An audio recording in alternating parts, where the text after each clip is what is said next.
exchange closed, they often lost contact. As a countermeasure, the Americans deployed radar picket destroyers at 16 stations on the outskirts of the island and the fleet patrol area. The busiest picket stations were patrolled by a pair of destroyers, with 2 to 4 amphibious gunboats to provide supporting anti-aircraft fire.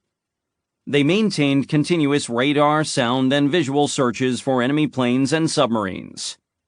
During the days, a strong combat air patrol orbited overhead. Fighter Director Officers, FDOs, were established on board the destroyer pickets themselves to direct the orbiting fighters. The specialized dialogue between the FDOs and the CAP, laden with jargon and code names, was broadcast on the Inter-Fighter Director IFD net and played through loudspeakers on ships throughout the fleet. This gave officers and sailors a means to track the progress of incoming air raiders even before they could be seen in the sky above. The IFD net was at once our salvation and our entertainment, said an anti-aircraft gunnery officer on one of the battleships off Okinawa. It prepared us to defend ourselves by following the progress of approaching enemies, and of course, under the circumstances, it was perfectly fascinating. The cold reality, which no admiral was willing to admit out loud, was that the picket ships were not just an early warning radar tripwire. They were a decoy force whose purpose was to divert the attention of a certain percentage of the incoming enemy planes. Destroyers and gunboats, LCSs and LCIs, were less valuable than the larger warships to the south, or the heavily laden troop ships and transports off the beachhead. They were expendable, and their crews knew it. Throughout the long campaign, the picket vessels bore the brunt of the kamikazes' wrath. The cap over the picket stations was often spotty, especially in thick weather or after sunset. Unlike the carrier fighters, the suicide pilots did not have to worry about navigating back to their bases in darkness. Often, the little picket ships had only their helms and their anti-aircraft guns to protect them. And even if a strong cap was overhead to intercept the Japanese raids, the radar scopes could not distinguish friend from foe. Kamikazes might break out of an aerial melee at any moment, diving suddenly on the ships below. When a picket destroyer was targeted by more than one diver simultaneously, the fire control officers had to divide their fire, and accuracy suffered accordingly. Gradually, with experience, the picket destroyer skippers learned to maneuver more effectively against attacks. They rang up maximum speed for every action to improve the ship's nimbleness. They steered to keep the diving planes on the beam so that the greatest possible volume of anti-aircraft fire could be trained on the target. A picket ship that was hit once, or even suffered a single damaging near miss, was likely to lose a portion of her speed and maneuverability. One or more of her anti-aircraft batteries might be silenced, the weapons put out of action, or the gun crews killed, rendering her more vulnerable to any kamikaze that followed. This problem was disastrously illustrated by the ordeal of the Laffey at Radar Picket Station No. 1 on April 16th, when the 2,200-ton destroyer was attacked by 22 Japanese planes in 80 minutes. Struck by 4 bombs and 6 kamikazes, the Laffey lost 32 killed and 71 wounded, nearly one-third of her crew. In 10-mast Kikusui attacks between April 6th and June 22nd, the attacking planes simply overwhelmed the Allied defenses by weight of numbers.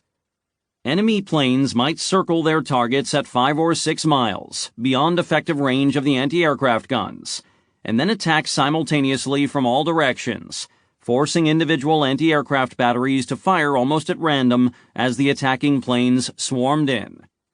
For the entire period of the Okinawa campaign, 15 radar picket vessels were sunk and 50 damaged, amounting to nearly 1 in every 3 vessels that served on the stations during the period.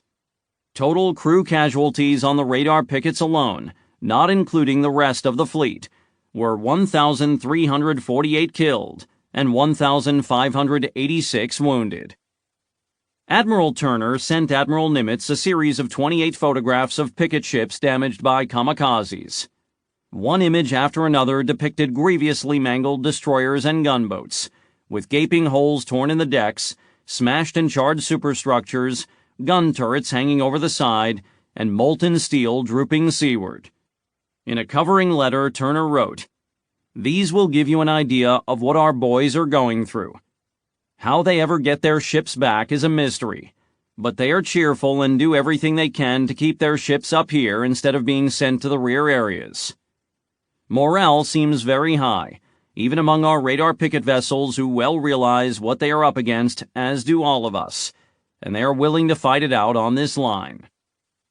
Again and again, Mitcher sent carrier task groups north to raid Japanese airfields on Kyushu. They bombed the runways, shot down defending fighters, and strafed whatever parked aircraft they could find. But the Americans never managed to stifle the Japanese air threat at its source. They could not simply throw the big blue blanket over Kyushu, as they had done on Luzon. Kyushu was too large with too many airfields, too widely scattered, and the anti-aircraft defenses were much more formidable than on Luzon. Ugaki's 5th Air Fleet could also disperse planes to airfields on nearby Shikoku or southern Honshu. From his headquarters on Guam, Admiral Nimitz exercised his provisional authority to call upon the services of the 20th Air Force, and hundreds of B-29s dropped high-explosive iron bombs on Kyushu and Shikoku's airfields on 17 different days in April and May 1945. But these raids could never put the 5th Air Fleet out of business. Kanoya and its many satellite airfields remained a cornucopia of kamikazes. The Japanese planes were kept dispersed, hidden under camouflage netting or brush, and moved into takeoff position under cover of the pre-dawn darkness. Craters in the runways were quickly filled in by teams of laborers working with basic tools and equipment, including wheelbarrows, baskets, shovels, and hand-pulled rollers. The carrier bombers and superfortresses dropped delayed action bombs, fused to detonate hours after the U.S. planes had departed. But no matter how many workers were killed by these blasts, the Japanese never lacked manpower to replace their losses. These operations were never popular with the USAAF generals, who objected to diverting the B-29s from their ongoing strategic bombing missions against Japanese cities and aircraft plants. But when General LeMay complained to Nimitz, the SINCPAC firmly told him to keep flying the bombing raids. The argument was bucked up the chain of command to the JCS, which backed Nimitz. The superforts flew more than 1,600 bombing sorties against Kyushu and Shikoku airfields between April 8th and May 11th, when they were finally released from this unwanted duty. In his memoir, LeMay argued that the mission had been misbegotten and was not worth the effort. The B-29 was not a tactical bomber and never pretended to be. No matter how we socked away at those aerodromes, we could not reduce the kamikaze threat to zero. In some proportion, it was always there. West of Okinawa, in the crowded coastal waters off Naha and the Hagushi beachhead, the sea was littered with flotsam and jetsam. Crews of the transport and amphibious fleet watched vigilantly for suicide speedboats, midget submarines, and even swimmers wearing explosive belts. After the destroyer Charles J. Badger was hit by a mine dropped by a speedboat before dawn on April 9th, sentries with flashlights and Tommy guns were posted on all ships. Taking no chances, they tended to fire upon any debris that drifted within range. The fleet supported the 10th Army with naval call fire and night-long illumination over the battlefields north of Shuri and Naha. The no-man's land between the American and Japanese lines was kept brightly lit by star shells every night from dusk to dawn. The troops ashore were grateful for this service and credited it with reducing the threat of night infiltration attacks. Whenever the voices on the IFD net reported bogies approaching the picket lines, an alarm buzzer rang through the ship, a bugler played a bugle call through the loudspeakers, and the crew went to general quarters. The captain set Condition Z, requiring that all watertight doors and hatches be slammed shut and dogged down. The bombardment ships of Admiral Deyo's Task Force 54 fell into a defensive circular formation, like covered wagons on the old western frontier. The chemical smoke generators began emitting a thick bluish-gray miasma that drifted on the breeze and appeared to cling to the sea. The gunners and fire directors scanned the skies and listened to the radio dialogue between the FDO and the fighter pilots.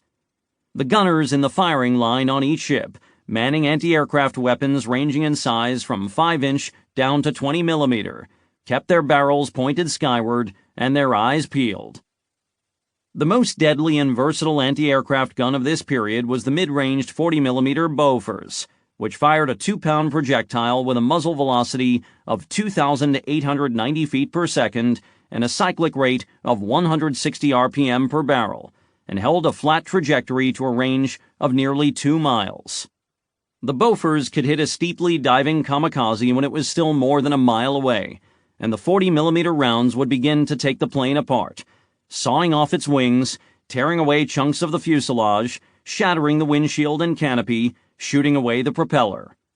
The engine and frame, being the heaviest and sturdiest portions of the airplane, might continue forward for a brief time, even after the rest of the plane was gone, until finally nosing down into the ocean. Lieutenant Robert Wallace, an anti-aircraft gunnery officer on the Idaho, concluded of the Bofors gun, "No kamikaze could get past even a single Quad 40 if its people knew what they were doing." The full potential of the larger 5-inch 38 caliber gun was realized with the introduction of the VT variable time fuse, also known as the influence or proximity fuse, which placed a small short-ranged Doppler radar directly into the shell itself. This technological marvel solved the problem of detonating a shell in close proximity to a small, rapidly moving target, the enemy airplane, rather than below or behind it. To witnesses, the successful performance of a 5-inch VT fused shell was a spectacular sight. If the target aircraft was a bomber, the shell usually set off the bomb that the plane carried. Rather than bursting into flames and diving toward the ocean, the enemy plane simply disintegrated in midair, leaving nothing but a puff of black smoke. On April 12th, a clear, fresh day with almost unlimited visibility, Admiral Ugaki ordered the second Floating Chrysanthemums operation, consisting of 185 kamikazes accompanied by 150 fighters and 45 torpedo planes. The action began shortly after 11 o'clock a.m., when 129 planes took off from southern Kyushu airfields.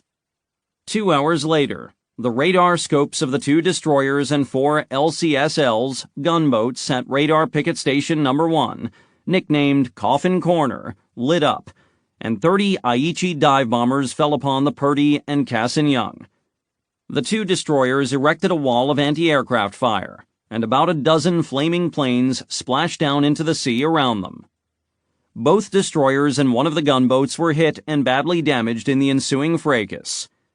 The Purdy's skipper remarked in his action report, "The prospects of a long and illustrious career for a destroyer assigned to radar picket station duty is below average expectancy. That duty is extremely hazardous, very tiring, and entirely unenjoyable." Later that afternoon, in the waters west of Okinawa known as Kamikaze Gulch, Admiral Deo's Task Force 54 warships were assaulted by a swarm of planes. At 1:26 p.m., the call came over the IFD net. Exbrook, attention all ships. Conductor says flash red, control green. Shoot approaching planes on sight. 3 torpedo planes approached in a high-speed wave-top attack, hopping over the screening vessels and aiming for the battleships at the heart of the formation. One, riddled with 40mm fire, struck the port side of the destroyer Zellers and exploded in a ball of fire, killing 29 of her crew. The battleship Tennessee was rushed by 5 more low-flying attackers that came through the smoke thrown off by the Zellers. They went down one by one, hit by the converging tracers of the Tennessee's and Idaho's 40mm and 20mm fire. A few minutes later, another descended out of the sky in a well-timed gliding attack on the Tennessee and was shot down directly ahead of the ship. An Aichi dive bomber on the port bow zoomed in directly toward the superstructure. It struck one of the 40mm quads, killing the entire crew and sending burning gasoline across the deck. Its 250-pound bomb pierced the deck and exploded in the berthing areas for the warrant officers. The Tennessee suffered casualties of 23 killed and 106 wounded, including dozens of men who suffered hideous burns. 2 Nakajima Kate torpedo planes now began a run at the Idaho, attacking on her port quarter. A 5-inch VT shell triggered the first Nakajima's bomb, destroying the aircraft so comprehensively that no wreckage or debris was seen falling into the ocean. The second Kate kept coming, momentarily shielded by the smoke from its destroyed twin. A 20mm mount finally stopped that plane at point-blank range, perhaps as near as 20 feet from the Idaho's port quarter. Its bomb detonated, hurling wreckage and shrapnel over the deck, flooding 8 of the ship's torpedo blisters and injuring a dozen men. From his station forward of the Idaho's superstructure, Lieutenant Wallace thought the plane must have hit the ship.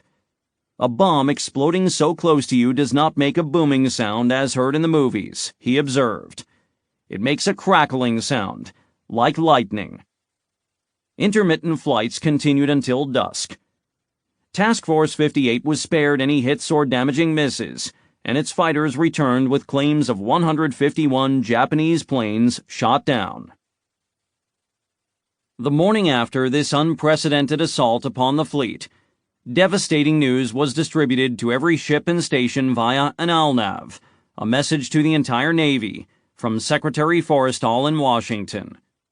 President Franklin Delano Roosevelt was dead. He had succumbed to a massive cerebral hemorrhage in Warm Springs, Georgia. On the battleship Tennessee, still recovering from the kamikaze hit she had taken the previous day, the ship's loudspeakers announced, "Attention, attention, all hands. President Roosevelt is dead. Repeat, our Supreme Commander, President Roosevelt, is dead." The news was greeted with shock, grief, and apprehension about the future course of the war. Younger men had no memory of a time when FDR had not been President of the United States. A sailor on an attack transport off Hagushi recalled, "Few of us spoke or even looked at each other. We drifted apart, seeming instinctively to seek solitude. Many prayed, many shed tears."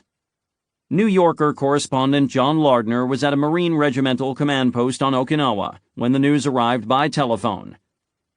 Lardner observed that many Marines were nonplussed and unable to put their thoughts into words.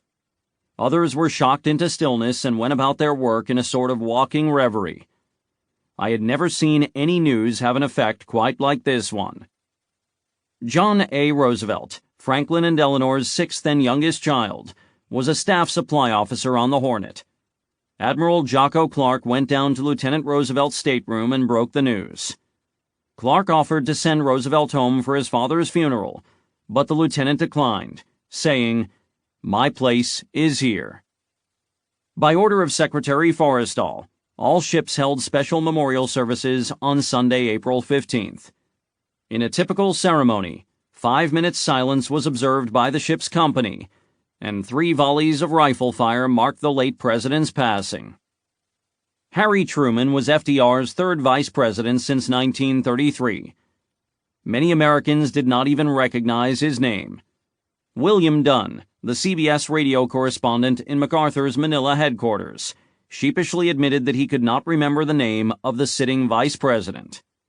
Upon hearing the news of FDR's death, "I held the dubious distinction of being an American reporter who didn't know who was at the helm of his great nation." Gene Sledge recorded that he and his fellow Marines were curious and a bit apprehensive about Truman. "We surely didn't want someone in the White House who would prolong the war one day longer than necessary." By contrast, the mood in the Japanese 32nd Army command bunker was euphoric. According to Colonel Yahara, many seemed convinced that we would now surely win the war. Some conjectured that the ground attack on Okinawa and the massed Kikusui kamikaze attacks of April 12th must have triggered the stroke that killed FDR. A Japanese propaganda leaflet aimed at American forces on the island asserted that 7 of every 10 U.S. aircraft carriers had been sunk or damaged, and that the fleet had suffered 150,000 casualties. Not only the late president, but anyone else would die in the excess of worry to hear of such an annihilative damage. The dreadful loss that led your late leader to death will make you orphans on this island. The Japanese Special Attack Corps will sink your vessels to the last destroyer. You will witness it realized in the near future." The same day that the news of FDR's death was cabled around the world, momentous political developments were announced in Tokyo. Prime Minister Koiso and most of his cabinet had been ousted from power. Kantaro Suzuki, a 77-year-old retired admiral and senior figure in the imperial court, had been appointed the new prime minister. 5 of 6 members of the Supreme War Direction Council, the Big Six, had been replaced. The sole survivor was Admiral Yonai, known to be a leader of the Peace Party. Admiral Ugaki wrote in his diary, probably ironically, that the recent massed kamikaze attack and ground offensive on Okinawa thus overthrew the cabinet and killed Roosevelt, creating various reactions. Chapter 14. Determined to break the stalemate on the Naha-Shuri-Yonabaru line, General Buckner approved plans for a renewed ground offensive. 3 Army divisions, from west to east, the 7th, the 96th, and the 27th, would attack together in a line abreast, with the aim of winning control of the Kakazu Ridge, the Nishibaru Ridge, and the Tanabaru Escarpment. At dawn on April 19th, the U.S. artillery and naval guns opened the largest barrage of the campaign. 10th Army Artillery fired 19,000 rounds on the Japanese lines for 40 minutes. The guns of 6 battleships, 6 cruisers, and 8 destroyers rained high-explosive projectiles down on assigned targets. Marine and naval carrier planes added bombs and rockets. The spectacle mesmerized all who witnessed it, but the bombardment was mostly sound and fury. Japanese troops had remained safely hunkered down in their caves and bunkers, well protected by natural limestone, and they surged back up to the surface as soon as it lifted. Brigadier General Joseph Sheets, commanding the 24th Corps Artillery, judged that no more than 1 Japanese soldier had been killed for every 100 artillery shells hurled against their lines. The 27th Division attacked up Kakazu Ridge with 30 Sherman tanks backed by infantry. As the tanks reached the steeper section of the slope, Japanese artillery and mortars suddenly buried them under a murderous fire. Several machines were hit and disabled by 47mm anti-tank guns. As the barrage lifted, hundreds of screaming Japanese soldiers charged down the ridge. They drove the American infantry back and attacked the tanks with grenades and 22-pound satchel charges. 22 Shermans were destroyed. It was the single worst one-day slaughter of American tanks in the Pacific War. To the west, the 7th Infantry Division was caught in the open under artillery and mortar fire that had been pre-registered to hit the lower slopes. The 96th Division attacked the Tanabaru-Nishibaru Ridge line, at the heart of the zone defended by Japan's 62nd Division. 2 advanced platoons that gained the ridgeline were pinned down by fire from higher ground, and could do nothing but withdraw with heavy losses. In the April 19th attack, Americans had gained no permanent advantage on any tactically important ridge in the area, and had been driven back almost to their starting lines, at a cost of 720 dead, wounded, and missing. Buckner and his subordinates began to understand that a long, hard, bloody battle lay ahead. The enemy's line of fortifications was well constructed, and it crossed the island from coast to coast. The terrain offered scant prospects for flanking or field maneuvers, and many sections were too steep and broken to accommodate tanks. According to the Army's official history of the battle, the land was utterly without pattern. It was a confusion of little mesa-like hilltops, deep draws, rounded clay hills, gentle green valleys, bare and ragged coral ridges, lumpy mounds of earth, narrow ravines, and sloping finger ridges extending downward from the hill masses. For the Americans, control of the air and superior firepower were valuable advantages, but they were not decisive. The dilemma was similar to what the Marines had faced on Iwo Jima, but on a larger scale. The Americans would have to use brute force, advancing uphill into some of the most onerous terrain in the Pacific. The failed attack of April 19th was followed by 5 days of intense ground fighting all up and down the line. With bitter experience, the American infantrymen were learning how to attack the redoubtable Japanese fortifications. Mapping the battlefield down to every last boulder, cave, and pillbox, they discovered blind spots or dead zones between the Japanese firing ports. With closer timing of infantry movements with artillery barrages, advance patrols managed to infiltrate into those zones while the Japanese were still emerging from cover. If the squads could surround a pillbox or cave opening or climb on top of it, the Japanese occupants would be blinded. As they emerged from their covered positions, they were cut down. It was slow, bloody, treacherous work, involving flamethrowers, grenades, satchel charges, small arms, bayonets, and even knives and bare hands. General Buckner referred to these tactics as the blowtorch and corkscrew method.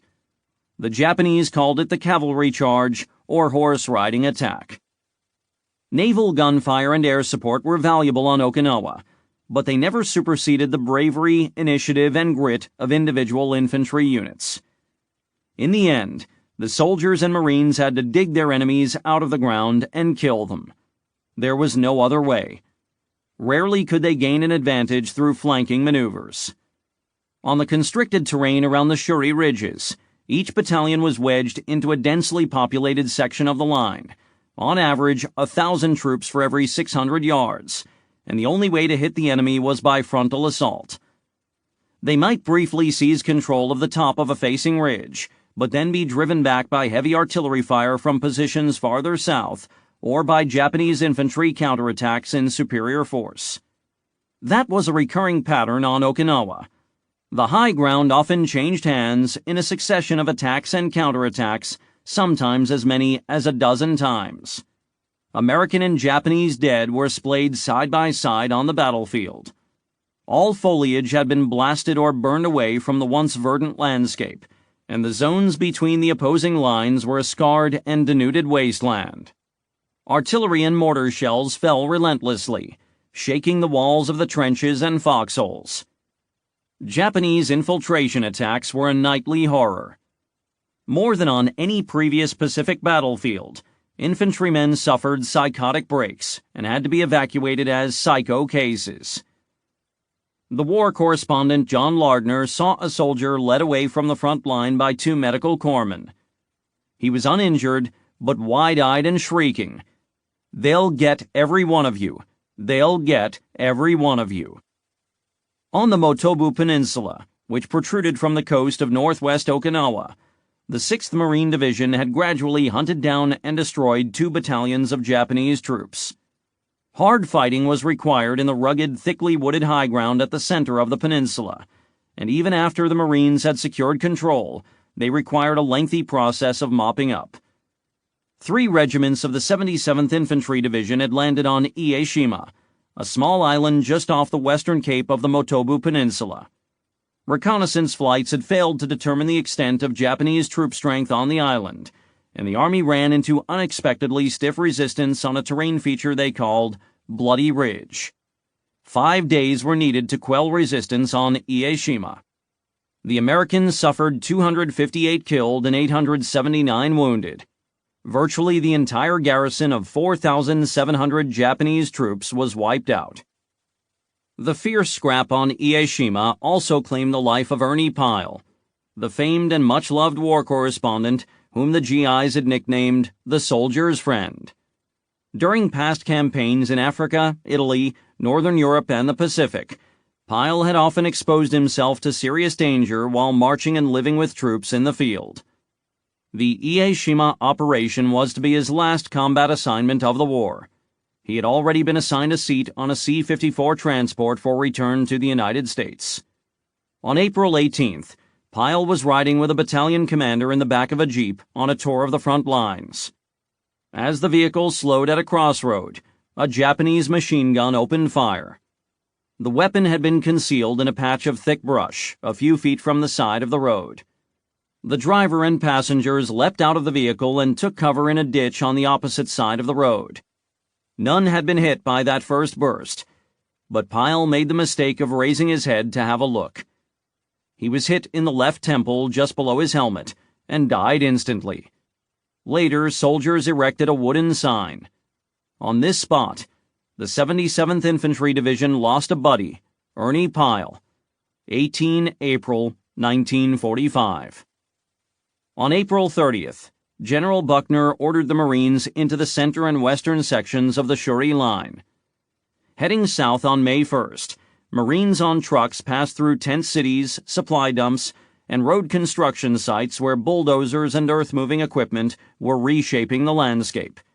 Marching north the other way were the bloodied veterans of the 27th Division, whom the 1st Marine Division would be replacing in the line.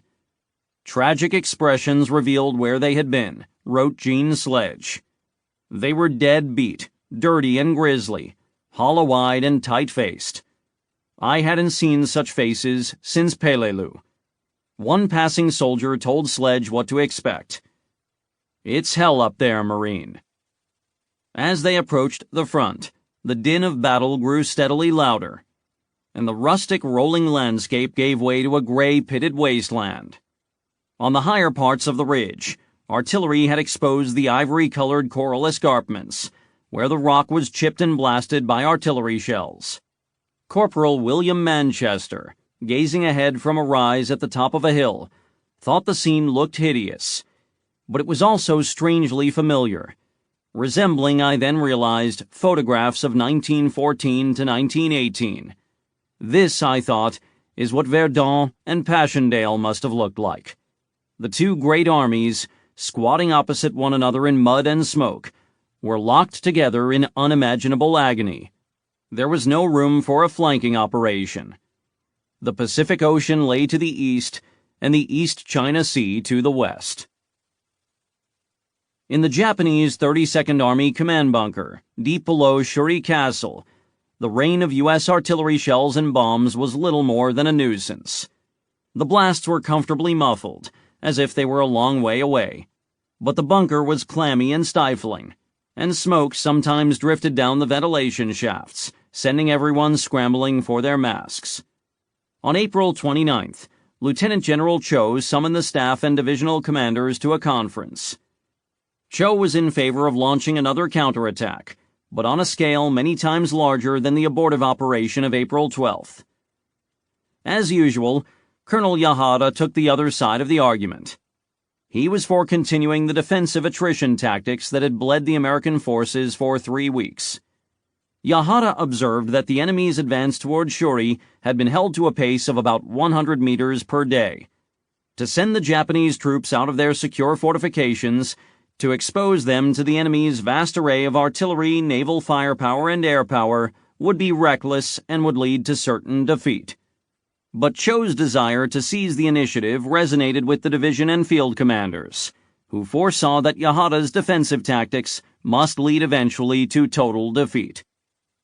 After hearing the views of all his subordinates, General Ushijima ruled in favor of the attack. It was scheduled for pre-dawn on May 4th. The final order urged, "Display a combined strength.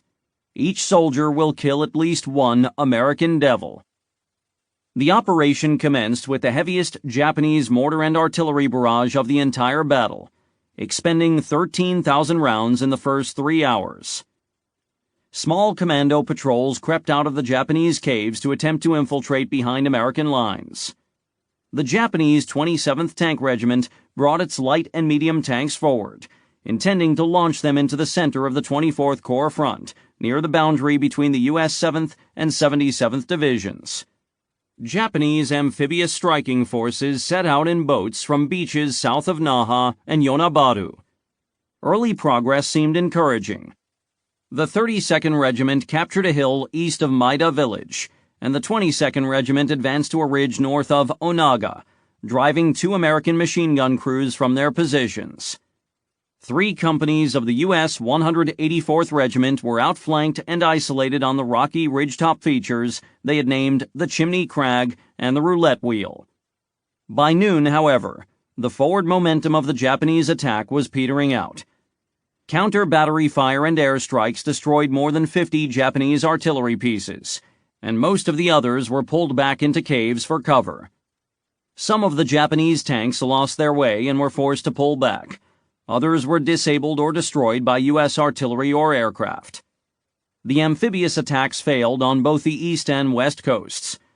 Most of the boats were destroyed before any of the troops could get ashore, with losses of 500 to 800 troops and nearly all of the landing craft.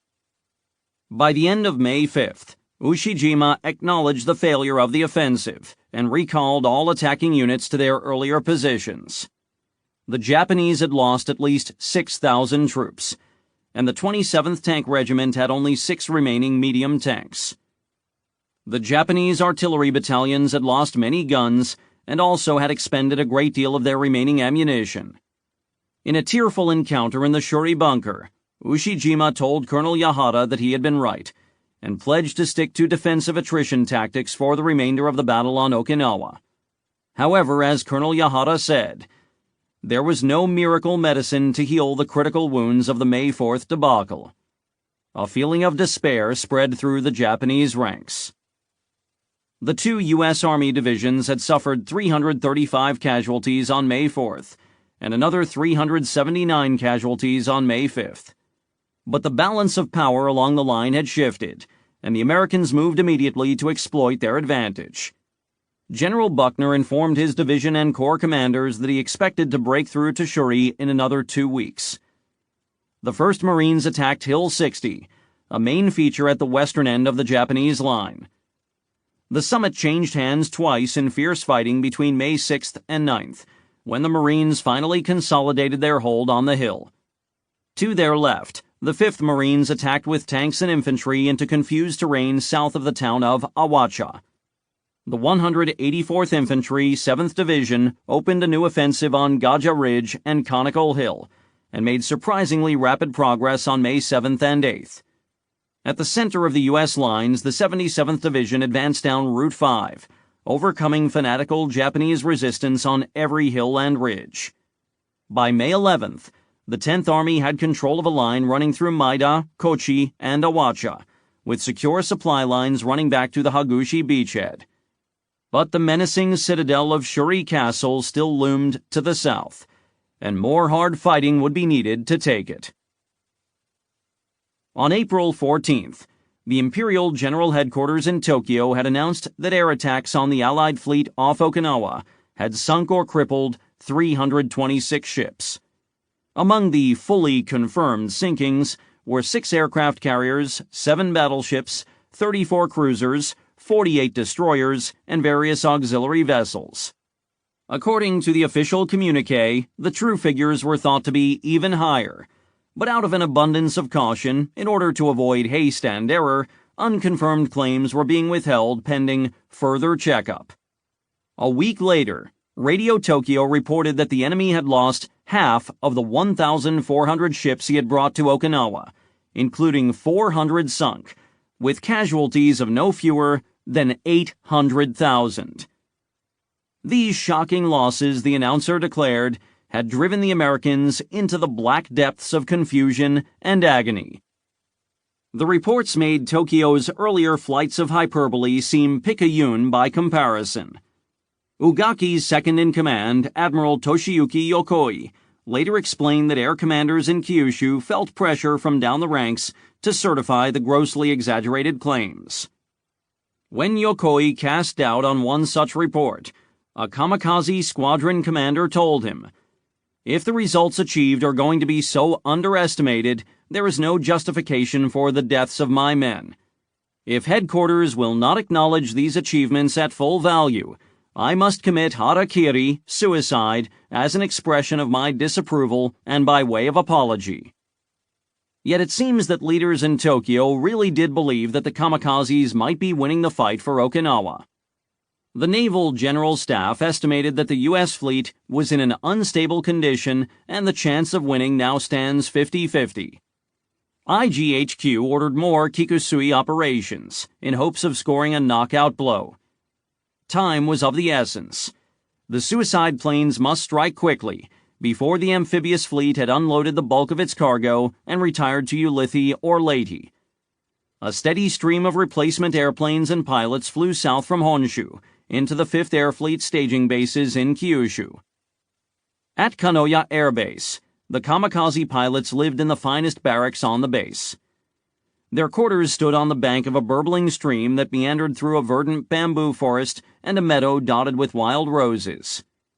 Living in the shadow of imminent death, they strolled contemplatively through these pastoral surroundings. They wrote letters and poetry. Local citizens brought them gifts, including sake, liquor, and food that could hardly be spared in those famished times. Farmers donated eggs, chickens, pigs, and even cattle to be slaughtered for their last feasts. Teenaged girls of the local labor service corps looked after their laundry, cooking, and housekeeping. These labor service maidens became emotionally bonded to the kamikaze pilots, in a chaste sense it seems, revering them as the older brothers and calling themselves the younger sisters. Before a mission, the maidens worked all night to decorate the kamikaze planes with cherry blossoms and left cloth dolls and origami figures in the cockpits. They attended the send-off ceremonies on the flight line, tearfully waving cherry blossom boughs or rising sun flags to the departing aircraft. They collected the pilots' hair and fingernail clippings and mailed them to the families with letters of gratitude. In the early days of the Kamikaze Corps, there had never been a shortage of volunteers. But in the spring of 1945, air commanders noted a shift in attitudes among the new crop of suicide pilots. Many had been asked to volunteer in circumstances that made it impossible to refuse. According to a naval staff officer, there developed a pressure, not entirely artificial, which encouraged volunteering, and it is understandable that this change in circumstance would affect a change in the attitude of the men concerned. He added that many of the new arrivals appeared to be disturbed by their situation. An entire class of flight cadets at an Army training base in Mito was asked by the commanding officer to volunteer for suicide assignments. "I don't even remember telling my feet to move," a cadet later said. "It was like a strong gust of wind whooshed up from behind the ranks and blew everyone forward a step, almost in perfect unison." About half of the kamikaze pilots of 1945 had been drawn from the ranks of university students. Many were cosmopolitan intellectuals who had been exposed to foreign ideas and influences, including Western philosophy and literature. These traits had not endeared them to their officers and NCOs in military training camps. Many young scholars had been singled out for special abuse, including vicious beatings, leaving them with feelings of contempt and loathing for military authority and for the tyrannical regime that held the nation's fate in its grip. In diaries and letters, many of these future kamikazes identified themselves as political liberals and Democrats. Some found much to admire in the American model of society and government. Others harbored radical, utopian, pacifist, or even Marxist views. Tadao Hayashi, for example, had been drafted out of Kyoto University. In his writings, Hayashi disavowed the war aims of the imperialist regime. He even held that Japan's defeat was both necessary and desirable. Yet he was determined to die for his country. The situation is tense indeed, but for me, it is all right for Japan to be destroyed. Historical necessity led to the crisis of our people. We rise to defend our people in the land we love. Hayashi died at age 24, less than 3 weeks before the end of the war. Hachiro Sasaki, drafted out of Tokyo Imperial University, believed that Japan had been hopelessly corrupted by capitalism and that its pending defeat would give way to revolution. This learned young communist died in a suicide mission off Okinawa on April 14, 1945, aged 22. He left behind a personal library that included works of history, science, philosophy, economics, and literature in German, English, French, Russian, Italian, and Latin. Ichizo Hayashi, from Fukuoka, Kyushu, was a devout Christian who carried a Bible on his final flight, along with a copy of Kierkegaard's Sickness Unto Death and a photograph of his mother. "I will put your photo right on my chest," he wrote to her in a last letter from Kanoya. "I shall be sure to sink an enemy vessel. When you hear over the radio of our success in sinking their vessels, please remember that one of them is the vessel I plunged into. I will have peace of mind, knowing that Mother is watching me and praying for me." Ensign Hayashi, aged 23, died in the second Kikusui operation on April 12, 1945. Some did not want to go. Gestures of defiance, overt and covert, became more common as the conflict wore on. Admiral Yokoi recalled attitudes ranging from the despair of sheep headed for the slaughter to open expressions of contempt for their superior officers. On the night before embarking on a last mission, the kamikaze squadrons held riotous bacchanals, guzzling sake and vandalizing their furnishings. A witness recounted one such scene. The whole place turned to mayhem. Some broke hanging light bulbs with their swords. Some lifted chairs to break the windows and tore white tablecloths. A mixture of military songs and curses filled the air. While some shouted and raged, others cried aloud. It was their last night of life. After taking off, mutinous pilots sometimes flew low over the quarters of their superior officers, as if to crash or strafe them. If they went on to fulfill their mission, the offense could not be punished. Increasingly, in the later phases of the Okinawa campaign, kamikaze planes turned back and returned to land at their bases. The pilots reported baffling engine malfunctions or claimed that they had been unable to locate enemy ships. Others ditched their planes at sea, near islands between Kyushu and Okinawa, hoping to get ashore and survive until the end of the war. Pilots were known to sneak out to the flight line in darkness on the night before a scheduled departure and sabotage their own planes. They might simply unscrew the gas cap, intending to run low on fuel, an excuse to turn back.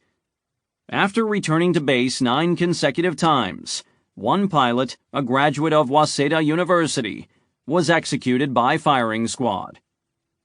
In another infamous case, a kamikaze dove his plane into a railroad embankment near his family's neighborhood in Kagoshima, apparently choosing to die close to home. Southern Kyushu was in full spring bloom. For hours each afternoon, Admiral Ugaki hunted pheasants through the hills and countryside around his headquarters at Kanoya. On April 13th, he noted that the wheat was pretty high and the trees were vividly green. The cherry blossoms were at the height of their grandeur. Local civilians had planted vacant lots with potatoes and vegetables, and the Admiral was pleased to see these fresh plantings thrive. He noted that the wheat had grown to full length, with its ears all pointing upward like spearheads, as if calling the whole nation to arms. When the spring hunting season ended on April 21st, Ugaki turned in his hunting license and placed his shotgun in storage. He told his diary that he did not expect to be alive when the shooting season resumed in the fall. The Kyushu airfields came under near-daily attack by B-29s and U.S. carrier planes. Hellcats and Corsairs flew low over the airfields, strafing parked planes and ground crews. Superfortresses soared high overhead, dropping sticks of 1,000-pound high-explosive bombs to fall across the heart of the runways. Some bombs exploded instantly, while others, armed with delayed action fuses, buried themselves in the asphalt and lay doggo. The main runways at Kanoya were decorated with small red flags marking the locations of timed bombs that had not yet blown. Admiral Ugaki considered them quite troublesome. They can't be disposed of as duds too soon, for some are timed with as long as a 72-hour fuse.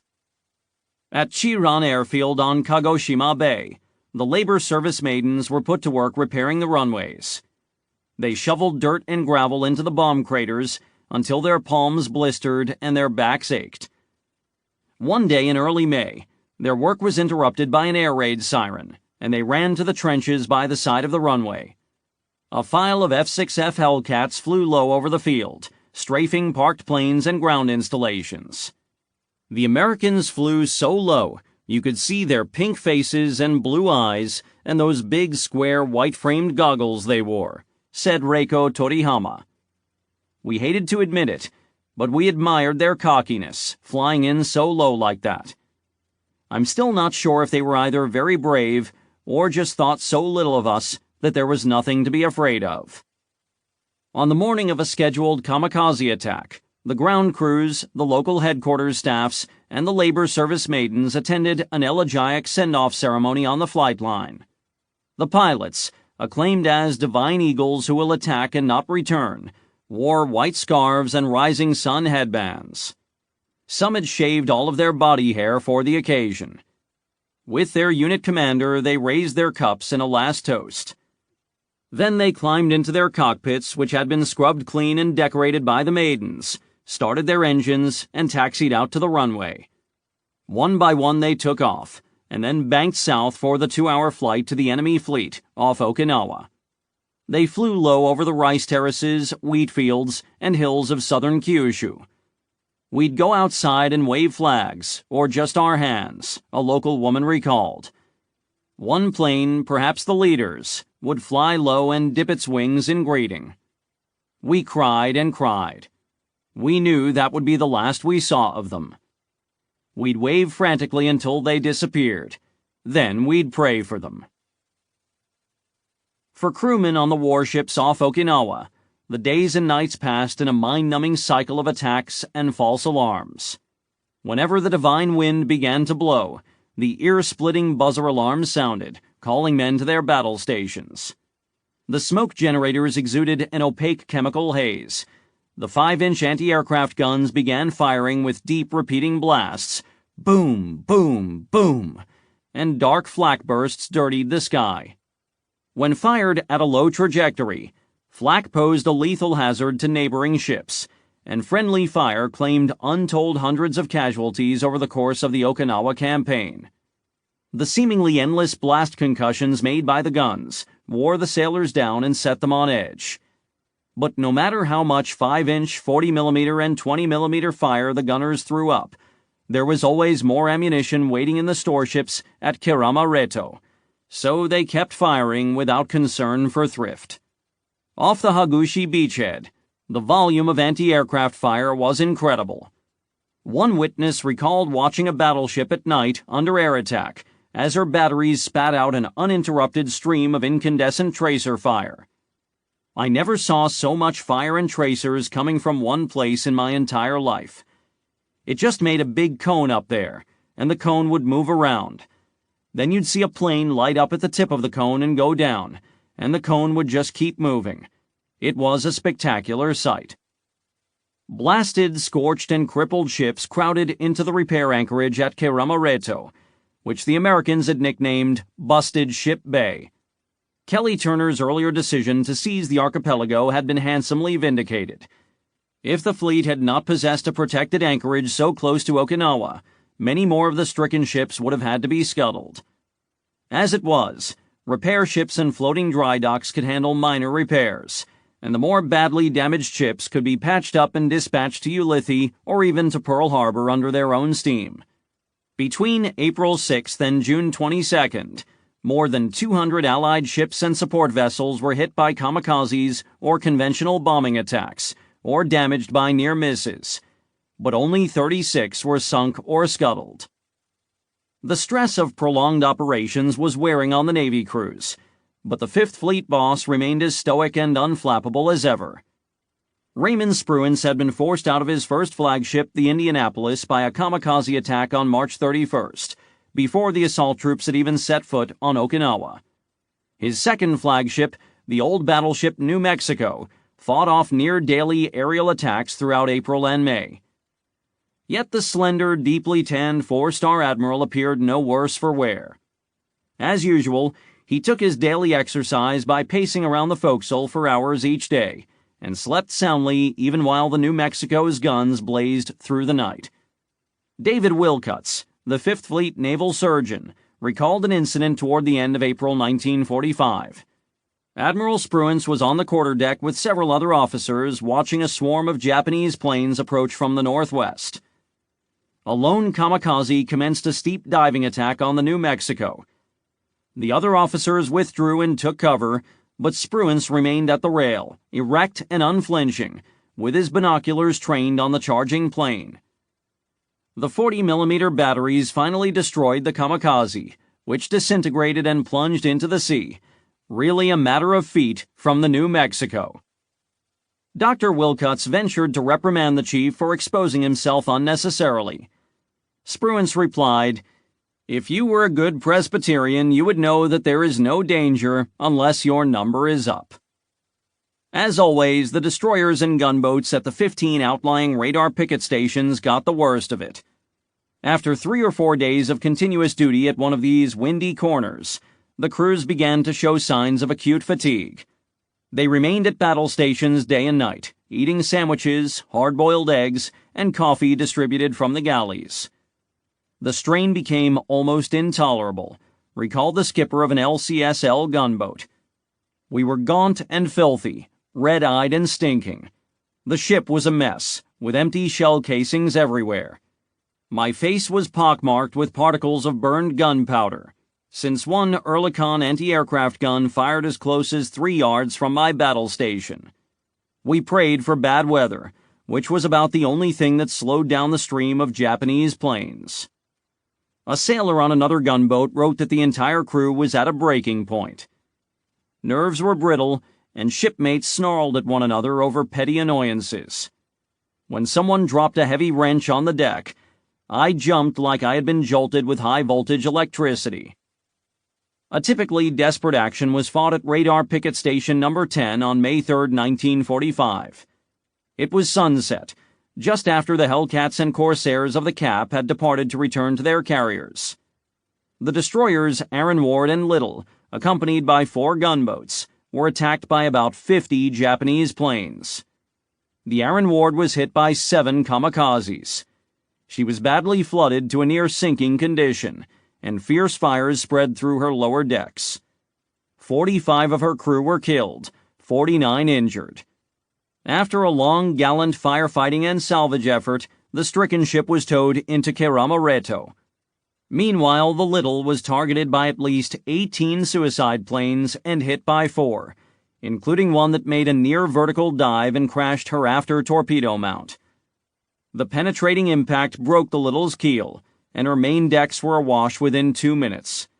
A member of the crew emerging on deck was shocked by the carnage.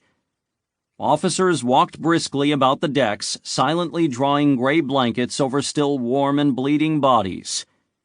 In many respects, the dead were the luckiest of us all. They neither had to abandon nor to remember. Just 12 minutes after the first kamikaze had hit her, the Little was gone. 30 of her crew were dead, 79 injured. Task Force 58 kept station to the east of Okinawa, constantly patrolling in an area of about 60 square miles. Admiral Mitcher had hoped to be released from the duty to protect the amphibious fleet and the island by the end of April, if not earlier. But the Army and Marine Air units were unable to assume this responsibility until the last week of May. The delay was caused by a combination of factors. Airfield development on Okinawa lagged behind schedule because the terrain was soft and wet, and grew more so as the spring rains began falling in May. As on Leyte, the island lacked ample sources of coral rock to be used in paving the airfields. The Japanese-built airfields at Yontan and Kadena were rough and muddy, and at night they were lighted by burning pits of gasoline and kerosene dug along the margins of the runways. The pilots and ground crews were quartered in tents that had been shredded by falling flak fragments. On the night of May 24th, the Japanese staged a daring commando raid on Yontan. 5 Japanese bombers arrived suddenly at low altitude with wheels down and attempted to land on the field. 4 were shot down before they could land, but the 5th actually landed and taxied to a stop near the parking hardstands. A dozen Japanese commandos poured out of the airplane and spread out among the parked U.S. aircraft, destroying them with grenades and satchel charges. 9 American planes were destroyed, and more than 24 damaged. Marine guards began firing wildly, including at each other, and many were injured or killed by friendly fire. The Japanese blew up a fuel dump, destroying 70,000 gallons of aviation fuel. The firefight continued all night, until the last Japanese commando was hunted down and killed after dawn. Colonel Ronald D. Salmon, a Marine aviation officer at the base, described the situation as pretty grim, one of the most exciting nights I've seen in any war. Individual task groups were diverted north repeatedly to raid Kyushu, but the bulk of Task Force 58 remained pinned to the beachhead, with its mobility sharply restricted. The daily pattern became predictable, and predictability was dangerous. Mitcher grumbled that his task force had become a high-speed stationary target for the Japanese Air Force. Most nights, small groups of enemy patrol planes came out to snoop the fleet, dropping flares, and sometimes attacked with bombs or torpedoes. The intruders were tracked on radar, and night fighters were vectored out to intercept them. Larger raids occurred during the day, often in the late morning or early afternoon. Most Japanese planes were intercepted and shot down by the cap, usually at least 30 miles from the heart of the task groups, but it was not uncommon for a few to get through the outer screen to make diving runs on the carriers. These were always high-tension affairs for the crews of the ships. Everything happened quickly, and no one could predict when a plane would slip through the storm of anti-aircraft fire to crash a ship.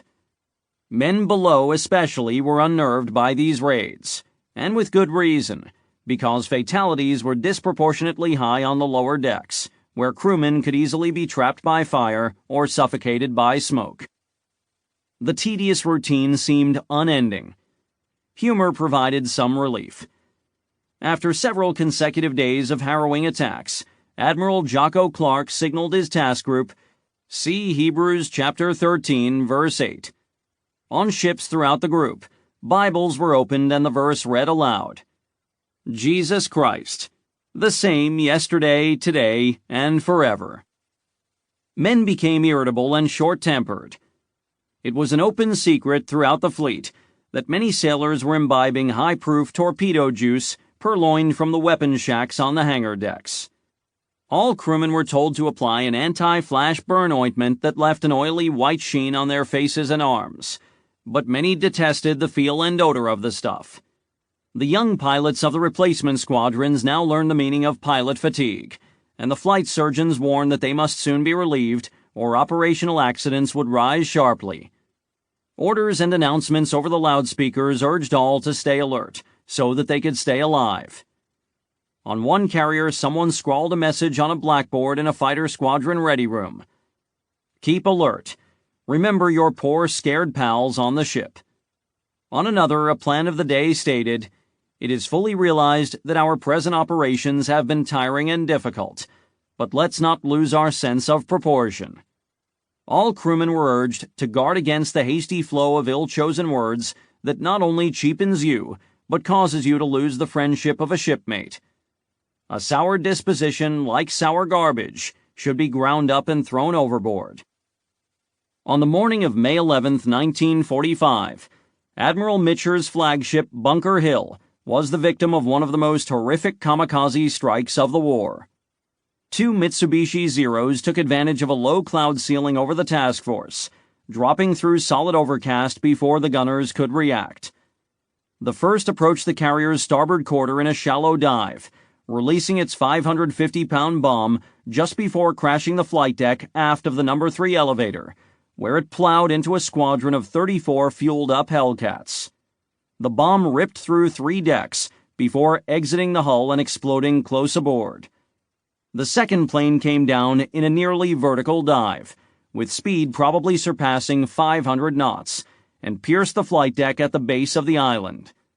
As in all such disasters, the most catastrophic damage was caused by secondary explosions and fires, as the Bunker Hill's own ordnance and fuel ignited. Hundreds of sailors were killed without any chance of escape, either in the blasts or in the fires or through asphyxiation.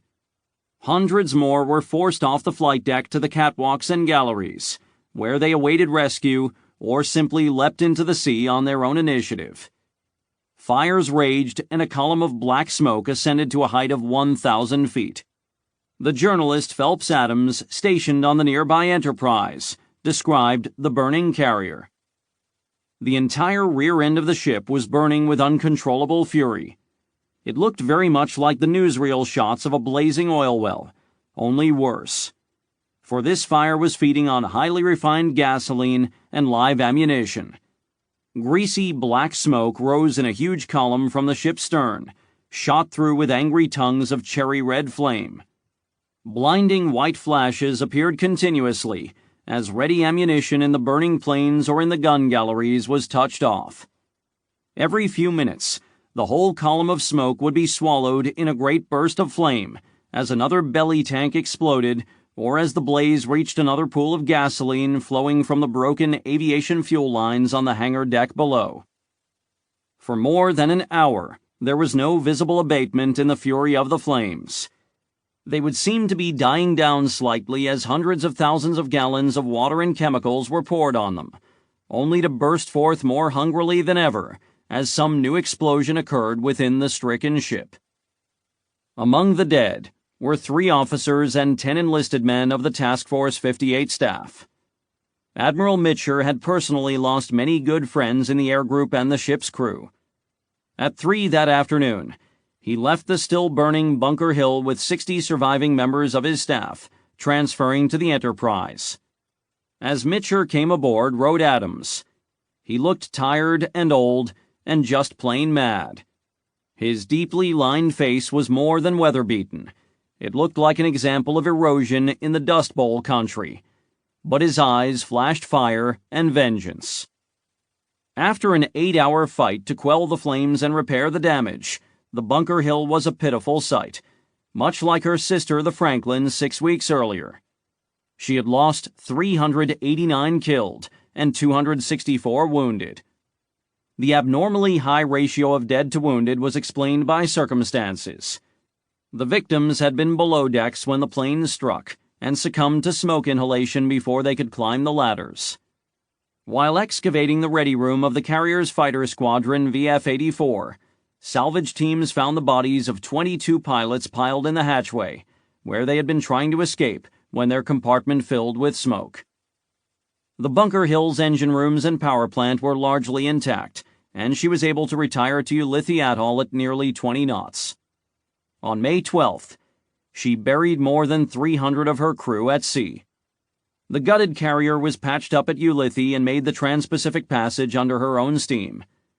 When the war ended 3 months later, she was under repair at Bremerton Naval Shipyard in Puget Sound.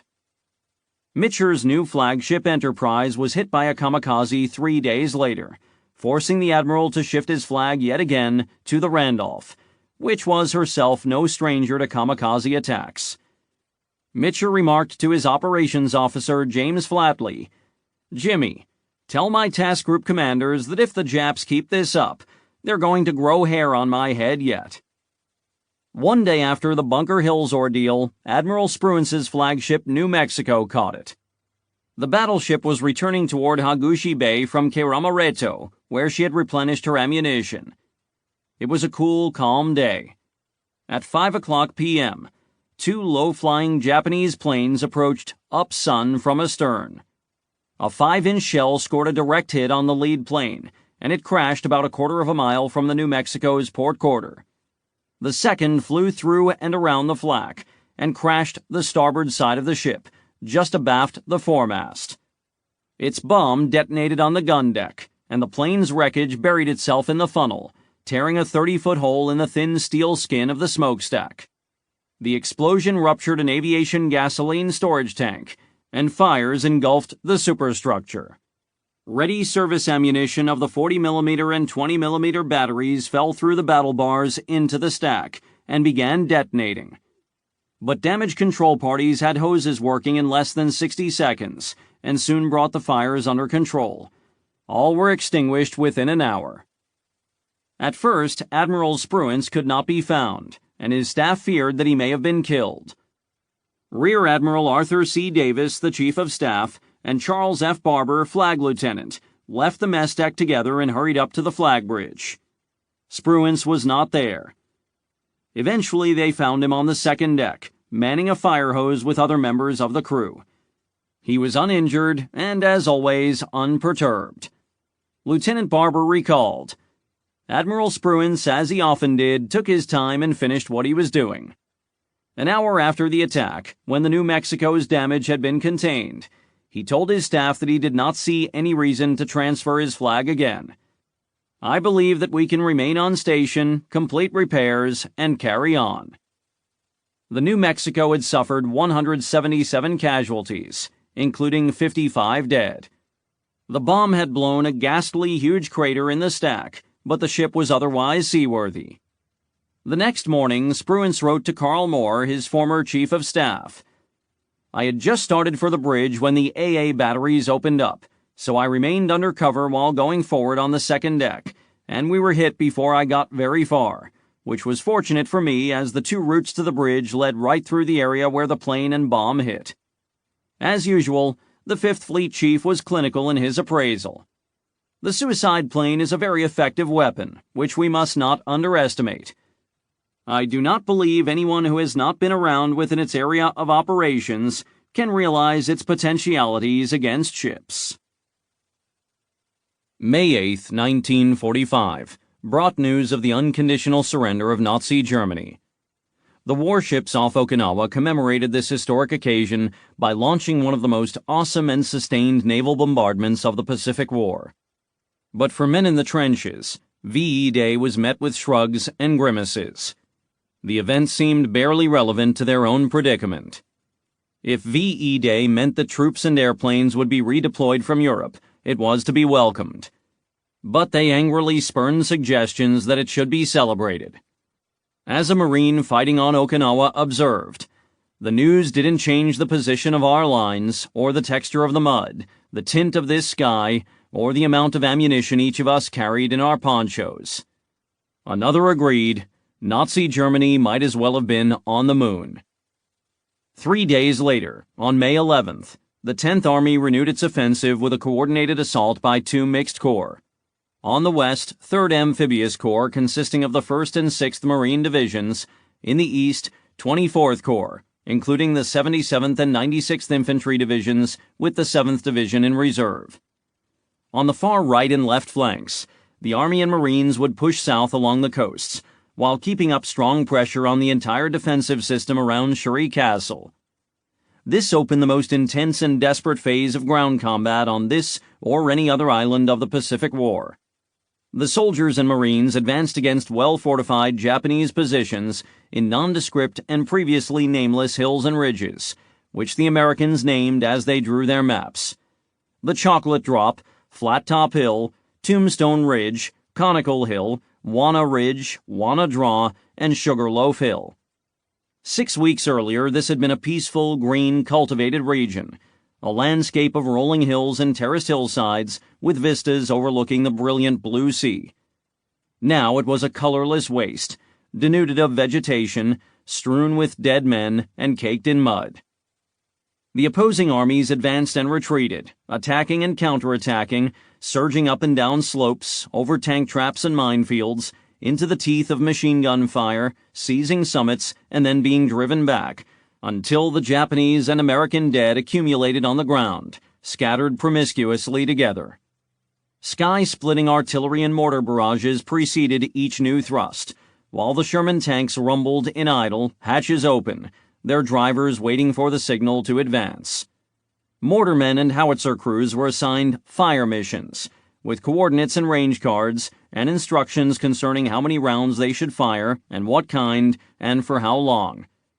The infantry drew ammunition, filled their canteens, and got their equipment squared away, and then tensed in their foxholes and trenches, heads down, awaiting the signal from their officers and sergeants to move out. The bombardment swelled to a crescendo, with the naval guns offshore adding their immense firepower to that of the field artillery, and nothing could be heard but an indistinguishable roar. Last came the phosphorus mortar rounds to draw a curtain of smoke across the enemy's sight lines. At a signal, the tank engines slammed into gear with an audible thud, the treads bit into the mud, and the infantrymen stood and advanced in a low crouching jog, keeping 5 paces between themselves and the men ahead and behind. Their objectives were the blind corners between the Japanese firing positions, where they could flank the pillboxes and cave entrances.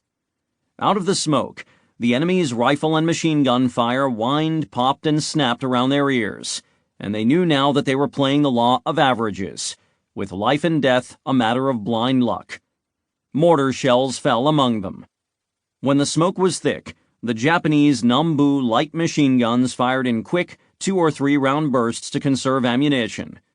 Tat-tat, tat-tat-tat, tat-tat. But the moment the smoke cleared and the Japanese gunners could see a target, they held their fingers down and swept the field of fire. If a man to the left or right went down, his friends kept moving. You look at it, but you keep going, a Marine recalled. You don't stop, because he's dead. Rarely was there any chance of a flanking maneuver. The ground attacks were straight ahead. Each forward advance drew punishing fire from many different kinds of weapons, from seemingly unassailable positions. In an attack on Wana Draw on May 15th, Japanese 47mm anti-tank fire destroyed several Shermans right away, and the others were forced back. If the tanks could make no progress against such defenses, what could the simple infantrymen hope to achieve? At times, they despaired of making any progress at all. The rattle of machine guns and popping of rifle fire rarely abated, and beneath it was the throaty, roaring, whining, and blasting of artillery and mortars. There seemed too great a volume of steel in the air for any kind of attack to be anything other than suicidal. And yet the orders were blunt and the pressure intense. They must break the back of the Japanese defenses, and they must do so quickly. They could do nothing but hammer away at the enemy line. Gradually, through costly trial and error, they refined new tactics. Often, innovations were developed by junior officers and NCOs on the line, who suddenly realized how an enemy position might be taken and took local initiative. The Japanese use of reverse-slope entrenchments was shrewd and effective, but it could be countered with accurate and precisely timed use of mortar fire. Bit by bit, in fits and starts, the American mortarmen found the range. Mortars could be lobbed over the peaks of the hills and ridges, to land directly among the trenches and cave openings. If a barrage was timed with a feigned ground attack, the mortars would hit home just as the Japanese soldiers were emerging from their protected underground positions to repel the Americans. Many were killed and others withdrew, allowing the American infantry squads to launch their blowtorch and corkscrew attacks while their enemies were still under the ground, blinded at a tactical disadvantage. Beginning on May 21st, a 10-day deluge of slashing rains turned the battlefield into a sea of mud. Soldiers and Marines huddled under their ponchos, soaking and miserable. Their foxholes began to fill in with water, and they bailed with their helmets. Men attempted to salvage ammunition boxes to create a wooden floor at the bottom of their flooded entrenchments. The skin on their hands and fingers was wrinkled and pellucid. Their feet, never dry, developed open sores and became slimy to the touch. And when they pulled off their boots, they found small clumps of dead flesh clinging to their wet socks. When they read letters from home, they were obliged to read quickly, before the ink was smeared and blotted out by the rain. When they opened their ration cans, the can filled with rainwater and turned their food into a cold soup. Jeeps and trucks sank to their axles, immobilized. Even tanks and tracked vehicles were unable to advance. Ammunition, provisions, and 5-gallon water cans had to be muscled up to the lines by hand through knee-deep mud in driving rain, over fields swept by Japanese fire. Under relentless pounding rains, visibility was sometimes cut to 10 feet. Occasionally, the Americans caught a glimpse of their enemy, small, stocky men with brown uniforms and wide-rimmed helmets, moving quickly and efficiently over the ruined terrain. No Man's Land was kept illuminated all night long by the use of star shells and parachute flares. The Americans were on constant guard against night infantry attacks, by small parties of stealthy infiltrators, or by company-sized bayonet charges, with the attackers shouting, "Nippon Banzai." Japanese soldiers were known to wear captured American helmets and uniforms and to walk nonchalantly into the American lines, where they would suddenly open fire. On Okinawa, the enemy could be coming from any direction at any time.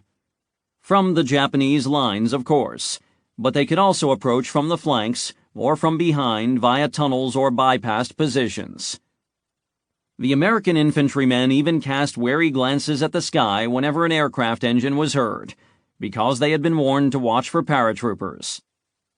Corpses were strewn across the battlefield, and the stomach-churning stench of putrefying flesh was pervasive and inescapable.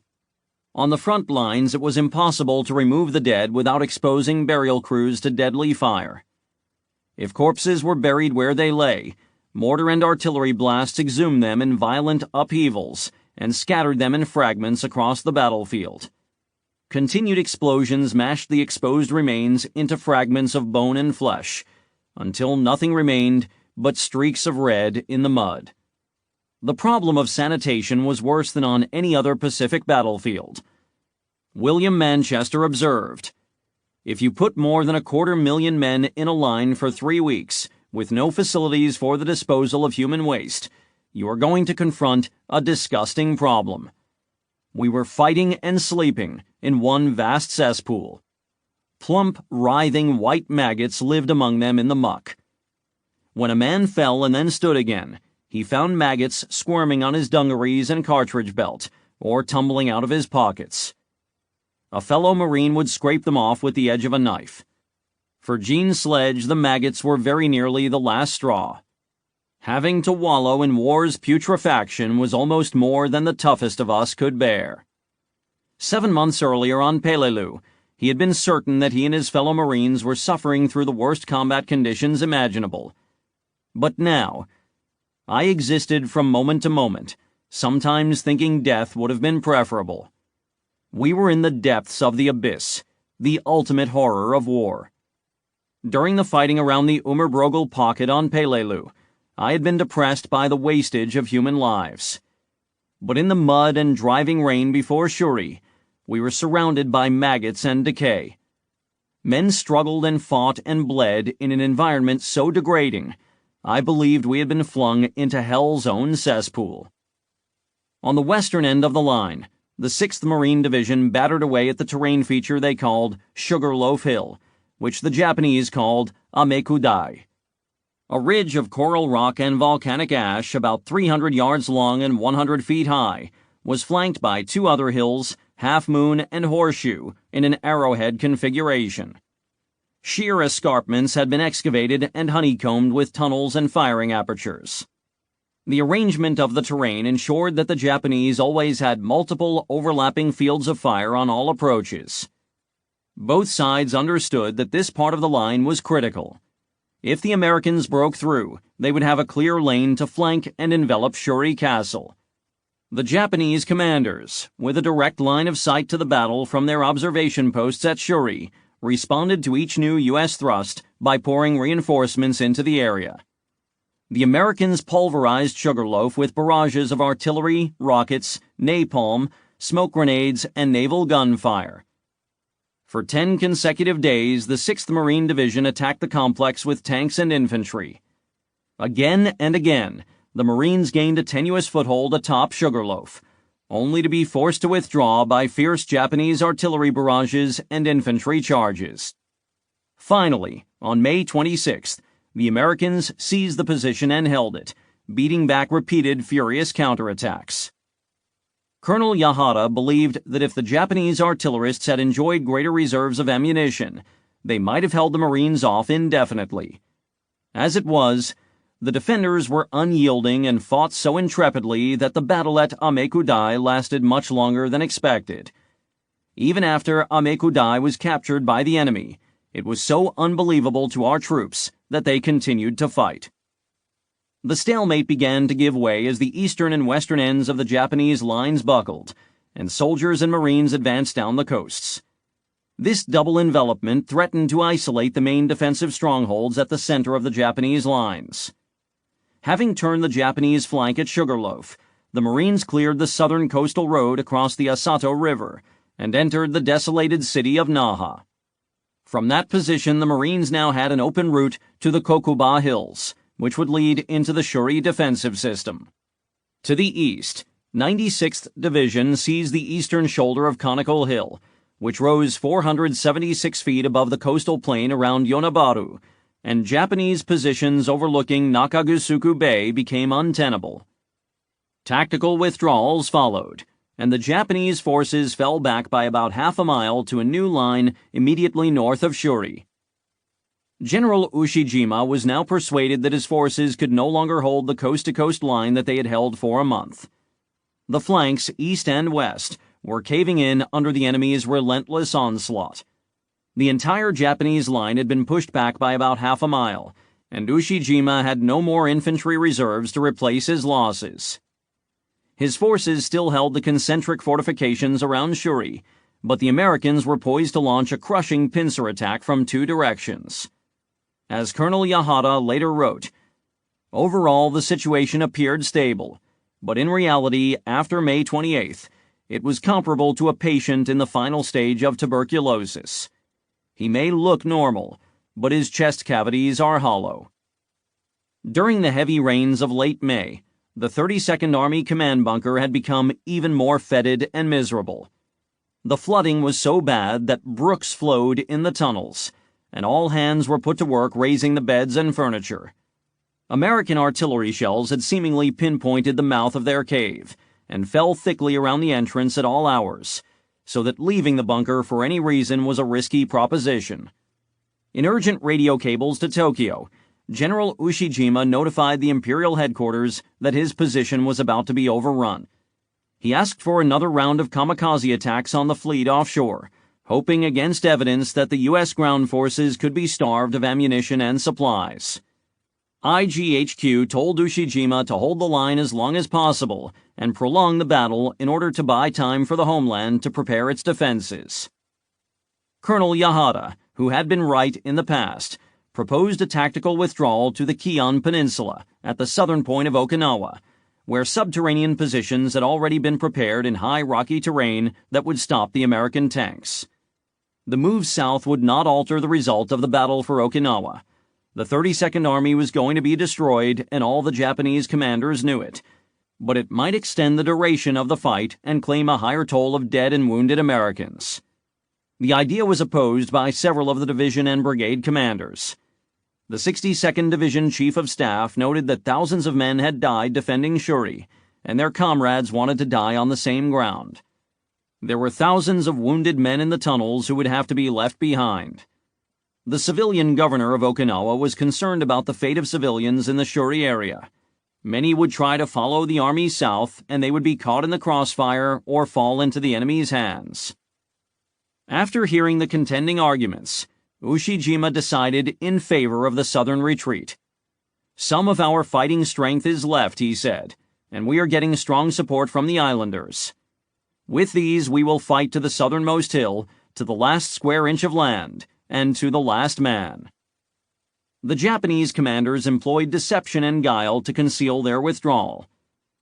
Designated frontline units staged demonstration attacks on the American lines, while the bulk of the army left their positions at night and moved south, either in vehicles or on foot.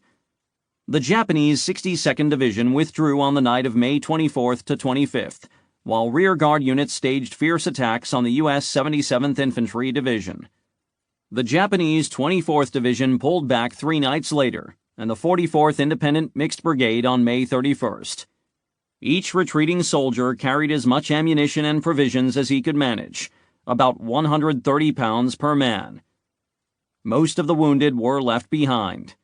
Many were killed by receiving a drink of milk laced with potassium cyanide. The top commanders of the 32nd Army pulled out of their Shuri bunker on May 27th, leaving the command cave in cohorts.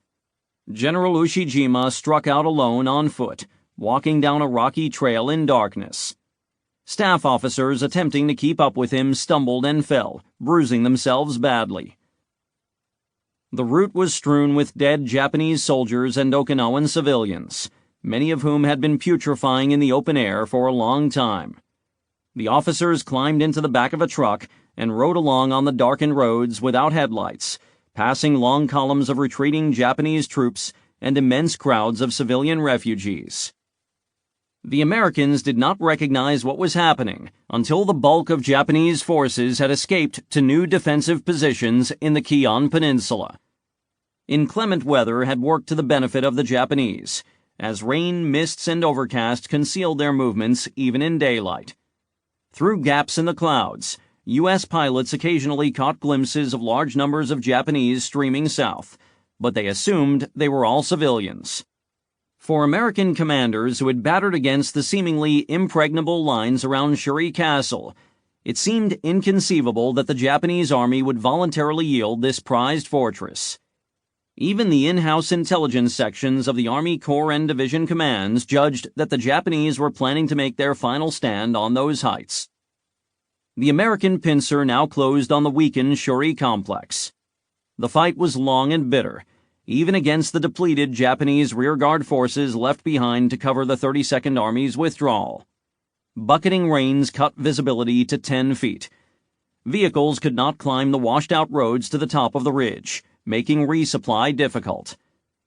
Low-flying U.S. planes airdropped provisions and ammunition into zones marked by flares and smoke pots. Finally, on May 29th, advance units of the 1st Marine Division entered Shuri Castle, or the ruins of the castle's ancient stone masonry, while elements of the 77th Division took the adjoining town. The sacrificial Japanese rearguard offered ferocious resistance right up to the end, and perished to the last man. Admiral Halsey returned to take command of the fleet, relieving Spruance, at midnight on May 27th. The next day, McCain relieved Mitcher in command of the fast carrier striking force. The Fifth Fleet reverted to its designation as the Third Fleet. Task Force 58 was again Task Force 38. The New Jersey was being refitted, so Halsey and his dirty tricksters now rode in her sister, the battleship Missouri. The command turnover had occurred a month earlier than planned. The reason, never publicized, was that Nimitz and King wanted their first team of Spruance, Mitcher, and Turner in command during the Olympic landings in Kyushu the following November. To maintain the 5-month rotating command cycle, it was necessary to bring Halsey and McCain back early. For the moment, Task Force 38 continued to cover the amphibious fleet off Okinawa, and its planes flew close air support missions over the island. The fighting ashore was well in hand, and kamikaze attacks were smaller and less frequent, but the threat remained. The carrier groups were weary after more than 2 months of intense daily operations. One group, Admiral Ted Sherman's 38-3, was sent down to Lady Gulf for a period of rest and reprovisioning. Arthur Radford's Task Group 38-4 was sent north to launch another round of fighter sweeps against air bases on Kyushu. Jocko Clark's Group 38-1, in which Halsey's new flagship operated in the inner screen, stuck close to Okinawa and provided combat air patrol over the island. The 1st of June brought the first indications of a typhoon brewing in the south, near the Palaus. Weather Central at Guam tracked the northbound tropical disturbance, collecting and aggregating weather reports by ships, submarines, and long-range patrol planes. The reports were scattered and often contradictory, offering a confused picture. But on June 4th, 3rd anniversary of the Battle of Midway, there were worrisome reports of a full-scale typhoon heading directly for the waters off eastern Okinawa, the Third Fleet's current location.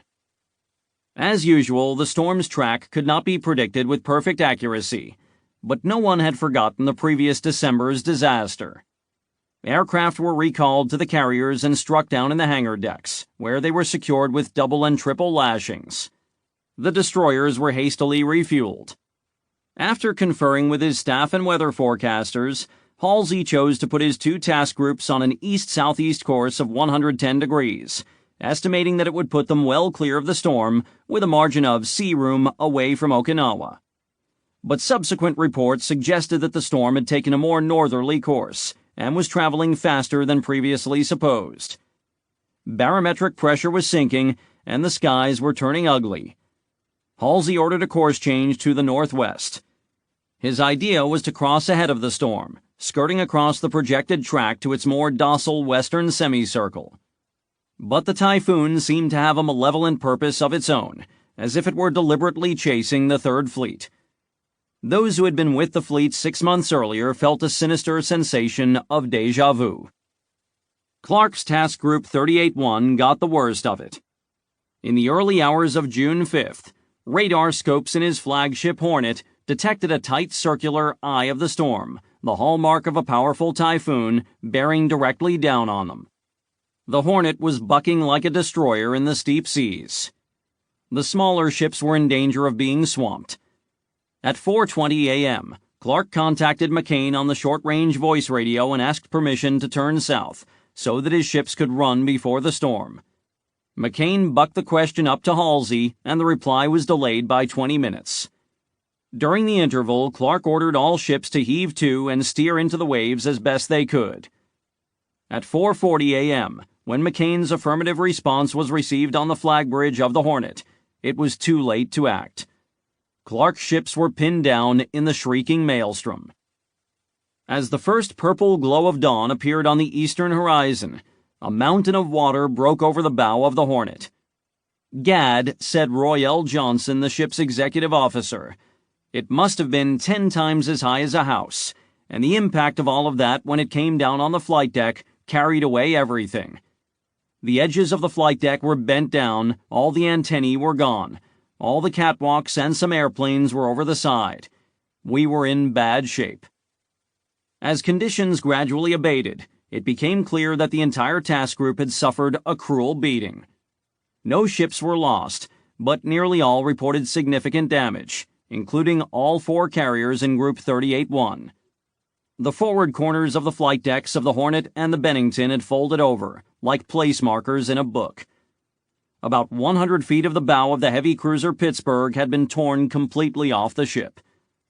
The Pittsburgh's sister Baltimore, the ship that had carried FDR to Hawaii the previous year, was also heavily battered, although she stayed together and was later repaired in dry dock. Total aircraft losses were 233 swept overboard, 36 damaged beyond repair and jettisoned, and 23 more badly damaged. 6 men had been lost at sea. 4 others were severely injured. As the storm blew over, Halsey ordered another round of strikes on Kyushu. The Hornet was in no shape to launch planes, but Clark was determined to try. An F-4U Corsair trying a deck run on the shortened flight deck nosed straight down into the sea and sank with its pilot. The folded-over flight deck created too much air turbulence. The crew broke out blowtorches and attempted to cut away as much of the damaged portion on the deck as possible, but after working through the rest of the day and night, the blowtorch teams had only cut away a small portion of the damaged steel. At Clark's prodding, even though he was not the captain of the ship, the Hornet managed to launch planes off the stern. This remarkable carnival trick had never been attempted on an Essex-class aircraft carrier. The engines were reversed, and sternway was made into the wind. The ship's engineer fretted over excessive strain on the engines. But for 2 days, the Hornet conducted flight operations in this manner, launching planes directly over the fantail and recovering them over the damaged bow. On June 10th, General Kenny's 5th Air Force was ready to assume full responsibility for the air defenses at Okinawa, and the 3rd Fleet was released to pull back to Leyte Gulf for a badly needed period of repairs, reprovisioning, and rest. The fleet was exhausted, and the storm mauling only exacerbated the situation. After his flagship Yorktown dropped anchor in San Pedro Bay, Admiral Radford fell into his bunk and slept almost 24 hours straight. Admiral Sherman's Task Group 38-3 had been at sea for 79 days, engaging in combat during 52 of those days, a Navy record. Having blundered into a second typhoon in 6 months, Halsey knew that his command was hanging by a thread. He lost no time in laying the groundwork for his defense. Weather reporting, he told Nimitz, had been abysmal. Reports of the storm's position and track had literally been all over the map. The early estimates of the storm's location covered an area of 34,000 square miles. The reports were also greatly delayed. A court of inquiry was convened in the wardroom of the New Mexico. It was chaired by Admiral John Hoover, the same gimlet-eyed seaman who had chaired the court that had blamed Halsey for the December typhoon. Task Group commanders Clark and Radford gave harshly critical testimony. Radford, a future chairman of the JCS, judged that Admiral Halsey was completely responsible, and in this instance, culpably negligent. He suggested that both Halsey and McCain, having just returned to the fleet after a long stateside leave, were too proud to take advice from their more experienced subordinates. Acknowledging the poor state of weather reporting, Radford said that basic seamanship should have guided the two admirals to better decisions. Why Halsey tried so hard to get all three task groups together remains a mystery to me. The individual groups could have done much better on their own. My group would have escaped the storm by remaining where we were. The Court of Inquiry recommended that serious consideration be given to relieving both Halsey and McCain of their commands and reassigning them to other duties. The ultimate decision was left to higher-ups. King evidently did give serious consideration to relieving both admirals, and Secretary Forrestal said he would back the decision. In the end, however, it was decided to keep Halsey on, while recalling McCain to Washington to serve as Deputy Chief of the Veterans Administration. The war ended before McCain was relieved, and the admiral died of a heart attack before he could assume his new post. In this case, it is likely that Halsey's status as a popular hero had saved his command. Throughout that summer of 1945, his image and his smash-mouth oratory were featured prominently in the American press. The very same week that the Court of Inquiry rendered its verdict, Halsey's leering face appeared on the cover of Time magazine under his trademark slogan, "Kill Japs, and then kill more Japs." As the 10th Army pursued the retreating Japanese down the island, its progress was hindered by continuing rain and muddy roads. Even tanks and tracked vehicles were mired in the brown quagmires, and many had to be abandoned. The supply problem was partly solved by landing supplies on the coasts and partly by airdrops. Samuel Hines flew dozens of supply runs over what seemed the ruins of an ancient, peaceful world. Tiny fields and old stone walls, deep, narrow lanes lined with gnarled old trees, a heap of stones where a house had been, all very close under our wings, everything clearly visible, even in the rain. The roads leading south were an open-air morgue, strewn with dead Japanese and Okinawans. American infantrymen were put on clearance details, dragging the corpses off the roads to clear a way for the trucks and tanks. Thomas McKinney of the 6th Marine Division recalled finding the bodies of wounded Japanese soldiers who had tried to crawl south after their retreating army. "We found, hundreds of them with arms and legs off, laying out there, and it was obvious that they had tried to crawl. The stumps of their legs and all were still bandaged, but covered with mud and everything else. They crawled through it. They had tried it. They were bound and determined to go. They died along the way." The 32nd Army would make its last stand on a line bisecting the Kion Peninsula, a tongue of rugged tableland and coral escarpments at the southernmost point of Okinawa. The main line of defense ran through the Yuzadake and Yaiju-dake ridge systems. This final corner of contested territory on Okinawa took in about 11 square miles. The retreat from Shuri had been deftly executed. By the time the Americans had discovered the move, it was too late to exploit the opportunity to destroy the retreating columns while they were out in the open. Nevertheless, the 32nd Army was badly weakened, and its retreat to Kion was only going to postpone defeat by another 2 or 3 weeks, if that. On June 4th, after collecting reports from division and regimental commanders, the headquarters staff concluded that the Army's remaining troop strength was approximately 30,000, down from 40,000 2 weeks earlier. Some of the most elite veteran units had been lost in rearguard actions on the Shuri line. The largest remaining organized force was the Japanese 24th Division, with 12,000 troops in its ranks. But fighting efficiency was greatly reduced by the loss of heavy weaponry, ammunition, and other supplies.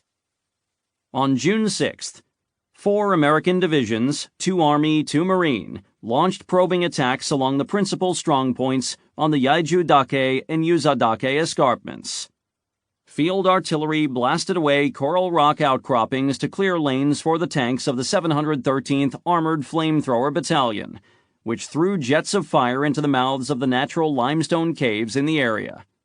The Americans made rapid progress on the eastern part of the line, where the terrain was a bit more friendly, capturing a terrain feature called Hill 95 on the night of June 11th. Japanese resistance was scattered and largely disorganized, but a lot of Americans would give their lives in this last stage of the fight for Okinawa. As the Army and Marines closed the ring around the enemy's shrinking perimeter, small Japanese squads launched night infiltration attacks and banzai charges. Snipers on the ridges claimed many victims, and when the Americans advanced quickly over the terrain, their casualties from friendly mortar and artillery fire increased. Worst hit was the Old Breed, the 1st Marine Division, which suffered 1,150 casualties in the week from June 11th to June 18th. More than on any previous Pacific battlefield, the Americans attempted to persuade their enemies to give up the fight. Surrender inducements were aimed both at Japanese troops and at Okinawan civilians. Aircraft dropped hundreds of thousands of leaflets into the Japanese lines, including 30,000 leaflets on June 12th alone. The 10th Army Psychological Warfare Office published a daily Japanese-language newspaper, the Ryukyu Shuho. Loudspeakers were mounted on jeeps, trucks, and patrol boats, and Japanese-American Nisei translators issued scripted appeals. Portable battery-powered radios were dropped by parachute so that U.S. broadcasts could be heard in caves. In comparison to past efforts, the leaflets and the surrender appeals were better written, more intelligible, and more closely tailored to the peculiar cultural sensitivities of the Japanese. All emphasized a few core themes: that military defeat was inevitable, that the Japanese militarist leaders were corrupt and incompetent, and that the Japanese must rally to save their country from total destruction.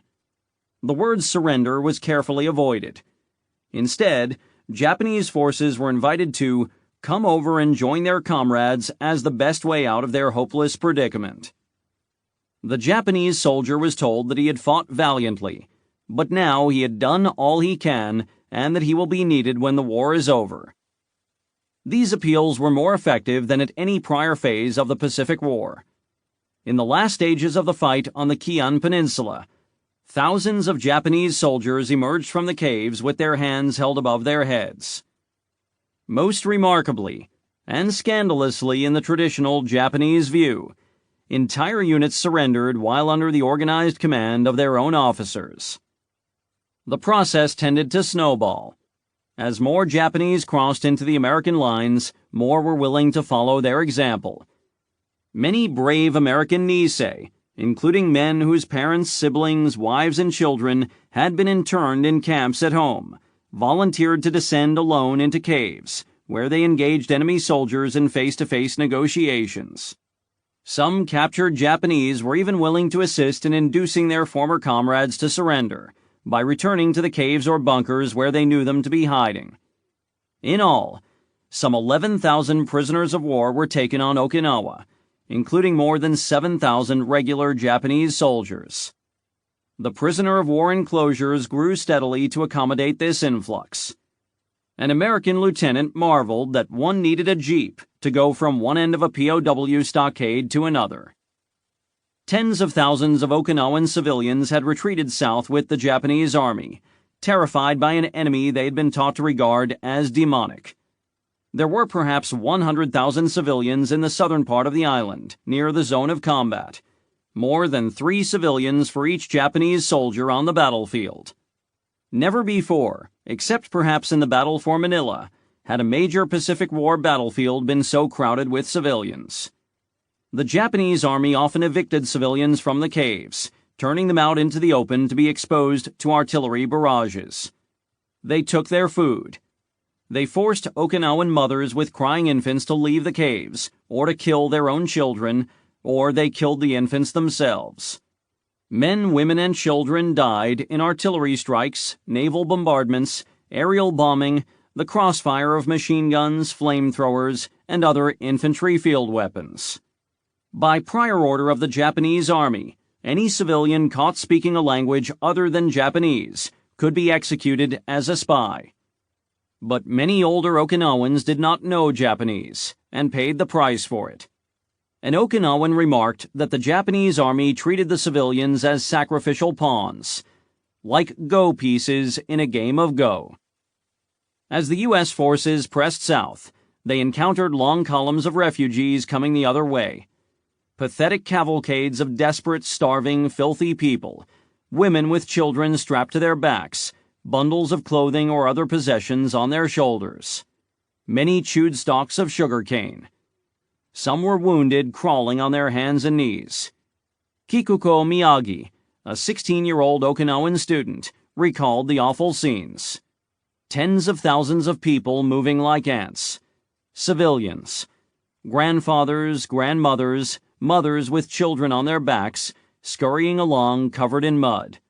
When children were injured, they were left along the roadside, just thrown away. Those children could tell we were students. They'd call out, "Nay, nay," and try to cling to us. That's Okinawan dialect for older sister. It was so pitiable. I still hear those cries today. Many Okinawan civilians were shot as they approached American military positions. American sentries had orders to shoot them all, especially at night, when it was difficult to distinguish military personnel from civilians. Flares and star shells lit up the crowds coming north toward the American lines. In a few cases, Japanese Army forces had even pushed the Okinawan civilians in front of them, forcing them to advance as a kind of human shield.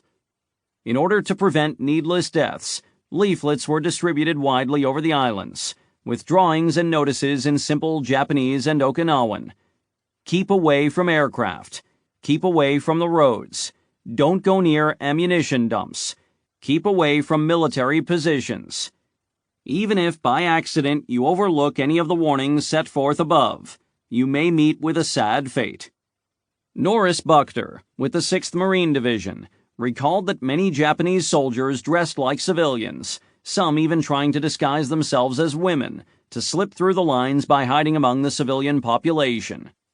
Unfortunately, then, we had to shoot them. That's when a lot of the poor Okinawans got killed.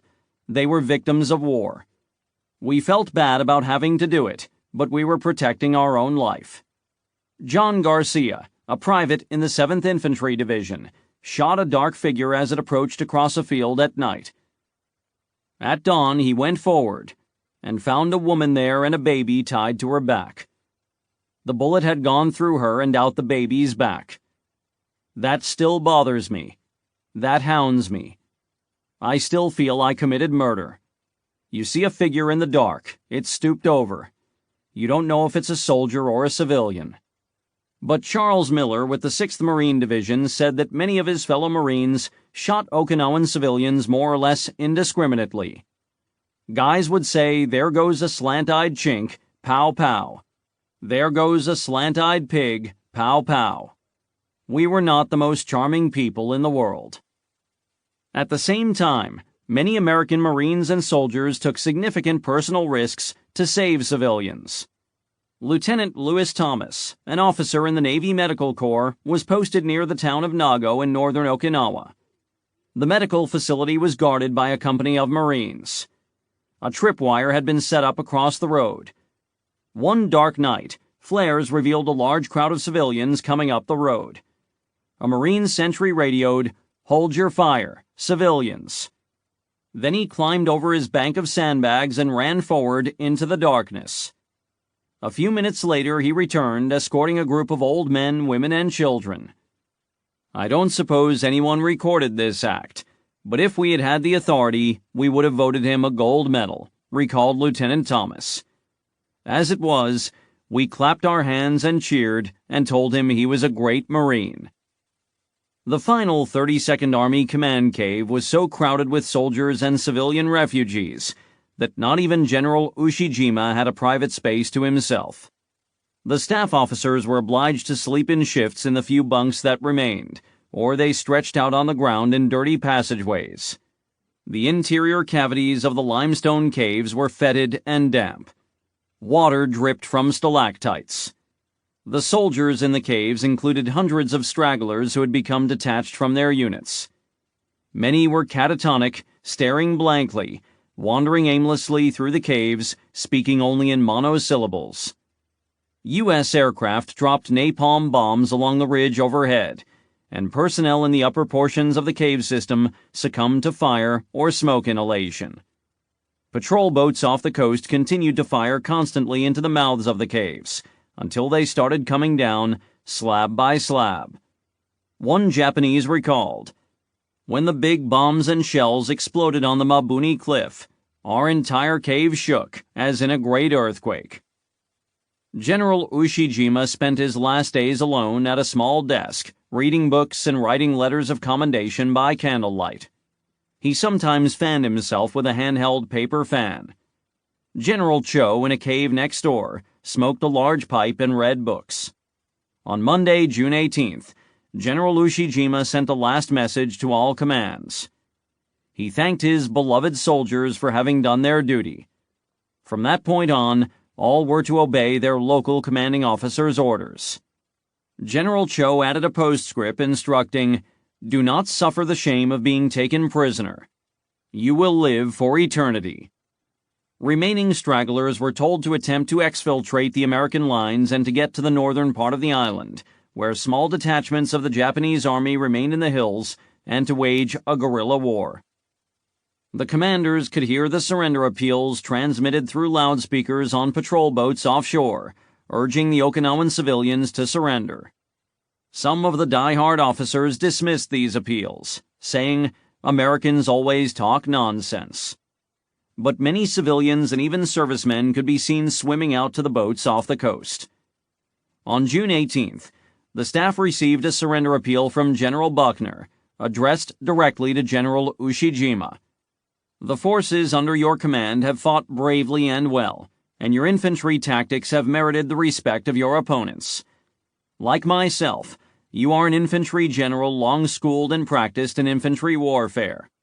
I believe, therefore, that you understand as clearly as I that the destruction of all Japanese resistance on the island is merely a matter of days." The message evoked hearty laughter. Ushijima remarked wryly, "The enemy has made me an expert on infantry warfare." 3 days later, Ushijima radioed a farewell message to Tokyo. Then he invited his staff to a final banquet. The last remaining bottles of sake and liquor were opened, and the men drank a round of valedictory toasts. Then Ushijima and Cho left the cave and sat on a narrow ledge overlooking the East China Sea. Ushijima was dressed in a full dress uniform, General Cho in a white kimono. At 4:10 a.m. on June 22nd, they plunged daggers into their midsections and were immediately beheaded by subordinate officers wielding samurai swords. According to Masahide Ota, the Americans subsequently found the grave of General Ushijima. Ota found an American knife struck into the grave marker and read rude messages scrawled in English.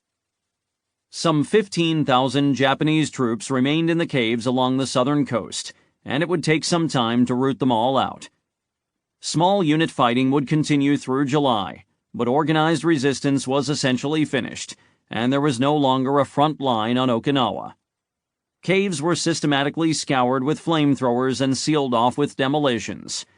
Thousands of Japanese troops and civilians were entombed. During the last 8 days of the battle, after the collapse of organized resistance, an estimated 8,975 Japanese soldiers were killed, and thousands of Japanese prisoners were taken. Many others took their own lives. Kikuko Miyagi, the 16-year-old student, hid in a cave for more than 2 weeks. On June 17th, it was blown up, probably by an American hand grenade. Kikuko was uninjured, but many of her fellow students were mortally wounded. "I smelled blood. I thought instantly they've just been hit. We lived in darkness and sensed everything by smell. From below I heard my classmates' voices. I don't have a leg, my hand's gone. At my teacher's urging, I descended into a sea of blood. Nurses, soldiers, students killed instantly or severely injured.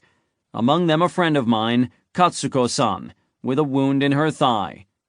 'Quick, teacher, quick,' she was crying. 'It hurts.' I was struck dumb. There was no medicine left, and near me a senior student was desperately trying to push her intestines back into her stomach. "I won't make it," she whispered, "so please take care of other people first." Then she stopped breathing. Kikuko and a few other uninjured girls managed to escape the cave. They climbed down a cliff to a rocky beach. They were badly dehydrated, their hair crawling with lice, their fingernails overgrown, their bodies thick with fleas, and their skin covered with filth. They were emaciated to the point of starvation, and their skin itched constantly. She and the other girls promised one another, "If I'm unable to move or you're disabled, I'll give you cyanide."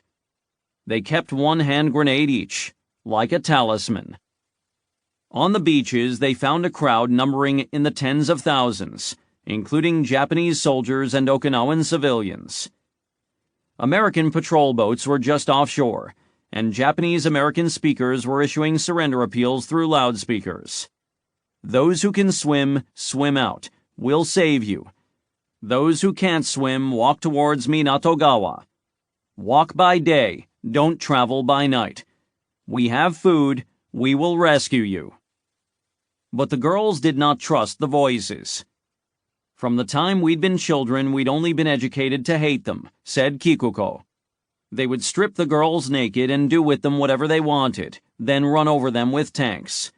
We really believed that. We didn't answer that voice, but continued our flight. We were simply too terrified of being stripped naked.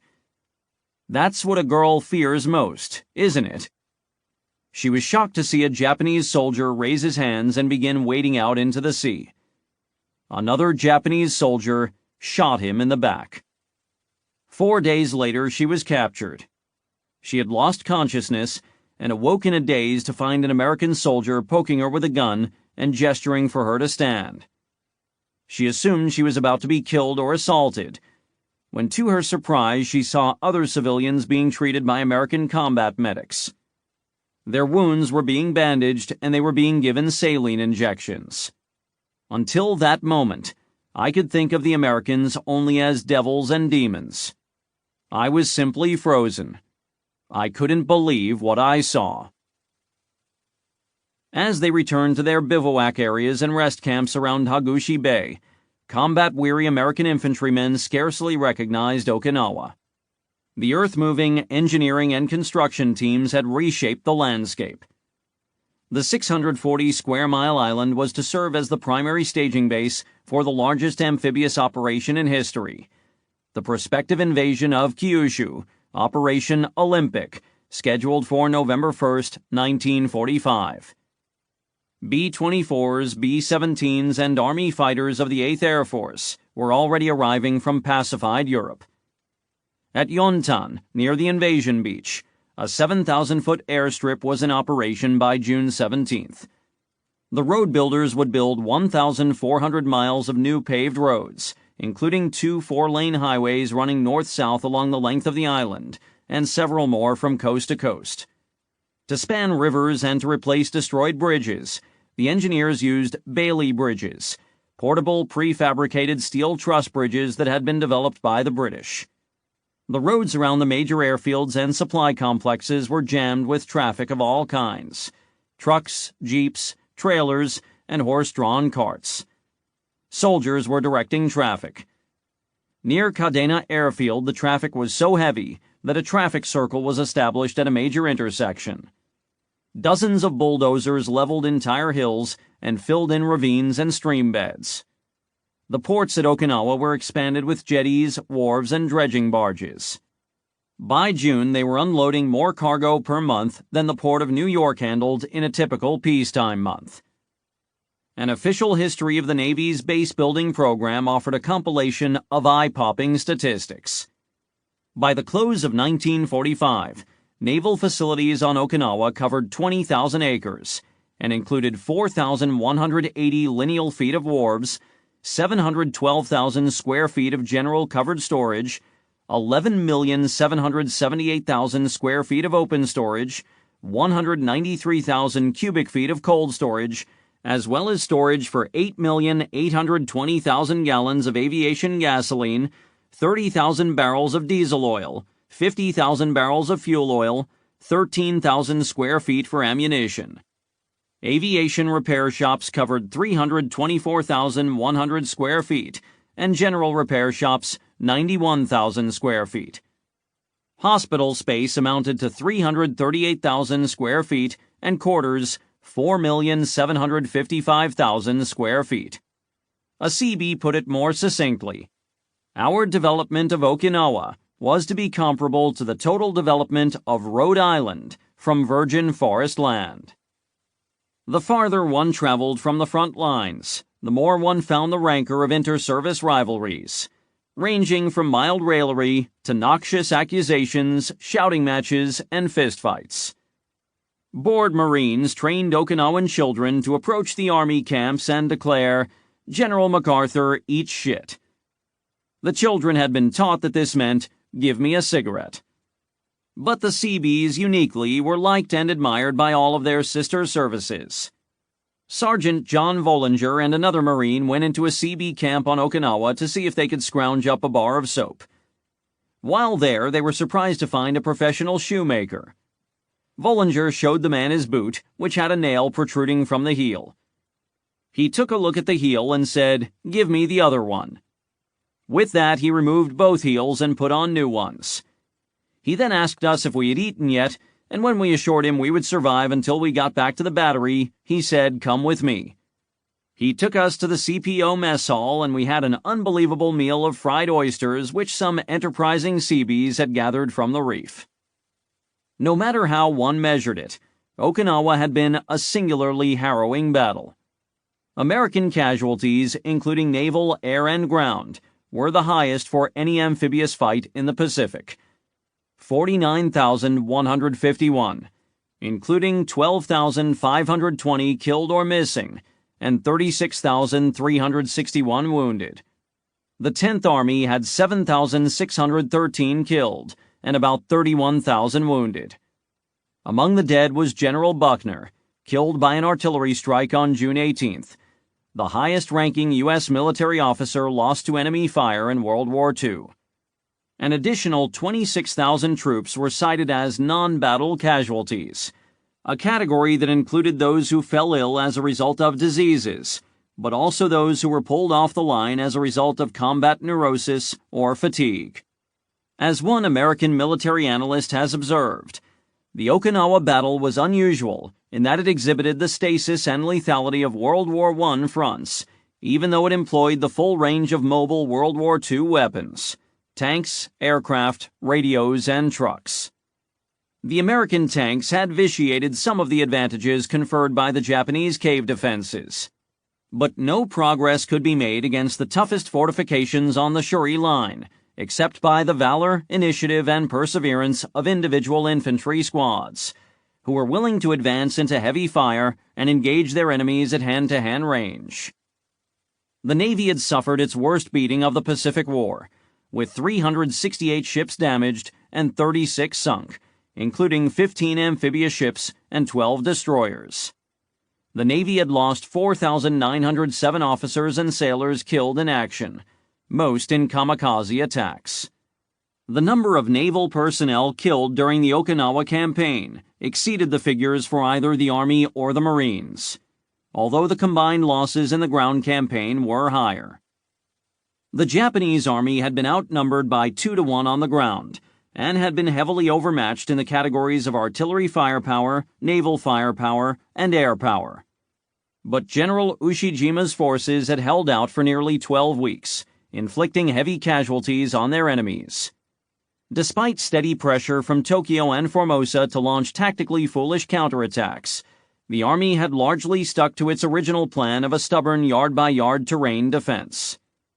In the end, as intended, nearly the entire Army was lost, amounting to nearly 90,000 combatant and service troops killed and 11,000 captured.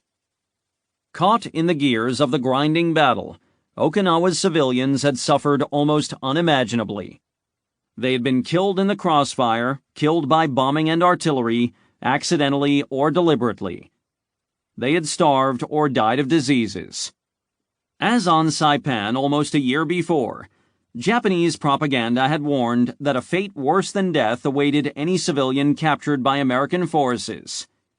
And as on Saipan, many terrified civilians took their lives and those of their loved ones.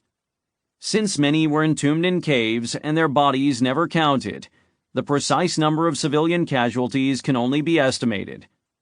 According to the Okinawan prefectural government, 94,000 Okinawan civilians died during the battle, and of these, 59,939 perished in June 1945, after the Japanese Army's retreat from Shuri. For the victors, possession of the island conferred tremendous strategic advantages. The island provided a staging area and springboard for the prospective invasion of Japan, less than 400 miles from the targeted invasion beaches in southern Kyushu.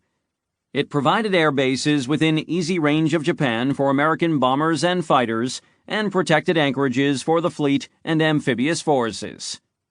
Admiral Spruance had foreseen all of these advantages a year earlier, when he had argued in favor of capturing Okinawa. For the Japanese, the loss of Okinawa only confirmed what their leaders already knew: that the war was lost, and that their enemy possessed the means and the will to invade and conquer their homeland. Chapter 15.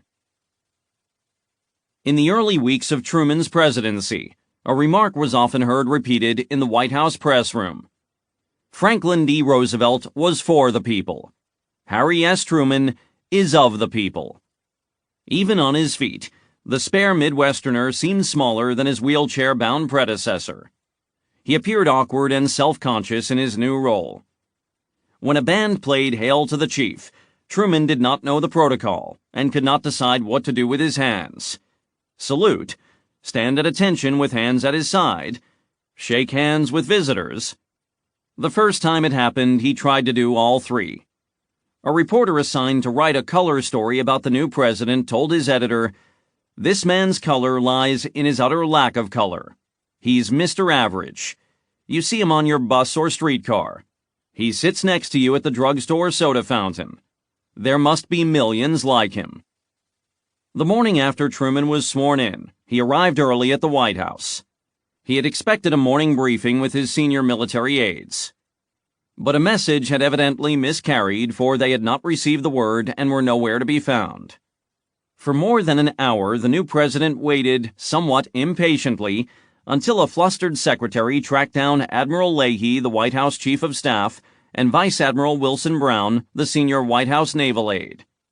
They collected their briefing papers and hurried to the Oval Office, where they found the new president seated behind FDR's mahogany desk, still covered with his predecessor's collection of sundry trinkets and gadgets.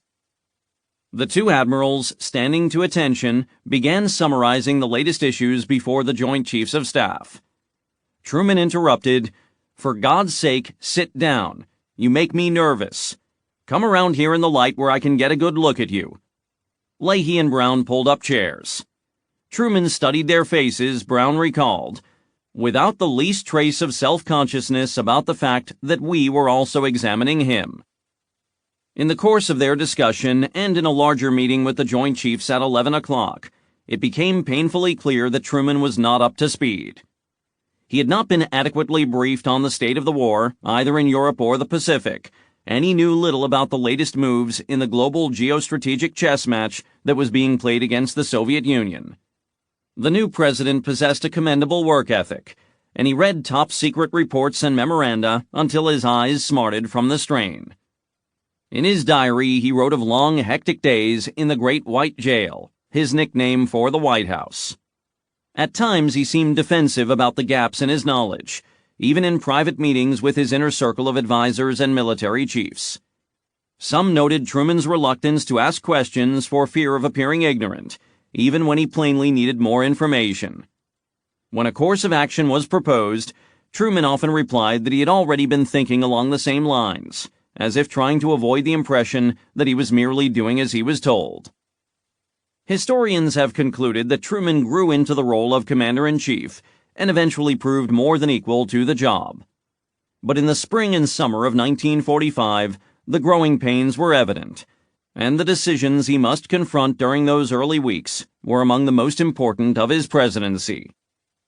In his diary, Bill Leahy expressed concern about the staggering burdens of war and peace that Truman must carry. Privately, according to Leahy's son, the admiral regarded his new boss as a bush leaguer. He had been accustomed to speaking his mind to Roosevelt, knowing that the late president was captain of the team and might accept or reject his advice according to his own judgment. But Truman did not yet possess the confidence or independence to buck his advisers. Truman was in their hands, Leahy told another aide, which meant that everyone who advised the president bore heavy responsibility and must be absolutely sure they were right. In his diary and his subsequent memoir, Leahy betrayed no sense of responsibility or culpability for the new president's relative ignorance. One is struck by this lack of self-awareness in a Washington statesman otherwise respected for his wisdom and good judgment. Whatever he knew or did not know about the state of FDR's declining health, Leahy had been at the late president's elbow for most of the last year of his life. He certainly knew enough to anticipate that Truman might be thrust into the role of commander-in-chief at any moment. Leahy was the White House Chief of Staff and the chairman of the JCS. What steps did he take to ensure that the vice president was properly briefed? Who else had that duty if not himself? No adequate explanation has ever been provided for this breakdown in the basic procedures of sound constitutional government. Leahy had been personally close to FDR, he told Truman, and was distressed by his death. He was inclined to retire from the Navy and from his position as White House Chief of Staff. But Truman needed him for the sake of continuity, if nothing else, and asked him to stay on the job to help him pick up the strands of the business of the war. After Truman gave assurances that he would adhere to the same decision-making procedures used by FDR, Leahy agreed to remain on the job for at least a few more months. It turned out that he served another 4 years, to the end of Truman's first term in office. Even now, at this late stage of the campaign, basic questions of military strategy and foreign policy in the Pacific remained unresolved. Would an invasion of Japan be necessary?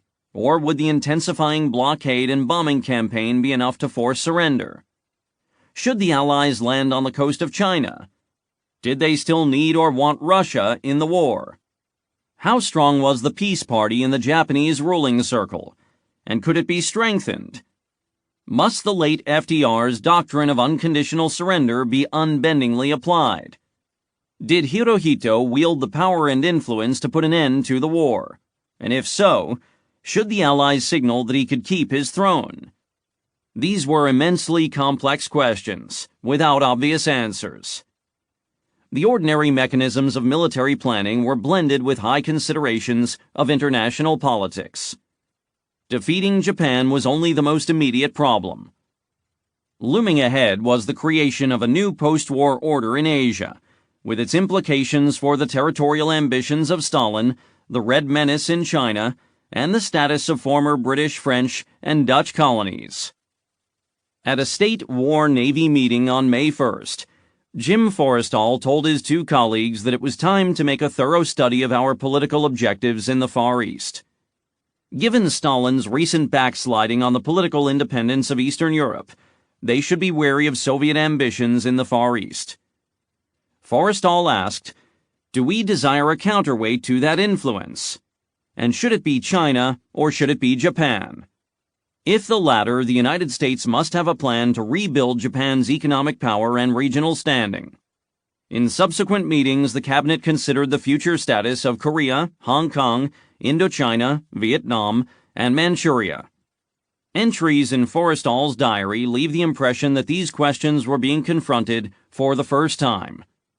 At another State War Navy meeting on May 29th, the three secretaries considered whether Truman should release a statement clarifying the meaning of unconditional surrender, and perhaps addressing the post-war status of Japan's imperial dynasty. The question was tabled by unanimous agreement, because the time was not appropriate for the president to make such a pronouncement. Leading figures in the Navy and the Army Air Forces roughly agreed on one point, that an invasion of Japan was unnecessary and should be avoided. They stressed the cumulative effect of the air-sea blockade, which promised to cut off virtually all remaining maritime traffic into Japan. Without this last dribble of imported oil, raw materials, and food, the Japanese economy would seize up and its people would starve. Concurrently, the destructive intensity of the aerial bombing campaign would surge to new heights. Hundreds of newly commissioned B-29 superfortresses were flying into the theater from the United States, and thousands of bombers and fighters of the 8th Air Force were redeploying from Europe. The Third Fleet was preparing a 6-week rampage in enemy waters, which promised the largest carrier airstrikes in history against Japanese cities, seaports, and the road and rail network. While these punishing blows took effect, some argued in favor of landing troops on the Asian mainland. Lieutenant General Albert C. Wedemeyer, U.S. Army commander in China, wrote that establishment of a lodgment on the coast would of course electrify the Chinese and cause them to redouble their efforts to gain land contact and thus open communications. Admirals Nimitz and Spruance advocated seizing the Chusan Islands group southeast of Shanghai and the nearby Ningpo Peninsula on the southern side of the Yangtze River estuary. Their objective was to establish a bridgehead into China, throw a lifeline to Chiang Kai-shek, and provide more time, said one of Nimitz's top planners, to build more airfields and just bomb Japan to its knees. This prospective Operation Long Tom won the provisional backing of the JCS and was assigned a tentative launch date of August 1945. MacArthur argued for a direct invasion of Japan at the earliest possible date. Pecking away at the coast of China, he said, would only waste time, lives, and treasure. The Japanese could not be defeated by blockade and bombing alone, he said, and he pointed to the example of their German allies, who had refused to surrender even after their cities had been reduced to rubble. The strongest military element of Japan is the army, which must be defeated before our success is assured. This can only be done by the use of large ground forces. Just as is the case with Germany, we must defeat Japan's army, and for that purpose our strategy must devise ways and means to bring our ground forces into contact with his at decisive points. From his headquarters in Manila, MacArthur told Marshall that he could take Kyushu with forces already in the Pacific. If it became necessary to invade Honshu and capture Tokyo, he would require reinforcements from Europe and the United States. Operation Downfall, as it was codenamed, aimed at conquering and pacifying Japan within 18 months of the final defeat of Germany. An early version of the plan, developed by the JCS planning staff in Washington, was presented to FDR and Churchill in February 1945 at the Argonaut Conference on Malta. Downfall consisted of 2 phases: an invasion of southern Kyushu in late 1945, Olympic, to be followed by an invasion of Honshu in the spring of 1946, Coronet. Each of these great amphibious assaults, especially Coronet, would dwarf the previous year's invasion of Normandy. Downfall would require the combined strength of all branches of the military services and all forces within both MacArthur's and Nimitz's theaters, with a supporting role by British and other Allied forces. The assault on Kyushu would be handled by the veteran 6th Army under General Kruger, veteran of the Philippines campaign. His forces would include 2 reinforced Army Corps, plus a third comprised of 3 Marine divisions. They would land simultaneously at Miyazaki on the east coast, Ariake Bay to the south, and Kushikino on the west coast. The decisive second phase Coronet would be aimed at the heavily populated and industrialized region of the Kanto Plain. It would be spearheaded by the 8th Army under General Eichelberger, whose forces would land on beaches at the north end of Sagami Bay. The Coronet assault would involve no fewer than 25 divisions, with additional reinforcements to be brought into action as needed. If an overpowering pincer attack on Tokyo did not force a surrender, Allied forces would occupy the capital, and then fan out from that hub, attacking in every direction, wiping out organized resistance in one province after another until the entire nation lay prostrate and subjugated. The initial timetable fixed by the JCS in late March 1945 envisioned an Olympic landing on December 1, 1945, followed by a Coronet landing on March 1, 1946. On Nimitz's recommendation, considering the risks to the fleet posed by winter storms, the target date for Olympic was moved forward to November 1, 1945. For the moment, the JCS left the perennially quarrelsome issue of command unity unresolved. Like all amphibious invasions, downfall would require sustained and intricate cooperation between the air, ground, and naval forces. But in the spring of 1945, the various internecine frictions and rivalries in the Pacific were growing worse, not better. Personal communications between the two theater commanders were frosty on a good day. In April, each man invited the other to visit his respective headquarters in Manila and Guam. Both invitations were regretfully declined. General Richardson, the senior Army officer in Nimitz's theater, asked to travel to the Philippines to confer with MacArthur. Nimitz withheld permission, explaining that he wanted first to settle the ongoing negotiations. A week later, Nimitz swallowed his pride and flew to Manila, where he was briefed on MacArthur's draft plan for downfall. The SWPA commander proposed to take command of Okinawa and other islands in the Ryukyus, and all land-based air forces in the Pacific. Nimitz balked. He flew back to Guam and put his staff to work on an independent Navy plan for the amphibious phase of downfall, intending only to consult with MacArthur as necessary. Nimitz kept a framed photograph of MacArthur prominently displayed in his office in Guam. Visitors naturally assumed that it was a gesture of respect.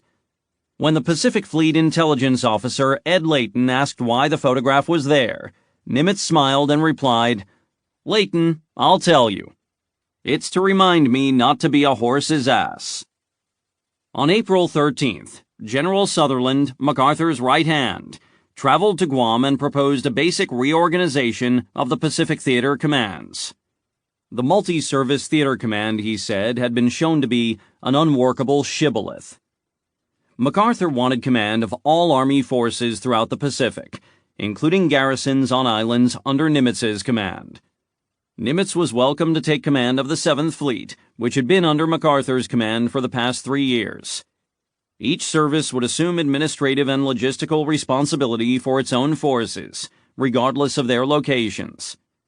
After the Okinawa operation, added Sutherland, no Army troops would be allowed to serve under an admiral.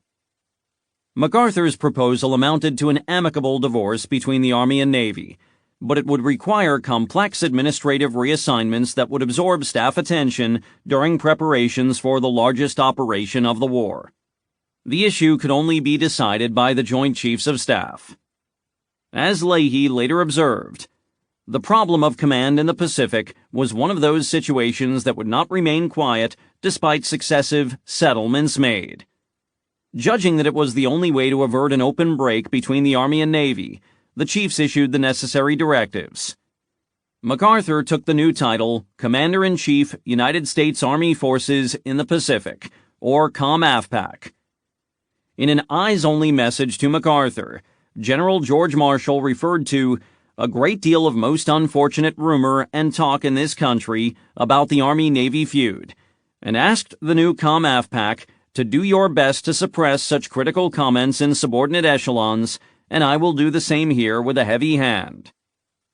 No sooner was that issue resolved, however, than a new quarrel broke out over the command setup for downfall. Nimitz wanted to keep the model that his commanders had employed since Operation Galvanic in November 1943, in which the invasion force was landed under naval command and the ground general took control of his forces only upon setting up his headquarters ashore. MacArthur not only rejected this proposal, but refused to discuss it further, insisting that it be sent up to the JCS for a ruling. He took special umbrage at the suggestion that the fleet commander, during the passage to the invasion beaches and the initial landing phase, should control all publicity, including Army as well as Navy elements. In Washington, the issue seemed headed toward stalemate. Marshall bluntly told King that they were apparently in complete disagreement about the command structure for downfall, and insisted that the JCS immediately choose a commander with the primary responsibility for this campaign. The threat was implicit. If the question could not be settled in the next JCS conference, it would have to be appealed to the President of the United States. As the two Pacific offensives converged on Japan, it was growing harder to sustain the case for two autonomous theater commanders.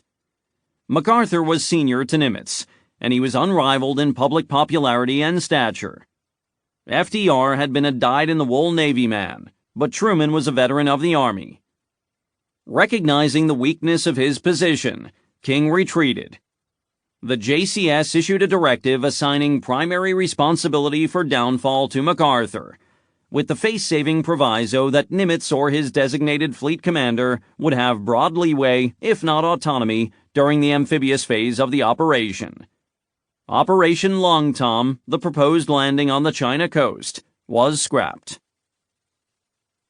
Admiral Baron Kantaro Suzuki, the prime minister who assumed power in April 1945, was a decrepit old man of 77 years, hard of hearing and prone to nod off in meetings. Long retired from the Navy, he had served for nearly a decade as a Grand Chamberlain of the Imperial Court, and was personally close to Hirohito. During the aborted Army coup d'etat of February 1936, he had been shot and nearly killed. Privately, there seems to have been an understanding between Suzuki and the Emperor that the new government must find a way to end the war, even if it meant acquiescing to harsh Allied demands. When the time was ripe, it was agreed the Emperor would be invited to issue a sacred decree to end the war. At the same time, every figure in the leadership was cognizant of the threat of military uprisings, assassinations, and even civil war. If the government was overthrown, there would be no chance of opening talks with the Allies, and Japan would be completely destroyed. In a sense, the peace party's struggle to end the war was a conspiracy that had to be kept secret long enough for it to succeed. That Suzuki had narrowly survived an earlier assassination attempt only made the point more poignant. As Richard B. Frank writes in Downfall, his study of the end of the Pacific War, the recognition of deadly threats from within is a key to understanding the motivations of some of the tiny handful of men controlling Japan's destiny. The reshuffled cabinet represented an attempt to integrate the various ruling factions, which were stalemated on fundamental questions of war and peace.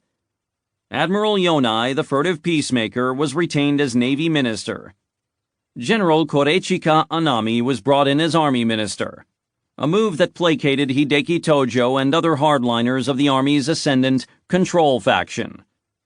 Admiral Soemu Toyoda, the former Commander-in-Chief of the Combined Fleet, was made Chief of the Naval General Staff, in which capacity he would join the hardline Fight On caucus with Anami and Army Chief of Staff Yoshijiro Umezu. Shigenori Togo, a former ambassador to the Soviet Union, was appointed Foreign Minister.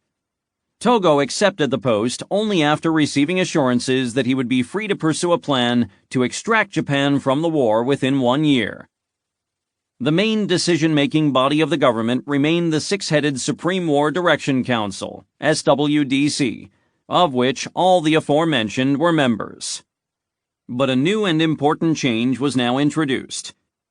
SWDC conferences would be limited to the 6 principals, without aides or lower-ranking officers in the room. The Big Six would conference behind closed doors, with the Marquis Koichi Kido, the Lord Keeper of the Privy Seal, and the Emperor to make 8. And it was these 8 men, influenced by perhaps 10 or 15 more, who would grapple toward a consensus in the closing weeks of the Pacific War. Consensus was their elusive goal. Nothing could be done unless and until it was established. To describe their painstaking ritual of group decision-making, the Japanese used an expression derived from ancient gardening practices, nemawashi. What it meant, literally, was the process of extracting the roots of a mature tree from the soil before it was transplanted to a new location. Each individual root had to be dug out of the ground. It was a meticulous and delicate job that required time and care. If it was done badly, the tree might die. Nemawashi explained why a formidable statesman like Admiral Yonai a former prime minister who had led a secret peace faction since joining the government in 1944, could not bring himself to speak plainly to his colleagues. Even after the defeat of Nazi Germany, when the inevitability of Japan's defeat was no longer in doubt, Yonai found that it was difficult for me, or I think for anyone else, to broach the subject of war conclusion to anyone. He spoke to Suzuki only in an abstract way, remarking that, "I don't think we can continue with this much longer." The same institutional defects that had produced Japan's irrational decision to launch the war in 1941 now prevented a rational decision to end it. There was no real locus of responsibility or accountability in Tokyo. Power was dispersed in piecemeal fashion across various military staffs and bureaucracies. Army and Navy leaders were figureheads who could be manipulated, deposed, replaced, or even killed by younger officers down the ranks. A sudden turn from war toward peace would require the compliance of many widely scattered interests and players, including officers in the middle ranks of both services. A stubborn lack of consensus, combined with the chronic threat of revolt, explained what the U.S. Strategic Bombing Survey called the unusual time lapse between the top civilian political decision to accept defeat and the final capitulation. At Yonai's suggestion, Suzuki had ordered the SWDC staff secretary to prepare a survey of Japan's overall economic and strategic position. The secret report, entitled Survey of National Resources as of 1 to 10 June 1945, was presented on June 6th. The conclusions were spelled out with culturally atypical directness. Not only was defeat inevitable, but the national economy was headed toward a crack-up, and the Japanese people were losing faith in their leaders. Statistics told the story of shipping losses, production declines, depletion of oil stocks, disruption in rail transportation, and a worsening food situation. With the pending loss of Okinawa, sea communications with the Asian mainland would be severed, and entire industries would have to suspend operations. Shortages of consumer goods would cause skyrocketing inflation, and the food situation would reach the point of crisis by the end of 1945, with the appearance of starvation conditions in the isolated sections of the nation. As for the military situation, all remaining warplanes would be deployed as kamikazes, but critical shortages in aviation gasoline loomed. Even assuming that the suicide planes and submarines managed to sink 1/4 of the U.S. invasion fleet, it would be difficult to defeat American plans through annihilation on the sea. The report detailed the overwhelming power of American fleets and air forces, and warned that about 1/2 of the approximately 60 divisions assigned to the Western European Theater of Operations have been redeployed against Japan. Admiral Toyoda, one of 3 hardliners on the Big Six, later told American interrogators that the statistics proved that Japan's war-making potential was in precipitous decline. And yet, he said, no one in the room summoned the courage to propose that Japan accept defeat on Allied terms. When a large number of people are present like that, it is difficult for any one member to say that we should so entreat, said Toyoda. So the decision was that something must be done to continue this war. The roots would have to be dug out of the ground one by one. More time was needed. Caught between competing impulses to seek peace or go on fighting, the SWDC moved to do both. The Council unanimously adopted a 2-track fundamental policy. The Army and Navy would mobilize forces for an all-out defense of the homeland. The Foreign Ministry would ask the Soviet Union to initiate and mediate peace negotiations with the Allies. On June 8th, Hirohito gave this plan his official sanction, as he always did when his advisors were unanimous. Ketsugo, the operational plan to repel an Allied invasion of the homeland, was circulated the same week the Suzuki government came to power. It involved a climactic, spasmodic effort to pour substantially all of the nation's remaining military and economic resources into countering an invasion. Ketsu called for a massive troop buildup to be accomplished through the mobilization of new and reserve army divisions. the deployment of forces to the regions considered most likely as points of invasion, the construction of coastal fortifications behind the expected invasion beaches, and an unprecedentedly large kamikaze assault on the Allied fleet. The plan correctly anticipated that the invasion would occur before the end of the calendar year 1945. The Japanese were also right in assuming that the first landing would come in southern Kyushu, to be followed in the spring of 1946 by a larger invasion of the Kanto Plain and the greater Tokyo region. As recently as January 1945, there had been only 11 fully mobilized Army divisions in Japan. In April and May, as U.S. forces overran Okinawa, the Imperial Japanese Army began transferring units from Korea and Manchuria and mobilized new and reserve divisions at home. By July 1945, a two-stage mobilization had brought the total to 30 frontline fighting divisions, 24 coastal defense divisions, 23 independent mixed brigades, 2 armored divisions, 7 tank brigades, and 3 infantry brigades. At the same time, Japanese forces were transferred to Kyushu, where the next Allied thrust was expected. By the end of July, there were 15 divisions, 7 independent mixed brigades, 3 independent tank brigades, and 2 coastal defense units on the island, with total troop strength surpassing 800,000. Due to shortages and declining munitions production, not all of these units were properly armed or equipped. Despite a prodigious attempt to stockpile ammunition in caves and bunkers impervious to bombing or bombardment, it was expected that many Japanese frontline units in Kyushu would run low on ammunition if the campaign lasted beyond a few weeks. At the same time, Tokyo stepped up efforts to organize, arm, and train civilian militias. All men between the ages of 15 and 60, and all women between the ages of 17 and 40, were drafted into these local fighting organizations, whose enlistment rolls officially topped 25 million. Many were equipped with nothing better than spears or household weapons.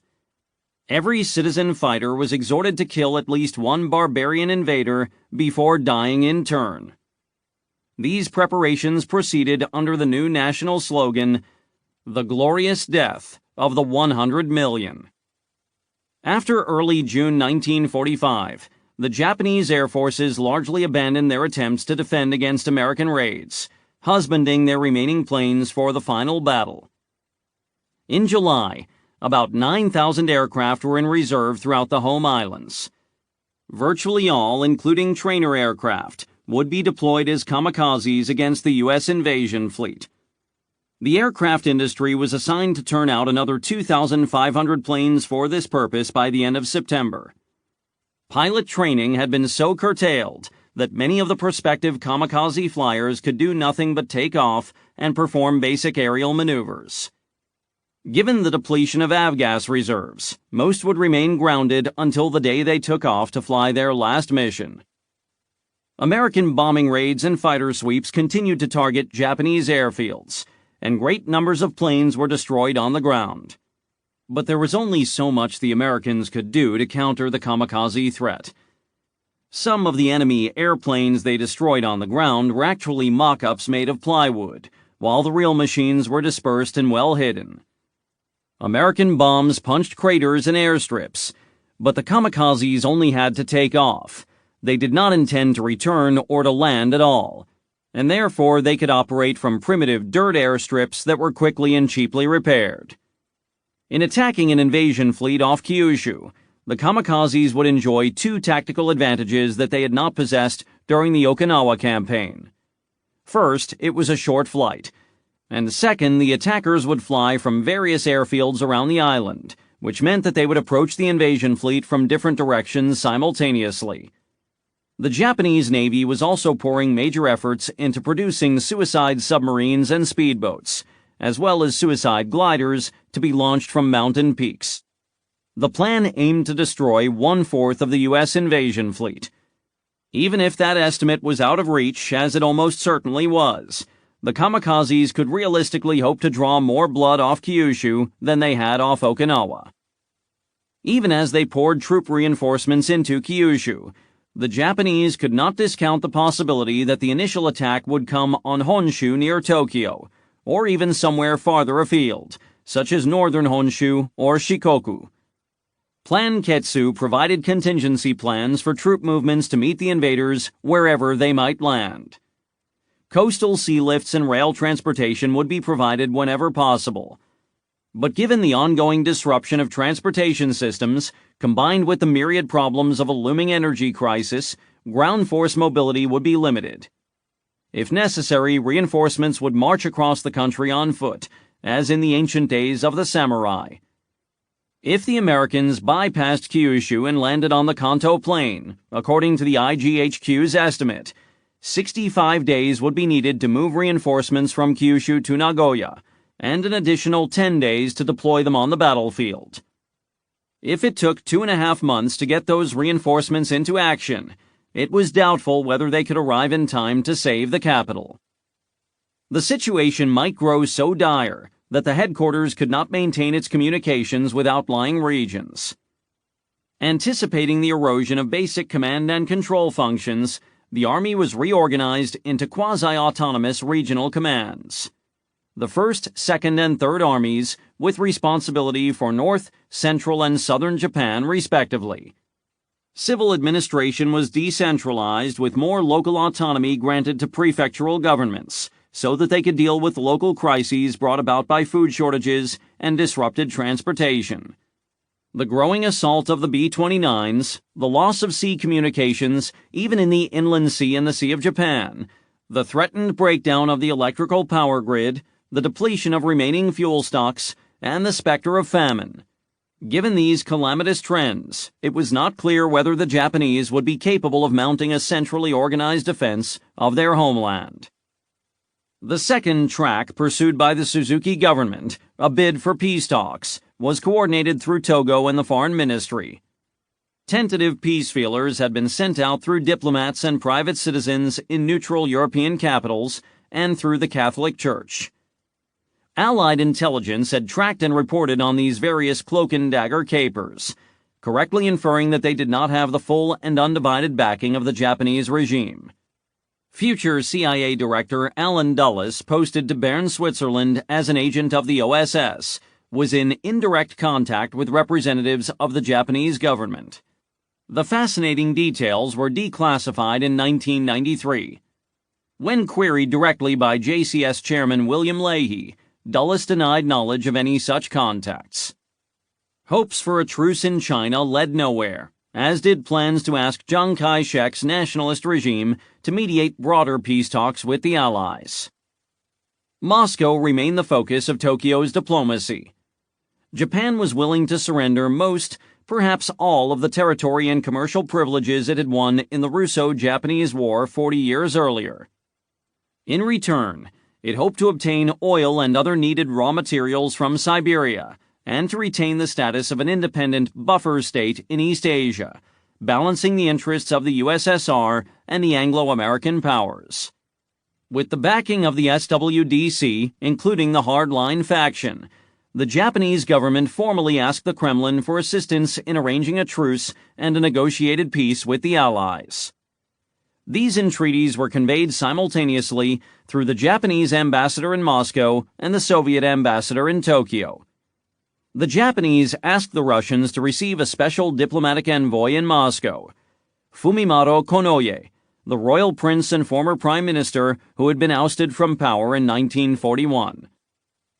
The Russians listened to these plaintive entreaties and offered no encouraging reply, but did not reject them outright. Vyacheslav Molotov, Stalin's Commissar of Foreign Affairs, seemed to drag his feet. He was often unavailable. Meetings were postponed, rescheduled, and then postponed again. Molotov asked Japanese Ambassador Naotake Sato to provide more concrete proposals. The USSR would reply to the Japanese requests, he told Sato, after he and Stalin had returned from the Allied conference in Potsdam, Germany, July 17 to August 2, 1945. The Japanese did not yet know or suspect that the Russians had already pledged to join the war against Japan. At Yalta, Stalin had fixed the date of the Soviet attack for 3 months after the fall of Germany. The Soviet dictator led the Japanese along with inconclusive diplomatic exchanges, intending only to buy time for his forces to redeploy from Europe. Throughout June and July, Russian troops, tanks, and artillery were traveling east by rail and massing on the Manchurian border.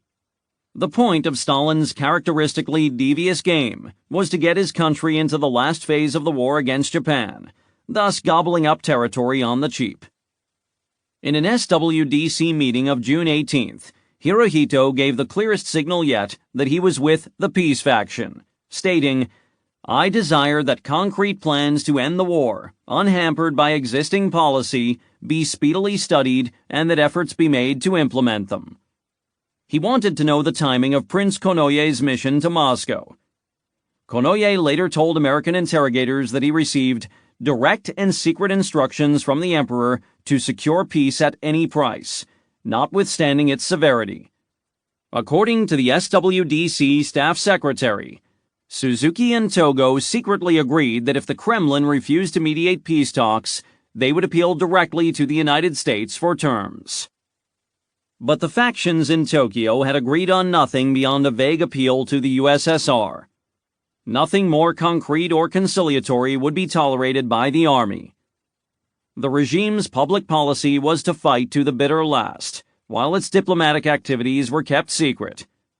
Prime Minister Suzuki's public statements remained as spirited and bellicose as ever. The very idea of surrender was anathema. Even the peacemakers were working on the assumption that some kind of bargain could be struck.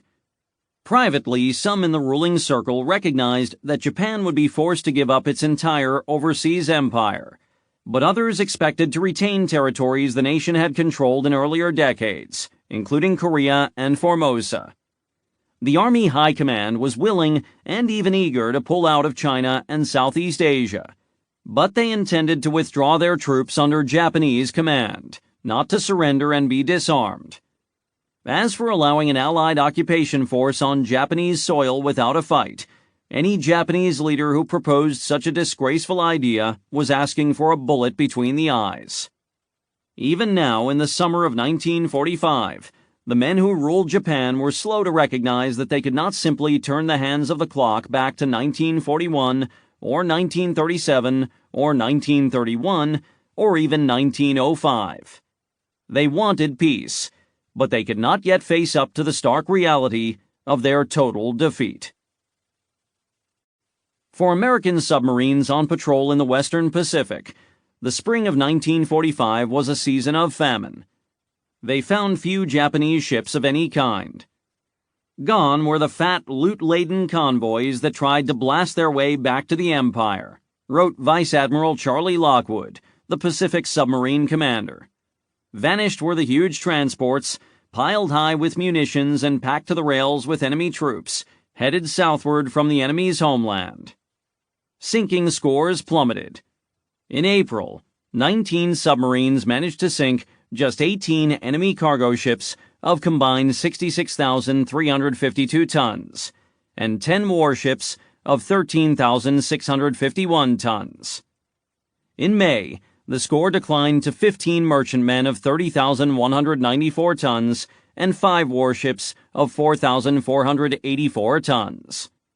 Most of the few remaining targets were found in the domain of Admiral Fife's Subic Bay Command, in the Java Sea, the Gulf of Siam, and close inshore along the coast of Indochina. Increasingly, U.S. submarines preyed upon the dilapidated little trawlers, junks, and sampans that were always found teeming in those waters. Most were innocently laden with non-contraband cargoes such as rice, grain, fish, coffee, sugar, or salt, and manned by Chinese, Thai, or Malayan crews. But they were plying the coastal trade between ports in Japanese-occupied territories, and that was enough to doom them. In a July 1945 patrol off the east coast of Malaya, the submarine Blenny sank 63 small craft with her deck guns. In most cases, but not all, skipper William Hazard gave the crews a warning before opening fire, allowing them to evacuate their vessels and take to their rafts and lifeboats. As solitary commerce-raiding cruises became less productive, the submarine fleet had to devote itself to new missions involving closer cooperation with other Allied forces. During the Iwo Jima and Okinawa campaigns, submarines acted in versatile roles: to scout the Japanese coast, sink enemy picket boats, and provide early warning of kamikaze strikes. They scouted and charted enemy minefields and laid mines themselves in channels traversed by enemy shipping. Supporting technologies advanced by giant steps. By the spring of 1945, U.S. subs were equipped with new sonar and radar systems that made them considerably more deadly as hunters, and new radio transceivers enabled them to send and receive communications even while submerged. Lockwood and LeMay, whose respective headquarters were now neighbors on Guam, collaborated personally to improve recovery rates for downed Superfortress air crews. By February 1945, at least 4 submarines were stationed directly along the flight line of each B-29 bombing mission. They called themselves the Lifeguard League. Procedures improved continuously, though never at a pace to satisfy either Lockwood or LeMay. By June, Lifeguard League submarine crews were coordinating directly by radio with the air crews of the Navy Dumbos, search and rescue patrol planes, as they patrolled overhead. Japan's last remaining viable sea link to Asia was through the Sea of Japan, the back door between the enemy's home islands and its vital territories of Korea and Manchuria. No American submarine had attempted to penetrate that largely enclosed marginal sea since the destruction of Mush-Morton's Wahoo in September 1943. In the interim, the Japanese had upgraded and fortified their anti-submarine defenses in the 3 main entrance and exit routes. The narrow northern lanes at La Perouse and Tsugaru Straits were heavily patrolled by aircraft and small craft and guarded by coastal artillery. Tsushima Strait, between Kyushu and Korea, was 40 miles wide, but a powerful warm current ran north through it, and it was one of the most heavily mined seaways in the world. Lockwood had taken an interest in new frequency-modulated FM sonar systems that might enable a submarine to thread the Tsushima mine barrier, and by 1945, the technology had matured enough that it seemed worth the obvious risks. After conducting tests in dummy minefields off Pearl Harbor, Lockwood sold the idea to King and Nimitz. The operation was dubbed Barney. On June 4, 1945, a 9-submarine wolf pack crept into Tsushima Strait. They entered in 3 groups of 3, each taking a slightly different route through a 4-layered mine barrier. They stayed deep, below 150 feet, with their FM sonar sets tilted upward to see the locations of floating mines. As each boat snuck through the forest of steel mine cables, eluding the faint ghost-like images depicted on the FM sonar scopes, the seconds passed like minutes, and minutes like hours. The flying fish remained submerged for 16 hours, near the limit of her battery's endurance, while her crew panted and sweated in the oxygen-deprived confines of her hull.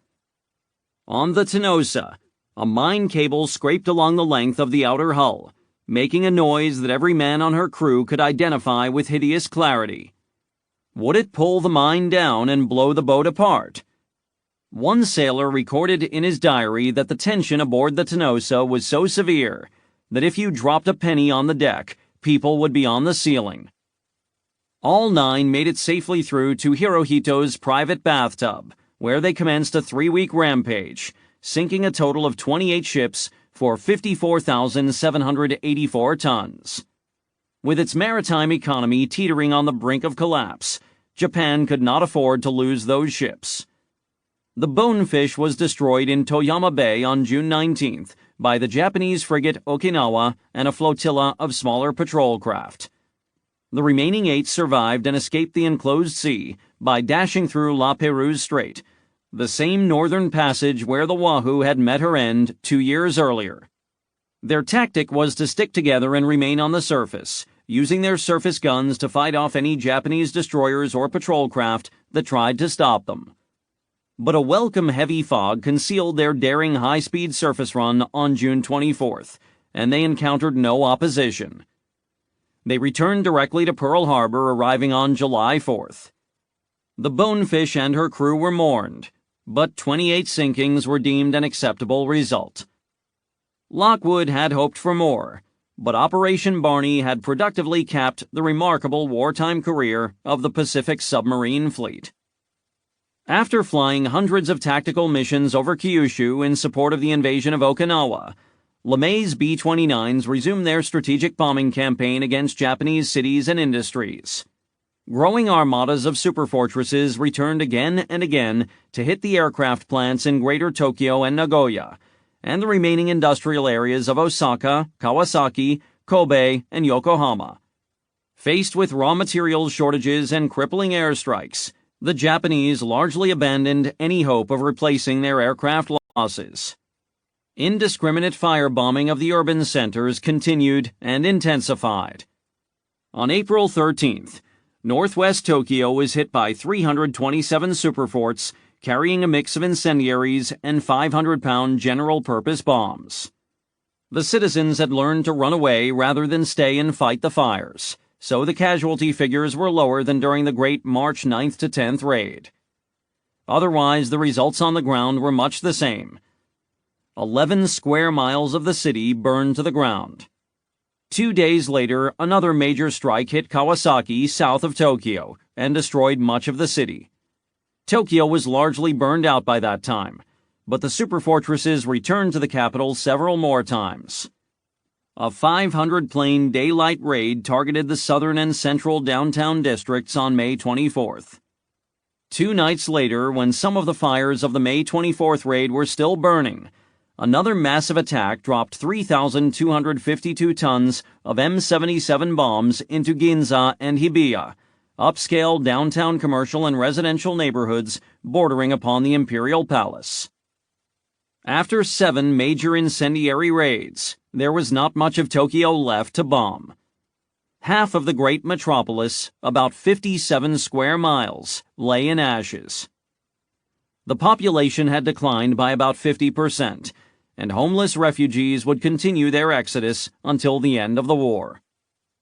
In late March, the 313th Bombardment Wing began laying mines in Japanese harbors and inland waterways, a campaign aptly called Operation Starvation. LeMay initially resisted taking on this new mission, regarding it as yet another exasperating diversion from his main strategic bombing program. But aerial mine-laying ultimately proved to be one of the single most productive uses of the B-29s. In an initial week-long blitz, the planes dropped hundreds of mines into Shimonoseki Strait, the channel between Kyushu and Honshu. Surprised by this sudden rain of mines into a vital shipping choke point, the Japanese lacked effective countermeasures. The Americans dropped a variety of different mine types, acoustic, magnetic, and pressure-triggered devices that sank to various depths. Japanese minesweepers were overwhelmed, lacking the equipment or know-how to locate more than a fraction of the mines. Some were equipped with diabolically clever arming devices, including time delays and counters that did not activate the warhead until a specified number of ships had passed over. The pressure mine, triggered by fluctuations in water pressure caused by a passing ship, could not be detected at all by the minesweepers. The Japanese called it the unsweepable. In April and May, the 313th Wing Superforts mined all major waterways in the Inland Sea, the Kore-Hiroshima anchorages, the naval base at Sasebo, the ports of Tokyo, Nagoya, Kobe, and Osaka, the Bungo-Suido Strait, and the major ports on the Sea of Japan. When minesweepers began making progress in clearing Shimonoseki Strait, waves of B-29s rained thousands of new mines into it. The assault effectively shut down this vital western gateway to Japan's inland sea. In growing desperation, Japanese merchant sea captains tried to force the minefields, hoping and praying for good luck. Many ships vanished in gigantic towers of whitewater. Operation Starvation eventually sowed more than 12,000 mines into Japanese waters. Though it spanned only the last 5 months of the Pacific War, the campaign sank or otherwise disabled 1,250,000 tons of shipping, accounting for 9.3% of all Japanese shipping losses during the war. The missions were usually flown at night, over areas that were not strongly defended by anti-aircraft batteries. In 1,529 aerial mine-laying sorties, only 15 B-29s failed to return, representing a loss rate of less than 1%. USSBS analysts concluded that the deadly campaign should have been launched earlier and laid on with greater weight.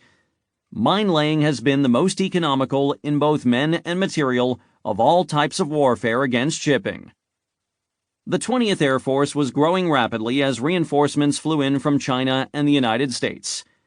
By July, it was brought up to 5 wings, totaling more than 1,000 B-29s, with total personnel, including flight crews, administrative personnel, and ground support units, of 83,000. The 58th Bombardment Wing, which redeployed from China and India following the dissolution of the 20th Bomber Command, set up shop on Westfield, Tinian. The newly activated 315th Bombardment Wing operated from the just completed Northwest Field on Guam. Equipped with the new AN/APQ-7 Eagle radar system, the 315th Wing Superforts executed a series of pinpoint strikes on Japan's largest oil refineries, storage complexes, and pipelines. Using radar alone, the specially trained air crews could hit their targets with deadly precision, even when bombing through impenetrable cloud cover. During the last 6 weeks of the Pacific War, maximum effort bombing missions, huge strikes involving 600 or 700 superfortresses, hit Japan 2 to 3 times a week. The pilot Charles Phillips wrote of those late war missions, "We could pick any city and burn it to the ground at will, in good weather or bad, visually or by radar." Performance and maintenance metrics improved by leaps and bounds. The average engine life of the once troublesome Wright R3350 engines was tripled, from 250 hours to 750 hours. Mission abort rates fell to under 10%. P-51 Mustangs joined up with the northbound B-29s from their newly expanded air bases on Iwo Jima.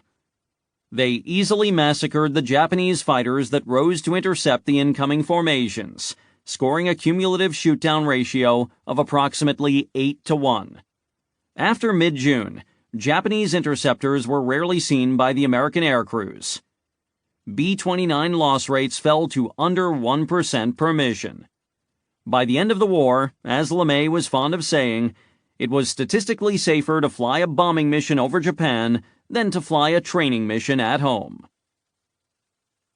On July 1st, the Third Fleet was back at sea, radio silent, northbound for Japan.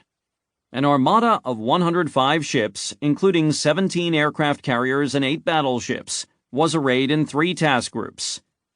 By a fair margin, it was the most powerful naval striking force ever assembled in history.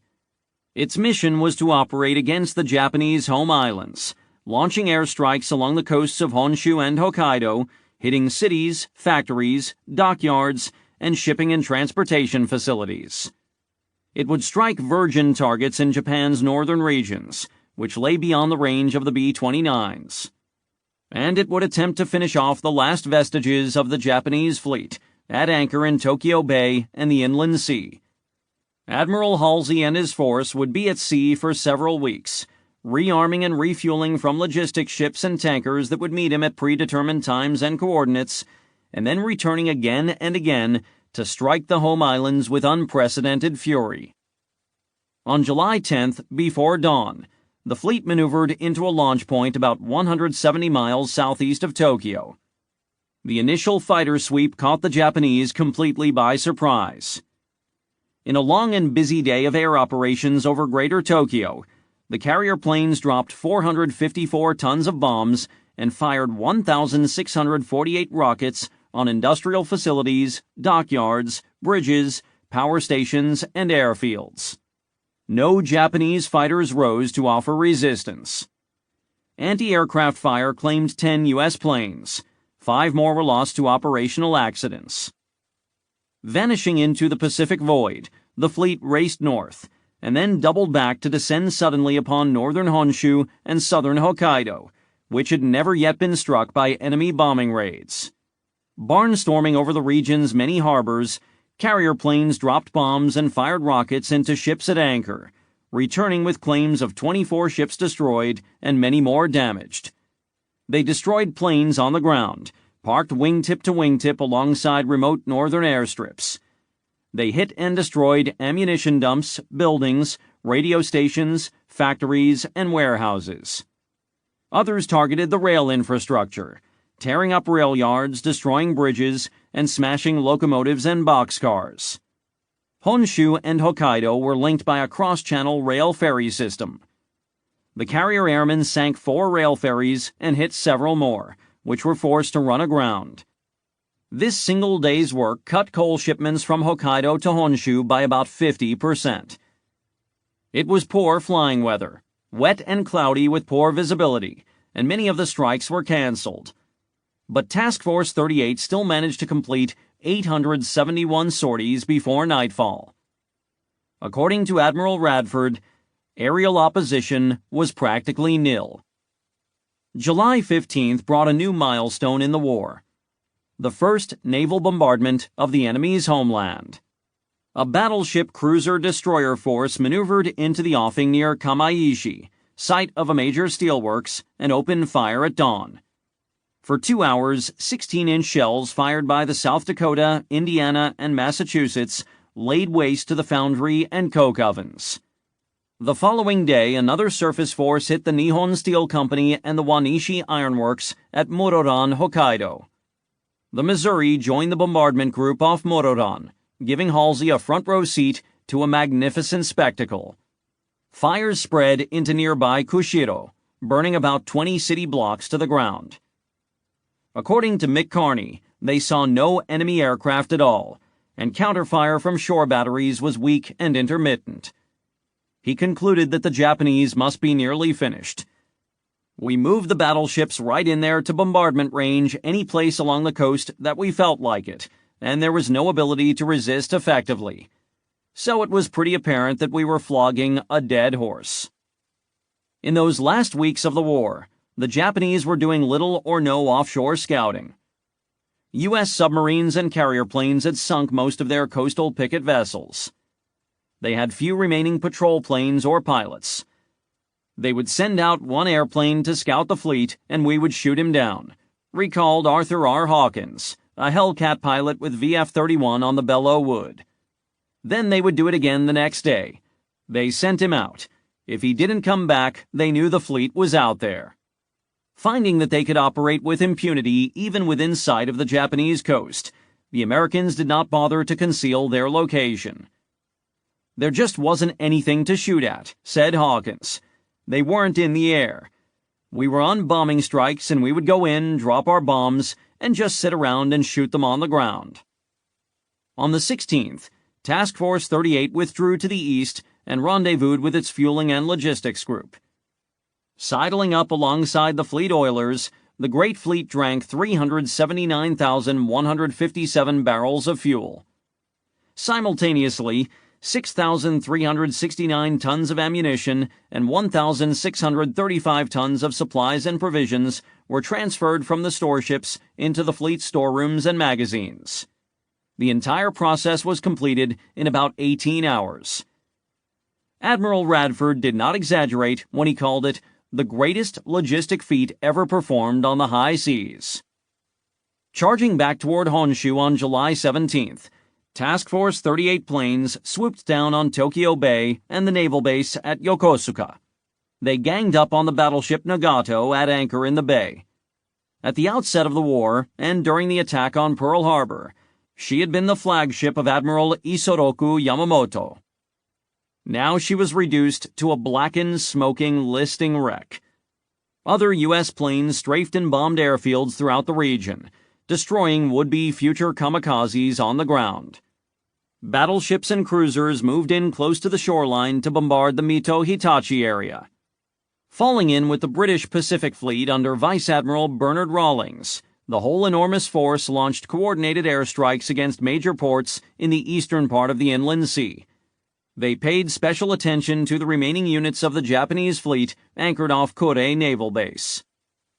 The Japanese Navy was immobilized and no longer presented a threat to the Allies, but the airmen were determined to pay off this final installment of a 44-month-old debt. Remember Pearl Harbor was chalked on the fleet's ready room blackboards. Call this what you will, said Mick Carney. It was a deep-seated feeling in the minds of all of us that the ignominy of Pearl Harbor would never be wiped off the slate until they had been repaid in full and until they were utterly destroyed. In a coup de grace on July 26th, carrier planes pulverized 24 Japanese warships riding at anchor, effectively wiping out the last remnants of Japanese naval power. By sunset that evening, wrote Halsey, the Japanese Navy had ceased to exist. During those late-war operations, Halsey regularly spoke to war correspondents assigned to ride with the Third Fleet, serving up his familiar threats to impose a vengeful peace on the Japanese. Asked about conditions for a Japanese surrender, he said that Hirohito should pay for impersonating God. He pledged to seize the Emperor's white horse as a trophy of war. In an interview for Collier's magazine, Halsey said that Japan was not fit to live in a civilized world, and suggested that one Japanese officer should be executed for every American prisoner of war who died in captivity. On July 23rd, his catchphrase, "Kill more Japs," appeared under his face on the cover of Time magazine. Halsey was annoyed by the prohibition against bombing the Imperial Palace in Tokyo. The Third Fleet commander, according to Carney, had little time for the panty-waist idea that Hirohito might be useful to the Allies in a post-war role. The thing to do, as we saw it, was to go get him, get number one, and knock him off. Halsey's pugnacious tirades played well in the American press, but they contradicted and undermined the themes of Allied propaganda. A week after Halsey's return to the Pacific, an analysis published by the Office of War Information, WWII, warned, "The downward trend in Japanese morale may take a long or a short time before it reaches a point that makes possible the termination of the war. The military pressure brought to bear will be the principal controlling factor, but of major significance will be the degree to which most of the Japanese continue to believe that the Allies intend A. to kill, torture, or enslave the Japanese people, B. to destroy the Japanese way of life with its emperor and related values." Throughout that summer, Halsey's own carrier planes were dropping millions of leaflets over Japan. The documents encouraged Japanese civilians to look forward to a peaceful, prosperous, and just future after the war. "The United States do not want to hurt you or your families," one such leaflet stated. "The United States do not want your country. What the United States wants is an end to aggression and peace throughout the world." With a coordinated effort by the State Department, the military, and the OWI, the Americans had finally crafted a coherent strategy for PSYOPs, or psychological operations against Japan. An OWI leaflet-producing operation on Guam employed hundreds of civilians and printing machinery on the scale of a major newspaper. Fresh from the presses, the documents were loaded into 500-pound casings that were triggered to open 4,000 feet above the ground. By these means, one leaflet bomb could cover an entire city. According to OWI's estimates, 63 million leaflets were dropped on Japan in the last 3 months of the war. A few major themes were emphasized in all propaganda leaflets. Japan's military defeat was inevitable, the militarist regime was feckless, deceitful, and self-serving, peace would improve the lives of the Japanese people. A fundamental tenet of all Allied propaganda was to avoid mentioning the emperor at all, but to aim all criticism at the military clique. Nazi Germany, Japan's major ally, had suffered total defeat. Now Japan was alone and would bear the full brunt of Allied power. Japan now faces a crisis, in which the full strength of the Allied nations will soon be concentrated against her, a typical leaflet stated. Does she not feel lonely? The documents were often decorated with favorite Japanese motifs, such as Mount Fuji or cherry blossoms in bloom. The dialect used in early leaflets was rather stiff and formal. Too highbrow for practical effect, as one analyst put it. But as Japanese-American Nisei and other language experts brought their expertise to bear on the problem, the prose grew more fluid and straightforward. In some cases, Japanese prisoners of war assisted in drafting or editing the messages. Elmer Davis, the OWI chief, wrote that all propaganda messages repeated three overarching themes: that we are coming, that we are going to win, and that in the long run everybody will be better off because we won. Added to the leaflet campaign were 100,000-watt shortwave radio transmissions from Hawaii and California, later amplified by a 50,000-watt clear-channel radio tower erected on the northern coast of Saipan. The OWI broadcasts were repetitive, often echoing the same messages printed on the leaflets, and post-war research revealed that very few Japanese had heard them at all. The most effective propaganda broadcasts were aimed directly at the Japanese leadership, most notably the Zacharias broadcasts of June and July 1945. Ellis Zacharias was a naval intelligence officer who had lived and studied in Japan in the 1920s and spoke the language fluently. He was a friend and colleague of Edwin Layton, the Pacific Fleet intelligence officer, and Joseph Rochefort, who had led the code-breaking unit at Pearl Harbor that had won the Battle of Midway. Zacharias believed that the ruling group in Tokyo might be susceptible to a direct appeal to end the war. He proposed a series of broadcasts modifying or at least clarifying the meaning of the unconditional surrender doctrine. After many weeks of discussion, a series of broadcast scripts was approved by the State Department, the OWI, and the Joint Chiefs. Zacharias made his initial radio broadcast on May 8, 1945, VE Day. They followed at weekly intervals until the first week of August, 14 broadcasts in all. In each, Zacharias repeated that unconditional surrender applied only to the form in which hostilities are terminated and did not constitute an intention to subjugate or enslave Japan. He quoted other Allied statements, such as the Atlantic Charter and the Cairo Declaration, which guaranteed universal human rights and the principle of self-determination. Japan had come to a fork in the road, said Zacharias, and the nation faced a categorical choice. One is the virtual destruction of Japan followed by a dictated peace. The other is unconditional surrender with its attendant benefits as laid down by the Atlantic Charter. Zacharias's fourth broadcast brought forth a direct reply from Dr. Isamu Inoue, who identified himself as an official government spokesman. It came by way of a shortwave radio broadcast from Tokyo. The text was stilted, cagey, and non-committal. But the tone was moderate, and it did not reject the suggestion of a peace settlement. Japan would be ready to discuss peace terms, said Inoue, provided there were certain changes in the unconditional surrender formula. Physicists had known for 4 decades that vast stores of energy were locked up inside the atom. In the years immediately prior to the Second World War, experiments had shown that a rare isotope of uranium, U-235, had the property of being highly fissionable, meaning that its neutrons could penetrate the positive electrical barrier of the nucleus, a process that liberated free energy. Nuclear fission offered great promise as a source of cheap, limitless electrical power. But the momentous discovery also pointed to a more ominous scenario, that under certain conditions not found in nature, a mass of pure U-235 could be manipulated to trigger a chain reaction that would release a spectacular burst of energy, an explosion equivalent to about 20,000 tons of TNT. Non-scientists struggled to comprehend what the physicists were talking about, and most were instinctively skeptical. But an impressive consensus was found among leading scientists in the field. They warned that the theoretical basis for an atomic superbomb was sound, and the daunting challenges involved in building it could be overcome probably within a few years with a sufficient investment of funding, expertise, and industrial-scale engineering.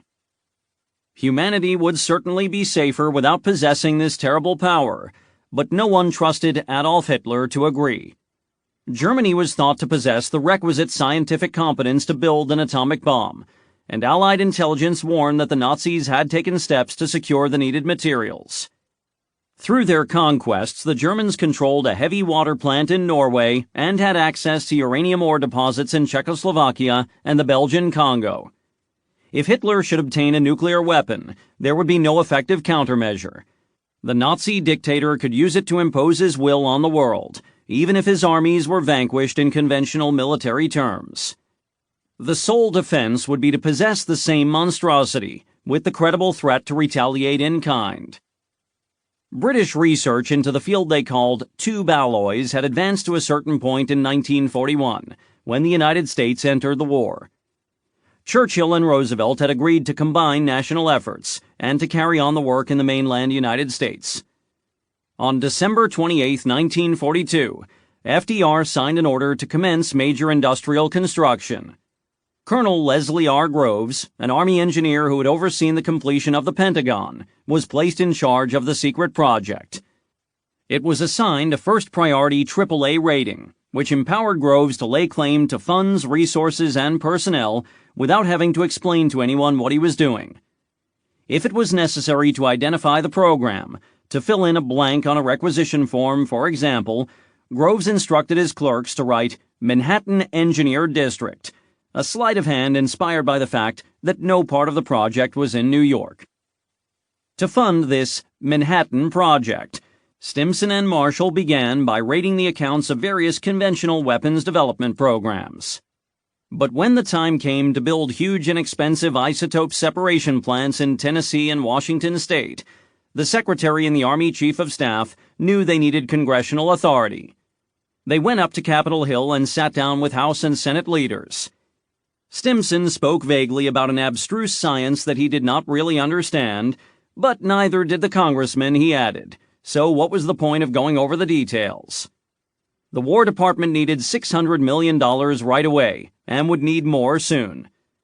For the sake of secrecy, there should be no details on the appropriation line, and the rank-and-file members of Congress should be told nothing at all.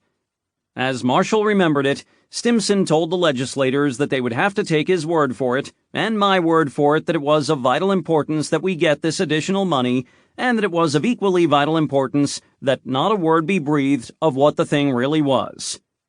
They wanted a blank check for a project whose details were also left blank, and they got it. The total cost of the Manhattan Project eventually grew to $2 billion. Berkeley physicist J. Robert Oppenheimer managed the project's brain center, which gathered the specialists and scientists together in a remote and heavily guarded compound at Los Alamos, New Mexico. The site was an arid mesa between rocky canyons, nestled between the Jemez Mountains to the west and the Sangre de Cristo Range to the east. The roads, unpaved and muddy during the spring rains, were heavily traveled by jeeps and Army trucks. Research and development work was conducted in the technical area, a fenced-in complex of offices and laboratories the size of 4 city blocks. In an outer perimeter was the residential district, a community of cookie-cutter prefabricated apartment houses, laundries, mess halls, schools, and a movie theater. Los Alamos grew steadily throughout the war, to a peak population of about 5,800, a mountain village of wayward and willful geniuses whose scientists, mathematicians, and engineers included some of the most renowned figures in their respective fields. Despite the heavy security presence, fences, watchtowers, checkpoints, dogs on leashes, soldiers with fixed bayonets, Los Alamos was a young and vibrant civilian community, where pregnant wives pushed strollers along sidewalks and gangs of children roamed among the white clapboard buildings. Many residents had fled Europe to escape the rampaging armies of the Third Reich, giving their presence here a dimension of karmic justice. The first problem confronted by the designers was to separate the 2 main isotopes of uranium, acquiring a pure critical mass of the lighter and rarer isotope U-235. At the outset, no one could say precisely what that critical mass might be. Estimates ranged from a low of about 1 pound to a high of about 200 pounds. If the figure was at the lower end of that range, the bomb might be feasible. If at the higher, it might lie beyond the industrial engineering resources of any nation, at least within the expected duration of the war. In that sense, the Manhattan Project was undertaken with full knowledge that it might fail. The substance U-235 had never been isolated in pure form, except in submicroscopic quantities. There were several possible means of enriching larger amounts.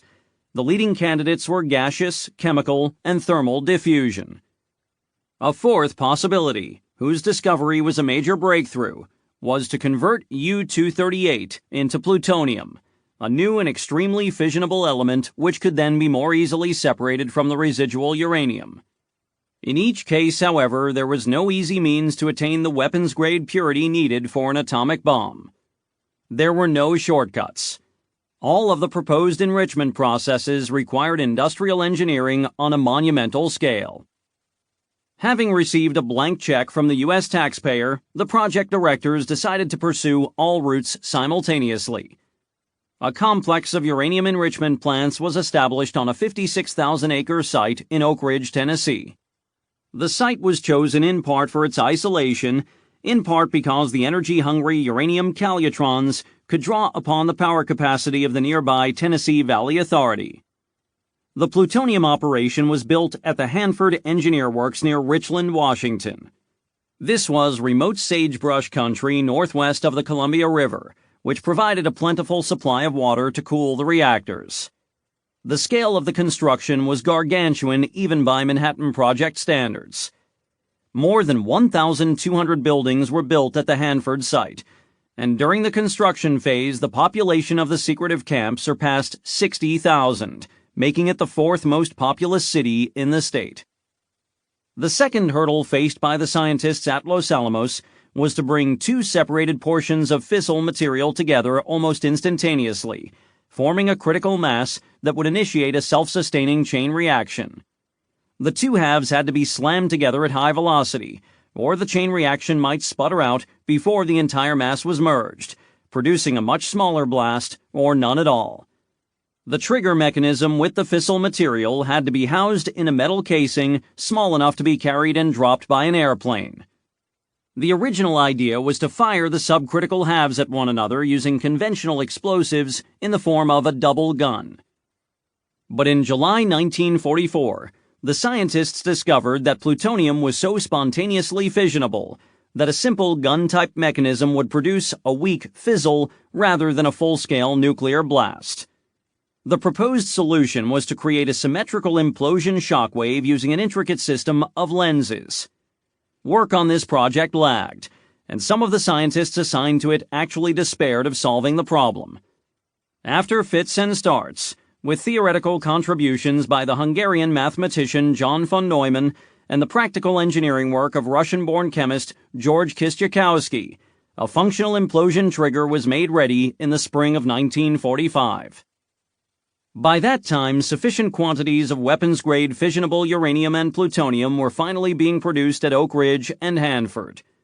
Oppenheimer and his team were confident that they could deliver 3 bombs, 1 uranium and 2 plutonium, by the middle of the year. Because the implosion mechanism entailed a risk of failure, they planned to test the first plutonium bomb in July 1945. Confident that the simpler gun-type trigger in the uranium bomb would work as designed, they did not believe it needed advanced testing. By sheer quirk of fate, therefore, the first atomic bombs would become available after the defeat of Germany, but before the defeat of Japan.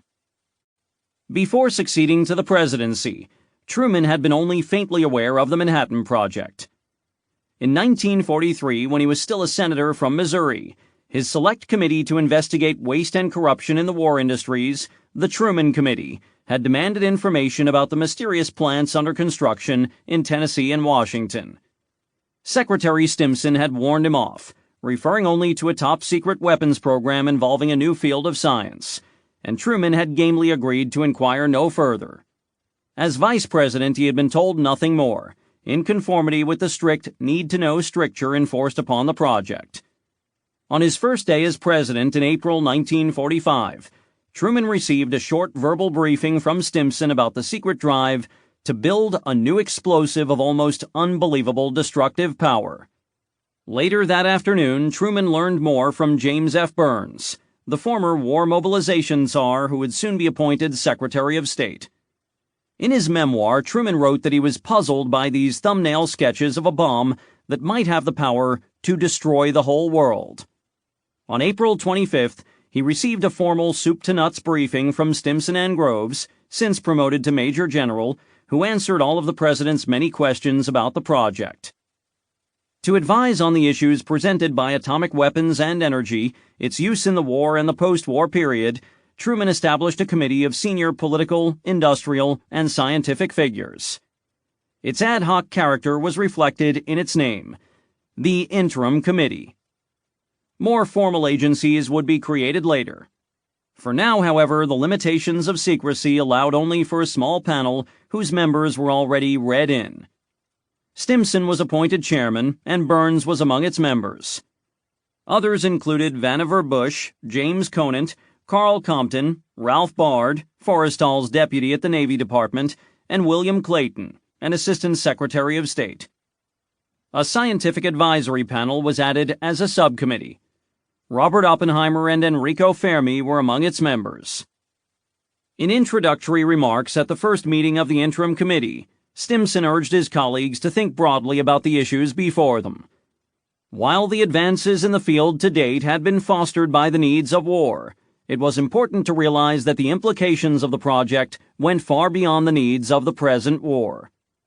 Meeting for 2 consecutive days on May 31st and June 1st, 1945, the committee agreed that the new bomb should be used against Japan as soon as possible. Formal recommendations to the president were deferred to a later date, but the minutes reflected a collective view that we could not give the Japanese any warning, that we could not concentrate on a civilian area, but that we should seek to make a profound psychological impression on as many of the inhabitants as possible. Dr. Conant suggested, and Stimson agreed, that the most desirable target would be a vital war plant employing a large number of workers and closely surrounded by workers' houses. Selection of targets was referred to a target committee, whose members included General Groves and several Manhattan Project scientists. The welter of major policy decisions taken by American leaders between May and August 1945 were among the most complex in the nation's history. Purely military strategy was amalgamated into high considerations of foreign policy. All minds, including those of senior generals and admirals, were turning toward the post-war order. The president's men were absorbed in the day-in, day-out skirmishes with Stalin over the Yalta Accords, the occupation and reconstruction of Germany, the political claims of Charles de Gaulle in France, and the Charter of the United Nations. They were just beginning to think about the future of Asia, the status of former Japanese territories, the fate of British colonies, the Red insurgency in China, the future of Japan under Allied occupation, and the still uncertain matter of whether Japan's overseas armies would lay down arms if ordered to do so by Tokyo, or if they would have to be beaten in the field even after the home islands were subjugated. Major decisions were confronted under pressure of time and events. They were rendered by a tiny circle of civilian and military officials whose numbers were limited by secrecy and who had been carrying a staggering workload for years. In some cases, by their own accounts, the president's men were feeling the strain of prolonged physical and mental fatigue. Far-reaching decisions were made on the road while they were at the Allied conference in Potsdam, Germany. Their neophyte commander-in-chief had not been well prepared for the job, and he had not been doing it long enough to acquire his predecessor's expertise, self-assurance, and finesse. In considering whether to leave Hirohito on his throne, U.S. policymakers were of 2 minds. Joseph C. Grew, the last pre-war ambassador to Tokyo, who now served as Under-Secretary of State, was sensitive to American public opinion, which demanded that the emperor be held accountable as a war criminal. He took a hawkish tone in his public statements, as when he told a radio audience that negotiating terms of surrender with Japan would be to temporize with murder and to negotiate with treachery embodied in human flesh. Grew was wary of diplomatic exchanges that might draw the Allies into protracted negotiations. But he privately argued that Hirohito must play a role in the war's final act, because he alone possessed the power to compel all his forces at home and overseas to lay down arms. An imperial rescript issued by the Showa emperor, Grew told a journalist friend, was the one thing that might do the trick, and it might save the lives of tens of thousands of our own fighting men. In deliberations preceding the issuance of the Potsdam Declaration, most of the leading American players, including Truman, favored signaling to the Japanese that their imperial house would survive unconditional surrender. In JCS and cabinet meetings in June, a consensus seemed to gel that it would serve the interests of the United States and the Allies to retain the Emperor as a partner or puppet. But the precise wording of such a statement always evoked dissent. All were sensitive to the charge that they were subverting their late Commander-in-Chief's doctrine of unconditional surrender. In answer to seemingly ad hoc objections, they repeatedly struck all references to the Emperor or his dynasty from American and Allied public statements. That did not change until the second week of August 1945, following the bombings of Hiroshima and Nagasaki, but before the final Japanese surrender, when the Americans implicitly promised to leave Hirohito alone. In the end, as Grew put it ruefully, the United States demanded unconditional surrender, then dropped the bomb and accepted conditional surrender. Meeting with the President in the Oval Office on June 18th, Secretaries Stimson and Forrestal and the four Joint Chiefs reviewed their overall strategy against Japan. The blockade of the home islands was underway and would intensify, and all could hope that a surrender might precede the invasion of Kyushu, or at least the invasion of Honshu the following spring. In either case, however, planning and logistical moves had to be taken immediately to prepare for a landing on November 1st. Marshall argued that Operation Olympic was essential to a strategy of strangulation, because it would have the effect of tightening the air-sea blockade while at the same time providing the logistical backstop for the decisive Coronet invasion of the Kanto Plain. Admiral King, speaking for the Navy, agreed that it was important to proceed with all contingent preparations for Olympic and Coronet. However, he believed that the defeat of Japan could be accomplished by sea-air power without the necessity of invasion. Leahy continued to argue that an invasion of Japan was neither necessary nor desirable, but he did not object to preparing contingency plans. Truman approved the downfall plans and signed orders to transfer the necessary forces from Europe and the United States. One of the knottiest questions that summer was the desirability of Soviet participation in the East Asian War. FDR had gone to great lengths to secure Stalin's promise to join the war against Japan. In 1943 and 1944, it had probably been the highest U.S. priority in diplomacy with Moscow. But by June 1945, as it became clear that communism and democracy must wage a long global contest in the decades ahead, many in the U.S. camp questioned whether the Russians were needed or even wanted in the war against Japan. Soviet entry into the war was more likely to force Japan to surrender, but it would also allow the Red Army to seize strategic territory from which it would not be easily dislodged. A larger Soviet footprint in East Asia threatened to enhance communist influence throughout the region. MacArthur later declared that he was astonished to learn that a deal had been struck to bring the Soviet Union into the war. From my viewpoint, any intervention by Russia during 1945 was not required. King and Eisenhower each separately advised the President to offer no concessions or inducements to secure Russia's participation. Newly sworn Secretary of State James F. Burns had earlier favored inviting the Soviets into the war. Now he wanted to keep them out. Burns distrusted the Russians based on their treacherous conduct in Eastern Europe, and he did not think they were needed because he expected the atomic bomb to force a quick Japanese surrender.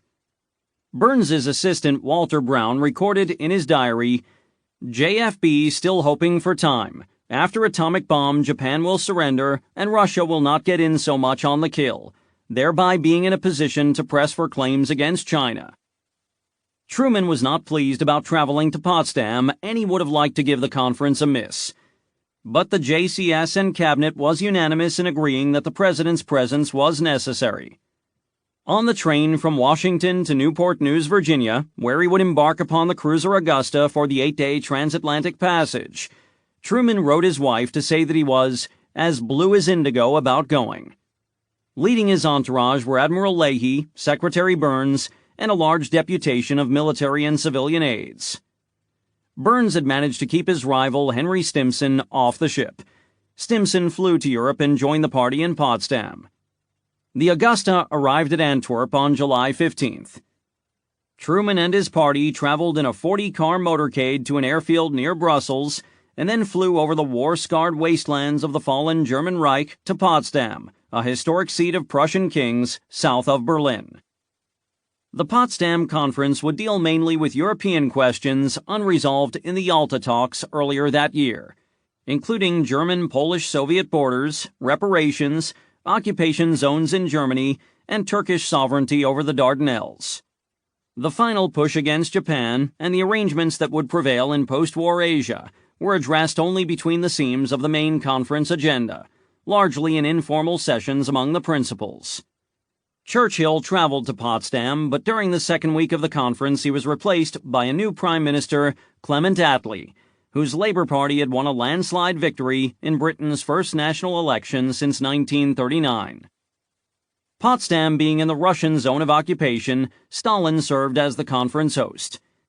Formal meetings were held in the opulent halls of the Cäcilienhof Palace, a former royal prince's residence. Dignitaries of the several powers were quartered at grand houses in Babelsberg, a nearby town from which the residents had been summarily expelled at gunpoint. Truman and his party moved into a 3-story stucco house on Kaiserstrasse, which the Americans called the Little White House. Listening devices had been placed throughout the house, and the service staff included several Soviet NKVD agents. Stalin, arriving a day late, first met Truman at the Little White House at noon on July 17th. The two leaders shook hands with a cheerful flourish, grinning broadly and baring their teeth at each other. Stalin summarized his government's ongoing negotiations with the Chinese, aimed at securing an agreement that would establish borders and conditions for the pending Soviet attack on Manchuria. Truman was non-committal, a posture that may have disappointed Stalin. The Soviet leader had hoped that the U.S. president would issue a formal request for the USSR's participation in the East Asian War, providing a pretense for the Russians to abrogate their neutrality pact with Japan. But Truman and his government had no intention of providing that satisfaction because it was now clear that they had soured on the prospective Soviet entry into the war. Winston Churchill noticed this new attitude and remarked upon it in a note to Sir Anthony Eden, the British Foreign Secretary. It is quite clear that the United States do not at the present time desire Russian participation in the war against Japan. The site chosen for Trinity, the first nuclear test, was a desolate plain deep in the New Mexico desert, about 200 miles south of Los Alamos. The bomb would be detonated atop a 100-foot steel tower, at the coordinates designated Ground Zero. A control bunker built of heavy timbers covered by earth was located 6 miles from the tower. The base camp was 10 miles away. The test was scheduled for dawn on July 16, 1945. As the clock ticked down to 0 hour, the desert was dark and chilly. The beam of a searchlight positioned near the tower sliced through the low overcast. At Sandy Ridge, an observation site south of the base camp, scientists, journalists, and visitors drank coffee from thermoses and stamped their feet to keep warm. Passing around a pair of binoculars, they took turns studying the distant floodlit tower. An Army sergeant read out instructions by the light of a flashlight. When the 2-minute countdown began, he said, the observers should lie down on the ground, faces turned away from the tower. After the blast, they could turn and look at the cloud above the tower, but to avoid injuring their eyes, they should not gaze directly at the fireball. For those determined to look directly at the explosion, plates of welding glass were handed out. They were instructed to hold them in front of their faces and to peer through them. They should wear long sleeves and trousers to protect their skin. Bottles of suntan lotion were passed around in the inky darkness, and people smeared it on their exposed faces and hands. They should remain prone until the shock wave had passed over. The hazard from blast is reduced by lying down on the ground in such a manner that flying rocks, glass, and other objects do not intervene between the source of blast and the individual. Automobile windows should be left open. A siren would indicate when it was safe to rise from the ground. At that point, all personnel whose duties did not require them to remain in the area should return to base camp immediately and board the waiting buses. The zone would be evacuated until radiation measurements were taken. At an earlier stage of the Manhattan Project, physicists had debated the risk that the blast might be much larger than predicted by their calculations. Some had worried that it would ignite the nitrogen in Earth's atmosphere, perhaps even annihilate the planet. Subsequent calculations had seemed to rule out that scenario. But Enrico Fermi, who was at the observation post at Sandy Ridge that night, had a predilection for gallows humor. He offered to take wagers on the odds that the bomb would set fire to the atmosphere, and if so, whether it would destroy the state of New Mexico or the entire world. Either way, his colleagues might have retorted, no one would collect winnings. At the control bunker, Oppenheimer and Groves presided over a technical and communications staff of about 20. The small enclosed space was cluttered with electronic equipment and radios. They were concerned about the weather. Flashes of lightning were seen in the overcast, and scattered showers had been reported to the south. A meteorology team was in radio contact with specially equipped B-29 weather reconnaissance planes overhead. If the wind was blowing too hard in the wrong direction, there was a risk of deadly fallout traveling 300 miles east to descend over Amarillo, Texas. But an hour before dawn, conditions were deemed suitable for the test. At 0-20 minutes, the first of several red warning flares went up at Ground Zero. All remaining personnel at the steel tower left by jeep for the bunker. The time intervals were announced by an impassive voice on the radio net. In the bunker, men crouched over their instrument panels. Tension escalated. Time seemed to slow down. Dr. Conant said he never imagined seconds could be so long. Oppenheimer did not speak, and did not even seem to breathe. He held onto a wooden post to steady himself as he gazed through the bunker's nearly opaque blue-tinted windows. At 0-10 seconds, a green flare shot up and descended slowly through the clouds above Ground Zero. The final 10 seconds seemed to last an eternity. Whatever they thought of the bomb as a military weapon, the scientists had dedicated years of their lives to building it. They had staked the prestige of modern physics upon it. They had convinced Uncle Sam to divert rivers of the taxpayers' money to pay for it. Whatever their religious beliefs or lack thereof, an observer noted, it can safely be said that most of those present were praying, and praying harder than they had ever prayed before.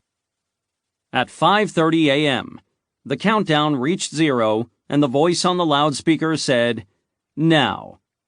A pinprick of searing white light expanded almost instantly to become a small sun, half a mile in diameter, and the pre-dawn darkness vanished in a cosmic flash, as blinding as a photographer's flashbulb. For a moment, the desert was lit to the horizon by a noon-like brightness, until most of the light was suddenly sucked back into the vortex of the blast, or so it appeared to the witnesses. Ascending, the great orb seemed to liquefy and dissolve into boiling neon colors, a mesmerizing kaleidoscope of gold, green, orange, blue, gray, and purple. Elongating vertically into the shape of a column, it rose through the cloud ceiling and climbed to 10,000 feet, 20,000 feet, 30,000 feet. A mushroom cloud formed at the top, at an altitude later estimated at 41,000 feet, while the base remained a surging, seething, churning mass of gas, smoke, and dust, as bright as burning magnesium, but more colorful. For 40 miles in every direction, the New Mexico wilderness was bathed in a violet light that illuminated every hill, ridge, and gulch with searing clarity. At the bunker, the observation posts, and the base camp, men rose to their feet and embraced, slapped backs, shook hands, shouted in glee, and laughed and danced like children. The tension on Oppenheimer's face dissolved and was replaced by an expression of grateful relief. Dr. Kistiakowsky, designer of the plutonium implosion trigger that had just proven itself to work, threw his arms around Oppenheimer and shouted in triumph. Someone said to General Groves, "The war is over." Groves replied, Yes, after we dropped 2 bombs on Japan. At Sandy Ridge, most observers ignored the instruction to lie down while awaiting the arrival of the shockwave. 45 seconds after the explosion, the phantasmagoric tableau remained silent. They felt heat on their faces but had heard no noise at all. Finally, the sound fell upon them. A sustained, awesome, guttural rumble, with a gust of warm air and a tremble in the earth underfoot. The reverberations merged into waves of sound that rose and fell for a long time before subsiding. Some found the blast wave gentle or even anticlimactic after the spectacular visual effects they had witnessed. That was undoubtedly true, but only because they were a long way from ground zero. After their first flush of triumph, the observers became more subdued and reflective. Ernest O. Lawrence recalled hushed murmuring bordering on reverence. To Kistiakowsky, the atomic blast was the nearest thing to doomsday that one could possibly imagine. I am sure that at the end of the world, in the last millisecond of the Earth's existence, the last man will see what we have just seen. As they boarded their vehicles to clear out of the area, the sun peeked over the eastern horizon. Philip Morrison noticed that the sensation of heat on his face was the same as that produced by the earlier explosion. On that morning, he said, we had 2 sunrises.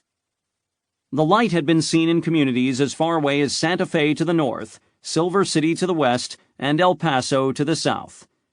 In Albuquerque, 175 miles north of Ground Zero, early rising civilians had stopped and wondered at the flash of light on the southern horizon.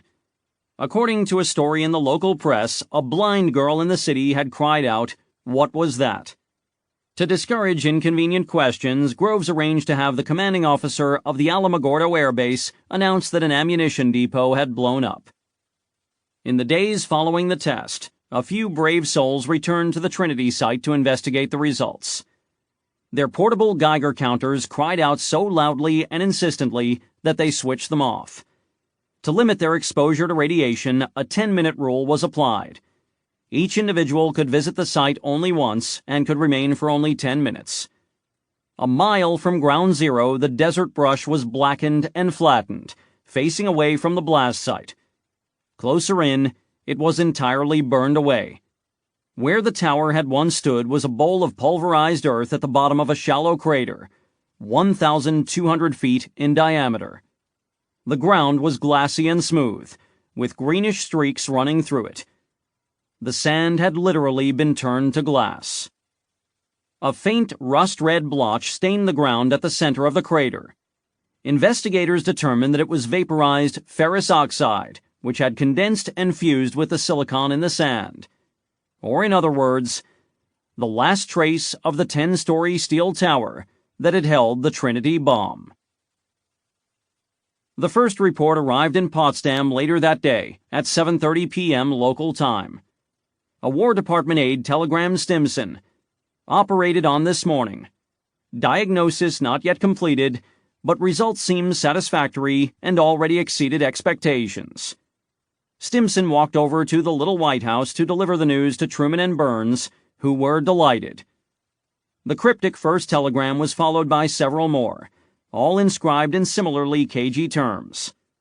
A long and detailed report from Groves arrived by courier on July 21st. The force of the explosion had equaled between 15,000 and 20,000 tons of TNT, which was at the higher end of the range of predictions. Groves had once boasted that the Pentagon, his earlier creation, was invulnerable to aerial bombing. He now withdrew that claim. Stimson read the entire text to Truman and Burns. The War Secretary recorded in his diary that the President was tremendously pepped up and spoke to me of it again and again when I saw him. Churchill noted that Truman's newfound pep was on display the next morning in negotiations with Stalin, when he stood up to the Russians in a most emphatic and decisive manner, telling them as to certain demands that they absolutely could not have and that the United States was entirely against them. After discussing it with his advisers, Truman decided to let Stalin know of the Trinity test, though only in the most general terms. He approached the Soviet dictator on the evening of July 24th and told him through an interpreter that the United States had developed a new weapon of unusual destructive force. Stalin seemed unmoved, remarking casually that he hoped the Americans would make good use of it against Japan. Truman wondered whether the other man had grasped the significance of what he had been told. He did not know or suspect that Soviet espionage had successfully penetrated the Manhattan Project, and that the Russians were already well informed about the bomb. American cryptanalysts had long since broken the codes used by the Japanese government to communicate with its diplomats in foreign capitals. This message traffic, codenamed Magic, was summarized and analyzed in top-secret memoranda distributed to senior American civilian and military officials. By this means, U.S. leaders were fully aware of Tokyo's bid to persuade the Soviet government to mediate an armistice with the Allies. The spirited exchanges between Foreign Minister Shigenori Togo and Ambassador in Moscow Naotake Sato made for lively and fascinating reading. The tenor of Togo's extremely urgent cables to Sato revealed his sense of desperation. On July 11th, he urged the ambassador to act with all haste in petitioning the Kremlin. The following day, Togo added that Sato should convey to Foreign Commissar Molotov that His Majesty personally hoped to restore peace with all possible speed. In a comment accompanying this intercept, U.S. intelligence analysts noted that it offered the first tangible evidence that Hirohito was behind these diplomatic appeals to Moscow. Sato's length of service in the diplomatic corps made him senior to Togo, and he had previously served as foreign minister in 1937. As such, he was not at all cowed by the current head of the ministry, and did not hesitate to express his own magnificently blunt opinions about these desperate 11th-hour overtures. Sato informed Togo that the Kremlin would never be enticed by the vague petitions he had been instructed to make. Being extremely realistic, the Russians would not be moved by anything short of concrete proposals to end the war on terms that the Allies might deem acceptable. If the Japanese Empire is really faced with the necessity of ending the war, he lectured the foreign minister on July 12th, we must first of all make up our minds to do so. Truer words had never been written, but Togo could act only according to the half-hearted consensus agreed to by the SWDC. Any proposal including specific peace terms would divide the ruling group and cause the Suzuki government to fall. In his subsequent cables to Tokyo, Sato urged the government to recognize that the war was already lost, which meant that Japan had no alternative but unconditional surrender or its equivalent. The sole condition that might tempt the Allies, he judged, would be maintenance of our national structure, meaning an assurance to leave Hirohito on his throne. But Togo only reiterated his prior instructions to petition the Kremlin for assistance in arranging a truce. Peace was urgent, he wrote, but on the other hand, it is difficult to decide on concrete peace terms here at home all at once. Sato could read the meaning between those lines. The regime was hopelessly divided, and the intransigent militarists abhorred any terms resembling unconditional surrender. Togo's hands were tied, and so were Sato's. As the second week of the Potsdam Conference got underway, the Americans confronted pressing decisions about the Pacific Endgame. Preparations for downfall were underway with a scheduled invasion date of November 1st. Intelligence sources had detected a buildup of Japanese troop strength on Kyushu. The Americans had become wary of Russian participation in the war, but they knew they could do nothing to keep their erstwhile communist allies out of it, and the Red Army would be prepared to invade Manchuria by mid-August at the latest. According to General Groves, 2 atomic bombs would be ready for use against Japan within the next 2 weeks. Some had raised objections on moral grounds against using the weapons without providing an explicit prior warning, or using them against cities instead of military targets. Petitions had been submitted by various groups of Manhattan Project scientists. Ralph Bard, Under Secretary of the Navy and a member of the Interim Committee, favored a preliminary warning. He wrote Stimson, "The position of the United States as a great humanitarian nation and the fair play attitude of our people generally is responsible in the main for this feeling." But the prevailing assumption in the Interim Committee, its subcommittees, and the Cabinet had always been that the bombs would be used against Japan. Proposals for a demonstration or warning were considered and rejected, chiefly because they seemed unlikely to lead to surrender. Admitting that opinions among Manhattan Project scientists were varied, the scientific panel, Oppenheimer, Conant, Lawrence, and Fermi, concluded, "We can propose no technical demonstration likely to bring an end to the war. We see no acceptable alternative to direct military use." The Target Committee had produced a final list of 4 cities: Hiroshima, Nagasaki, Kokura, and Niigata. The 4 were selected because they had not yet been leveled by conventional bombing, and thus promised to give the fullest and most dramatic expression to the bomb's power. Stimson had struck Kyoto off an earlier list, reasoning that the ancient capital's historical and cultural significance made it unique. Stimson worried that destroying it would arouse the hatred of future generations of Japanese. The War Secretary was obliged to nix Kyoto twice. Evidently, Groves really wanted to hit the city.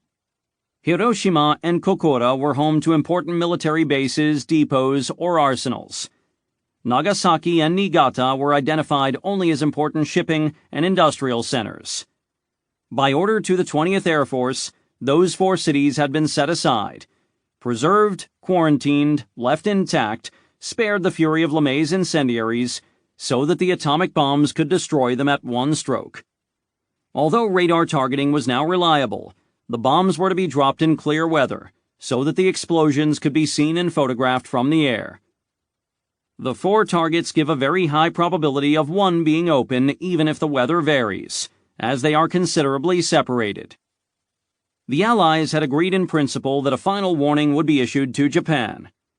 Issuing this declaration from Potsdam amidst the ruins of Nazi Germany would lend symbolic power to the ultimatum, emphasizing that Japan was now without allies and would soon share the same fate.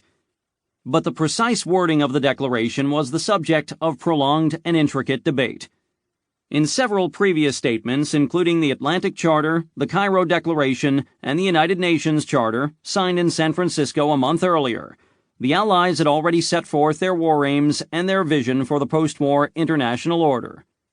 The question now arose, should these be repeated and amplified? To what extent should the Allies spell out intentions for the occupation of Japan? Several leading figures in the American camp, including Stimson and Grew, favored giving an assurance that the imperial dynasty could continue as a constitutional monarchy. They reasoned that such an assurance might empower the peace faction in Tokyo, perhaps bringing the emperor directly into the decision. Moreover, they added, the Allies were going to need Hirohito to enforce the surrender and to serve as a consenting vassal.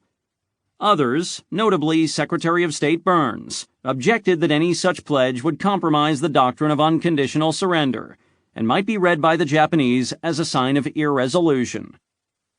On July 17th, as the draft 3-party statement circulated through the Allied governments, the Joint Chiefs of Staff organization recommended edits in a cable from Washington. The draft had stated that the Japanese people would choose their own government, and this may include a constitutional monarchy under the present dynasty if it be shown to the complete satisfaction of the world that such a government never again will aspire to aggression. On the recommendation of the JSSC, the internal JCS think tank, the chiefs recommended deleting that sentence entirely. 2 reasons were offered. First, because the reference to the present dynasty might be misconstrued as an intention to depose Hirohito in favor of his son, and second, because the provision might discourage radical elements in Japan by suggesting that the Allies intended to maintain the system of emperor worship. The reasoning was not persuasive on either count. The first objection called for a clarification of the wording, not wholesale deletion. The second made little sense at all, because radical elements in Japan had no power to influence the decision to surrender. Nevertheless, the proposed deletion was accepted by Truman and his advisers in Potsdam, apparently without much discussion or debate. Both Leahy and Marshall seem to have supported the deletion without objection, although both had earlier favored clarifying the emperor's post-war status. On July 24th, Stimson made a last-ditch attempt to reinsert a provision offering to retain the Japanese monarchy. According to a diary entry he made later that day, Stimson met with Truman and spoke of the importance which I attributed to the reassurance of the Japanese on the continuance of their dynasty, and I had felt that the insertion of that in the formal warning was important and might be just the thing that would make or mar their acceptance. Truman declined on practical grounds, explaining that a draft of the declaration had already been sent to Chiang Kai-shek for his signature. Stimson accepted that reasoning, but he recommended that Truman be prepared to offer verbal assurances through diplomatic channels if and when direct talks were opened with the Japanese government. Meanwhile, orders to carry out the atomic attacks were being written and distributed in Washington. A special B-29 air group based on Tinian had trained to drop the atomic bombs and was ready to perform their mission. Various components of the weapons were being transferred to the Marianas by air and sea. General Carl Spaatz, recently named overall commander of USAAF Strategic Air Forces in the Pacific, was in Washington. On July 25th, he reported to the War Department and conferred with Marshall's deputy, General Thomas T. Handy, the acting Army Chief of Staff in Marshall's absence. Spaatz had received verbal orders to drop the 2 bombs, but he told Handy that he needed a piece of paper spelling out the order. Handy drafted and signed an order directing the 20th Air Force to deliver the first special bomb as soon as weather will permit visual bombing after about 3 August 1945 on one of the targets, Hiroshima, Kokura, Niigata, and Nagasaki.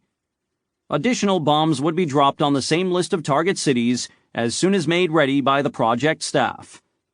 A final clause added that the directive had been issued by direction and with the approval of Secretary Stimson and General Marshall. That was the only written order pertaining to the use of atomic bombs against Japan. At the Little White House in Potsdam, on that same date, July 25th, Truman met alone with his Secretary of War. And if the President's diary is to be believed, his verbal instructions to Stimson could not be reconciled with the orders just issued in Washington. I have told the Secretary of War, Mr. Stimson, to use it so that military objectives and soldiers and sailors are the target, and not women and children. Even if the Japs are savages, ruthless, merciless, and fanatic, we as the leader of the world for the common welfare cannot drop this terrible bomb on the old capital or the new, that is, Kyoto or Tokyo. He and I are in accord. The target will be a purely military one, and we will issue a warning statement asking the Japs to surrender and save lives. I'm sure they will not do that, but we will have given them the chance. But Handy's order, written under Stimson's authority, was in line with the instructions he had already received from Potsdam. It was based upon the recommendations of the Interim Committee and its subcommittees, as approved by the Cabinet and the President. The bombs would be dropped as they were made ready, and as weather conditions permitted, on the 4 Japanese cities selected by the Target Committee. The order made no mention of warnings, military objectives, or sparing women and children. The cities had not been chosen for their military character, and the military installations therein were not specified as aiming points for the bombs. They were chosen because they fulfilled the 3 conditions specified by the Target Committee, namely that they were large urban areas of more than 3 miles diameter, which were capable of being damaged effectively by a blast, and were likely to be unattacked by next August. Truman's diary entry of July 25th remains an inexplicable curiosity. Perhaps he felt sudden qualms and soothed them with therapeutic delusions. He might have sensed that future historians and biographers were reading over his shoulder and hoped to be commended as a man of delicate conscience. If so, the entry was a feckless gesture, serving only to leave the impression that the diary was not a faithful record of Truman's inner thoughts. His famous homespun motto, "The buck stops here," was printed on a sign featured prominently on his desk in the Oval Office. After the first atomic bomb detonated over the center of the 7th largest city in Japan, the non-buck-passing commander-in-chief would identify Hiroshima as an important Japanese army base, which was true in the same sense that San Diego was an important American naval base. In his memoirs published in 1955, Truman took responsibility for the decision to use the atomic bombs. But even then, in retirement, a decade after the fact, he could not bring himself to acknowledge that cities had been targeted. Reproducing in full the July 25, 1945 directive signed by General Handy, Truman added, "With this order, the wheels were set in motion for the first use of an atomic weapon against a military target. I had made the decision. I also instructed Stimson that the order would stand unless I notified him that the Japanese reply to our ultimatum was acceptable." On July 26th, the Potsdam Declaration was released to the global press by the governments of the United States, Great Britain, and China. It demanded the immediate and unconditional surrender of Japanese armed forces and warned that refusal would result in the utter devastation of the Japanese homeland. Following are our terms. We will not deviate from them. There are no alternatives. We shall brook no delay. Japan would never again be permitted to embark on a career of foreign conquest. The influence of the militarist caste would be completely and permanently eliminated. War crimes would be prosecuted in international tribunals. All foreign territories would be given up, and Japanese sovereignty would be forever limited to the home islands. Its forces overseas would be disarmed and permitted to return home in peace. The Allies would occupy points in Japanese territory for as long as necessary to ensure that the self-willed militaristic advisors were ousted and the military demobilized. Industry would be permitted to recover, and the economy would have access to international trade. Contrary to the propaganda disseminated by the Japanese regime, said the statement, "We do not intend that the Japanese shall be enslaved as a race or destroyed as a nation, and a peaceful and responsible government would be instituted in accordance with the freely expressed will of the Japanese people." The declaration was received in Tokyo shortly after dawn on July 27th via shortwave radio broadcast from San Francisco.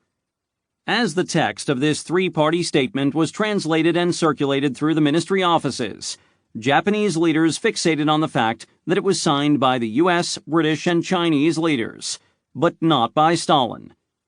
Upon this thin reed they placed great hopes. They knew Stalin and Molotov were in Potsdam in close touch with the Americans and British, and yet the USSR had not backed the ultimatum. Did that mean the Soviets were willing to step in as a mediator? Foreign Minister Togo acted quickly to head off a preemptive rejection of the declaration. In a private meeting with the Emperor, he said that the statement leaves room for further study of the concrete terms, and we plan to find out what these concrete terms are through the Soviet Union. In an emergency meeting of the SWDC later that morning, Togo told his colleagues that the declaration could be interpreted as a softening of prior demands, and might plausibly be represented as a face-saving conditional surrender. Although it contained no reference to the Imperial House, the reference to the freely expressed will of the Japanese people gave hope that the Emperor could be retained. He warned that rejecting the declaration outright might bring catastrophic consequences, and recommended withholding any official reaction until his diplomats could sound out the Russians. Further discussion produced a shaky accord. While awaiting the Russian response to Japan's prior entreaties, the government would express no view on the Potsdam Declaration. The newspapers would be directed to downplay it. The following afternoon at 4 o'clock on July 28th, the aged Prime Minister Kantaro Suzuki held a press conference carried over the radio. It was no easy task to explain the temporizing policy negotiated by the two factions of the Big Six.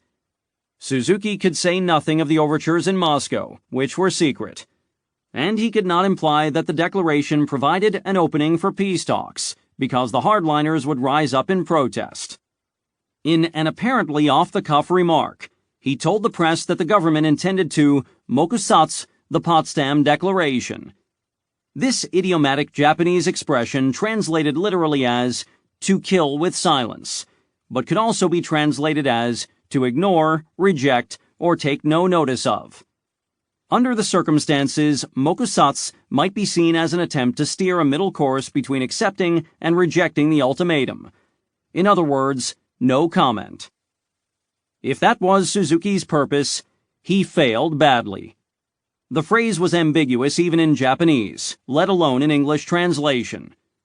Without clear contrary guidance from the government, the Japanese press reported that the Prime Minister had rejected the declaration with a contemptuous flourish. On the 29th, the Yomiuri Shimbun led with the headline, "Laughable Surrender Conditions to Japan." By then it was too late for Suzuki to walk his comments back. In a subsequent meeting of the SWDC, the three hardliners agreed that it was unacceptable for the government to take an equivocal position on the Potsdam Declaration.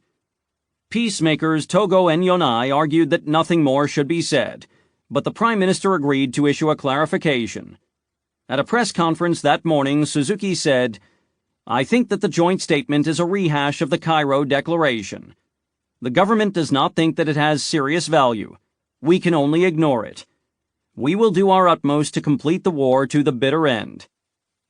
At first, the American translators had puzzled over mokusatsu and debated the possible shades of meaning or emphasis. But this second statement sent a much clearer signal. Truman offered his own pungent translation.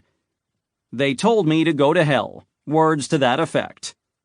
The old Japan hands in Washington noted that Suzuki had carefully avoided rejecting the ultimatum outright. They inferred that he was talking to potential insurrectionists in the army rather than to the governments that had issued the ultimatum. In the following days, radio eavesdroppers picked up Army and diplomatic communications suggesting that some in Tokyo were ready to surrender on the basis of the Potsdam Declaration. But those intelligence tidbits only confirmed what American leaders already knew, that the Japanese ruling group was deadlocked, and the hardline fight-on faction remained strong enough to arrest any move toward surrender. A secure cable from the Little White House instructed General Groves to launch the first atomic bombing mission no sooner than August 2, 1945, the final day of the Potsdam Conference. Truman wanted to be away and at sea when the first nuclear weapon was dropped. That same week, the conventional bombing assault on the Japanese homeland was reaching an unprecedented scale. The results on the ground went far beyond anything that had been done in Europe, or indeed anywhere else in the history of warfare. In the heart of major cities, one could gaze to the horizon in any direction and see nothing but fields of ash and hillocks of rubble, with a few blackened chimneys or steel girders standing here and there. The largest air raid of the war occurred on August 1, 1945, when 853 B-29s dropped more than 6,486 tons of incendiaries, precision bombs, and aerial mines on cities and waterways throughout western Japan. By that date, the Japanese civilian death toll had probably run well into the hundreds of thousands. If the war had lasted any longer than it did, the scale and ferocity of the conventional bombing campaign would have risen to inconceivable new heights. Hundreds of bombers and fighters of all types, U.S. and British, were redeploying from Europe. At the same time, new airplanes were being turned out of American aviation plants, and freshly trained aircrews were flying them into newly constructed airfields on nearby Okinawa. At the height of the bombing campaign, between May and August 1945, a monthly average of 34,402 tons of high explosive and incendiary bombs were dropped on Japan. According to USAAF Chief Hap Arnold, the monthly total would have reached 100,000 tons in September 1945, and then risen steadily month by month. By early 1946, if the Japanese were still fighting, 80 USAAF combat groups would be operating against Japan, a total of about 4,000 bombers. In January 1946, they would drop 170,000 tons of bombs on Japan, surpassing in 1 month the cumulative tonnage actually dropped on the country during the entire Pacific War. By March 1946, the anticipated date of the Coronet landings on the Tokyo plain, the monthly bombing figure would surpass 200,000 tons. The rain of devastation would cripple the nation's internal transportation infrastructure, shutting down the economy and leading to mass famine in urban regions. Another 6 months, and Japan would have been beaten back into the Dark Ages, said Curtis LeMay, which practically was the case anyhow. In those last weeks of the war, the 20th Air Force began waging a new and devastating form of psychological warfare. The superforts began calling their shots. That is, dropping leaflets over cities to be hit, warning the population to evacuate, and then returning 1 or 2 days later to destroy them. On July 27th, for example, the same day the Potsdam Declaration was received in Japan, 60,000 warning leaflets were dropped on 11 cities. 6 of those 11 were hit the following day. The ploy was repeated again on August 1st and a third time on August 4th. In each case, the warnings were made good. The Japanese government and news media attempted to suppress the warnings, but the news spread widely by word of mouth, and panic swept through the leafleted cities. Refugees clogged the roads and trains as entire urban populations tried to flee to the country. Munitions industries were paralyzed for lack of workers. After the war, the USSBS concluded that the shot-calling leaflets had been one of the most spectacular moves in psychological warfare. They had dramatized the powerlessness of Japan's military and air forces, convincing many ordinary Japanese that defeat was inevitable. The USSBS concluded that approximately half the Japanese population had either seen one of the leaflets or had heard about their contents by word of mouth. At the same time, the warnings were appreciated by many Japanese as gestures of consideration and sympathy. A woman in Nagaoka credited the leaflets with saving her life. Her own government had refused to pass on the vital news that the city had been listed as a target, she said. But I believed the Americans were honest and good people in letting us know in advance of impending raids.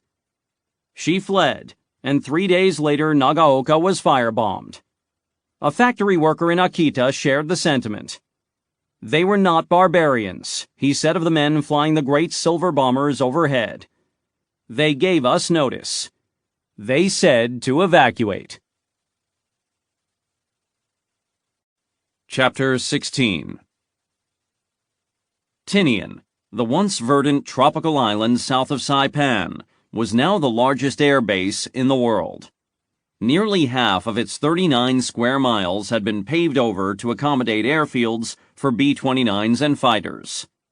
North and west fields included 8 great runways for superfortresses, each almost 2 miles long and the width of a 10-lane highway. They were connected to parking aprons, hard stands, and fuel storage farms by 11 miles of taxiways. Most of a long ridge had been leveled to supply the coral rock for this vastness of pavement and asphalt. From the air, a witness recounted, Tinian resembled a giant aircraft carrier, its deck loaded with bombers. Others were reminded of Manhattan, an island comparable in size, which was likewise paved over. Tinian's road network, like that of Manhattan, was laid out in a grid pattern. Its 2 major north-south roads were called Broadway and 8th Avenue. East-west cross streets included Wall Street, 42nd Street, and 110th Street. An undeveloped livestock reserve in the middle of the island was called Central Park. At the intersection of 8th Avenue and 125th Street, near the isolated northern end of North Field, a guardhouse marked the entry gate to the 509th Composite Group, a mysterious and secretive B-29 unit whose compound was double-fenced and patrolled by armed sentries. The 509th was self-contained, meaning that it had its own separate ground support, logistics, communications, security, and administrative organizations. It did not interact at all with the 313th Bombardment Wing, to which it technically belonged. Bold red and black signs warned unauthorized personnel to stay away from the perimeter. Even the 313th Wing Commander, Brigadier General James Davies, did not know the purpose of these enigmatic superforts that ostensibly fell within his chain of command. When Davies tried to visit the compound, he was turned away at gunpoint. The sole mission of the 509th Composite Group was to drop the atomic bombs. Paul W. Tibbets, Jr., a 29-year-old lieutenant colonel, led the group. Tibbets had been provided with virtually unlimited resources to fulfill his mission. He had the power to requisition materials, equipment, or personnel as he chose, and he built his team by lifting entire B-29 squadrons out of other air groups, without explanation. In December 1944, the 509th had set up shop at Wendover Army Airfield in Utah, a bleak, arid air base wedged between the Utah Salt Flats and the Nevada border. The air crews and ground support personnel were told that they must never breathe a word of what they were doing to anyone. Those who asked too many questions, even internally, would be sacked. All personnel were kept on a strict need-to-know basis, but the pilots and bombardiers were told that they must train to drop a 9,000-pound special bomb, which for the sake of security they called the Gadget. An aircraft that dropped the new bomb was required to fly at least 8 miles away from the point at which the device was set to detonate. It would have 40 seconds to complete the maneuver. That required a hard-banking 155-degree turn, during which the pilot would dive steeply to pick up speed. Tactical analysis of Japanese fighter defenses led Tibbets to conclude that they should remove most of the armament from the planes and rely on speed and altitude to thwart interception.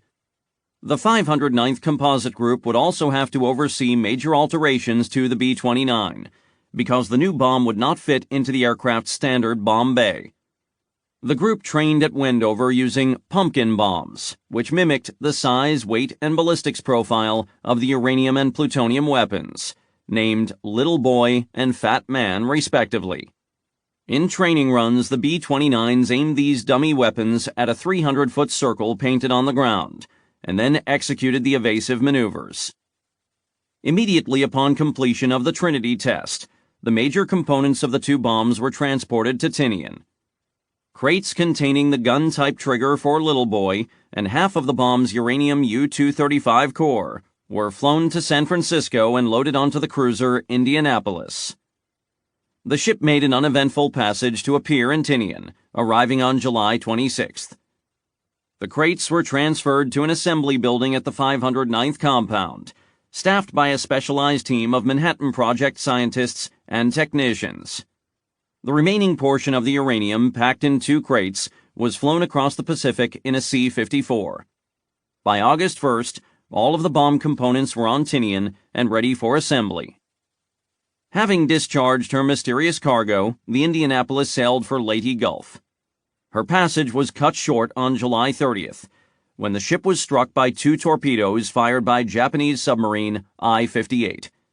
She sank in 12 minutes. Her distress messages were not received, and her absence was not noted until 3 days later. A 4th day passed before rescue vessels arrived on the scene. About 900 of her crew of 1,200 had abandoned ship as she went down, but few lifeboats had been launched, so the men were left treading water or clinging to debris. During their 4-day ordeal, adrift in the open sea, about 600 perished as a result of exposure, dehydration, saltwater poisoning, drowning, or shark attacks. Only 317 of the crew survived.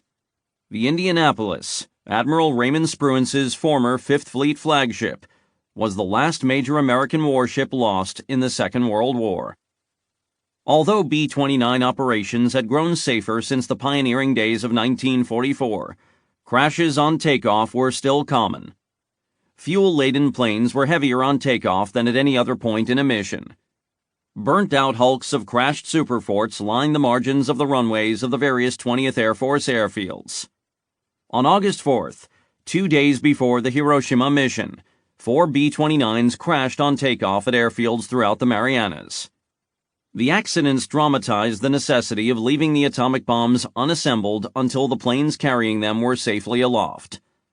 That meant sending assembly teams up with the air crews. Colonel Tibbets would pilot the B-29 that would drop the uranium bomb. Model number B-2945MO was better known as the Enola Gay. Tibbets had named the aircraft for his mother, Enola Gay Tibbets. 2 509th Superforts would fly in company with the Enola Gay as observers and would drop various measuring instruments. 3 more would fly ahead to reconnoiter the weather over the target. August 6th began with a midnight briefing in a heavily guarded Quonset hut and a prayer by the chaplain. The air crews of the Enola Gay and the other planes boarded canvas-covered trucks lined with benches to be driven to the airfield. They passed through numerous checkpoints en route. Arriving at the hard stand, the airmen found an unexpected scene. The Enola Gay was surrounded by a crowd numbering in the hundreds: VIPs, ground crews, soldiers, and a large deputation of the press. The big airplane was brightly lit by Klieg lights.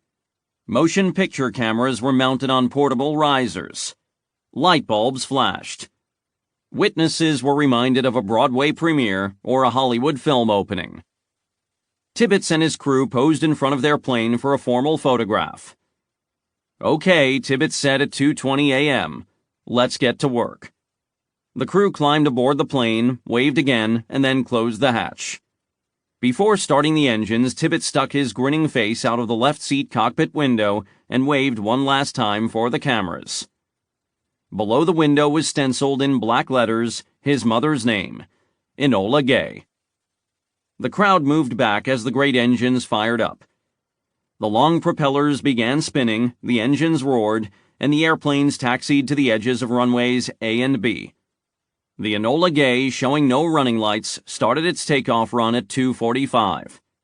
With a 5-ton atomic bomb and a full load of fuel, the strike plane required nearly the entire length of runway to get off the ground.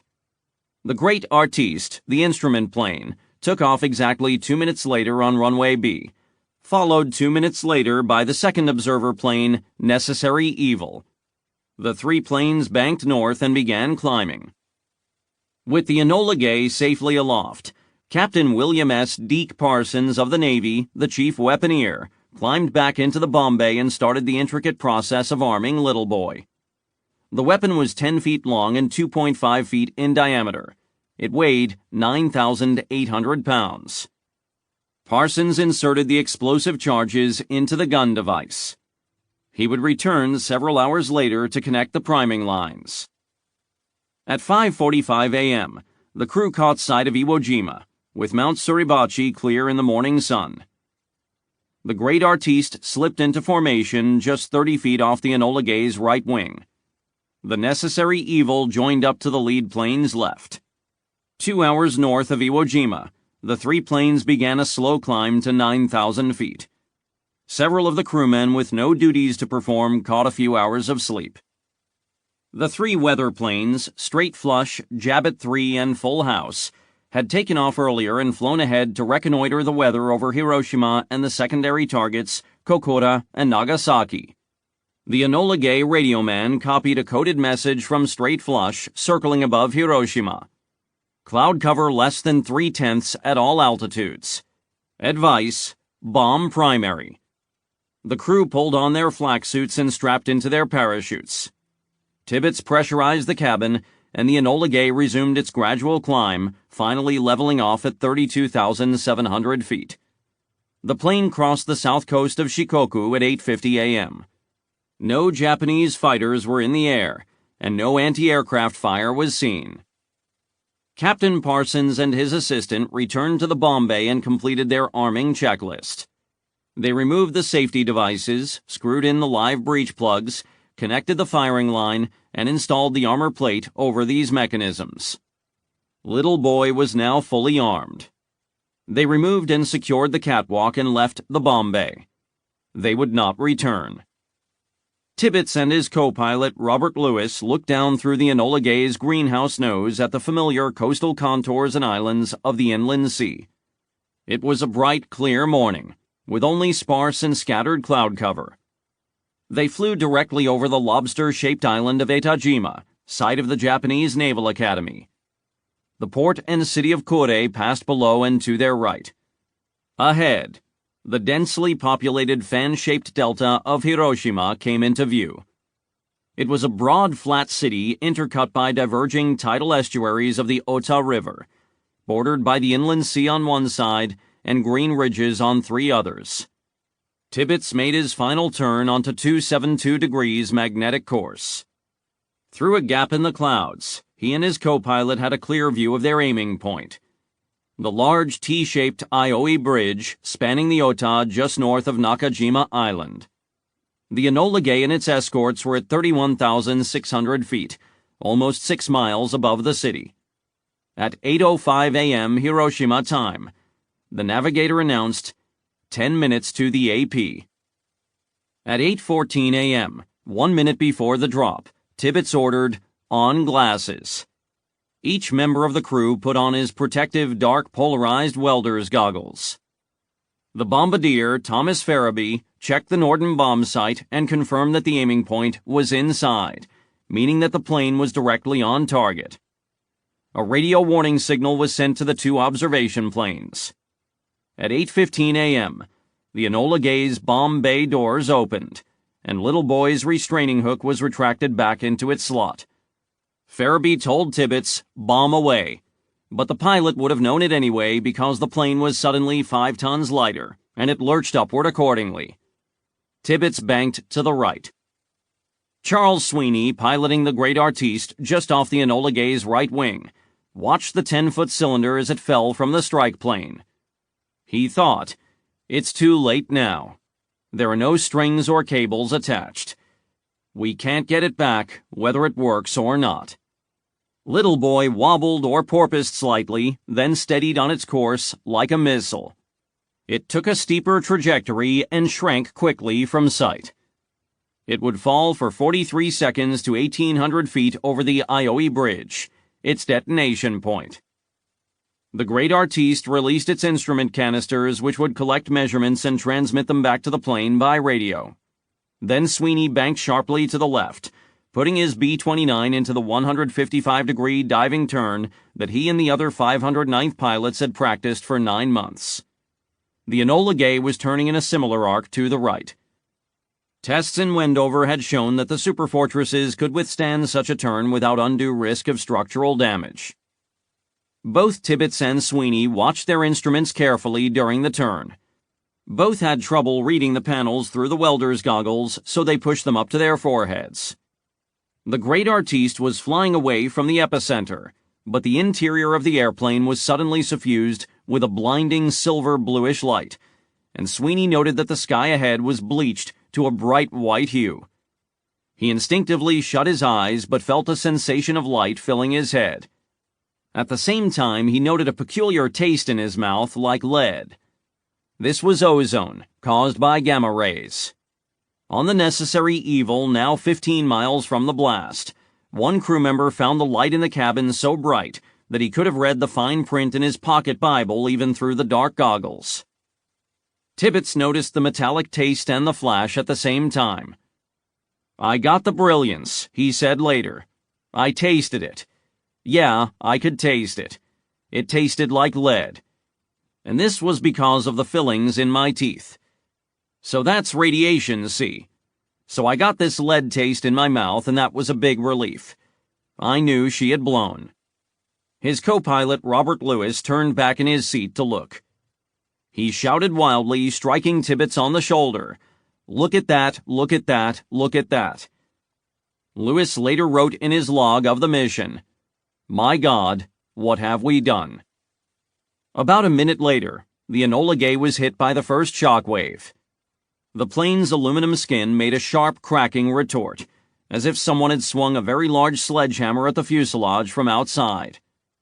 The aircraft jerked and trembled but held together. Tibbets estimated that the hit was equivalent in force to about 2½ Gs.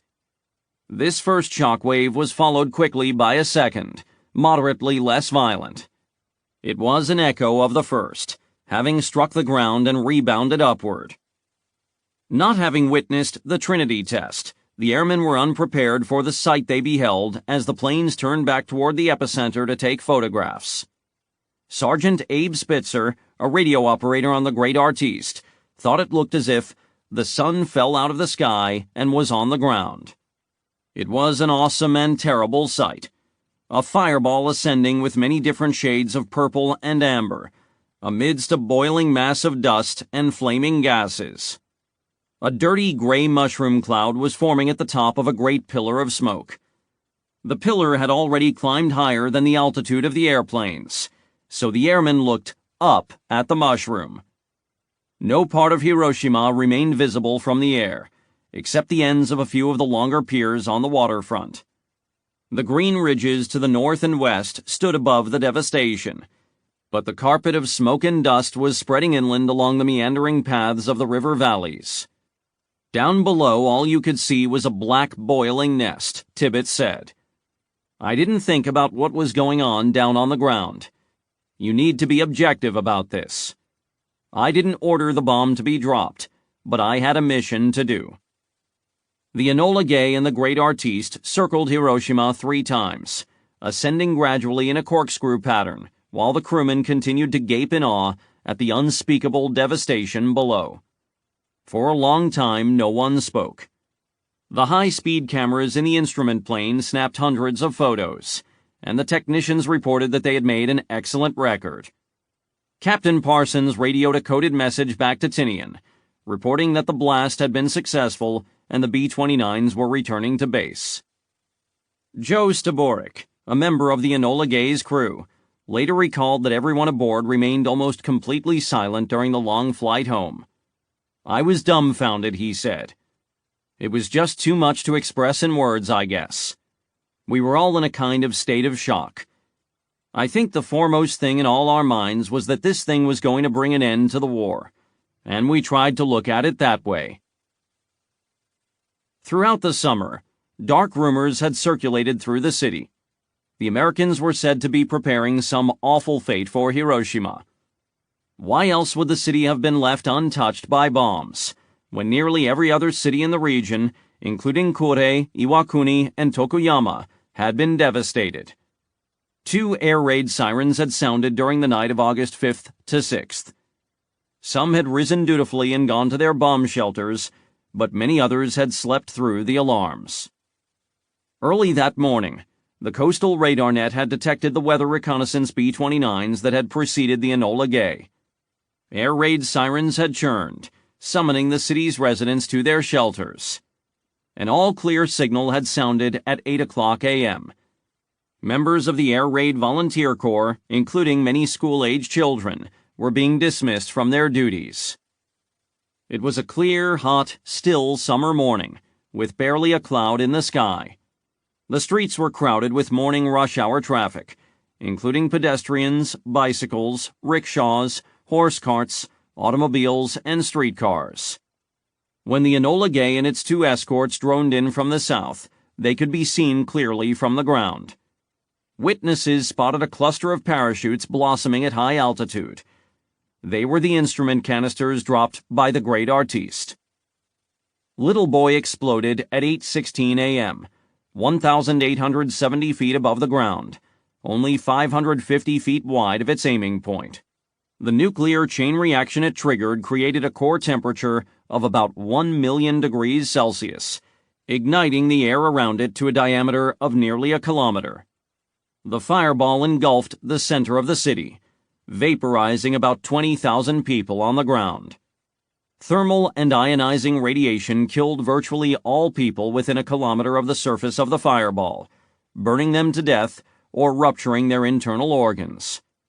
Farther out, in successive concentric circles around the epicenter, people were exposed to gamma rays, neutron radiation, flash burns, the blast wave, and firestorms. The initial shock wave raced away from the epicenter at greater than the speed of sound, some 984 miles per hour. Streetcars were lifted from their tracks and scattered like toys. Clothing was torn from bodies. Nearly all wooden buildings within 2.3 kilometers were completely leveled, and about half of all such buildings to a radius of 3.2 kilometers. Later, investigators found the shadows of people caught within the inner radius around the hypocenter. They had been vaporized, but their bodies had left faint silhouettes on the pavement or on nearby walls.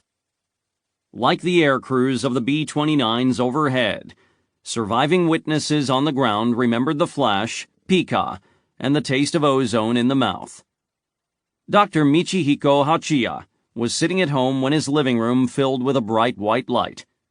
In the moment before his house collapsed, the doctor wondered whether someone had lit a magnesium flare just outside his windows. Yoshido Matsushige, a photographer for the Hiroshima daily paper, recalled a brilliant flash of immaculate white, like the igniting of the magnesium we used to use for taking photographs. Father Johannes Zemes, a German Jesuit priest and a professor of modern philosophy at Tokyo's Catholic University, had been evacuated from the capital to the novitiate of the Society of Jesus in Nagatsuke, a suburb of Hiroshima. He was sitting in his Spartan bedroom about a mile from the epicenter when the room was suddenly filled with a garish light which resembles the magnesium light used in photography, and I am conscious of a wave of heat. Moments later came a great tearing sound, a sudden collapse of ceilings and walls, and a sensation of falling or sliding into an abyss. Dr. Hachiya's house was filled with swirling dust. He could see only a wooden pillar leaning askew, and then noted that the roof was caving in. He had been wearing underwear, but a moment after the flash he was completely naked, though he had not noticed the garments being ripped away. Like many others, the doctor first assumed that a conventional bomb had fallen directly on his house. He shouted to his wife, "It's a 500-ton bomb." Those caught in the open were lifted off their feet and carried through the air. Michiko Yamaoka, a 15-year-old girl on her way to her job at the telephone exchange, was looking up at the planes overhead when the bomb exploded. "You can't really say it washed over me," she recalled years later. "It's hard to describe. I simply fainted. I remember my body floating in the air. That was probably the blast, but I don't know how far I was blown." Fragments of glass and wooden splinters tore into flesh. Eiko Tauka, a 21-year-old mother carrying her infant son, was on a streetcar approaching the center of the city when the car was filled with a strange smell and sound.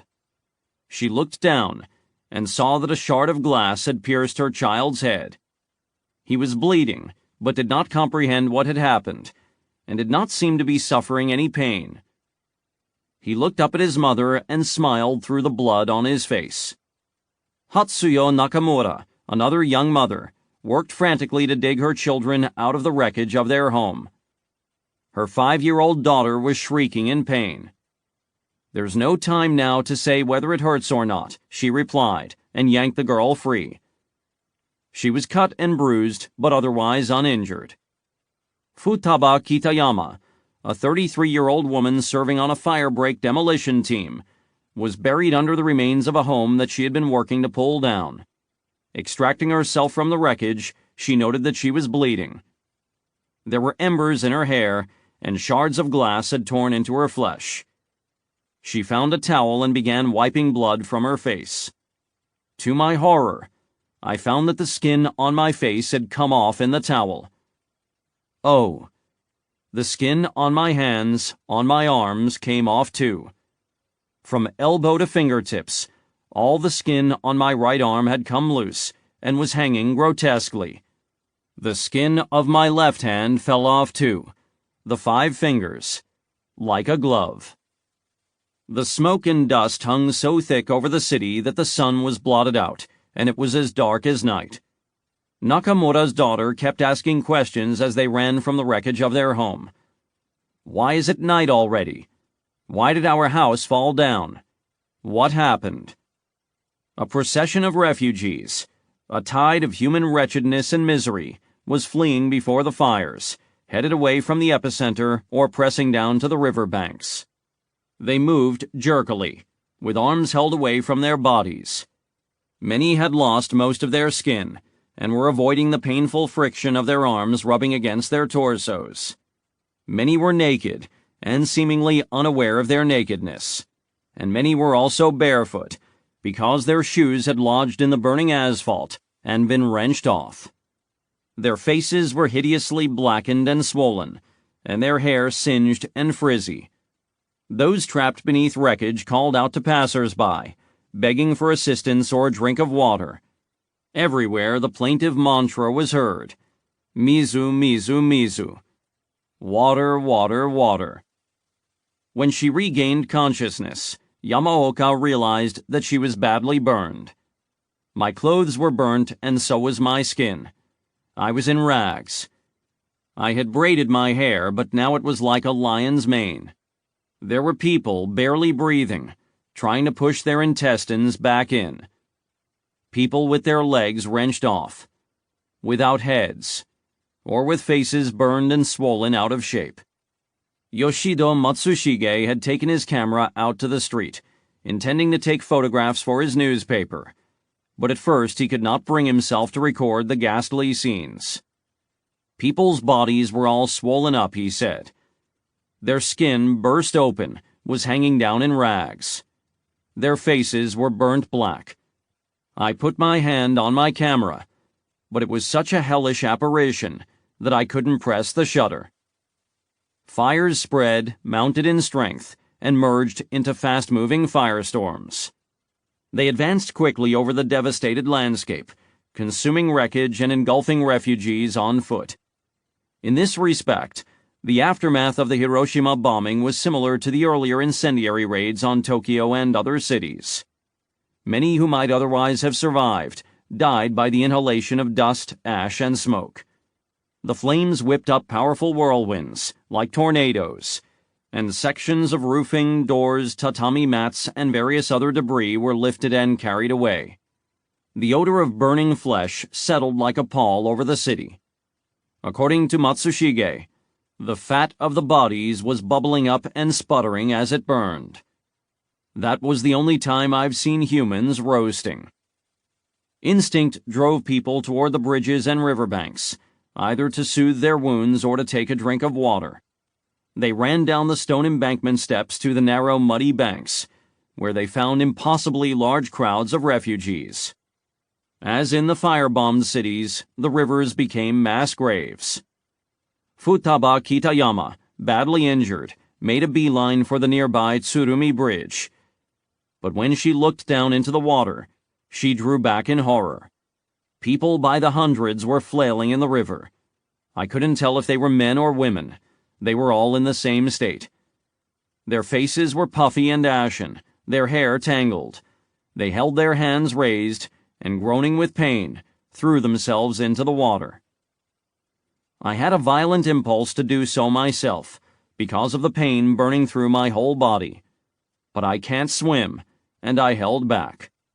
The decision probably saved her life. Many others leapt from the bridges onto the heads of others, or they climbed down to the banks and waded into the water, pushing the floating dead aside.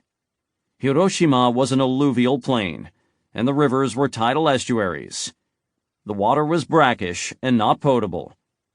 Those who drank it vomited it back up, and blood was often intermixed in their vomit. About 2 hours after the explosion came the black rain. Freakishly large and heavy drops the size of marbles, black and sticky in color and consistency. Caused by condensation that had absorbed rising ash and dust, the black raindrops were large enough to cause pain when they fell upon refugees, and they stained their skin with dark blotches that would not wash away. The black rain was very cold, and some of those who were caught out under it began to shiver. Though the survivors would not know it until later, this sinister rainfall was contaminated with radiation. Those in the city saw the flash, but did not notice the boom. Those who lived farther out on the outskirts saw the flash and then afterward heard the boom. The Japanese in Hiroshima spoke of a pika, meaning a flash, and a don, meaning a very loud sound. Thus, the nuclear explosion was called the pikadon, the flash boom.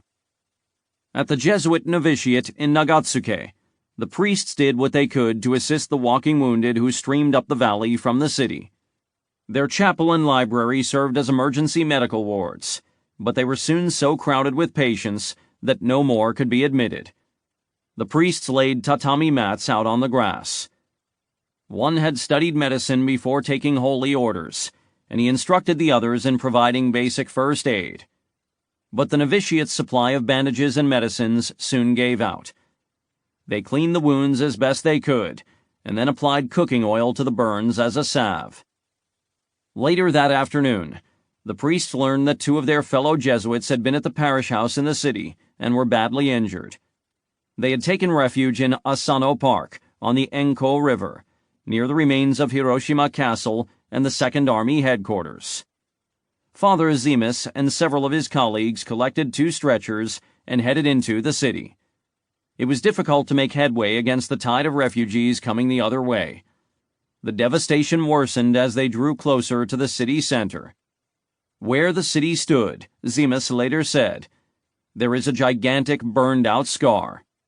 Injured people cried out to them. The priests did what they could, picking out a single wounded child here or there, but they could not help everyone, and were forced to turn a deaf ear to many pathetic entreaties. The scene in Asano Park was terrible. Tens of thousands were camped on the grounds.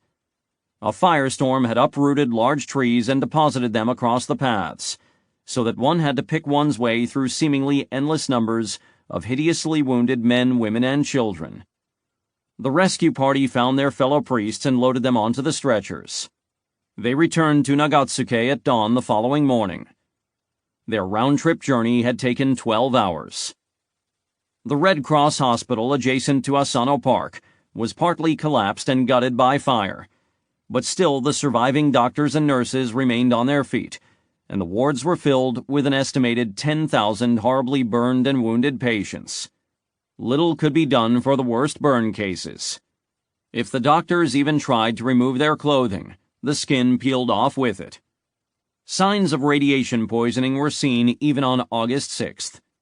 They would grow more distinct in the following weeks and months. Victims bled through the skin, gums, and eyes. They vomited blood or expelled bloody diarrhea. Their hair came out in clumps. Many patients in the hospital received nothing but a dab of iodine on their wounds. One man confronted a doctor at the hospital, asking why the medical staff were doing nothing for the immense crowds in Asano Park.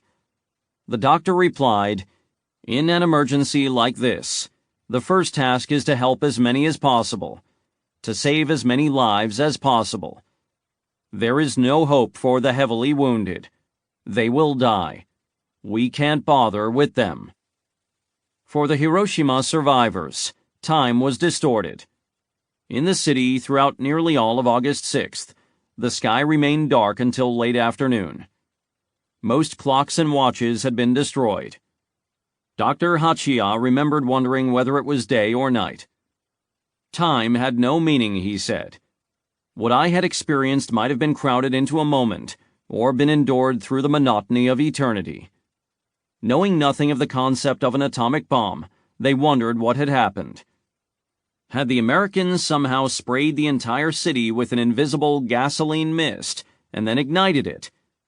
On the morning of the 7th, the air was clearer, and the citizens of Hiroshima got their first glimpse of the ugly scar that marked the place where their city had once stood.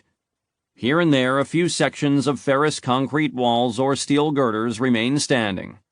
The Green Mountains to the north and east, and the inland sea to the south, seemed closer and more vivid than ever before. The flattened city had cleared the views. How small Hiroshima was, with its houses gone. Among the survivors, few expressed anger. The predominant mood was one of passivity and fatalism. Many shrugged and remarked, "Shikata ga nai."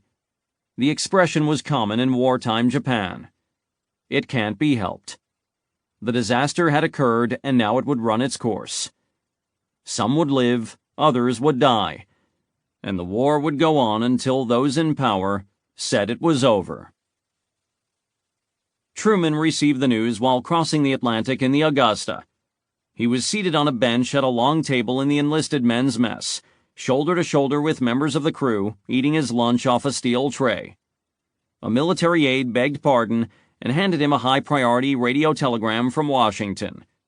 It told him that the first special bomb had been dropped on Hiroshima under ideal weather conditions, with results seemingly better than those of the New Mexico test. Truman beamed, shook hands with the aide, and exclaimed, "This is the greatest thing in history." 10 minutes later came a second report, directly from Secretary Stimson, estimating that the blast had equaled 20,000 tons of TNT. Truman stood and read it aloud to the crowded mess deck. The assembled sailors clapped and cheered. The president then went up to the wardroom and repeated his announcement for the ship's officers, who likewise applauded. Lieutenant Rigdon said that the crew was cheered by a hope that the Pacific War might come to a speedier end. By prearrangement, the White House issued a statement announcing that the United States had dropped the world's first atomic bomb on Hiroshima, an important Japanese army base. Truman met briefly with the traveling pool of press correspondents, but he could tell them little that was not included in the formal announcement. He then read portions of the statement for a newsreel crew.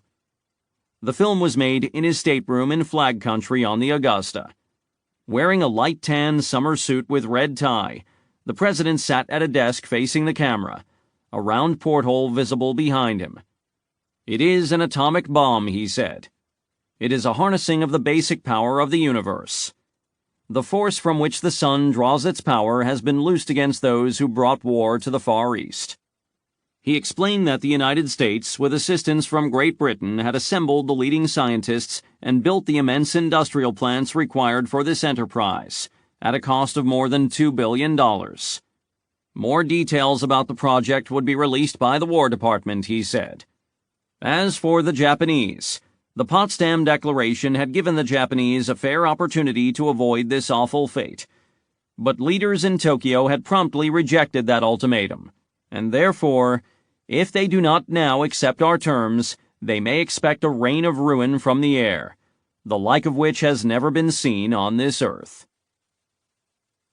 In Tokyo, news of the catastrophe in Hiroshima arrived in fits and starts. At 8:30 a.m., 15 minutes after the explosion, the Kure Navy Yard reported that the neighboring city had been struck by a new weapon of unprecedented destructiveness. An hour and a half later, an air base 80 miles outside Hiroshima reported that a violent, large, special-type bomb, giving the appearance of magnesium, had exploded in a blinding flash, and the blast wave had flattened everything within a 2-mile radius. Tellingly, IGHQ in Tokyo received no word at all from the Second Army headquarters in Hiroshima. All radio and landline communications links were down. A radio correspondent who had been 8 miles outside the city managed to relay a verbal report by telephone to the Domei news agency in Tokyo at 11:20 a.m. He said the city had been completely annihilated by a bomb or bombs dropped by just 1 or 2 B-29s. At first, the Army leaders and technical authorities expressed doubt that the Americans could have built such a weapon. Admiral Toyota, who had been fully briefed on Japan's failed nuclear program, judged that even if the enemy had assembled enough fissile material for a bomb, they had probably built only one. And even if they had more than one, the number could not be more than 2 or 3, so they would not have enough to destroy the entire country from the air. On that score, he was right. Civil defense authorities moved to suppress panicked rumors, and falsely reported that all Hiroshimans who had been in their underground bomb shelters had escaped without injury. Before dawn the next day, news monitors in Tokyo picked up the text of President Truman's announcements reporting that an atomic bomb had been dropped on Hiroshima, and the peace party began maneuvering to force the issue of surrender. Foreign Minister Togo met with the Emperor at the Imperial Palace that morning. Hirohito declared that the war must end, and asked Togo to convey his wishes for immediate peace to the Prime Minister. After briefing the Emperor that afternoon, Marquis Kido recorded in his diary that he had been gravely concerned and had asked many questions. But in a meeting of the SWDC that day, the hardline faction played for time, arguing that no action should be taken until an investigation could determine what precisely had happened to Hiroshima. Anami said that the Army's technical advisors were skeptical of the existence of an atomic bomb, but that an investigatory mission had been sent to Hiroshima to learn the facts. At a meeting of the newly formed Atomic Bomb Countermeasure Committee, representatives of the technical board said they doubted that the Americans could have built such a bomb, or if they had, they could not have transported such an unstable device across the Pacific. They speculated that Hiroshima had been hit by a new type of bomb with special equipment, but its content is unknown. The press was authorized only to say that Hiroshima had been hit by a new type of weapon, but no mention of atomic bombs was made in Japanese newspapers until the 8th. The investigative team, 7 military officers and scientists, flew into the city on the morning of August 7th. The group included Yoshio Nishina, Japan's leading nuclear scientist who had led its abortive atomic bomb program. As they circled above the devastated city, Nishina said he knew at a glance that nothing but an atomic bomb could have done such damage. His Geiger counter confirmed it. As their plane taxied to a stop at the airfield, they were met by an officer who was himself a rather vivid example of what the bomb could accomplish. The man had been exposed to flash burns, but he had been facing in a perpendicular direction to the epicenter, so one half of his face was completely burned and the other unharmed. He told the investigators, "Everything which is exposed gets burned, but anything which is covered even only slightly can escape burns. Therefore, it cannot be said that there are no countermeasures." The next day, the team submitted its report to the Imperial General Headquarters, concluding that there was no possible doubt that Hiroshima had been hit by an atomic bomb. In Tokyo on August 8th, Prime Minister Suzuki summoned the Big Six to another meeting of the SWDC, but was informed that certain members could not attend because they had been detained by other duties. A full 48 hours after the first atomic bomb had been dropped, no change in Japanese policy was even possible because the ruling council did not have a quorum. Instead, the government renewed its urgent petitions to Moscow. The Japanese government was still ignorant of Soviet preparations for an attack on Manchuria. Togo cabled Ambassador Sato, asking whether the Russians had given any indications of an answer. Replying a few hours later, Sato said that Foreign Commissar Molotov had finally agreed to receive him that day at 5 p.m. Moscow time. According to Hisatsune Sakomizu, the chief cabinet secretary, the entire capital was now on tenterhooks, hoping for some encouraging signal from the Russians that might offer salvation in the form of a diplomatic exit to the war. Sato was on time to the minute for his appointment at Molotov's office in the Kremlin. As the Japanese ambassador commenced his formal greetings, Molotov cut him off and invited him to take a seat, adding that he had a formal statement he wished to read. Molotov took a page out of a folder on his desk and began reading the Soviet declaration of war against Japan, pausing at intervals for the translator. He stated that his government was acting in response to the request of the Allied governments of the United States, Great Britain, and China, which had invited the Soviets to join in the Potsdam Declaration. That was false. The USSR was acting to bring peace nearer, free the people from further sacrifice and suffering, and give the Japanese people the possibility of avoiding the dangers and destruction suffered by Germany after her refusal to capitulate unconditionally. The Soviet Union would consider itself at war with Japan on the following day, August 9, 1945. Molotov did not offer any justification or rationale for abrogating the Soviet-Japanese Neutrality Pact, which was scheduled to expire the following year. With genteel sarcasm, Sato thanked Molotov for his diligent labors in the cause of peace. The ambassador received a copy of the document and was shown the door. It had not occurred to him to ask precisely what time zone should be used in calculating the starting hour for pending hostilities. Sato may have assumed that Molotov meant August 9th in Moscow, that is, the following morning. But the Russians had considered the timing carefully. 5 o'clock in Moscow was 11 o'clock in the Trans-Baikal UTC+10 time zone. At midnight, 1 hour later, it would be August 9th, 1945, on the Siberian-Manchurian border. At that hour to the minute, Soviet warplanes would take off, and Soviet tanks would begin rolling. Working in closely guarded secrecy for the past several months, the Soviets had prepared one of the largest and most overpowering ground offensives in history. Assembly areas were set up well behind the border, and senior field commanders had traveled into the region incognito, wearing uniforms of junior officers. Troops, tanks, field artillery, and other war materiel had been moved east on the Trans-Siberian Railroad, with continuous round trips of some 136,000 rail cars.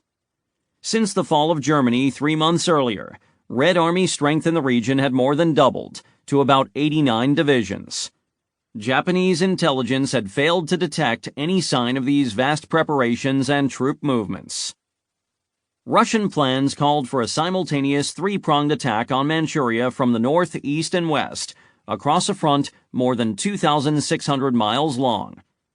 A new Far East and Trans-Baikal Regional Theater Command was set up under the leadership of Marshal Alexander Vasilyevsky, who would direct the overall campaign from a fully staffed headquarters. The Western attack on the Trans-Baikal front would require Red Army forces under Marshal R.Y. Malinovsky to cross arduous desert and mountain terrain, the Gobi Desert and the Altai Mountains, and to penetrate quickly into the heart of Manchuria to seize Mukden, now Shenyang. From the east, the First Far Eastern Front, commanded by Marshal K.A. Meryetskov, would cross the Lesser Khingan mountain range and seize the city of Changchun, and then pour into northern Korea. The Second Far Eastern Front would provide support to the two wings while advancing into Manchuria from the north. The total number of Red Army troops involved in the operation was about 1.5 million, more than double the number of Japanese troops in the region, and the Soviet troops were mechanized.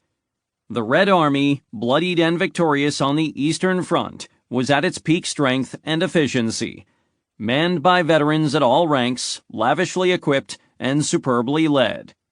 As one American military analyst has written, Soviet plans were as innovative as any in the war. Superb execution of those plans produced victory in only 2 weeks of combat. Although the Soviet plan was called the Manchurian Strategic Offensive Operation, it included auxiliary operations to occupy northern Korea, the southern half of Sakhalin Island, and the Kuril Islands. An amphibious landing in the Kurils would commence 1 day after Japan's surrender on August 15th, and Red Army forces would quickly seize the rest of the chain, with offensive operations continuing even after Soviet representatives had accepted the Japanese instrument of surrender aboard the battleship Missouri in Tokyo Bay on September 2, 1945. Stalin had also directed that contingency plans be drawn up to seize Hokkaido.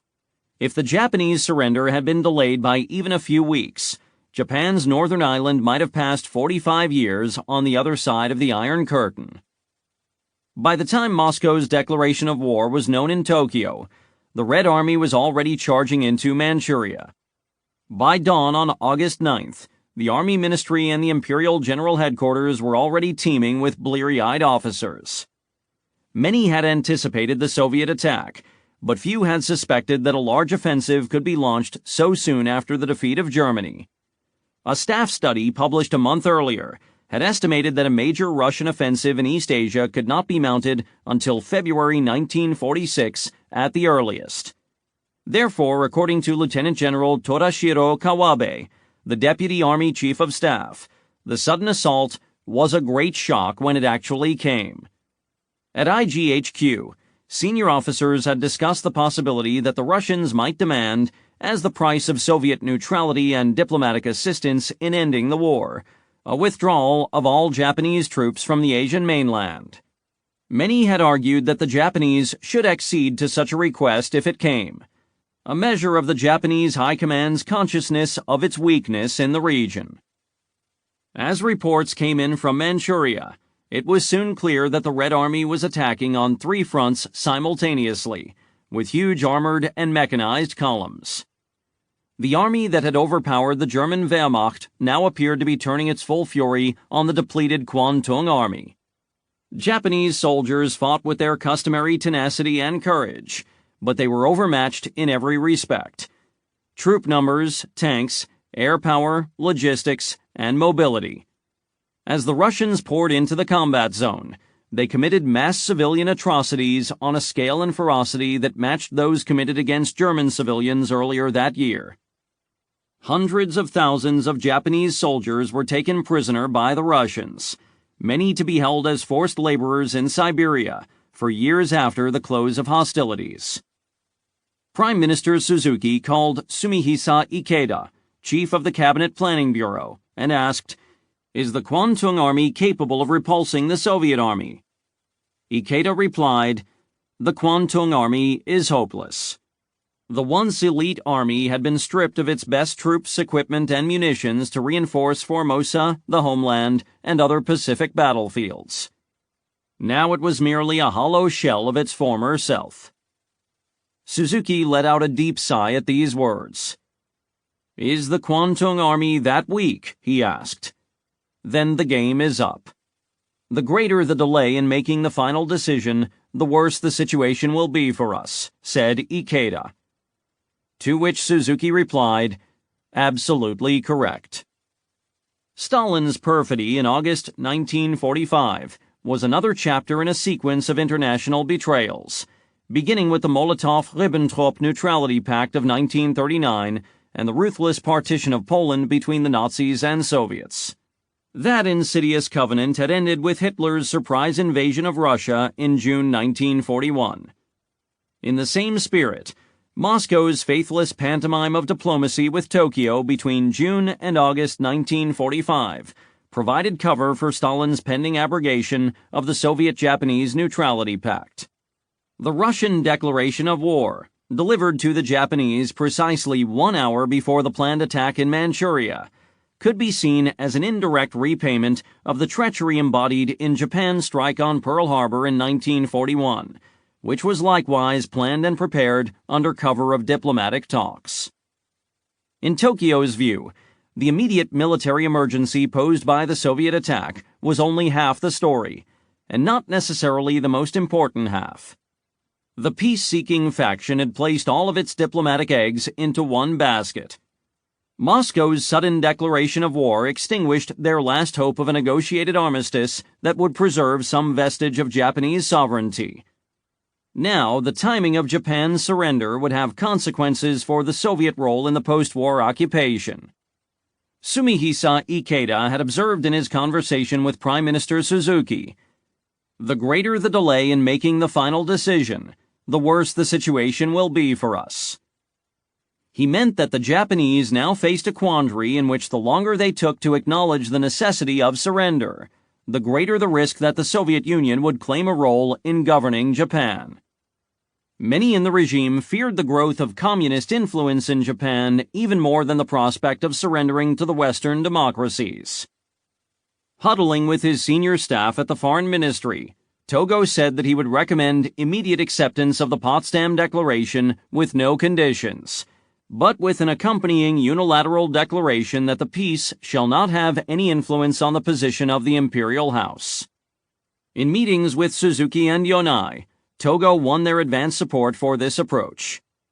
Yonai remarked to a colleague at the Navy Ministry that the bombing of Hiroshima and the Soviet entry into the war were in a sense a godsend, because they had created a crisis that might be used to break the deadlock on the SWDC, and because they provided the Army with a face-saving way to accept defeat. While the Soviet attack was getting underway, the second atomic bomb was being prepared at the 509th Composite Group compound on Tinian, in a cinder block warehouse off the flight line. Fat Man was a big bomb, worthy of its name. It was squat and wide around the middle, shaped like an egg, or as Mission Commander Charles Sweeney observed, an oversized decorative squash. The weapon weighed more than 5 tons. Painted bright yellow, it had 2 acronyms stenciled on its nose, FM1 and JANCFU.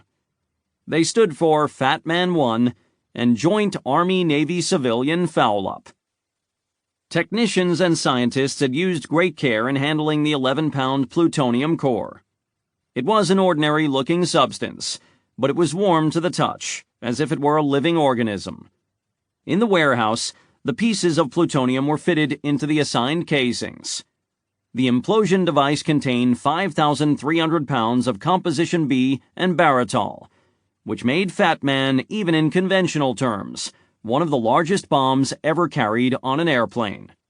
Installing the lensing system was a delicate task, and the specialists took their time. When the mechanism was assembled, the steel plates were bolted shut, and the green safety plugs were inserted into the outer sockets. Once the strike plane was safely aloft and at altitude, the weaponeer would remove these and replace them with the red plugs, at which point the bomb would be fully armed. On the afternoon of August 8th, Fat Man was rolled out of the windowless, air-conditioned green cinder block warehouse on a handcart pulled by 3 men.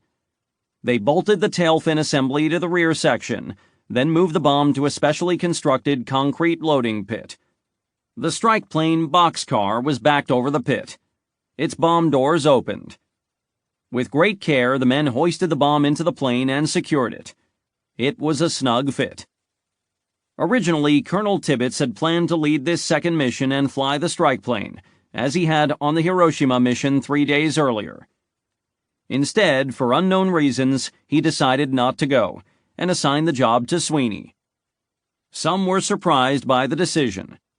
Sweeney, a 25-year-old Army major from North Quincy, Massachusetts, was known as a naturally gifted pilot, probably the second-best pilot in the 509th Composite Group after Tibbets himself. Before joining the 509th, Sweeney had been assigned to train General Curtis LeMay to fly the B-29. He had piloted the Great Artiste, the instrument plane, on the Hiroshima mission 3 days earlier. However, Sweeney had not flown over Germany and had limited experience flying in combat. The primary target for the mission was Kokura, an ancient castle town and industrial city near the northern tip of Kyushu, facing the Shimonoseki Strait. The secondary target was Nagasaki, a major seaport and shipbuilding center on the island's west coast. Most of the aircrew on the 3 planes had flown on the Hiroshima mission. Some later said that they were surprised that a second atomic bomb was to be dropped. They had hoped that one would be enough to end the war. Radioman Abe Spitzer of the Great Artiste recorded his sense of dismay. There was no need for more missions, more bombs, more fear, and more dying. Good God, any fool could see that. In operational terms, the mission to drop the bomb on Hiroshima had been flawless. From the beginning, by contrast, the Nagasaki flight was marred by various snafus and mishaps that nearly caused the mission to fail. The cheeky acronym JANCFU would prove all too prescient. There were technical problems with the bomb, fuel system problems on the strike plane, a missed rendezvous, tumultuous weather, garbled radio transmissions, a near collision, and abysmal visibility over both the primary and secondary targets. These problems were exacerbated by poor judgments by Sweeney and an ambiguous command relationship with the mission's chief weaponeer. At various points during the boxcar's 19-hour odyssey, many of the crew apparently despaired of surviving, assuming that their airplane was going to crash or ditch at sea. And the commanders on Tinian were left wondering whether the strike plane with its precious cargo had already gone down. Boxcar survived only by making a wild emergency landing on Okinawa, engines running on fumes, where it nearly took out a row of parked B-24s. Many of these issues did not come to light until decades later. When they did, acrimonious charges were exchanged in print between various participants, including Tibbets and Sweeney. Sweeney's regular plane was the Great Artiste, which he had flown as instrument plane for the Hiroshima mission. Originally, he was to drop Fat Man from that plane, and Boxcar would serve as instrument plane. But that would involve a time-consuming transfer of instruments from one plane to another, which would tax the ground crews. Instead, it was decided that Sweeney and his aircrew would simply fly the Boxcar as strike plane, while Captain Frederick C. Bach and his crew would transfer into the Great Artiste.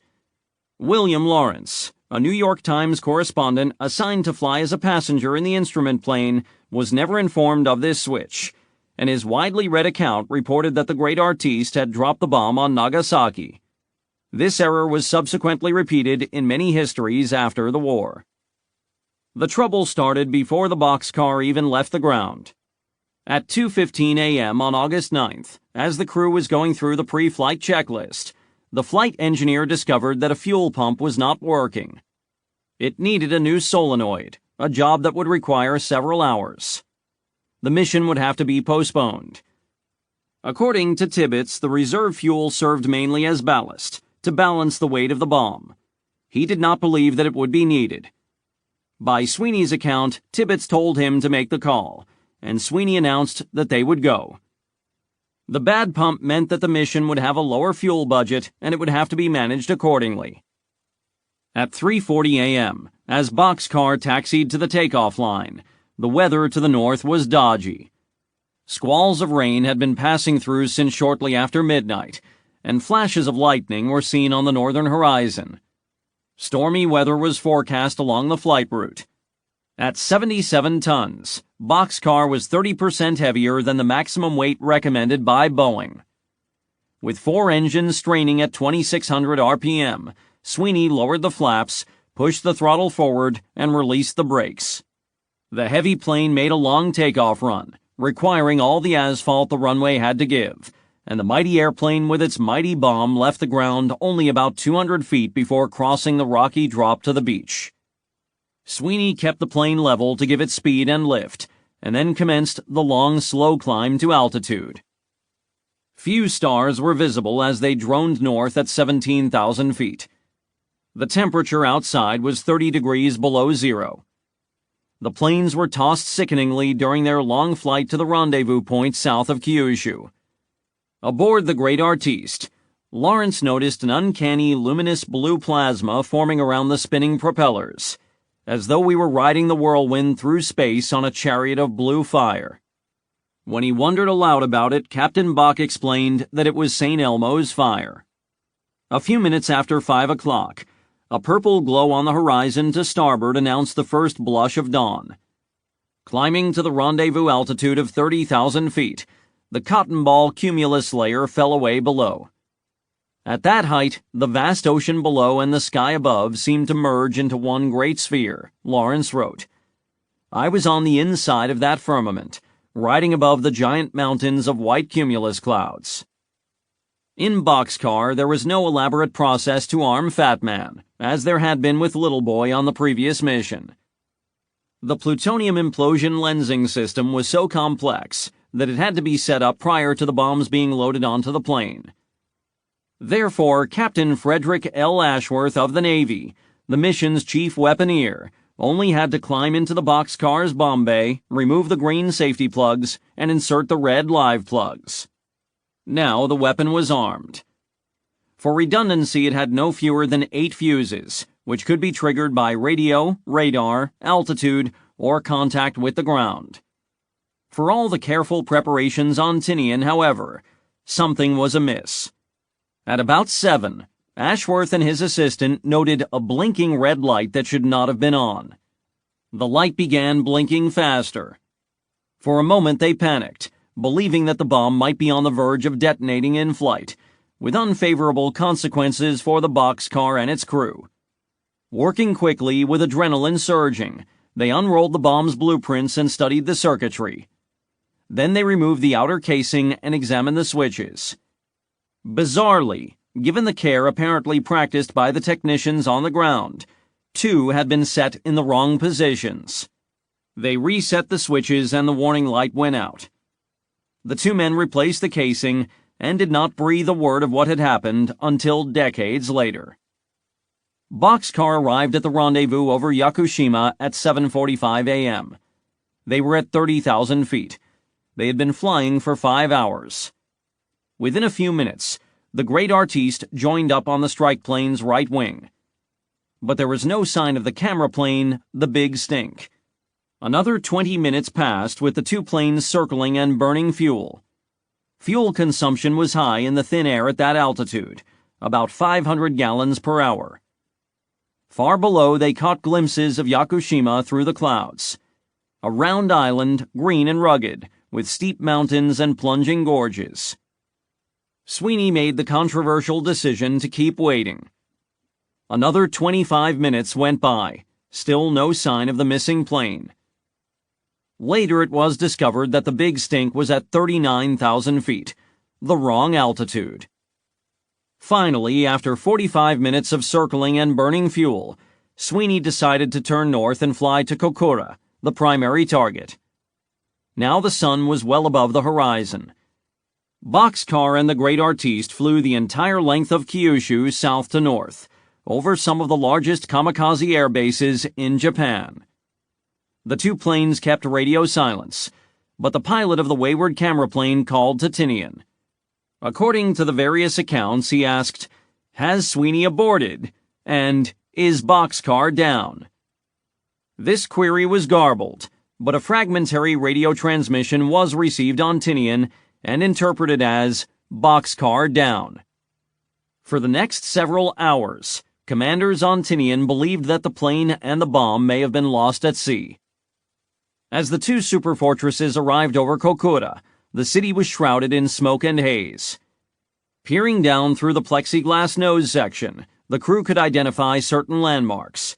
But the Kokura arsenal, the designated aiming point, was obscured. Fires were burning in nearby Yawata, which had been hit by a conventional bombing raid the previous day, and brown smoke had drifted over Kokura. Additional smoke was created by a tar-burning operation at a local steel foundry, a civil defense measure intended to obscure visibility from the air. The city's anti-aircraft batteries opened fire on the boxcar and the Great Artiste shortly after their arrival. At first, the flak bursts were low, but they crept steadily higher as the two planes circled at 30,000 feet. The 509th Composite Group had been ordered to use visual bombing, meaning that the bombardier was to identify the aiming point through his Norden bomb sight before releasing the weapon. Sweeney banked around 3 times, making 3 successive bomb runs. Each time the bombardier stated that he could not see the aiming point. The anti-aircraft bursts were creeping steadily closer. Sweeney and Bach climbed to 31,000 feet and then 32,000 feet. The radio man intercepted Japanese chatter on the frequency used by the local fighter command, which meant that they could expect unwanted company.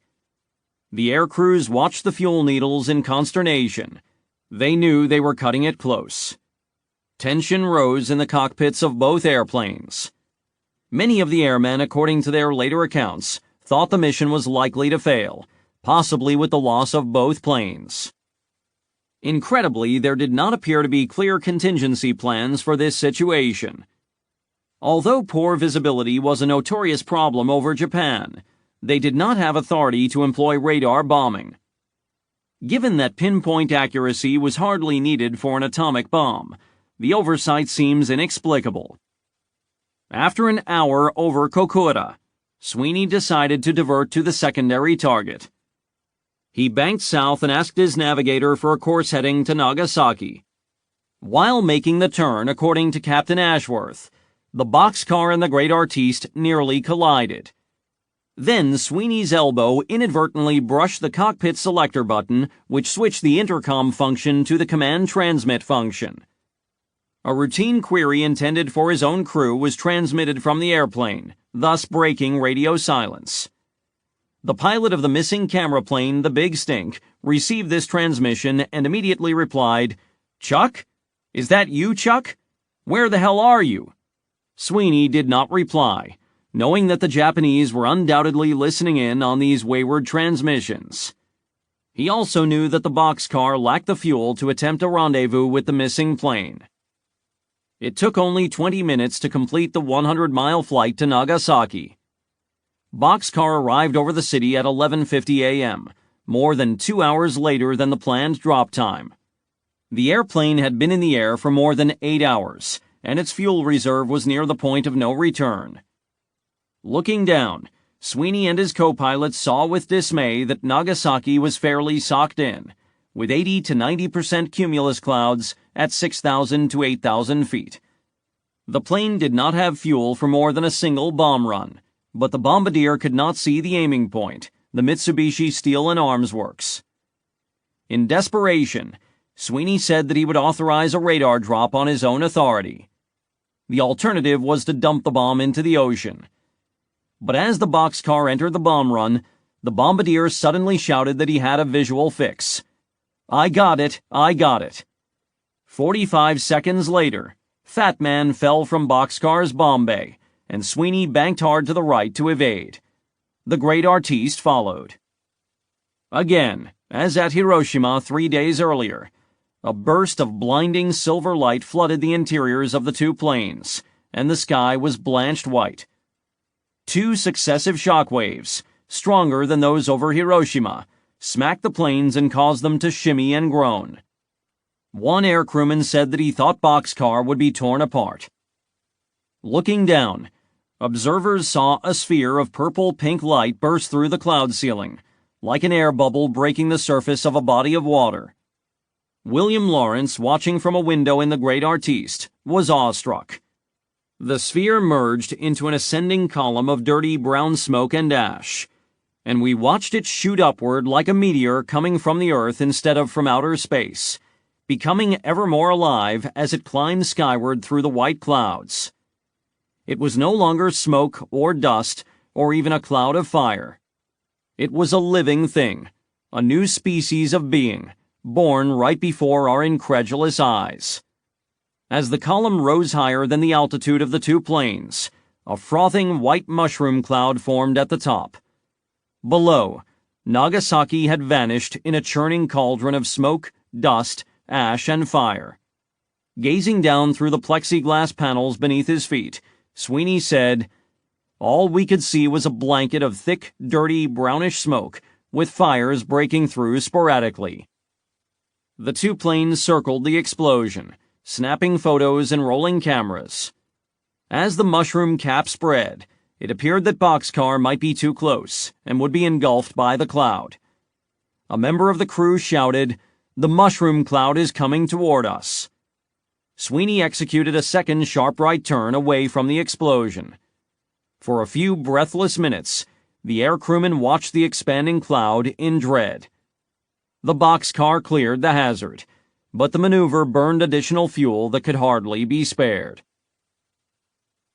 Fat Man had detonated about 1,800 feet above the Urakami Valley, a northern district of Nagasaki comprising densely built neighborhoods of traditional Japanese wooden homes, a Christian cathedral, schools and colleges, and 2 Mitsubishi industrial plants. The bomb was about 3/4 of a mile off target, northwest of the planned aiming point, but it still managed to do the job it had been intended to do. Exploding at the midpoint between the Mitsubishi Steel and Arms Works in the south and the Mitsubishi Urakami Ordnance Works in the north, the bomb demolished both factories. Because the local press had not yet reported that an atomic bomb had hit Hiroshima, many residents were not prepared for the possibility that 1 or 2 B-29s could destroy a city. When the two planes winged in from the north at high altitude, some ignored the air raid sirens and remained where they were standing, watching the intruders as they soared overhead. As in Hiroshima, the bomb detonated in a blinding cosmic ball of light, and anyone caught in the open within about half a mile of the hypocenter was vaporized instantly.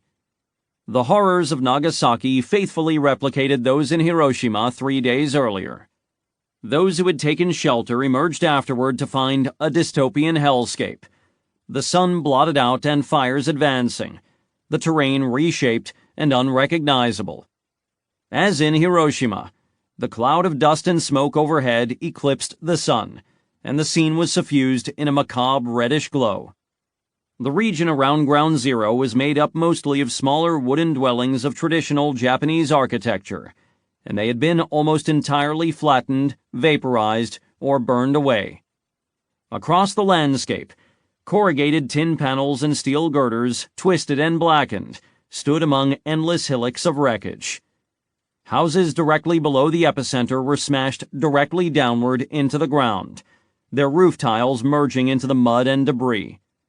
At Nagasaki Medical College, half a mile from Ground Zero, all the campus's wooden buildings were razed, and all persons inside were killed. In the concrete buildings, the walls provided enough shelter that about 6 of every 10 occupants survived, though many suffered dreadful wounds.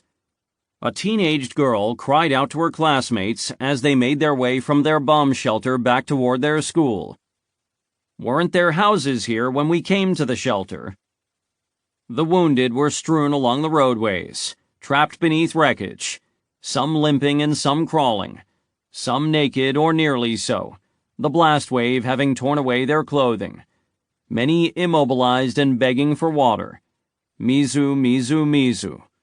Some were burned so badly that they lacked recognizable facial features, with blood-matted hair and skin hanging from their bodies in ribbons. Lacerations so deep that bones showed through the torn flesh. Holding their arms out from the bodies to avoid the painful friction that would result from burned and abraded skin rubbing against burned and abraded skin. The procession of refugees on the road south of Ground Zero reminded one witness of a march of ants. As in Hiroshima, survivors instinctively headed for the river. in this instance the Orakami River. Thousands clustered along its banks and plunged into its water, hoping to soothe their wounds or take a drink. Soon the river was a great floating mortuary, and the ebb tide carried the mass of bodies down to the harbor and out to sea. About an hour after the blast came the same hideous rain that had fallen on Hiroshima. Strangely large globules of sticky black paste, hard and heavy enough to cause physical pain as it fell on people caught out in the open. The black rain convinced many survivors that the day of judgment was upon them. Some speculated they had arrived in Jigoku, the Buddhist hell. Fat Man had fallen only half a mile from Orakami Cathedral, the largest and most famous church in Japan. The great stone edifice was almost completely leveled. Only a few partial walls and one of the two bell towers stood among the rubble. The surrounding residential district was wiped out. For 4 centuries, since the arrival of the first Spanish and Portuguese Jesuit missionaries, the coastal region around Nagasaki had been a beachhead for Japanese Christianity. Since about 1700, the Orakami Valley had been the epicenter of this small but resilient community of faith, which had survived repeated campaigns of persecution, often by worshipping in secret. An estimated 10,000 Japanese Christians died in the atomic blast, or succumbed to their wounds soon afterward. Noting that Nagasaki's great Shinto shrine, Suwa Jinja, was unharmed, some Japanese argued that divine providence must explain the disparity. They mused that the ancient Shinto deities were stronger than the foreigner's alien god. Unlike Hiroshima, which occupied a flat alluvial plain, Nagasaki was divided by hills and ridges. The uneven terrain shielded outlying districts of the city from the worst effects of the bomb. A steep ridgeline west of Orakami Valley absorbed most of the blast wave and radiation and largely spared the rest of Nagasaki. The hills facing Ground Zero were scorched, with most of the structures and vegetation burned away, giving them the appearance, said one witness, of a premature autumn. But on the other side of the ridge one found another world, where the grass and trees were still green and most of the buildings appeared undamaged.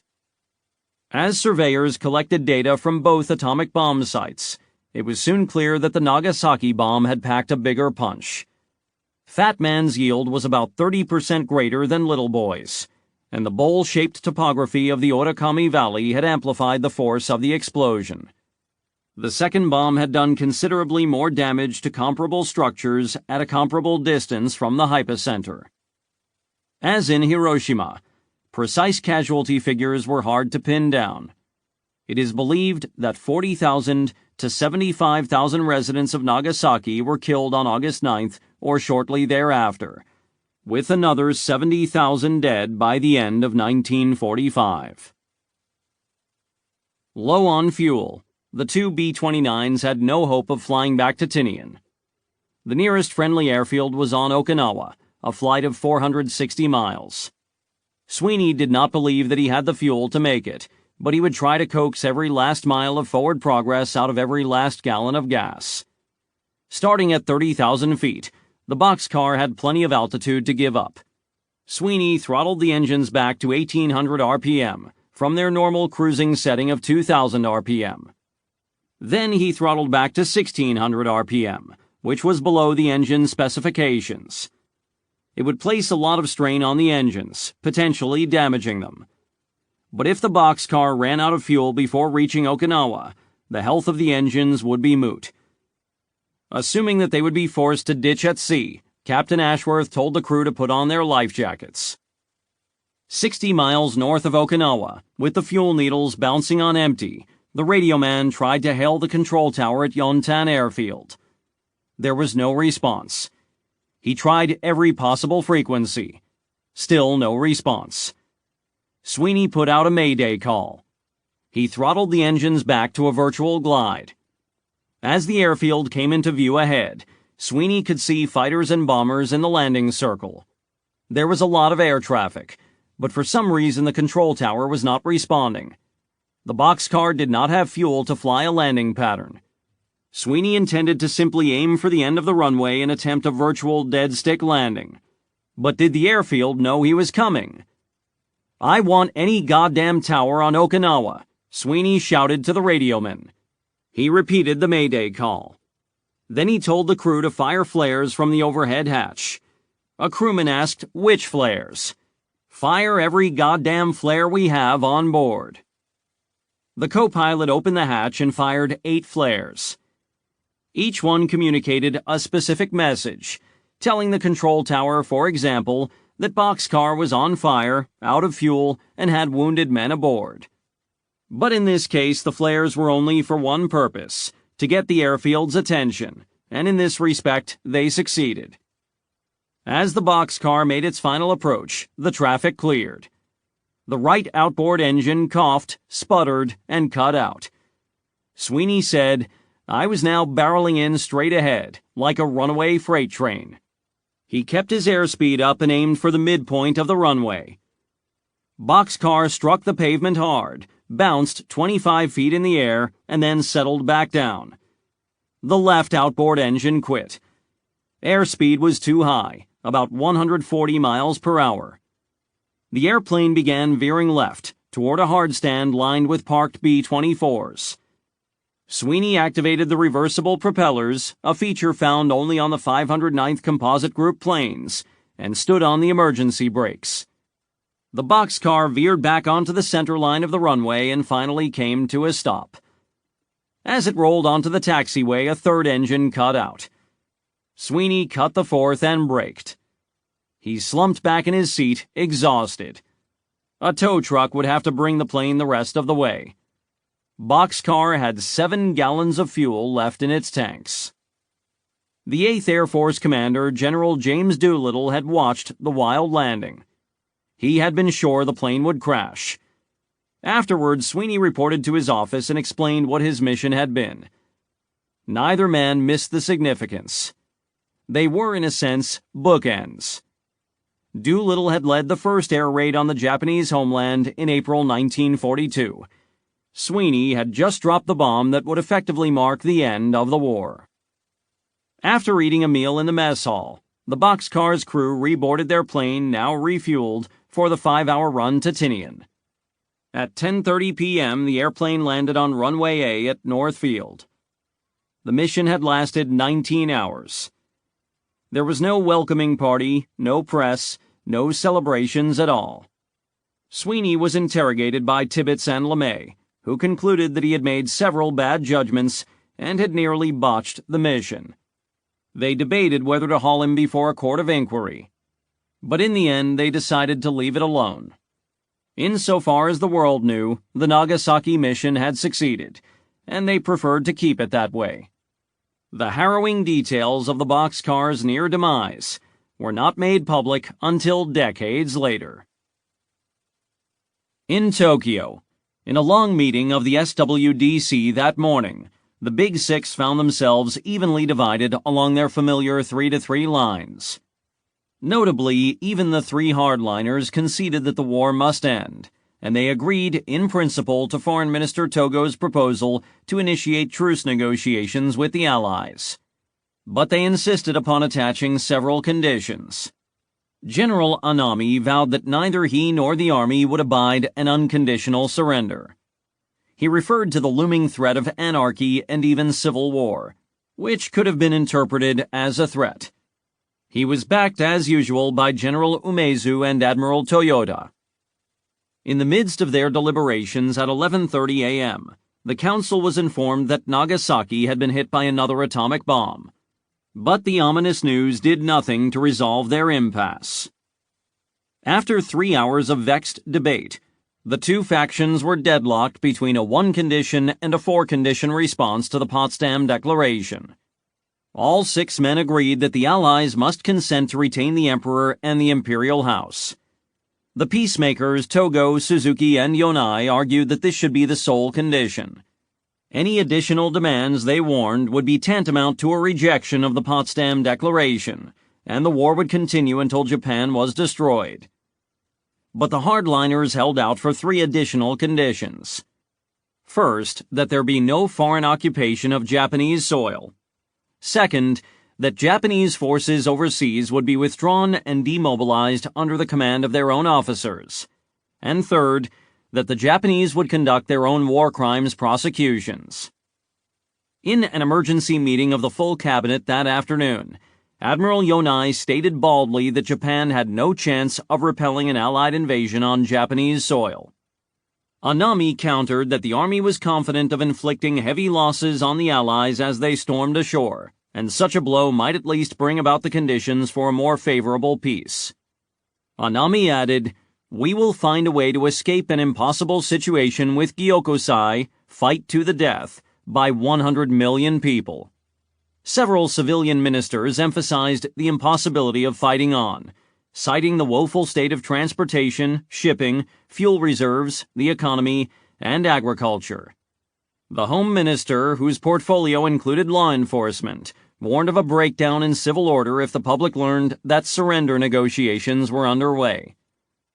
That evening at 8:00 p.m., the views of all ministers not on the SWDC were recorded. 6 backed Togo's one-condition response. 4 voted to support the belligerent 4-condition response, and the others offered intermediate views or pledged to support the Prime Minister's decision. Under normal circumstances, the impasse might have been resolved in good time. The customary methods of nemawashi, digging around the roots for a consensus, were underway. The most eventful discussions of this momentous day occurred in private one-on-one meetings in the ministries and at the Imperial Palace. Prime Minister Suzuki and Marquis Kido each had several private audiences with Hirohito, keeping him closely informed of the status of the debate in the SWDC and the cabinet. Several members of the Jushin, the senior statesmen comprising all former Japanese prime ministers, met with Kido. Former Foreign Minister Mamoru Shigemitsu, who had a close rapport with Kido, was fetched from his country home in Nikko to lobby for Togo's position. Several members of the royal family were active throughout the afternoon. Prince Takamatsu, the emperor's younger brother, at first backed the 4-condition response, but he was gradually persuaded by the peace party's reasoning, and by the end of the day, he was firmly behind the 1-condition response. A second echelon of civilian officials, working behind the scenes with the peacemakers in the cabinet, maneuvered to orchestrate a sacred decision for surrender. Chief Cabinet Secretary Sakomizu collected the signatures of the Big Six on a document consenting to a formal imperial conference at the palace.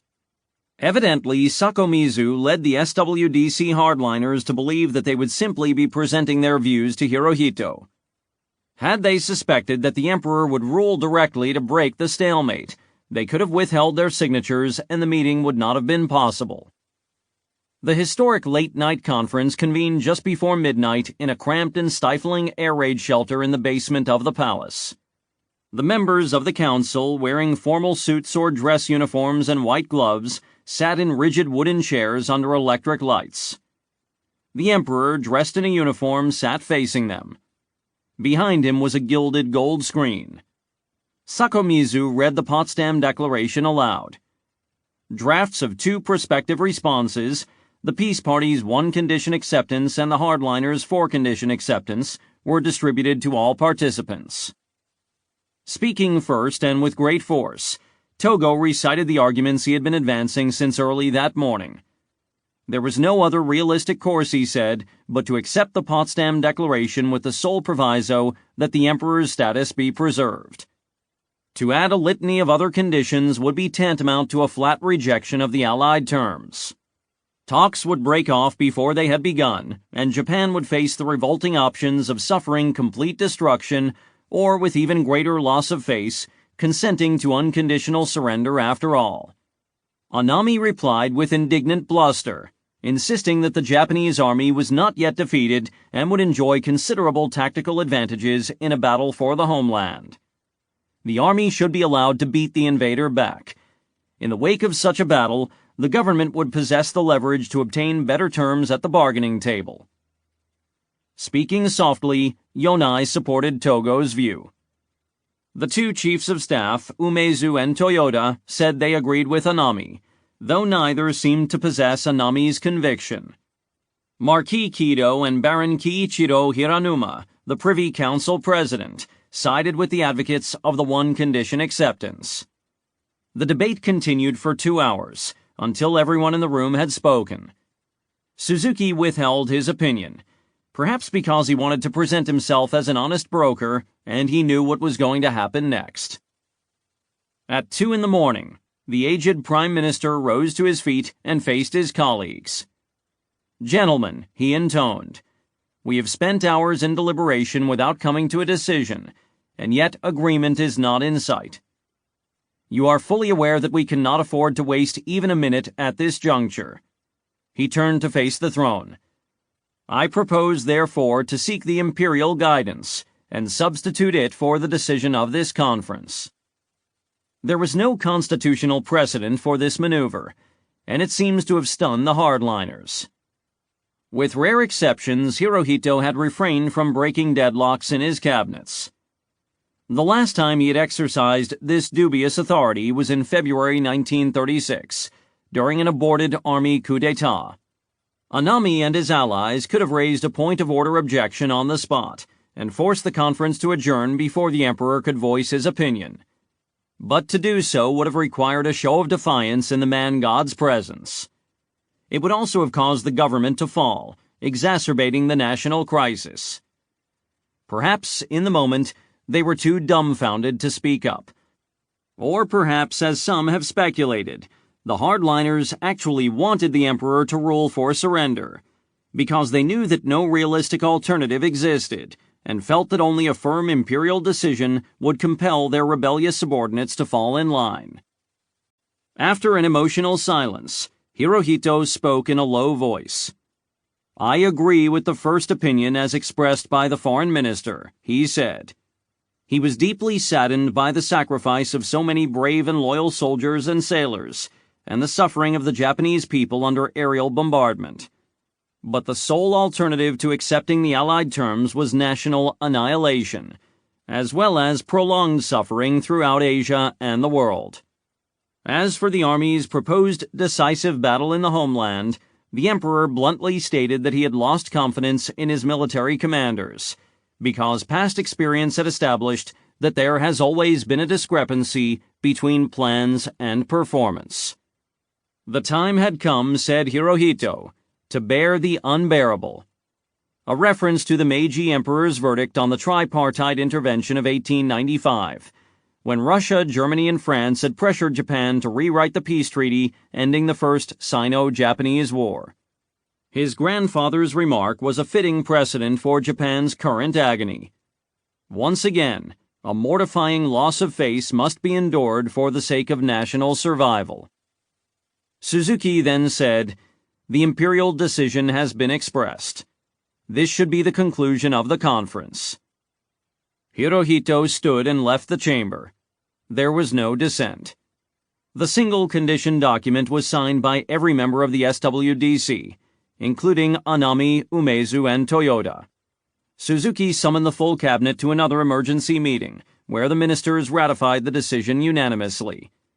Togo's foreign ministry began drafting a formal surrender note to be conveyed to U.S. Secretary of State James Burns through the neutral European capitals of Bern and Stockholm.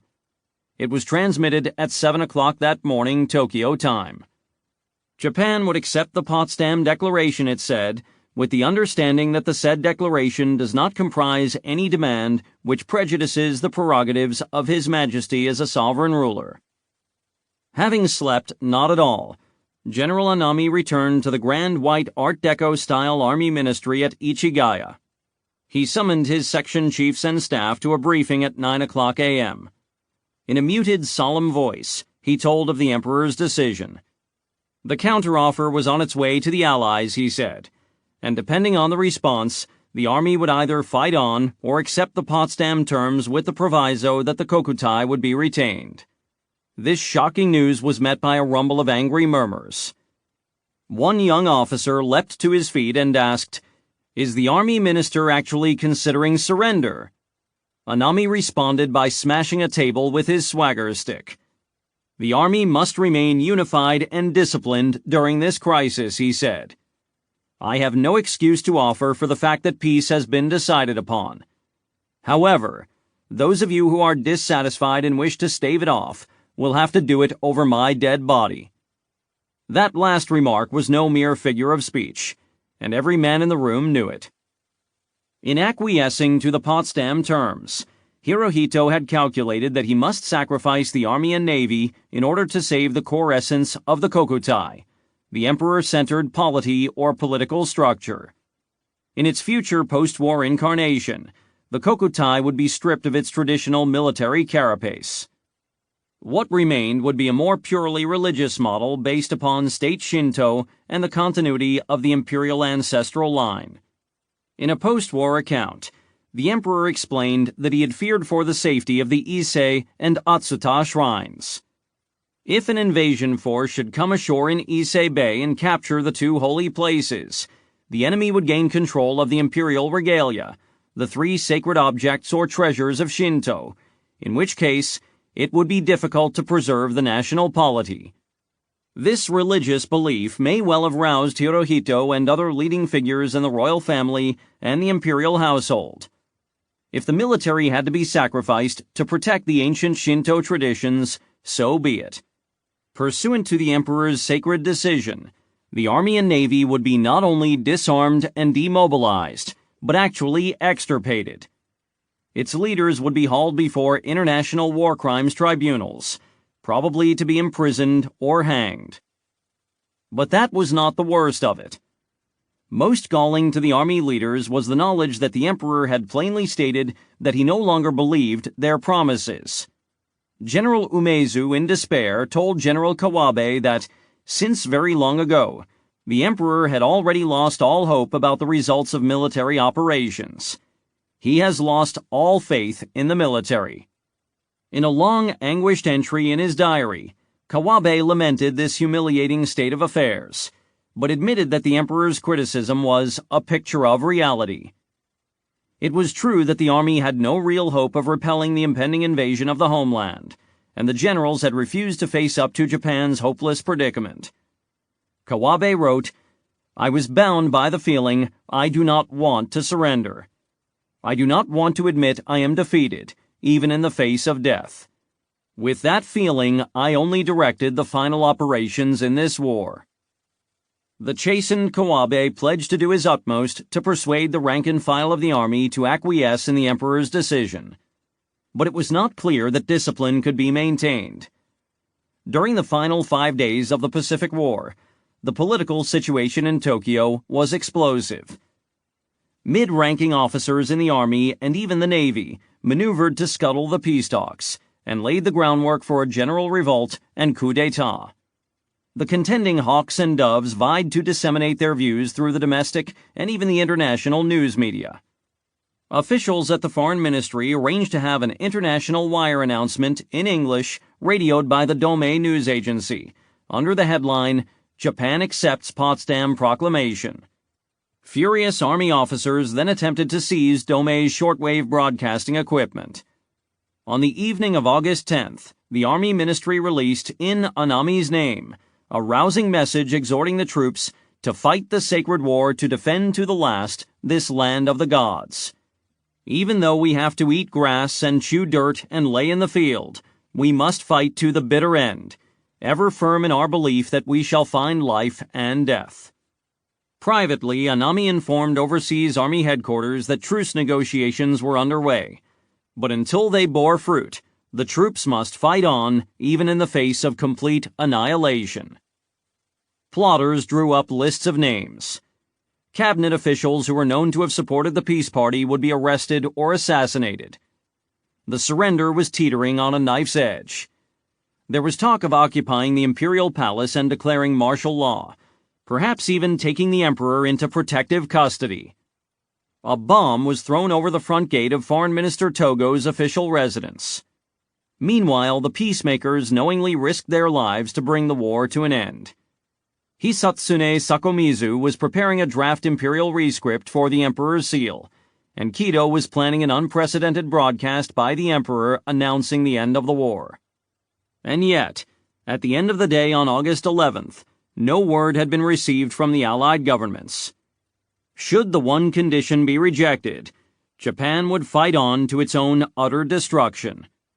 The diplomat Toshikazu Kaze later wrote of those tense days, "The clock ticking out each second seemed to be spelling out the suspended doom of the empire, now about to crumble." The Japanese note arrived in Washington by several routes. First, the American codebreakers intercepted and broke the message between Tokyo and Bern and rushed it up the chain of command. The Dome shortwave radio message arranged by Japanese diplomats arrived in the small hours of the morning of August 10th. This message made headlines in the United States and throughout the world, and counterbalanced the toxic impression given by Anami's more bellicose statement to the Army. Later that afternoon, the formal message was received in the U.S. State Department via the Swiss Embassy. Secretary Stimson received word as he was being driven to an airfield to board a plane that would take him to the Adirondack Lakes region of upstate New York, where he would enjoy a well-earned summer vacation. The car turned around and took him back to the War Department. As he read the Japanese note asking for assurances regarding the Emperor, Stimson reflected, "It is curious that this was the very single point that I feared would make trouble." In his diary, he wrote that political demands in America to punish the Emperor were now a threat to the hope of a bloodless victory over Japan. A clear majority of the American people wanted Hirohito held accountable for his role in the war. In a Gallup poll conducted in May 1945, 33% of Americans favored the execution of the Emperor. 11% said that he should be imprisoned, and 9% said that he should be exiled. Stimson remarked that such views were found even in higher circles of government, mostly by people who know no more about Japan than has been given them by Gilbert and Sullivan's Mikado. Truman summoned his military chiefs and State War Navy secretaries to the White House. They convened in the Oval Office at 9 o'clock. The arguments were largely a recap of the debates that had occurred 3 weeks earlier in Potsdam. Secretary of State Burns was concerned that accepting the note would amount to a retreat from the ultimatum for unconditional surrender. "I cannot understand why now we should go further toward conciliation than we were willing to go at Potsdam when we had no atomic bomb and Russia was not in the war." He warned of political consequences for Truman. Accepting the Japanese condition, he said, would mean the crucifixion of the president. Leahy and Stimson were ready to accept the Japanese condition on its face. Retaining the emperor, said Leahy, was a small price to pay for a quick end to the war. "I had no feelings about little Hirohito, but was convinced that it would be necessary to use him in effecting the surrender." Stimson agreed, adding that time was running against the Allies, because the Soviet footprint in Asia was expanding by the hour. The Red Army's onslaught dictated that the Americans take a more pragmatic approach to these last rounds of negotiations, said Stimson, because it was of great importance to get the homeland into our hands before the Russians could put in any substantial claim to occupy and help rule it. The more territory the Russians swallowed on the northern borders of China, the more assistance Moscow might later provide to Mao Zedong's communist guerrillas in the nascent Chinese Civil War. Russian ambitions in Korea were a growing concern. There was even talk of putting a U.S. amphibious force ashore in Incheon. The Soviets were openly demanding a role in the occupation of Japan, perhaps by adopting a multinational occupation authority, as in Germany. The future of Asia, it could be said without exaggeration, depended on the fastest possible resolution of the standoff between Tokyo and Washington. A brainstorm by Jim Forrestal solved the impasse. The Allies need not accept or reject the Japanese proviso at all, he said. They could simply make an affirmative statement, setting out their views on the Emperor's subordinate status. Such a statement would ignore the Japanese condition while implicitly reassuring the Japanese that Hirohito would be left on his throne. The suggestion was adopted. The key passage of Burns's reply stated, "From the moment of surrender, the authority of the Emperor and the Japanese government to rule the state shall be subject to the Supreme Commander of the Allied Powers, who will take such steps as he deems proper to effectuate the surrender terms. As for the future form of the Japanese government, it would be established by the freely expressed will of the Japanese people." The singular term Supreme Commander was chosen deliberately to emphasize that the occupation would be run by a single officer rather than by an Allied coalition. On that same day, President Truman confirmed the decision that everyone had expected for months. Douglas MacArthur would serve as Supreme Commander for the Allied Powers, SCAP, in occupied Japan. Stimson and Forrestal recommended a moratorium on bombing while negotiations proceeded. Stimson cited a growing feeling of apprehension and misgiving among the American people about the atomic bomb. Truman agreed to order a halt to the atomic bombings. In any case, the third weapon would not be ready until later in the month, but he ruled that the conventional bombing campaign would continue at its present intensity until Japan finally capitulated. Thanks to the shortwave radio broadcast arranged by the Doves in Tokyo, the world now knew that Japan had sued for peace. While the cabinet and military chiefs were huddled with the president, a crowd gathered outside the White House gates, and a clamor of jubilant shouting and car horns was heard from Pennsylvania Avenue. Radio news bulletins carried stories of similar public celebrations in cities across the United States. In territories throughout the Pacific, servicemen fired their weapons into the sky.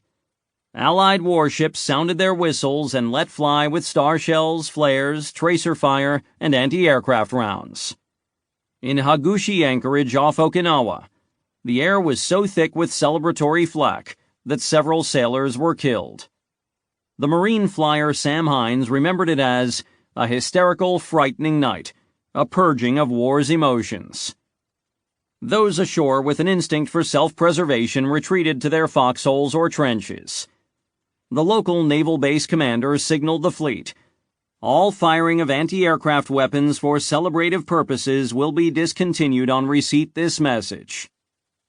The Third Fleet was off northern Japan, where it had been hitting targets throughout the region. On the Yorktown, the captain announced the news over the loudspeaker system, and cheers rose from the blackness on the flight deck where crews were respotting planes. On the Missouri, Halsey and his staff were watching a Technicolor musical starring the synchronized swimming star Esther Williams. A communications officer approached from behind and whispered the news into Carney's and Halsey's ears. Halsey waved him away, saying, "Let's just watch the picture." Having received no orders to cease offensive operations, the mighty fleet continued south toward Tokyo, where it was scheduled to launch another big strike on August 12th. Burns's reply was broadcast to Tokyo by a commercial radio station in San Francisco. It was received before dawn on August 12th. Arriving early to his office at the Foreign Ministry, Togo mulled it over with his deputies. It was not ideal, they agreed, but it could be worse. The emperor would become a subordinate partner to the occupying force. Under a somewhat labored interpretation of the clause, it might be understood as a pledge not to arrest, depose, or otherwise molest Hirohito or his family. The translators attempted to take the sting out of the Burns note, softening the English phrase "subject to" a Japanese phrase meaning "under the restriction of." In the various power centers of Tokyo, the IGHQ, the ministries, the Imperial Palace, Japanese leaders pored over the note and debated its meaning and merits. August 12th was a long and chaotic day. Some who had been steadfast members of the peace camp now entertained doubts and vacillated. Baron Kiichiro Hiranuma, a reactionary former prime minister, argued that accepting the American terms would obliterate the Kokutai. He did not like the stipulation that the government would be determined by the freely expressed will of the Japanese people, which he regarded as an invitation to subversive activities calculated to overthrow monarchical government.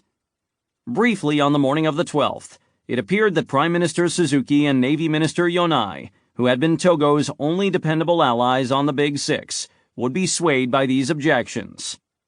In a meeting of the SWDC that morning, and in a later meeting of the full cabinet, the familiar deadlocks re-emerged.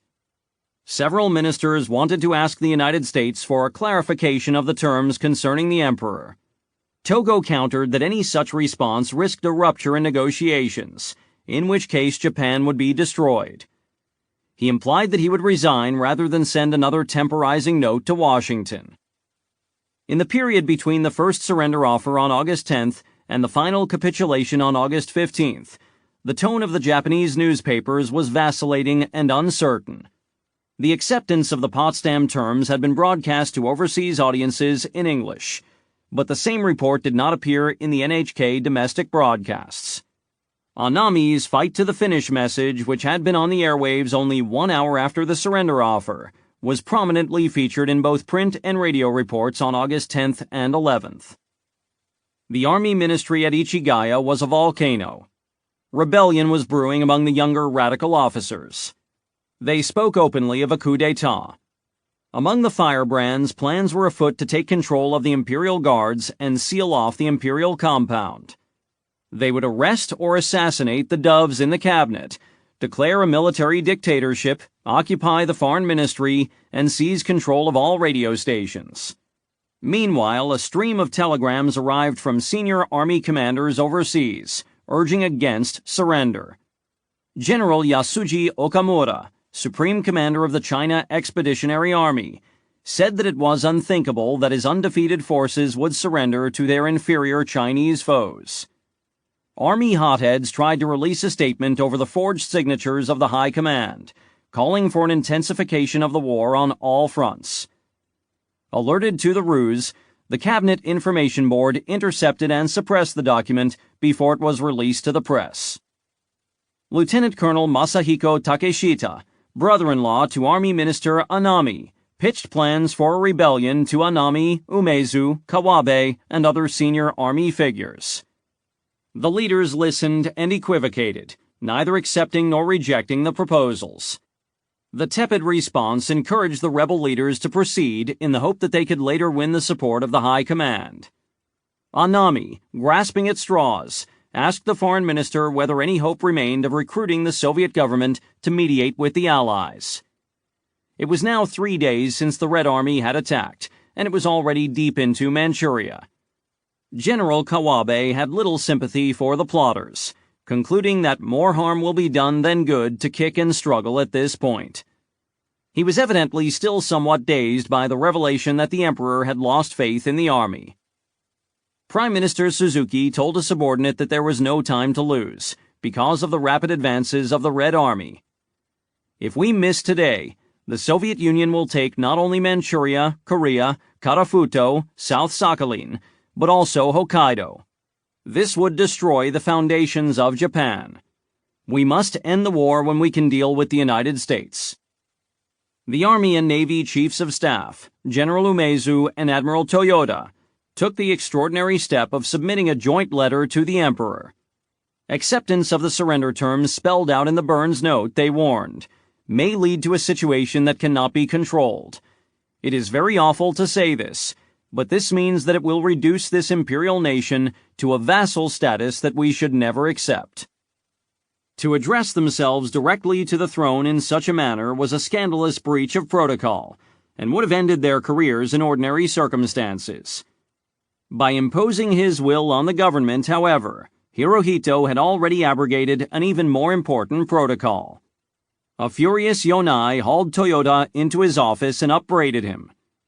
But it is an open question whether the two chiefs were really determined to avert surrender, or whether they were only going through the motions, as Tsuyoshi Hasegawa has suggested, to allay the dissatisfaction of radical officers. The Umezu Toyoda note stipulated that we hereafter will reach a complete agreement of our opinions with the government, and then we will ask for your Majesty's decision. The final clause signaled that they would obey the Emperor's final command, whatever it might be. The Emperor was steadfast. Having rendered his opinion on August 9th, he now acted to bring the curtain down on the last act of the Pacific War. In a series of private conferences at the palace, he informed Kido, Suzuki, Togo, the Jushin, the royal princes, and other members of the ruling circle that he found the Burns note acceptable and did not wish to extend negotiations. But the cabinet was divided, so another sacred decision was necessary. As news of the Emperor's views circulated through the ruling circle, the possibility of chaos seemed very real. At any moment the government could fall, which would make surrender impossible. If Anami resigned, as seemed likely, the army could then refuse to name another army minister, and no succeeding cabinet could even be formed. Before Hirohito could issue an imperial rescript ending the war, the counter-signatures of all cabinet ministers were needed. If even one minister should refrain from signing the document, a mass resignation of the government would have followed. In other words, it was not enough to have the emperor decide for surrender. It was necessary that the entire government, including the army, fall in line behind Hirohito's decision. As evening fell on August 13th, that scenario seemed unachievable. Nothing could save the possibility of surrender except concerted action on behalf of the peace party, working together with the emperor. The formal Burns note was expected at any time. The news had been received by radio broadcast, but the formal note would not be delivered to the foreign ministry via the Swiss legation until the morning of August 14th. But the two chiefs of staff declined to sign a document authorizing the prime minister to convene an imperial conference. This presented a procedural obstacle. Finally, on the morning of the 14th, Suzuki acted to circumvent this problem by prevailing upon the emperor to call a conference on his own authority. Finally, by these means, the full cabinet was summoned to the imperial palace at 10 a.m., where they crowded into the cramped basement bomb shelter. They waited stiffly until 10:50 a.m., when the emperor entered and took his seat. He wore a military uniform and white gloves. Prime Minister Suzuki stood and summarized the arguments for and against accepting the Burns note, and told the emperor that despite long efforts, the cabinet had failed to obtain a consensus. Suzuki then asked the three hardliners to summarize their view. Umezu, Anami, and Toyoda each spoke briefly. They wanted to ask the Americans for a more definite guarantee of the emperor's status, and if the answer was deficient, to fight on to the end. Suzuki then turned directly to the emperor and asked for his decision. To no one's surprise, Hirohito made his second and conclusive intervention into the broken decision-making machinery of the militarist regime. In comparison to the scene 3 days earlier, his remarks this morning were firm, direct, and to the point. The emperor spoke directly to the three holdouts. "It seems to me that there is no other opinion to support your side," he said. "I shall explain mine. I hope all of you will agree with my opinion. My opinion is the same as the one I expressed the other night. The American answer seems to me acceptable." The Burns note provided sufficient guarantee for the continuation of his imperial line. Several ministers were now sobbing openly. Hirohito instructed the military leaders to do their utmost to maintain discipline in the ranks. The emperor asked his cabinet to draft an imperial rescript announcing the surrender, and said he was willing to read it over the air in a national radio broadcast. When the emperor had finished speaking, Suzuki stood and apologized for the cabinet's failure to obtain a consensus. There was no open dissent. Every member of the cabinet affixed his signature to the decision, including Anami, Umezu, and Toyoda, and the cabinet secretary began work on the rescript. The rest of the afternoon was consumed in forming a consensus around the wording of the rescript. The foreign ministry cabled a note in Togo's name to Switzerland and Sweden for transmittal to the Allied governments. It accepted the Potsdam Declaration on the basis of Burns's note. Throughout the day, army insurgents were mulling about in the grand entrance hall and the basement of the army ministry at Ichigaya. Even after the emperor had settled the question, they continued to plot a military takeover. No action was taken to arrest them, and the plotters openly lobbied and even threatened the army brass. Vice Admiral Onishi, recently appointed Vice Chief of the Naval General Staff, was the highest-ranking figure among the would-be rebels. In vain he attempted to persuade his colleagues that surrender was unthinkable. Often he was reduced to tears as he urged his case. He said that the only honorable way forward was to use suicide tactics on a mass scale. He appealed to Yonai, who sternly rebuked him, to Umezu, who gave him no hope, and to Anami, who seemed personally sympathetic but refused to commit himself. Onishi directly lobbied every leading figure in the military and the government, and even several princes of the royal family. An hour after the emperor's final decision, rebel officers attempted to distribute a counterfeit order from the IGHQ to army commands overseas, calling for a new offensive against the United States, Britain, the Soviet Union, and China. General Umezu's loyalists managed to intercept this message before it was broadcast over commercial radio. That was fortunate, as it might have sent a misleading impression to the Allies. Umezu was a rock, and wielded his authority to enforce discipline. He disseminated a slogan to convince the army to lay down arms. Obey the imperial will without fail. But Anami appeared to waver. He polled the various players in the army ranks, leaving some with the impression that he might be tempted to join a plot.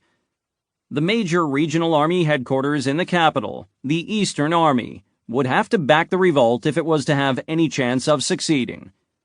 But the Eastern Army would not support the contemplated coup d'etat unless directly ordered to do so by the army minister.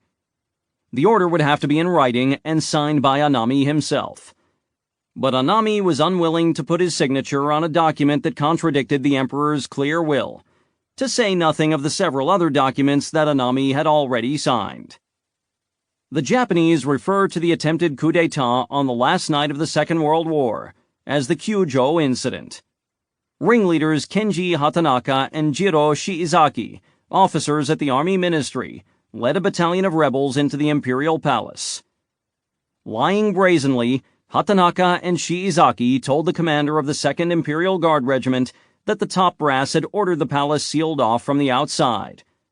The guards, believing that a broader revolt was afoot, agreed to comply with their instructions pending the arrival of the Eastern Army. But Lieutenant General Takeshi Mori, commander of the guards, smelled a rat. Refusing to join the plot, he was shot dead in cold blood. The Confederates then forged an order in General Mori's name and sealed it with Mori's official stamp. The document instructed the Imperial Guards to occupy the palace, seal off communications with anyone outside the moats, and protect the Emperor against unspecified threats. In the palace itself, the Imperial stenographer was putting the finishing brushstrokes on the Imperial rescript on surrender. The Emperor's seal was fixed to the document, making it official. Shortly before midnight, Hirohito entered a soundproof bunker under the palace, where a team of NHK technicians had set up recording equipment. The Emperor read the surrender rescript into a microphone. The recording was 4 minutes and 45 seconds long.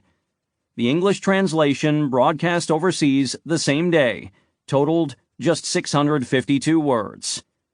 Only one take was needed. The technicians transferred the recording onto 2 vinyl records, which were pressed on the spot and deposited in a safe under the palace. With the Imperial Guards behind them, the coup leaders occupied the palace and cut the phone lines. Persuaded that the Eastern Army was on its way, the guards closed the gates and cut off all automobile and foot traffic into and out of the walled compound. The rebels searched the catacombs under the palace, arresting and interrogating staff members at the points of bayonets. They searched for Marquis Kido, the Lord Privy Seal, but could not find him. They also failed to find the phonograph recordings. With an air raid blackout in progress, the lights were doused and the searchers had to use flashlights. The search parties did not know the layout of the underground labyrinth of passageways and bunkers, and found it difficult to interpret the archaic signs marking the locations of various rooms. Meanwhile, other co-conspirators spread out through Tokyo and Yokohama. The aged Prime Minister Suzuki, who had survived an assassination attempt 9 years earlier, was warned moments before his would-be killers arrived. He exited by a side door and took refuge in a neighbor's house.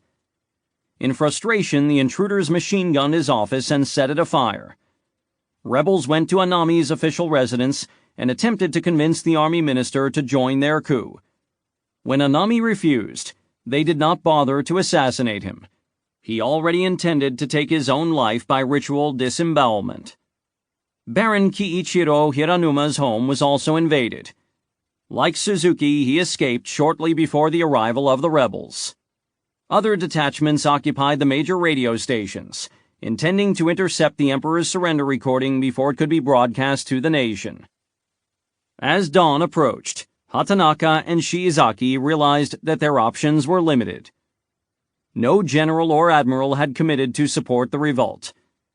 Even Admiral Onishi, who had been the most passionate advocate of fighting to the end, had given up the cause and was preparing to take the samurai's way out. General Shizuichi Tanaka, commander of the Eastern Army, was determined to put the rebellion down. A full division of well-equipped troops surrounded the imperial compound and sealed off the bridges spanning the moat. The exhausted ringleaders, outgunned and outmaneuvered, knew that their bid had failed. At 8:00 a.m. they gave themselves up. Hatanaka begged to be permitted to broadcast a 10-minute appeal over the radio, but was refused. He and Shiizaki were not arrested, perhaps because it was understood that they would take their own lives. For the next several hours, the two men roamed around Tokyo, distributing leaflets explaining what they had done and why. Shortly before the Emperor's broadcast went on the air, both shot themselves. Without the support of the military leadership, the rebellion had been stillborn. If either Anami or Umezu had backed it, they might have convinced Tanaka to join them. If all three had supported it, it is difficult to see how it could have failed. But the officers at the top of the command ladder obeyed the Emperor, and they acted to maintain discipline down the ranks. Whatever trials and hardships defeat might bring, they judged that it was necessary to remain united as a nation. The army fanatics had tried to bully the entire nation into fighting a final battle to the death of all, National Gyokusai, as so many Japanese soldiers had fought on innumerable Pacific islands. But the people of Japan did not want such a fight. Nor did the civilian ministers, the royal family, the court, the Jushin, or the emperor. In the end, not even the top ranks of the army leadership wanted it. In the days to follow, between the surrender and the arrival of occupation troops, there were scattered flare-ups in Tokyo and on military bases around the country, typically involving groups of mid-ranking officers who occupied public installations or distributed leaflets claiming that the Emperor's broadcast had been faked. But no senior military or civilian official joined in attempting to reverse the Emperor's sacred decision. At 7:00 p.m. that evening, an NHK radio announcer instructed all Japanese to be near a radio at noon the following day. At noon tomorrow, August 15th, an important broadcast will be made. This will be an unprecedented broadcast, and the 100 million subjects must listen honestly and solemnly without fail. Subsequent bulletins added that the broadcast would include the jeweled sound of His Imperial Highness. In order to ensure that every citizen could hear it, electrical power would be provided to neighborhoods that would normally be blacked out. In anticipation of the momentous broadcast, all musical programming ceased at 10:00 p.m. on the 14th. It would not resume until after the Emperor had been heard. As the coup attempt was in its last throes, one of the two vinyl phonographs was delivered to NHK, Japan's National Broadcasting Corporation. An hour before the scheduled broadcast, the record was in the hands of the broadcast engineers. Troops of the Eastern Army had taken control of the streets around NHK headquarters. Both the coup plotters and the authorities knew that once the Emperor's voice went across the airwaves, there would be no turning back, and no revolt could possibly succeed. Throughout Japan, on the morning of August 15th, citizens spoke to one another in low voices, speculating over the meaning of the forthcoming broadcast. Some had heard that foreign monarchs often spoke on the radio, but no such thing had ever occurred in Japan. Very few Japanese had ever heard the name Hirohito. The Emperor was known simply as Tenno. How could they even imagine the jeweled sound, Gyokuon, of the man-god's voice? A small bank run began in certain regions, as rumors spread that the banks would stop honoring withdrawals. Some suspected that the end of the war was at hand, but many others assumed that the broadcast would be for the purpose of declaring war on Russia. Perhaps the Emperor would exhort his subjects to fight to the end. Beginning at dawn, air raid sirens wailed almost continuously, and waves of U.S. carrier planes appeared over Tokyo.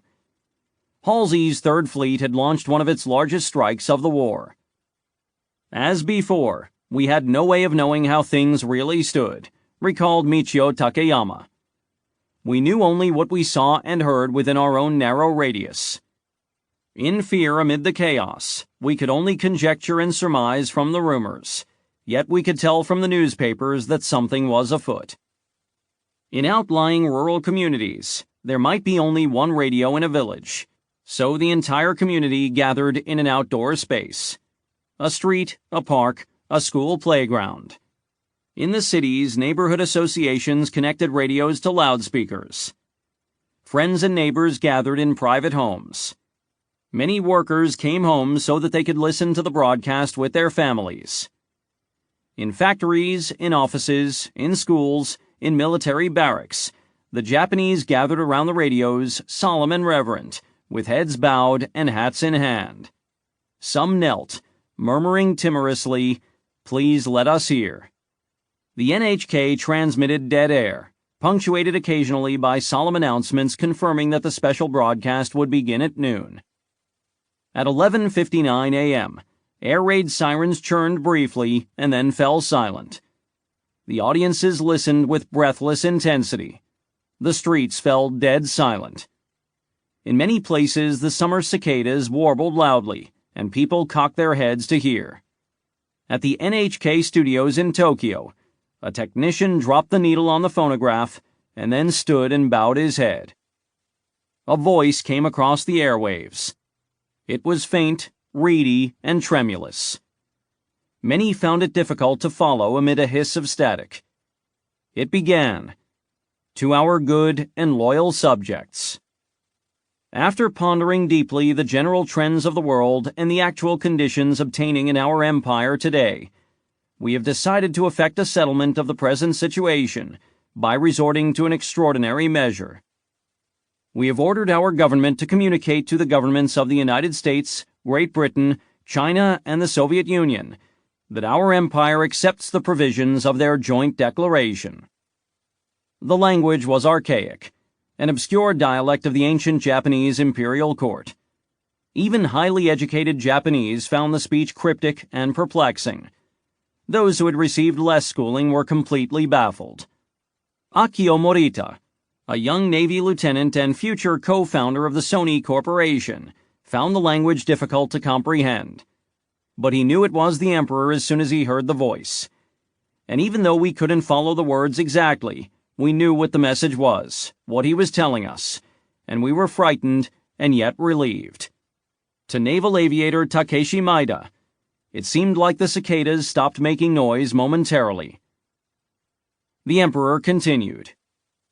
Despite the best that has been done by everyone, the gallant fighting of the military and naval forces, the diligence and assiduity of our servants of the state, and the devoted service of our 100 million people, the war situation has developed not necessarily to Japan's advantage, while the general trends of the world have all turned against her interest. Moreover, the enemy has begun to employ a new and most cruel bomb, the power of which to do damage is indeed incalculable, taking the toll of many innocent lives. Should we continue to fight, not only would it result in an ultimate collapse and obliteration of the Japanese nation, but also it would lead to the total extinction of human civilization. The phrase, "not necessarily to Japan's advantage," has been lampooned as an understatement. A previous draft had more accurately stated that the war situation went daily from bad to worse. The Army Ministry had insisted on softening that language. The point had been debated at length by the Cabinet on the afternoon of August 14th. Even in the throes of defeat, the Army was determined to take some of the sting out of its humiliation. In the United States and Allied nations, where translations of the message were published the following day, many were angered by a tone they regarded as self-righteous and even defiant. Hirohito had suggested that Japan's motives in waging war had been pure and just, for self-preservation and the stabilization of East Asia, and that it had never been Japan's purpose to infringe on the sovereignty of other nations or to embark on territorial aggrandizement. In the emperor's telling, his decision to surrender was a gallant gesture of self-abnegation and altruism. At the conclusion of the broadcast, many Japanese were dumbstruck and tearful. They bowed deeply to their neighbors, then returned wordlessly to their homes. A few gathered and whispered to one another. Those who had understood more of the archaic dialect translated for their neighbors. In private musings, in conversations, or in diary entries, many Japanese expressed deep concern for the emperor's feelings. They felt collectively responsible for having caused him sorrow and anxiety. Many were moved by the clear indication of His Majesty's compassion. Navy Maintenance Officer Hachiro Miyashita found that he could not eat, could not speak, and could not concentrate on his work. He passed the day in a catatonic stupor. Elsewhere, there were outbursts of anger. One man said that he and his neighbors felt the horror of being defeated, but even worse, they shared the inexpressible horror of being the citizens of a defeated country. A fifth grader who had been evacuated to the country made the mistake of telling his classmates, "Now that the war is over, we'll be able to go home." Several other boys set upon him and beat him, shouting, "You traitor! We swore we would do all we could here until the day of victory." Parents who had lost sons in the war were furious that their sacrifice had been rendered meaningless. If ending the war was so easy, if the emperor wielded the power to simply call it off, why hadn't he acted earlier? "Your Majesty," one said, "because of this my sons have all died in vain. A dog's death." Dr. Michihiko Hachiya in Hiroshima had been working for 9 consecutive days to care for those injured by the atomic bomb.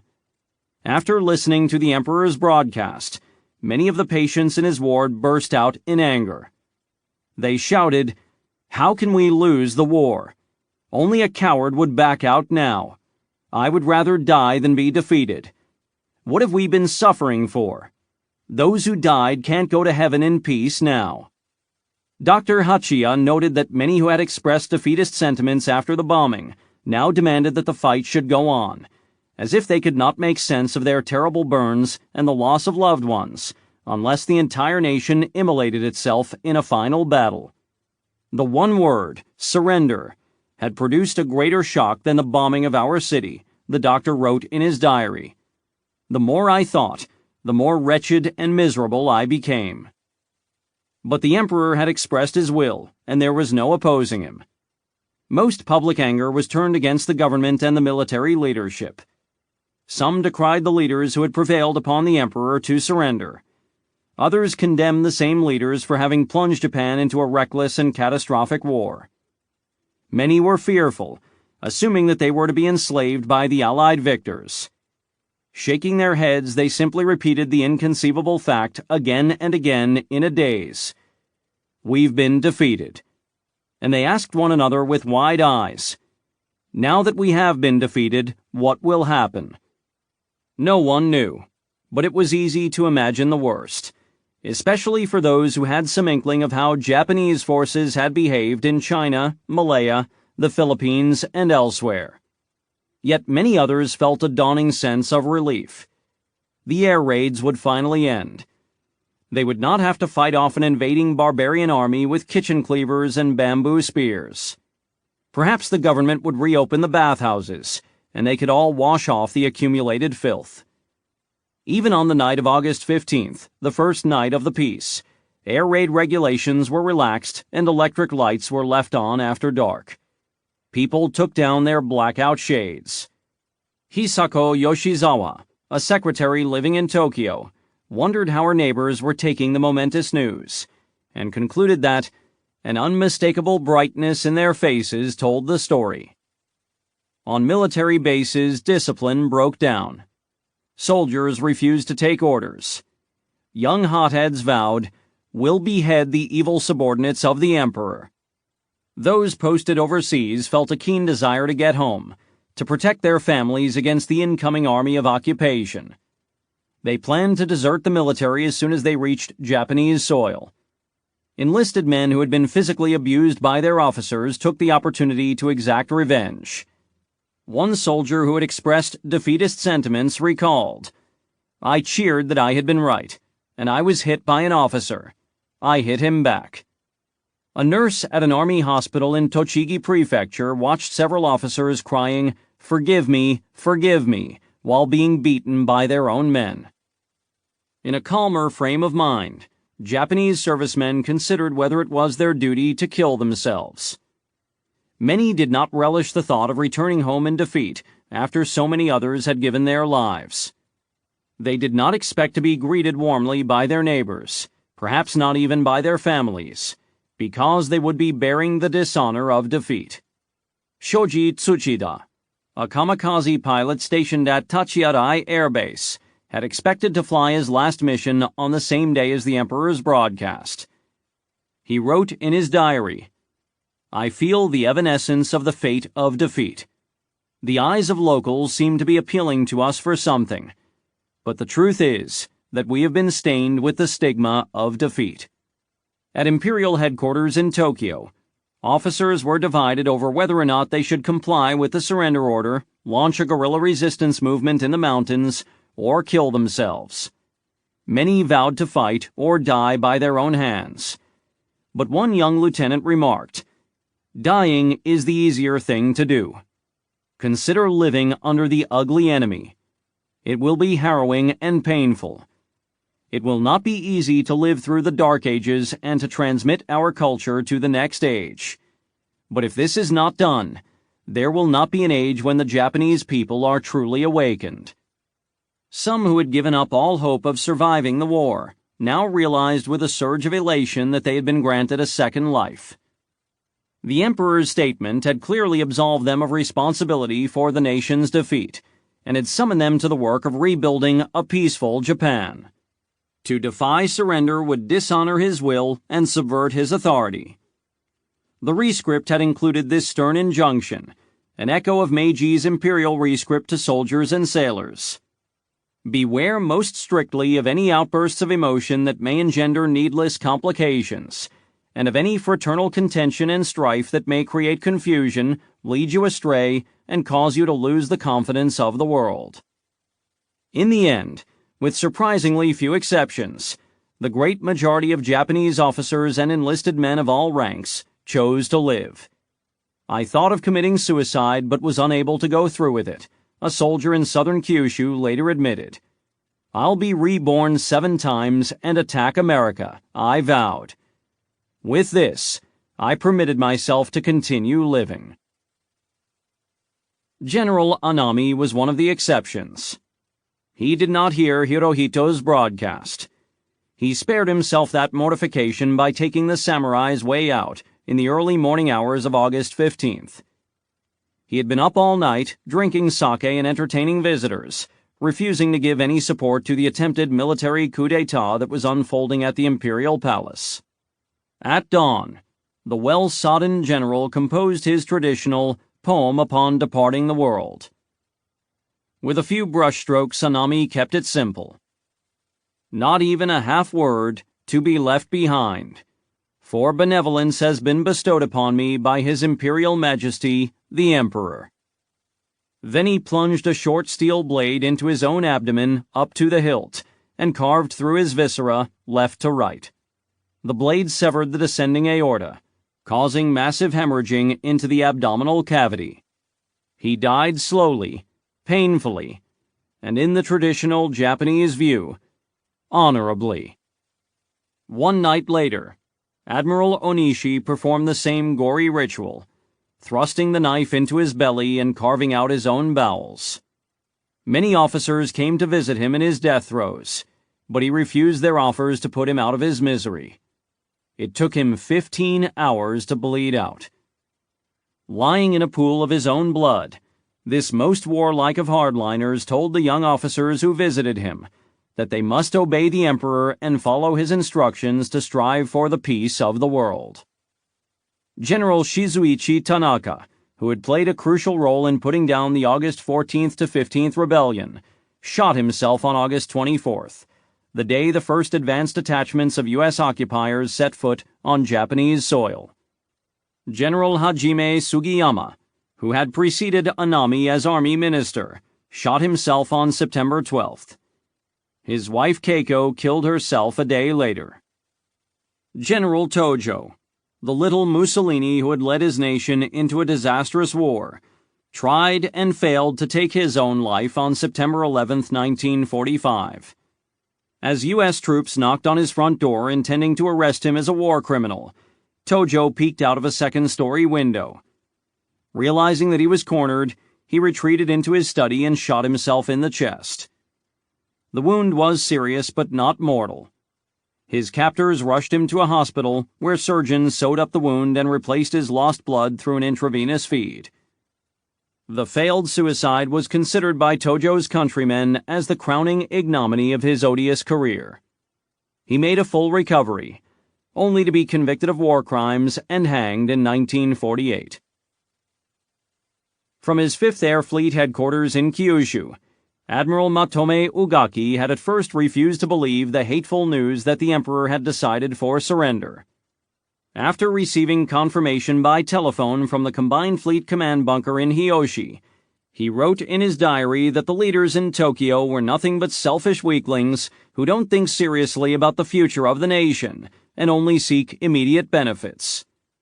On the morning of August 15th, he received orders to suspend attacks on enemy forces. The 5th Air Fleet staff stood to attention while listening to the Emperor's noon broadcast. Ugaki did not understand all of it, but he understood enough to know that the war was over. I've never been filled with so much trepidation. As one of the officers the throne trusted, I met this sad day. I've never been so ashamed of myself. Alas. Since assuming command in Kyushu, Ugaki had sent thousands of young kamikaze flyers to their deaths. Now he resolved to follow them. He consigned his personal diary, 15 leather-bound volumes of fastidious brushstroke calligraphy, to the safekeeping of his Naval Academy Class of 1912 Association. The Ugaki Diary remains one of the most significant documentary records of the Pacific War. It covers the entire period of the war, beginning in the weeks leading up to the attack on Pearl Harbor, when Ugaki was Chief of Staff to Admiral Isoroku Yamamoto. It continues through the vicissitudes of Coral Sea, Midway, and Guadalcanal, to the aerial assassination of Yamamoto in April 1943. In 1944, Ugaki had commanded the Japanese Navy's main battleship division, including the superships Yamato and Musashi, during the battles of the Philippine Sea and Leyte Gulf. And in 1945, as Commander 5th Air Fleet, he had been in charge of the largest kamikaze campaign of the war. Throughout it all, Ugaki had committed his private daily thoughts to his diary. Determined to be off before a formal ceasefire order arrived from Tokyo, Ugaki moved quickly. In his last entry, he wrote, "I myself have made up my mind to serve this country, even after death takes my body from this earth." In defeat, Japan would face a long crucible, and he hoped that all Japanese would display the traditional spirit of this nation more than ever, do their best to rehabilitate this country, and finally revenge this defeat in the future. At 4:00 p.m., after drinking a final farewell toast of sake with the headquarters staff, Admiral Ugaki was driven the short distance to Oita Airfield. 11 D-4Y Suisei dive bombers were lined up on the flight line. 22 pilots and aircrewmen stood in ranks. All wore Rising Sun headbands. Orders had been given for a flight of 5 planes, but all of the aircrewmen wanted to fly the mission. Ugaki asked, "Will all of you go with me?" They shouted with right hands raised, "Yes, sir." Ugaki removed his rank insignia. He wore a green uniform, white gloves, and a traditional samurai short sword that had been a gift of Isoroku Yamamoto. In a photograph taken just before he boarded his plane, Ugaki gazed straight back into the camera. He appeared serene and determined, with the barest hint of a Mona Lisa smile. He climbed onto the wing of the lead plane and slid into the rear cockpit. The radioman navigator, who normally occupied that seat, begged to be permitted to come aboard. Ugaki assented, and the young man wedged himself into the space just forward of the Admiral's knees. As the 11 planes taxied to the end of the runway, Ugaki's white-gloved hand was seen waving from the cockpit. The planes took off and droned away to the south. 3 later returned and landed, their crews reporting engine problems. At 7:24 p.m., Ugaki's plane radioed back to base. The attack group was proceeding to ram the arrogant American ships off the coast of Okinawa. No more was heard from them. According to U.S. Navy reports, a handful of enemy planes had attempted diving attacks on transports anchored off Ieshima Island, off the coast of Okinawa. All were shot down by anti-aircraft fire, and no American vessels were hit or damaged. The next morning, the crew of a tank landing ship, LST-926, found wreckage of Japanese warplanes in the shallows off the island. The bodies were extracted from the wreckage and buried on the beach. Back at the 5th Air Fleet Barracks in Kyushu, an orderly collected Ugaki's personal belongings, intending to send them on to his next of kin. He found a handwritten note, evidently written earlier that day. It read, "Having a dream. I will go up into the sky." Epilogue. It's utterly impossible for me to build my life on a foundation of chaos, suffering, and death. I see the world being slowly transformed into a wilderness. I hear the approaching thunder that one day will destroy us too. I feel the suffering of millions. And yet, when I look up at the sky, I somehow feel that everything will change for the better, that this cruelty will end, that peace and tranquility will return once more. Anne Frank, Diary Entry of July 15th, 1944. On the evening of August 14th, the White House press corps was invited into the Oval Office. President Truman was seated behind his desk, with his cabinet secretaries, military chiefs, and aides standing behind him. Their beaming faces told the tale. The president came directly to the point. The Japanese government had accepted the terms of the Potsdam Declaration, and therefore, the Second World War was over. The reporters rushed back to the press room, and moments later the news was on the wires. Soon a boisterous crowd gathered outside the White House gates. Admiral Leahy noted in his diary, "A noisy celebration is going on in the city, with all motor cars sounding their horns and great crowds of shouting people milling in the streets and bringing traffic to a standstill. The radio is bearing forth news of the celebration in cities from Los Angeles to Boston, in all of which the populace seems to be celebrating the war's end with noise in crowded streets." Leahy did not approve. He felt that the occasion called for calm, thoughtful, dignified reflection. But the proletariat considers noise appropriate, and the greatest number of people in democracies must have their way. They did have their way, in cities across the country, throughout the rest of that long summer evening and into the following day. Crowds poured into public squares, hands held up in triumph, mugging for the cameras. Servicemen and civilians, men and women, black and white. Victorious citizens abandoning themselves to a riotous bacchanal. In downtown business districts, the air was filled with scraps of torn-up paper thrown from high windows, makeshift ticker tape, and toilet paper rolls trailing long tissue streamers. The police stepped back and let it happen, declining to stop any but the most outrageous crimes against people or property. Bottles were passed from stranger to stranger.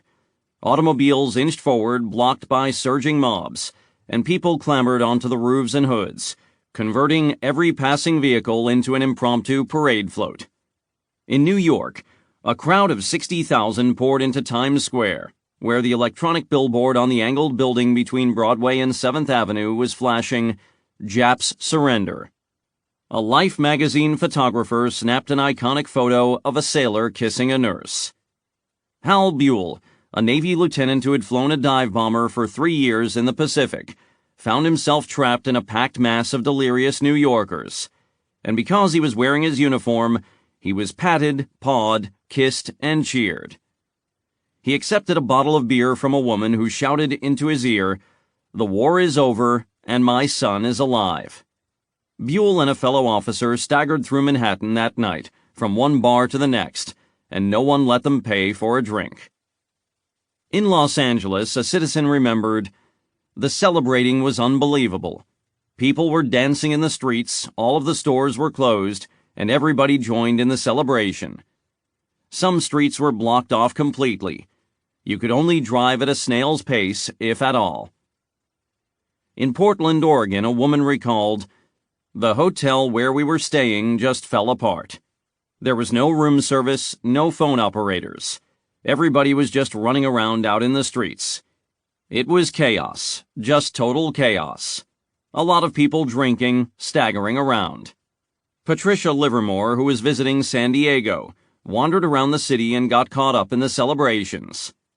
"Any girl that was at the Horton Plaza in downtown San Diego got kissed and thrown in the plaza fountain. I got thrown in about 10 times. Livermore and her friends were staying at the Pickwick Hotel. The local liquor stores had sold out their entire inventory, but the hotel bellhop hustled up a few bottles at markup prices. From their room on a high floor, they filled condoms with water and threw them from the window at the crowd below. It was all we could use, she explained, because we couldn't find any balloons. In Hawaii, where the territory passed much of the war under martial law, blackout regulations were merrily ignored and Honolulu bars stayed open all night. A packed mass of white hats celebrated on Hotel Street. Crowds began hauling coils of barbed wire away from the beaches. Some climbed the Aloha Tower and began tearing down the camouflage nets.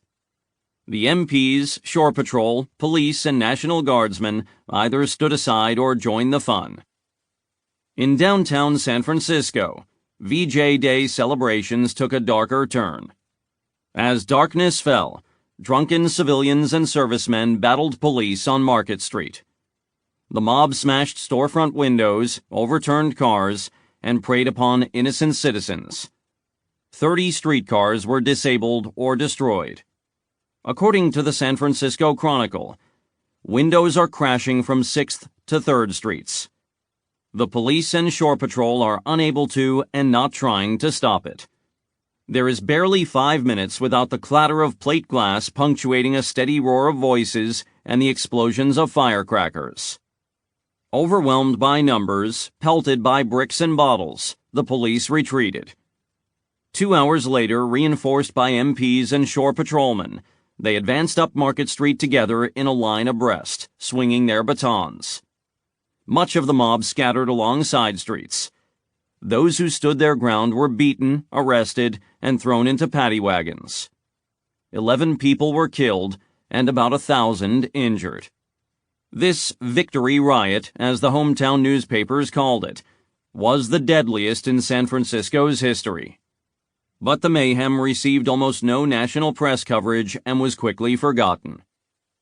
At sea south of Japan, the Third Fleet received Nimitz's ceasefire order at 6:14 a.m. on August 15th, west of the international date line and thus 1 day ahead of the United States.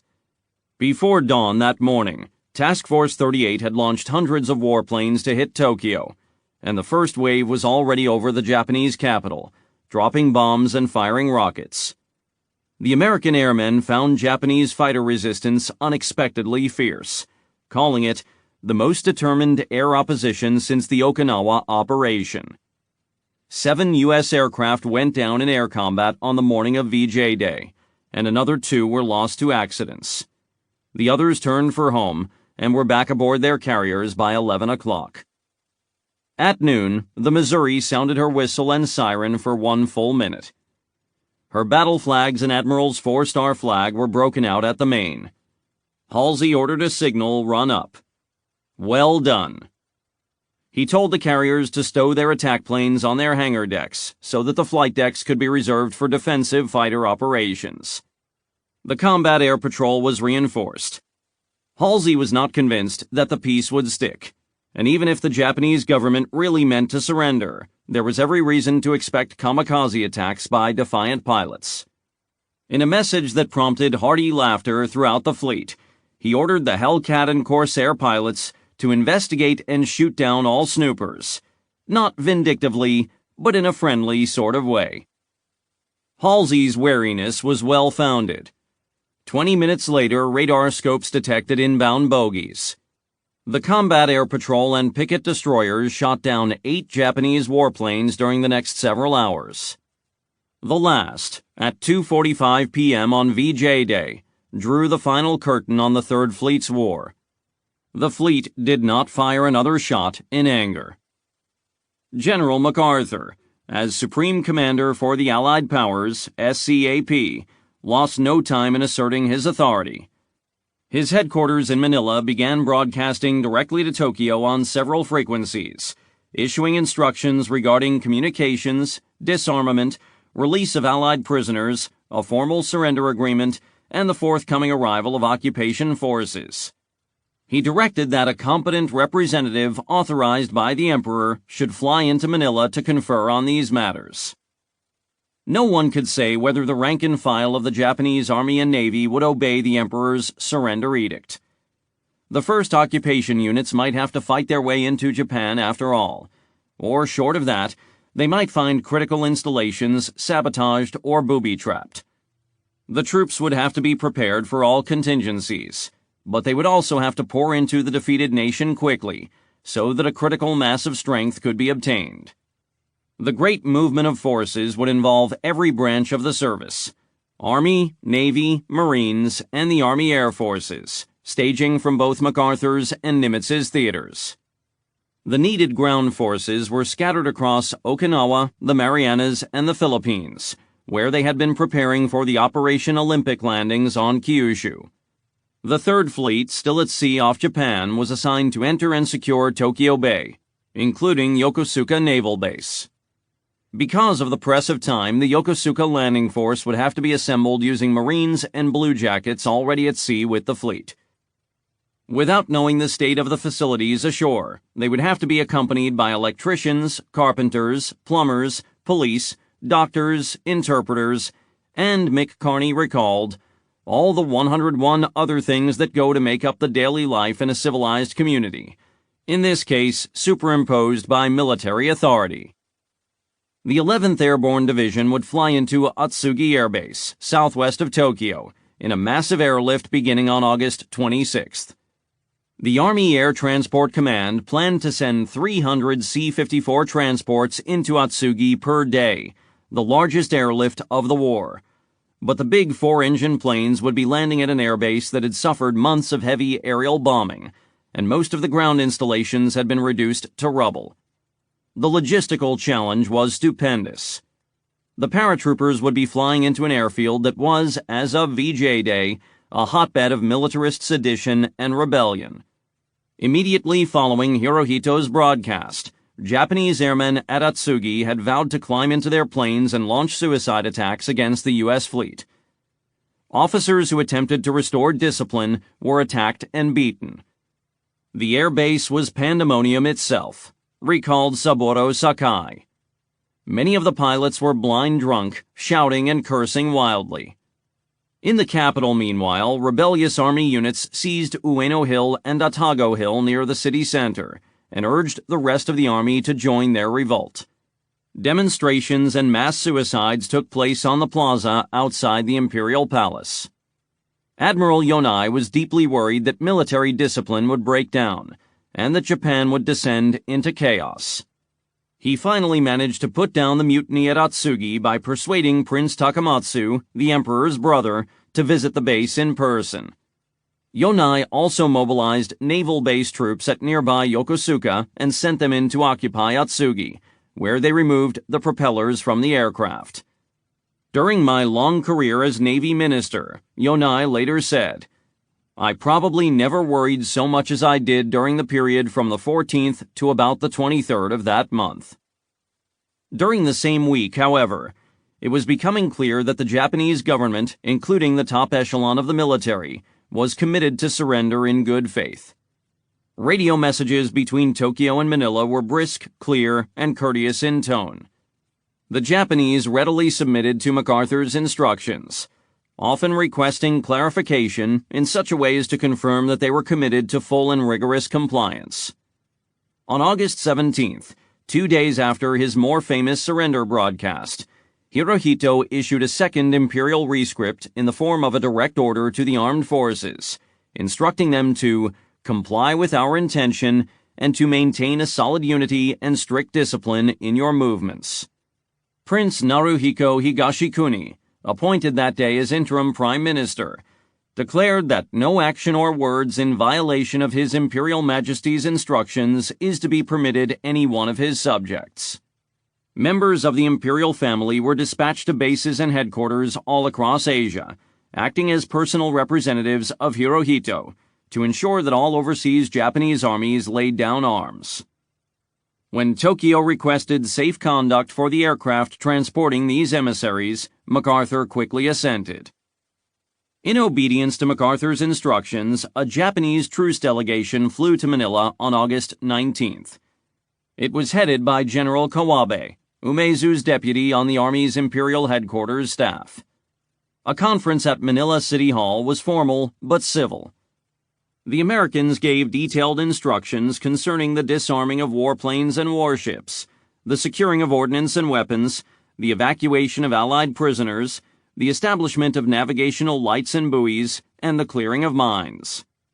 The Japanese asked for permission to muster and disarm their own troops, especially in Tokyo.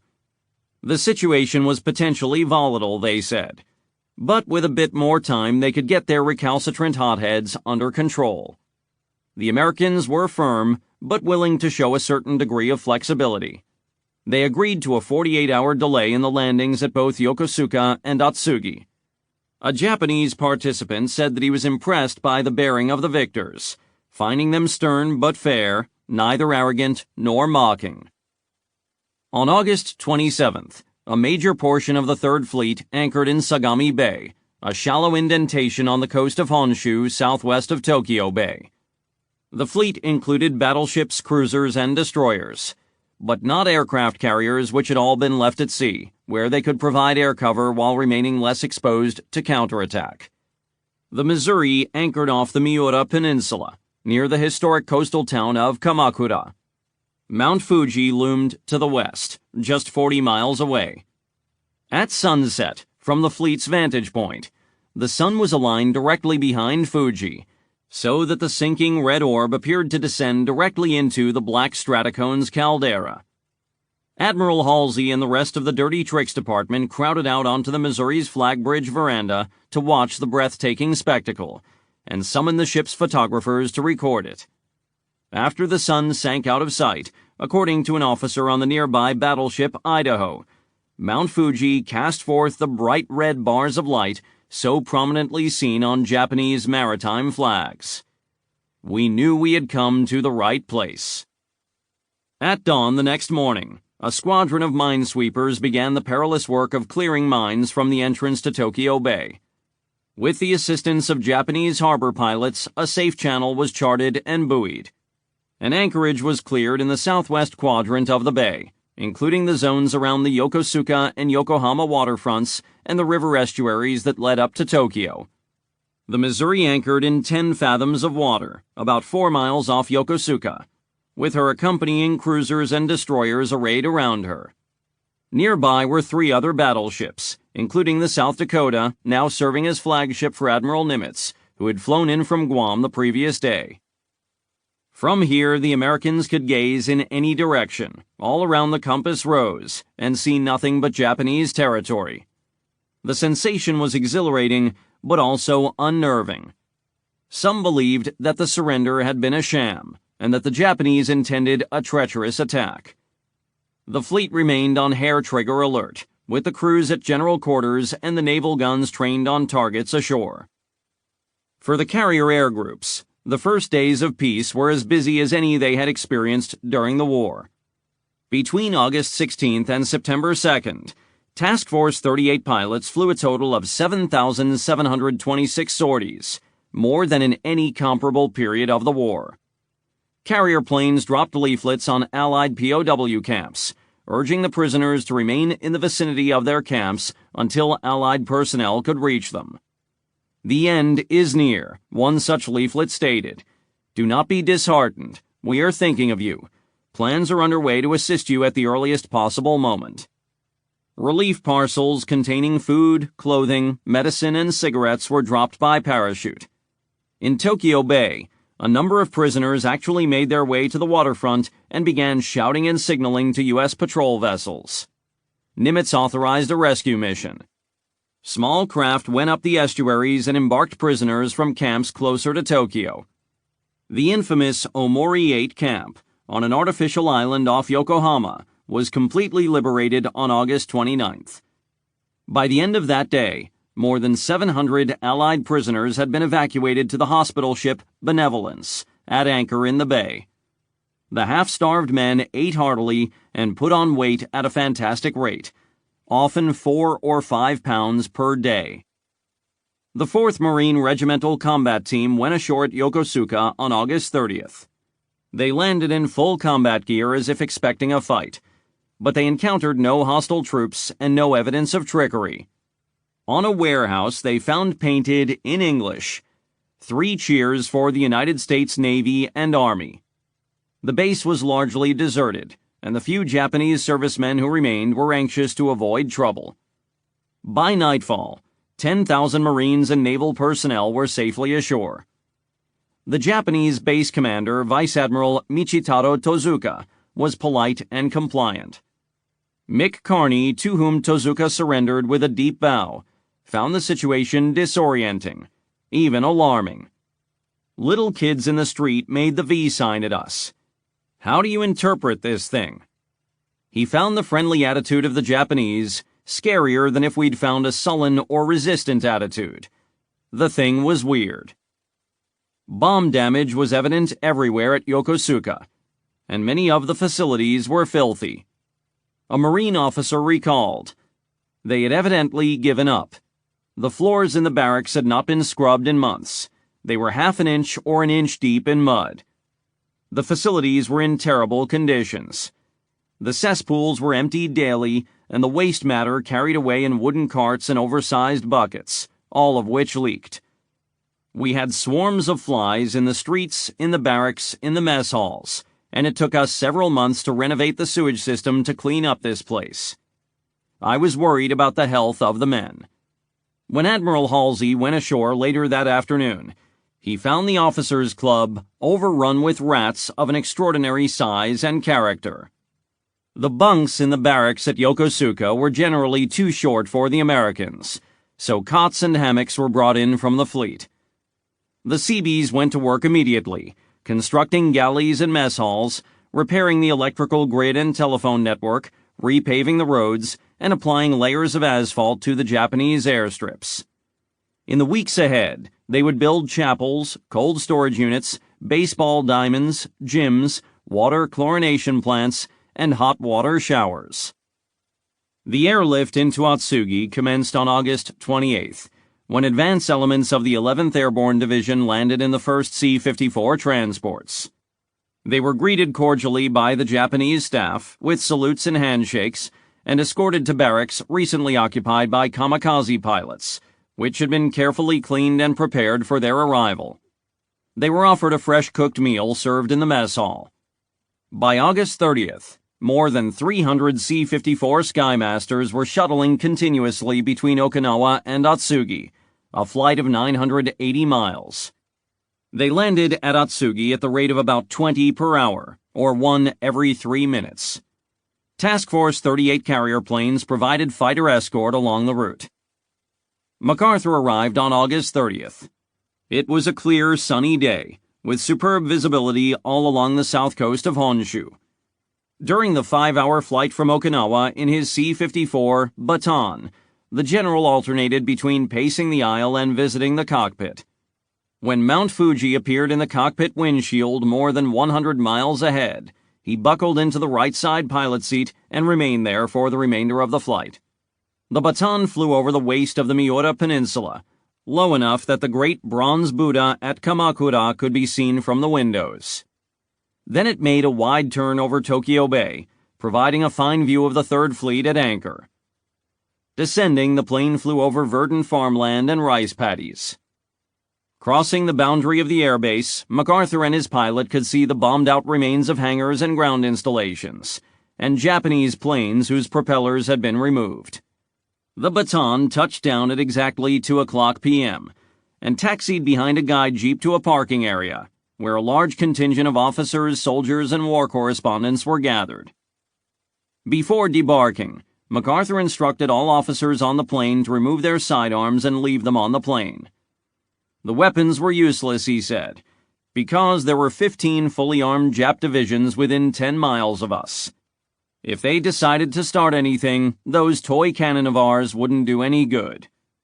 MacArthur would not carry a sidearm for his entire 6-year stint in occupied Japan. General Kenny, MacArthur's air commander, said that he realized only in retrospect that the gesture was a masterstroke of psychology, because it made a tremendous impression on the Japs to see us walking around in their country unarmed and simply with utter disregard of danger from the nation of 70 million people we had defeated. To them, it meant that there was no doubt about it.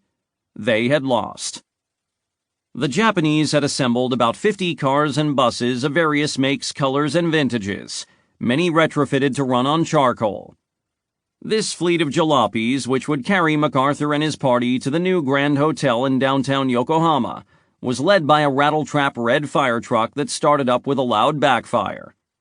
CBS radio correspondent Bill Dunn judged that not one of the dilapidated, battered, and wheezing charcoal burners looked capable of making the 18-mile journey. MacArthur climbed into the back of a Lincoln sedan, and the motorcade set out on pockmarked roads through a landscape of well-tended rice plots and small wooden houses. Thousands of armed Japanese troops lined the roadway at intervals of about 2 meters, facing outward with their backs to the road in the present arms position. This, the Americans learned, was a gesture of respect.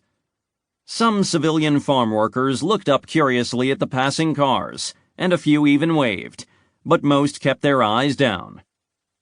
As they entered the outskirts of Yokohama, the Americans saw at ground level the results of their firebombing campaign.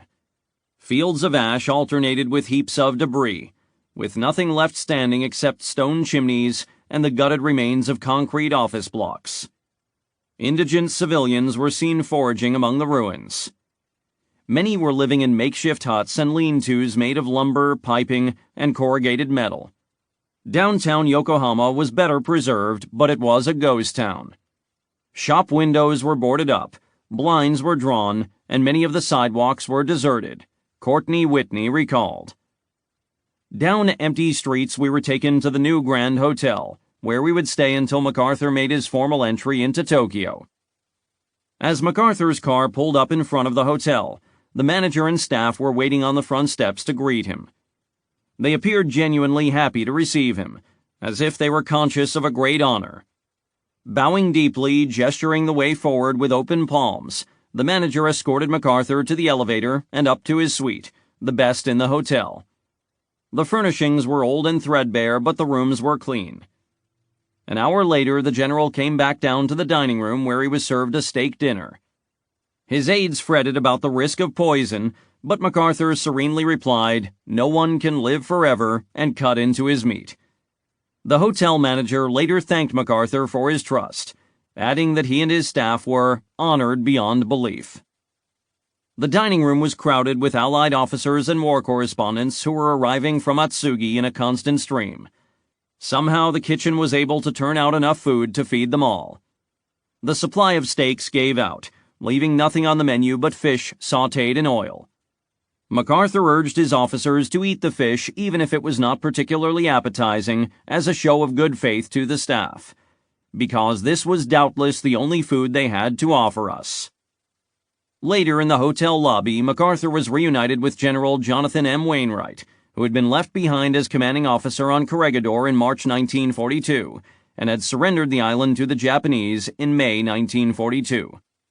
Wainwright had been held at a camp in Manchuria, along with other senior officers, including British General A.E. Percival, who had surrendered Singapore in February 1942. Both officers were down to skin and bones, and their appearance greatly angered the Allies. For the entire war, Wainwright had wondered whether he had disgraced himself by surrendering Corregidor. And indeed, for a time, MacArthur had told subordinates that he blamed Wainwright for failing to fight to the end. Now, however, all was forgiven. MacArthur embraced his old subordinate and said, "Why, Jim, your old corps is yours when you want it." Bucketing rains fell on August 31st and September 1st. MacArthur and his staff moved into their new temporary headquarters at the Custom House, a large stone building 3 blocks from the hotel near the Yokohama waterfront. The airlift into Atsugi continued without pause, and occupation troops poured into the country. By September 2nd, American sentries had set up checkpoints and guardhouses at intersections around the hotel and waterfront. Elements of the 11th Airborne Division moved up to the outskirts of Tokyo, but stopped at the south bank of the Tama River, where they could see Japanese troops encamped on the opposite bank.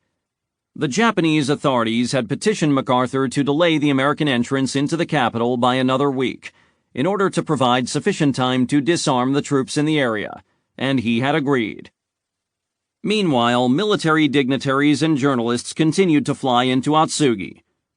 The shortage of vehicles called for carpooling, but the pecking order of rank came into play as senior officers brusquely commandeered waiting cars. On the 18-mile route between Atsugi and the hotel at Yokohama, dozens of cars and charcoal-burning buses were broken down and stranded by the roadside. After interminable delays, buses sometimes arrived to collect stranded passengers, and generals and admirals tried to keep their dignity while sitting on suitcases in the aisles of these crowded vehicles. While transferring to one such bus, Russian General Kuzma Derevyanko was seen in his shirt sleeves hauling baggage and taking special care with his personal supply of vodka. According to General Robert C. Richardson, who flew into Atsugi on August 31st, the roads were terrible, all greatly pitted and very narrow. The road led through green countryside, highly cultivated, and some villages, all of which were extremely flimsy and poverty-stricken. Bedraggled humanity, men and women, straggled along the sides of these terrible roads. He found Yokohama to be a city of the dead. No life, no shops, no motion. Only an occasional trolley or L train. The formal signing of the instrument of surrender would take place aboard the 3rd Fleet flagship, Missouri, the ship christened by President Truman's daughter and named for his native state. The crew of the 45,000-ton battleship had holystoned the decks until the teak showed through the gray fireproof paint, polished the brass fittings until they shone like mirrors, and slapped fresh paint over streaks of oil and patches of rust. The ceremony was planned down to the minute, with strict adherence to naval and diplomatic etiquette. It would take place on the starboard side of the galley deck, a small triangular veranda wedged against the towering steel barbette of a forward 16-inch gun turret. Each participant was assigned a specific place to stand marked on the deck. As visitors and war correspondents came aboard, they would be guided to their assigned spots by sailors acting as escorts. The 2nd of September was an unseasonably cool day with a gray, overcast sky. Senior officers and signatories, American and Allied, began coming aboard shortly after 7 o'clock in the morning. Destroyers came alongside the Missouri's port side, and the visitors boarded via a gangway. The ship's band played the national anthems of the several Allied nations. As Admiral Nimitz came aboard, Halsey's 4-star pennant was hauled down from the masthead, and Nimitz's 5 stars were broken out.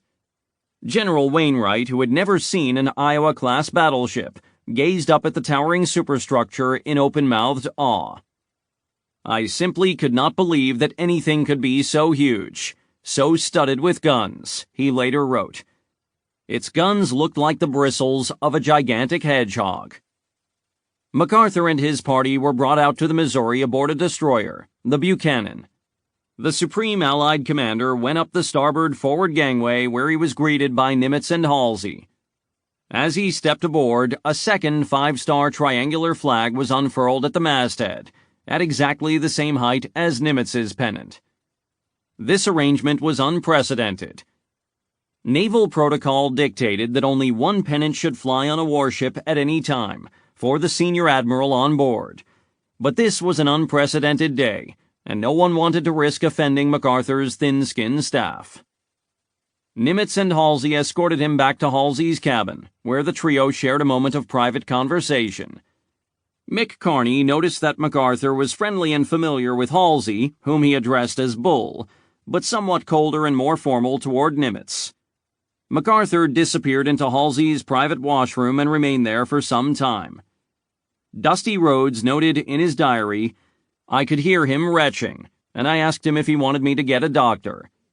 He replied that he would be all right in a moment." Minutes later, he stepped out onto the balcony overlooking the galley deck.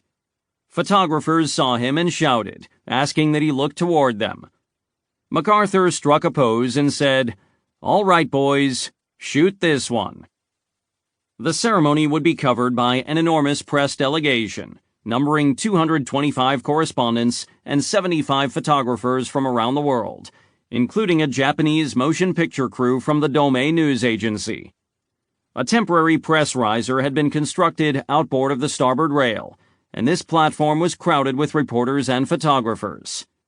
Unruly newsmen jostled their colleagues, hoping for a better position, even to the point of pushing and shoving. A Russian newspaperman wanted to stand directly behind General Derevyanko, who would sign the instrument of surrender on behalf of the Soviet Union. When instructed to move, he refused, explaining that he had special instructions from Moscow. Captain Stuart S. Murray summoned two brawny Marines, who grasped the man by either arm and dragged him to his assigned spot, 2 decks higher. Several of the American officers and foreign dignitaries were amused by this little contretemps, including General Derevyanko, who chortled happily and exclaimed, "Wonderful, wonderful, wonderful." As the participants took their places, one correspondent noted that there were more 3- and 4-star American generals and admirals standing on the little veranda deck than the United States had ever commissioned prior to the Second World War. Many of the Navy's leading figures of the Pacific War were present, including Turner, McCain, Lockwood, Radford, Bogan, Towers, the 2 Shermans, and the 2 Spraggs, but notably lacking Spruance and Mitcher, whom Nimitz had asked to stay away in case a well-timed kamikaze attack should decapitate the high command at one stroke. The Marine Corps was represented by Lieutenant General Geiger and 2 brigadiers. Representing the U.S. Army and USAAF, standing in ranks with their backs to the great 16-inch gun turret, was a khaki phalanx whose first row included Generals Kruger, Eichelberger, Kenny, Spotts, Stilwell, and Richardson. General Sutherland, MacArthur's deputy, stood with the emaciated former POWs Wainwright and Percival, who would stand directly behind MacArthur as he signed the surrender document. The podgy, white-clad Admiral C.E.L. Helfrich was the signatory for the Netherlands. General Su Yong Chong, wearing an olive uniform with black shoulder strap, represented China. General Jacques Leclerc, with a toothbrush mustache and high cylindrical capey hat, would sign for France. Admiral Sir Bruce Fraser, whose schoolboyish summer uniform included white shorts, white shoes, and white socks pulled up to his knees, represented the United Kingdom. Other signatories represented Canada, Australia, and New Zealand. At the center of the deck, a table from the Missouri's enlisted men's mess deck was covered with a plain green baize cloth. 2 copies of the Instrument of Surrender had been placed on the table, with a quantity of black fountain pens. The Japanese delegation included 11 civilians and military officers led by General Yoshijiro Umezu, representing the Imperial General Staff, and Foreign Minister Mamoru Shigemitsu, who had returned to that office succeeding Togo the day after the surrender. Their names had been kept secret in Japan, lest they be targeted for assassination. Arriving at the Yokohama docks, they passed through several U.S. military checkpoints before boarding an American destroyer, the Lansdowne. After a long, slow passage into the heart of the U.S. fleet, during which time the American crew told them nothing, the Japanese delegates were transferred into a motor launch to be taken to the Missouri. As they approached the great battleship, they looked up and saw rows of American sailors lining the rails, gazing down at them in stony silence. The Japanese came aboard at the starboard gangway, one by one, under the hard gaze of a row of armed Marines. General Umezu and the other Japanese officers saluted, but the Americans did not reciprocate. Foreign Minister Shigemitsu, who had lost a leg in a bombing attack in Shanghai many years earlier, walked on a wooden prosthetic leg with the help of a cane. It was a long, slow climb up the swaying gangway, but the limping old diplomat evoked no sympathy among the crew. One American said that he could hear the thump of his artificial limb on each rung of the gangway ladder as he struggled up over the side of the Missouri, and a war correspondent noted that Shigemitsu's labored effort was watched with savage satisfaction. On the veranda deck, the 11 Japanese arranged themselves in 3 rows and waited at stiff attention. Shigemitsu, leaning on his cane at the head of the delegation, was dressed in traditional formal diplomatic attire. A black frock coat, striped trousers, white gloves, and a tall silk hat. General Umezu, to his left, wore an olive uniform with gold braid and a row of ribbons on his chest. Both kept their eyes down. Toshikazu Kase, an aide to Shigemitsu, looked up and noticed that every square inch of space on every deck, turret, and rail was teeming with spectators. Sailors were even hanging from platforms and cables on the Missouri's masts. Glancing at the battleship's smokestack, Kase saw rows of small rising sun flags, each representing a Japanese plane destroyed by the ship's anti-aircraft guns. On a bulkhead by the captain's cabin, prominently displayed in a glass case, was the 31-star American flag that Commodore Matthew Perry's black ships had flown 92 years earlier, when they had anchored in these same waters. Camera shutters clicked, but no one spoke. The Japanese stood waiting for 4 minutes, but the interval seemed an eternity. A million eyes seemed to beat on us with the million shafts of a rattling storm of arrows barbed with fire, wrote Kase. I felt them sink into my body with a sharp physical pain. Never had I realized that staring eyes could hurt so much. Promptly at 9 o'clock, the Missouri's gunnery officer cupped his hands around his mouth and shouted, "Attention, all hands." MacArthur stepped out on deck, followed by Nimitz and Halsey. The 3 walked briskly to the space behind the green baize-covered table. All wore plain khaki uniforms without ties. A war correspondent noticed that MacArthur's uniform was well worn. The cuffs of the trousers were frayed, and the shirt, open at the throat, was obviously worn. The breast was completely bare of ribbons and medals, and the circlet of 5 silver stars pinned to his collar was all there was to distinguish this uniform from that of any unranked GI. The well-worn, unadorned khaki made a striking contrast to the colorful finery worn by several of the Allied signatories who stood behind him. MacArthur stepped up to the battery of microphones. After a pause, he began speaking in a measured, stentorian tone. "We are gathered here, representative of the major warring powers, to conclude a solemn agreement whereby peace may be restored. The issues, involving divergent ideals and ideologies, have been determined on the battlefields of the world, and hence are not for our discussion or debate. Nor is it for us here to meet, representing as we do a majority of the peoples of the earth, in a spirit of distrust, malice, or hatred. But rather it is for us, both victors and vanquished, to rise to that higher dignity which alone benefits the sacred purposes we are about to serve, committing all our people unreservedly to faithful compliance with the understanding they are here formally to assume." The Supreme Commander spoke clearly, but he was obviously moved. His hand shook with emotion as he read from the handwritten notes he had prepared. MacArthur gestured to the documents on the table and said, "The representatives of the Imperial Japanese government and of the Imperial Japanese staff will now come forward and sign." In a hushed silence, Shigemitsu shuffled forward and lowered himself into the chair at the table. Kase stood by his side. The foreign minister removed his hat and gloves and placed them on the table. A moment of confusion followed as he studied the 2 copies of the surrender agreement, unsure of where to sign. Shigemitsu read English perfectly, so there did not appear to be any reason for the delay. Halsey suspected that he was stalling, and suppressed the urge to slap the foreign minister and shout, "Sign, damn you, sign." Finally, MacArthur turned to Sutherland and said tersely, "Sutherland, show him where to sign." Sutherland put his finger down on the line over the foreign minister's name. Shigemitsu glanced up at Kase, who checked his watch and said that it was 9:04. With a few strokes of the pen, the foreign minister signed his name in kanji and added the time. With that, the Second World War was formally ended.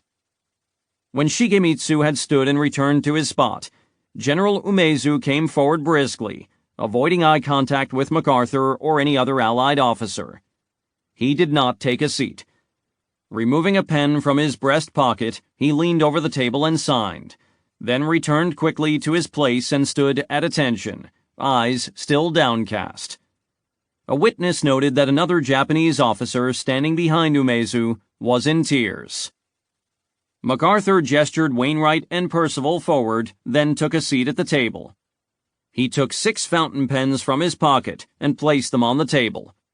He began writing his name, then stopped, turned to Wainwright, and gave him the pen. He picked up another pen, wrote several more letters, then turned and handed it to Percival. He finished his signature using the 4 remaining pens, which he would offer as gifts to various recipients in the United States. A reporter noted that MacArthur's hand shook with emotion as he signed. Admiral Nimitz then signed on behalf of the United States. He also seemed tense and emotional, and later told a friend, "I shook so with excitement I could hardly sign my name." One by one, the Allied signatories came forward to add their signatures. China, the United Kingdom, the Soviet Union, Australia, Canada, France, the Netherlands, and New Zealand. MacArthur then returned to the microphone and said, "Let us pray that peace be now restored to the world, and that God will preserve it always. These proceedings are closed." As MacArthur and the other senior Allied officers adjourned to Halsey's cabin for coffee and cinnamon rolls, Foreign Minister Shigemitsu and Toshikazu Kase stepped forward to inspect the Japanese copy of the surrender document. They noted that one of the signatories, Elmore Cosgrave of Canada, had signed on the wrong line. 3 other Allied representatives following Cosgrave had each signed one line down, so that their signatures did not match the printed names under the signature lines. General Sutherland and several other American officers huddled with Shigemitsu and Kase as they examined the document. Finally, Sutherland sat down, took up a pen, drew lines through the printed names of the Allied representatives, and wrote the correct names beneath the errant signatures. Sutherland later said that the document was slightly blemished by these edits, but he suspected that very few people would ever see it anyway, since it probably would be buried in the deepest recesses of their most secret archives. As the Japanese descended the gangway to the waiting motor launch, the drone of aircraft engines was heard in the south. They looked up as the drone gradually ascended to a roar. 100 B-29s thundered overhead at low altitude, under the cloud ceiling, in precisely spaced formation. Then came an armada of 450 carrier planes, Hellcats and Corsairs from Task Force 38. They approached from the east, crossing the track of the B-29s at right angles, and continued over Yokohama and Tokyo. The carrier planes were stacked from about 200 to 400 feet, nearly masthead altitude, lower than the superforts. The flyover lasted for a full 30 minutes. The engines of the low-flying warplanes were so loud that men on the deck of the Missouri had to raise their voices to make themselves heard. Mick Carney called it a terrific show, awe-inspiring, and added that the massed aerial parade would certainly have given pause to anybody that wanted to start anything again. U.S. and Allied forces poured into the defeated nation. 14 major designated occupation zones ranged from southern Kyushu to the northern island of Hokkaido, including all urban and industrial regions, all military and naval bases, and all the major strategic waterways and ports of entry along the coasts. In most regions, a vanguard force went in by airlift, secured an airfield capable of receiving cargo planes on a regular schedule, and then linked up with a nearby seaport where supplies and additional troops could be brought in by sea. 3 days after the ceremony on the Missouri, heavily armored advance patrols of the 1st Cavalry Division and 11th Corps entered Tokyo, securing the main roads and bridges in preparation for the arrival of major occupation forces on September 8th. By the end of September 1945, the U.S. 8th Army had a total of 232,379 troops in central and northern Japan, including all of the greater Tokyo region and the Kanto Plain, and the U.S. 6th Army had commenced airlifting troops into the Osaka, Kyoto, Kobe area, the remainder of southern Honshu, and the island of Shikoku. The 6th Army Headquarters Force landed at Wakayama, at the mouth of Osaka Bay, and set up shop in Kyoto 2 days later. 2 Marine divisions, the 2nd and the 5th, landed at Sasebo and Nagasaki in Kyushu, and moved overland to occupy ports and cities throughout the big southern island. At the high tide of the occupation, more than 700,000 Allied troops would be stationed in Japan. In many outlying areas, there was little more than a token occupation force, which could have been overrun quickly if recalcitrant extremists in the Japanese military had chosen to fight. A report produced by General MacArthur's headquarters called the occupation a great though calculated military gamble. The Americans wagered that the Emperor's will and authority would cast a psychological spell over the Japanese people, and especially the rank and file of the Army and Navy, which were not yet disarmed. The gamble paid off in spectacular fashion. Across the length and breadth of the populous country, not a single shot was fired at Allied occupation troops. The shift from war to peace was jarring in its suddenness and totality. 3 or 4 weeks earlier, the Japanese people had been preparing to meet the invaders with bamboo spears and kitchen knives. Now they bowed and grinned and welcomed the newcomers as honored guests. U.S. Army Sergeant Richard Leonard went ashore at Wakayama on September 11th. His platoon made an assault landing from Higgins boats. As they strode up the beach, weapons at the ready, unarmed Japanese civilians welcomed them with warm smiles, and vendors offered trinkets and souvenirs for sale. The sailor James Fahey of the cruiser Montpelier went ashore at nearby Kobe the following day and explored the area on foot with a few shipmates. The Japanese stared at them in curiosity, but without fear or hostility. A group of women standing in line for sweet potatoes were amused by the freakish height, to their eyes, of the American sailors. We laughed along with them, Fahey wrote in his diary. Everyone had a good time. They were very friendly. Separately, both the occupation forces and the Japanese had been warned against fraternizing with one another. But the prohibition seems to have been widely ignored on both sides. A young Japanese man invited Fahey and another sailor to visit his home and meet his family. Fahey described the visit. They had a very nice place. I could see that they came from a good class of people. In one room there was a large fancy table and a radio in the corner. They also had a picture of Emperor Hirohito hanging on the wall. To them he is their god. Before we left, we shook hands and waved goodbye. As a veteran of many ferocious naval battles and kamikaze attacks, Fahey was surprised to find that ordinary Japanese were honest and hard-working, no different from the people in any other part of the world. Sergeant Leonard agreed. In a letter to his fiancée, he observed that the average Jap doesn't give a damn about ruling the world any more than you or I do. He's just an ordinary joker who went to war because he was told to, and he did the job the way he was told.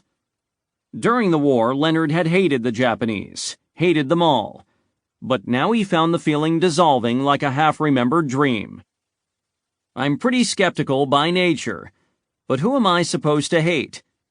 Can I hate the boy who ran alongside my train window for 50 yards to pay me for a pack of cigarettes that I had sold him just before the train left the station? Can I hate the old man who took us to his home for dinner and made us accept his family heirlooms for souvenirs? Can I hate the kids that run up and throw their arms around me in the street? or a Jap truck driver who went miles out of his way to drive me home one night, or the little girl about 4 who ran up to me and gave me her one and only doll for a present. My answer is that I can't. For the Japanese, likewise, the discovery that most Americans were instinctively decent and courteous came as a great relief. Fear had gripped the communities scheduled to receive the first advance units of occupation troops. Civilians still under the influence of wartime propaganda, or perhaps with some inkling of how Japanese forces had behaved overseas, had assumed they would suffer brutality, pillage, massacres, and rape. Many women and girls fled to remote mountain villages. Others stayed off the streets, hiding themselves, or disguised themselves as boys, or smeared coal on their faces in the hope of making themselves ugly. Some even carried a sharp blade, intending to take their own lives by severing a vital artery. As American soldiers first arrived in Miyagi, north of Tokyo, a group of evacuated school children hid in their dormitory and peeked through a hole they had poked in a paper screen. They did not expect to see human beings. It occurred to us they must have horns, one recalled. We had images of glaring demons with horns sprouting from their heads. We were disappointed, of course. No horns at all. Some of the boys went out and returned in triumph with chocolate bars. Small acts of kindness were noted by the Japanese. On streetcars, Americans often gave up their seats to pregnant women or the elderly, a custom that had not been common in Japan. It was noted that American officers and enlisted men were on relatively easy terms, and that officers and NCOs did not strike their subordinates.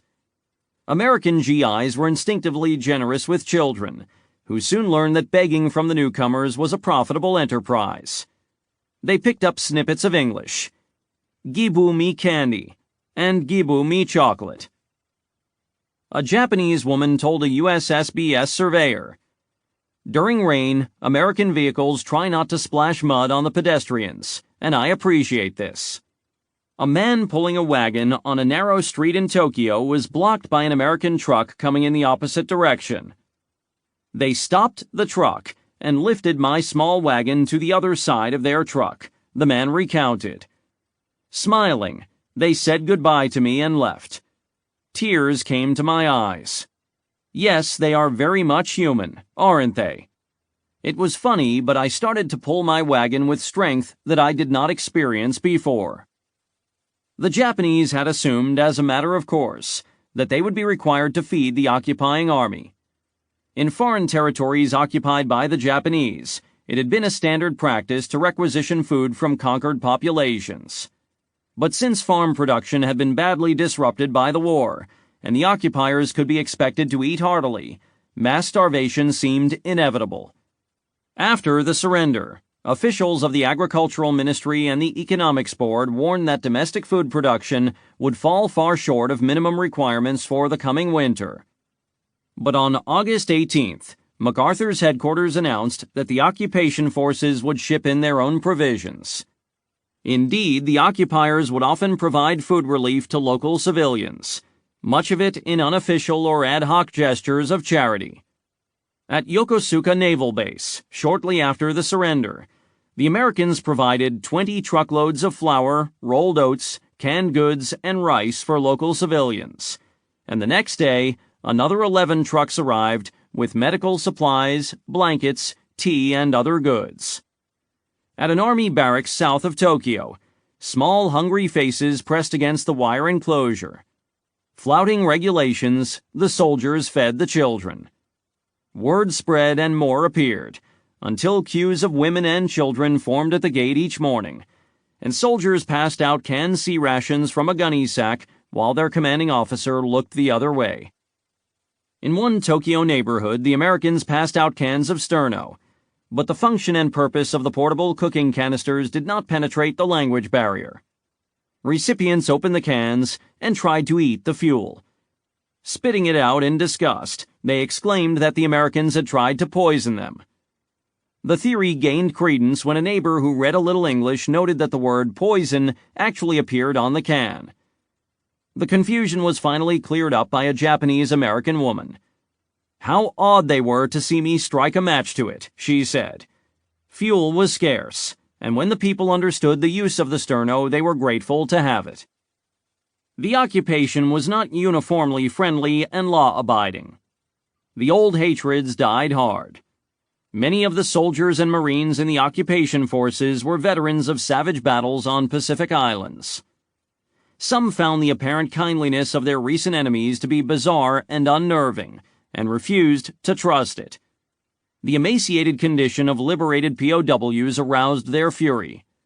Crimes were committed by American and Allied troops in Japan, including robbery, rape, and murder. But the statistics for such crimes are elusive, as the occupying authorities did not allow the newspapers to report them, and did not keep detailed records of their internal military judicial processes. The subject has received little attention in histories of the occupation, and there is little to be found in American archives. In hopes of limiting incidents of sexual violence, the Japanese government had established a recreation amusement association and recruited thousands of lower-class Japanese women to work as prostitutes in brothels near Yokosuka and other bases. For a time, U.S. authorities tolerated these establishments and even allowed military doctors to examine the women, as had been done in Hawaii and other locations. Many Japanese were scandalized and offended by the sight of Japanese women in the company of occupation troops. The Pan-Pan girls, as they were called, were young Japanese women who wore bright red lipstick, nylon stockings, and high-heeled shoes, and were often seen riding with American servicemen on jeeps and trucks. During the hardscrabble early years of the occupation, they obviously ate and lived better than many of their fellow citizens. According to General Eichelberger, there was only one case of concerted resistance to his 8th Army troops. In Yamata, a community between Yokohama and Tokyo, a vigilante group banded together to keep Allied troops out of Yamata during their off-duty periods. 2 Americans were abducted and beaten. Eichelberger ordered a show of force, and armored vehicles in battle array cruised the streets of Yamata for several hours. The perpetrators were arrested and imprisoned. But such incidents were seen as the exception rather than the rule by both the occupiers and the Japanese. By and large, the Japanese embraced defeat and made the most of it. The existing agencies of Japanese government continued to function under the supervision of MacArthur's headquarters. Japanese military forces accepted the authority of the occupiers, generally with no outward manifestations of hostility or resentment. Military officers cooperated willingly in demobilizing their own forces and destroying remaining warplanes, ordnance, and weaponry. Professional relations were cordial. Captain Tameichi Hara recalled that when he surrendered a suicide speedboat base in Kyushu to a U.S. Navy captain on September 23rd, "The American captain astonished me by behaving more like a friend than a conqueror." Exceptions were rare. That same day in nearby Nagasaki Harbor, the captain of a Japanese coastal defense vessel acted in an insolent and provocative manner to an American naval delegation. When the incident was reported, the offender was arrested and dismissed from the Japanese Navy, confirming that the authorities were determined to enforce cooperation. The early stages of the occupation proceeded so smoothly that General MacArthur announced, less than a month after the Missouri ceremony, that the total number of Allied troops in Japan would be reduced to 200,000 by July 1946. The surprise and relief felt by the Japanese, upon learning that their former enemies were largely decent and honorable, was accompanied by another sensation. With a sudden rush, ordinary Japanese understood how thoroughly deceived they had been by their own leaders. The propaganda was still ringing in their ears. They could hardly forget it. But it all seemed demented in retrospect. The Potsdam Declaration had insisted, "There must be eliminated for all time the authority and influence of those who have deceived and misled the people of Japan into embarking on world conquest, and the country must be rid of irresponsible militarism." The Japanese people would fulfill that condition on their own, regardless of the policies of their post-war government. The wartime military leadership was held in widespread contempt. These attitudes had been prevalent even before the surrender, though never uttered publicly for fear of repression. Now they came to the surface. A potent, instinctive, deeply felt hatred of war, and for those who had plunged Japan into it. "I abhor military men," said Shigeo Hatanaka in a typical opinion. "I consider them a separate race of humanity because of education. Military men put on ceremonial uniforms for special occasions. Theirs is childish, simple-minded thinking." As Japanese soldiers were repatriated from overseas, many ordinary civilians learned for the first time of the extent of Japanese war crimes. One young girl overheard soldiers speaking callously of the atrocities they had committed in China, and laughing about the number of women they had raped. She was horrified at the thought that she had supported the war. "Now I couldn't bear it." As Gwen Terasaki observed, looking now at themselves more carefully than they had ever done in their history, the Japanese perceived not only the fanaticism of the militarists, but also their own great ignorance in having trusted them. The people's disillusionment penetrated to the marrow. Looking back on the war they had just lost, Japanese leaders marveled at their own stupidity. Asked to name the turning point of the Pacific War, Admiral Yonai replied, "To be very frank, I think that the turning point was the start. I felt from the very beginning that there was no chance of success. I think to this day that it was not a proper plan in view of the situation, our national war strength." Similar views were expressed by many of the Japanese leaders interrogated by the U.S. Strategic Bombing Survey in the fall of 1945. Their fateful decision to attack the United States and the Allies in December 1941 had been founded upon a catalog of faulty assumptions. They had assumed that the war could be won quickly, averting a prolonged war of attrition in which American economic power would become decisive. They had assumed that Nazi Germany was unbeatable in Europe and would break Britain and Russia to its yoke, that sea routes linking Japan to its oil supply in the East Indies could be secured against submarine and air attacks, and that the main U.S. naval fleet would charge into the Western Pacific to be met and annihilated in a single decisive sea battle, reprising the Imperial Navy's triumph at the Battle of Tsushima in 1905.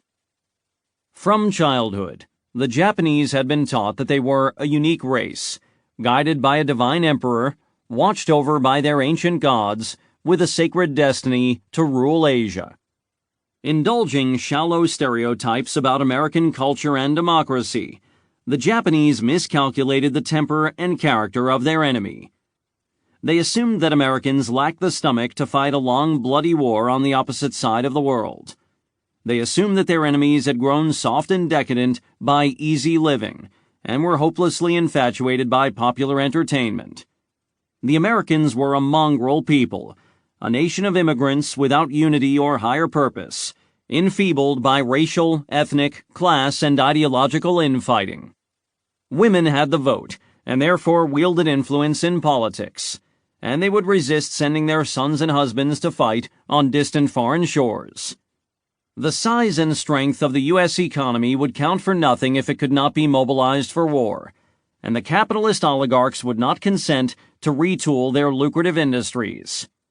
The strike on Pearl Harbor was intended to shock and demoralize the American public so that they would react to the disaster by pressuring Washington to make peace. "We thought that we could easily tackle them," a leading Japanese officer later admitted. A race so steeped in material comfort and absorbed in the pursuit of pleasure was spiritually degenerate. If all of these premises had been right, Japan would have won the Pacific War, and might even be the dominant power in the region today. If even some had been right, Japan might have escaped the conflict with its sovereignty intact, and perhaps some remnant of its overseas empire. But as it turned out, all of these assumptions, in some degree, were wrong. In a sense, as Admiral Yonai and others grasped, the outcome of the Pacific War had been foreordained from the start, and Japan's defeat was plainly foreseeable even in December 1941. Worse, defeat was actually foreseen and even predicted by some of the men who had acquiesced in the fateful decision to launch the unwinnable war in the first place. Above all, the Pacific War was the product of a political failure in Tokyo, a failure of catastrophic proportions, one of the worst in the annals of any government or any nation. During the Meiji era of the 19th century, when Japan's samurai elite had first set out to modernize and industrialize their isolated and backward country, they had understood that they must secure foreign imports of oil and other commodities that did not exist in their home islands. Foreign trade had met that imperative, especially trade with the United States, Britain, the Netherlands, and the Asian territories and colonies they controlled. With full awareness of those basic economic conditions so vital to the national interest, the military-dominated Japanese regime of 1940 had committed itself to an alliance with two European fascist states, Germany and Italy, that were not major exporters of oil and other raw materials, and that were at war, or soon to be at war, with the nations that did export such products to Japan. In other words, Tokyo set out to make enemies of its primary trading partners, while making allies of nations that could do nothing to make good the inevitable shortfalls, leading to an entirely foreseeable economic and energy crisis. As trade sanctions cut off imports of oil and other materials, the regime compounded its error by attacking a nation, the United States, that was locally weak and unprepared for war, but which possessed at least 10 times Japan's latent industrial military strength. The Meiji Constitution had reserved a privileged position for the Army and Navy, placing them in a direct advisory relationship with the throne. The emperor, in turn, was granted broad powers to command the armed forces, but by the 1930s this authority had been truncated by legal precedents. One can only speculate whether a stronger personality than Hirohito might have steered the ship of state into calmer waters. Both branches of the military wielded hegemonic power over their own budgets and policies, but also over the civilian administration of the state. No cabinet could be formed and no prime minister appointed without the consent of both the Army and Navy, and that consent could be withdrawn at any time, causing the government to fall. But no mechanism existed to resolve disputes between the two services, and nothing could be done unless Army and Navy leaders were in accord. Decisions in the inner circle of power were shaped by the need for consensus, which was most readily achieved by serving the parochial interests of both military services simultaneously. This feature of the Japanese regime became more costly in the 1930s, as the rivalry between the Army and Navy grew more bitter, and the services grappled for advantage in the competition for funds and critical raw materials. Major foreign and defense policies were formulated with an eye toward budgetary goals. For decades, the Navy had designated the United States as its hypothetical enemy for planning purposes, not because it really wanted or expected to fight the Americans, but because that scenario provided leverage in budget negotiations. The Navy's war planning envisioned a southern advance to the East Indies, chiefly because such a plan justified a large fleet buildup. As the crisis approached in 1940 and 1941, the Tokyo admirals did not really want to fight in the Pacific, but they were unwilling to say so outright for fear that the Army would win the contest for control of funding and materials. In any case, the admirals were not necessarily the most important players in the Navy. Events and decisions were increasingly driven by elite middle-echelon officers on the general staff or at the Navy Ministry, who were recklessly committed to take Japan to war.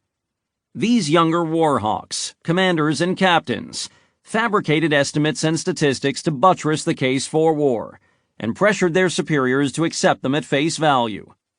Well-reasoned objections were shouted down, literally. When the Rear Admiral in charge of war mobilization warned that Japan's shipbuilding capacity was too limited to support a war with the United States, a captain cried, "Such an estimate makes it impossible to go to war." The Navy brass was somehow unable to withstand pressures bordering on intimidation from unruly firebrands down the ranks. The admirals were swept along in a riptide of fatalism, magical thinking, and hot-blooded belligerence. Many people knew at the very beginning it was very unwise to make war against Anglo-Saxons, said Admiral Nomura, the last pre-war ambassador to the United States. But the situation being as it was, they were very compelled to go to war. Admiral Shigeru Fukudome later mused that the entire process of deciding for war was very strange. He recalled, "When we were discussing tete-a-tete, we, Navy leaders, were all for avoiding war. But when we held a conference, the conclusion always moved step by step in the direction of war." In arguing against the Pacific War, Admiral Isoroku Yamamoto had repeatedly pressed this point upon his colleagues. There was no foreseeable scenario in which Japan could conquer and subjugate the United States, he warned. But it was at least possible that the United States could conquer and subjugate Japan. As a gambler, Yamamoto grasped that the risk-reward trade-off was lopsided. Before 1941, the Japanese had achieved a singular feat among Asian nations. They had safeguarded their independence and political autonomy against the encroachments of Western imperialism. In choosing war against the United States, the Japanese placed their most cherished asset on the block, their independence and autonomy, to be wagered against the doubtful future rewards of conquest and empire in China, Southeast Asia, and the Pacific Islands. The war had opened with a Japanese sea-air amphibious blitzkrieg that blindsided the U.S. battle fleet in Pearl Harbor, wiped out American air power in the Philippines, wiped out British air power in Malaya, sank 2 British battleships operating at sea in full combat readiness, overran the U.S. territories of Wake Island and Guam, obliterated an Allied fleet in the Java Sea, drove the British out of Hong Kong and Burma, trapped MacArthur's forces in a doomed siege on Bataan, captured 75,000 British troops in Singapore, and laid waste to the Australian town of Darwin. This series of spectacular victories appeared to vindicate the assumptions that had led the Japanese to war, silencing the skeptics and undercutting the case for an early bid to end the war through diplomacy. The Japanese had proved a far more formidable enemy than the West had supposed, but the astonishing success of this initial offensive owed as much to the local weakness of the Allies as to the prowess of Japanese arms. In Japan, the early victories were lavishly feted and publicized, but the subsequent reversals at Coral Sea and Midway were carefully concealed from the public, and indeed from all but an inner circle of military leaders. In the Solomons Campaign of 1942, Japanese naval air power suffered badly and never really recovered. Its shipping losses were severe and irreplaceable, and the Japanese army lost almost 30,000 troops on Guadalcanal. Japanese naval operations were often inflexible and predictable, exposing a lack of adaptability that the Americans moved to exploit. It was a problem that many line officers had recognized and tried to address, but the rigid command culture of the Imperial Navy was deeply entrenched. 3 centuries earlier, the venerated samurai philosopher Miyamoto Musashi had extolled the virtues of adaptability, which he called mountain and sea changing. Mountain and sea means that it is bad to do the same thing over and over again. You may have to repeat something once, but it shouldn't be done a 3rd time. When you try something on an adversary, if it doesn't work the first time, you won't get any benefit out of rushing to do it again. Change your tactics abruptly, doing something completely different. If that still doesn't work, then try something else. Thus, the science of the art of war involves the presence of mind to act as the sea when the enemy is like a mountain, and act as a mountain when the enemy is like a sea. This requires careful reflection. By the end of 1942, the industrial military might of the U.S. economy was beginning to bear on the conflict. The South Pacific counteroffensive, beginning in the Solomons and continuing up the chain of islands to the northwest, bypassed the strongest Japanese positions and leapt past Rabaul in February 1944. According to one Japanese intelligence officer's estimate, the Allied offensive bypassed 17 Japanese-held islands, leaving 160,000 troops to their rear. None of the bypassed garrisons could be fully evacuated, so they were simply left suspended in limbo, with no further role in the war, and about 1/4 subsequently died of starvation or tropical diseases. The Japanese had no good answer for this bypassing strategy, which they hated but understood and respected. A second parallel offensive to the north, driving west through the Micronesian archipelagos of the Central Pacific, was more decisive. The U.S. naval victory at the Battle of the Philippine Sea, June 19 to 20, 1944, led to the final and irreversible defeat of Japan's carrier air power, and the conquest of Saipan and Guam provided airfields from which the newly deployed B-29 Superfortress could hit Tokyo and the Kanto Plain. These events in June and July 1944 ensured Japan's eventual strategic defeat, no matter what the outcome of successive battles. If the Pacific War had been a game of chess, played between grandmasters, there would have been no endgame. With the outcome no longer in doubt, neither grandmaster would have felt the need to play to the end. Foreseeing that his king was soon to be checkmated, the Japanese player would have laid it down on the board and shaken hands with his opponent. But this was war, not a board game, and conditions in Japan did not allow for the possibility of a negotiated truce until long after defeat had become inevitable. Another 1.5 million Japanese servicemen and civilians were to be sacrificed like so many pawns before the checkmate in August 1945.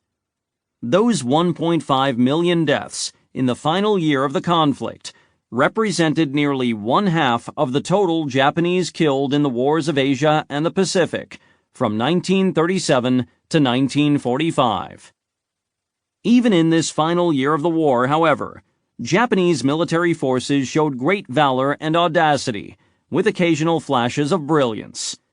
The Army largely abandoned its costly practice of launching massed bayonet charges against disciplined, well-armed, and entrenched Allied troops.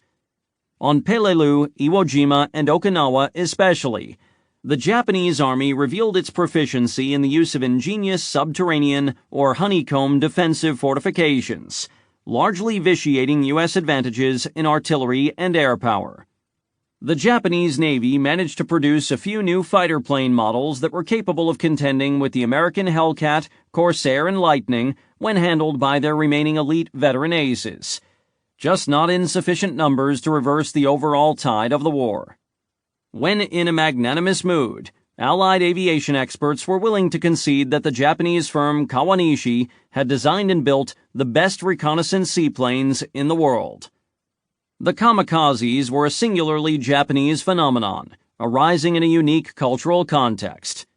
But in tactical terms, the suicide plane was like a weapon from the future, allowing the Japanese to deploy guided missiles at a time when no other combatant possessed such weapons, or effective measures to counter them. In defeat, the Japanese were exhausted, weary of war, apprehensive of the future, and still largely preoccupied with survival. The obvious threat of political repression was gone, but otherwise life after the war was largely similar to life during the war. None could foresee the economic miracle that would lift Japan to prosperity and economic power in the 1970s and 1980s. Corruption was endemic, as officers of the Army and Navy purloined surplus military assets and sold them on the black market.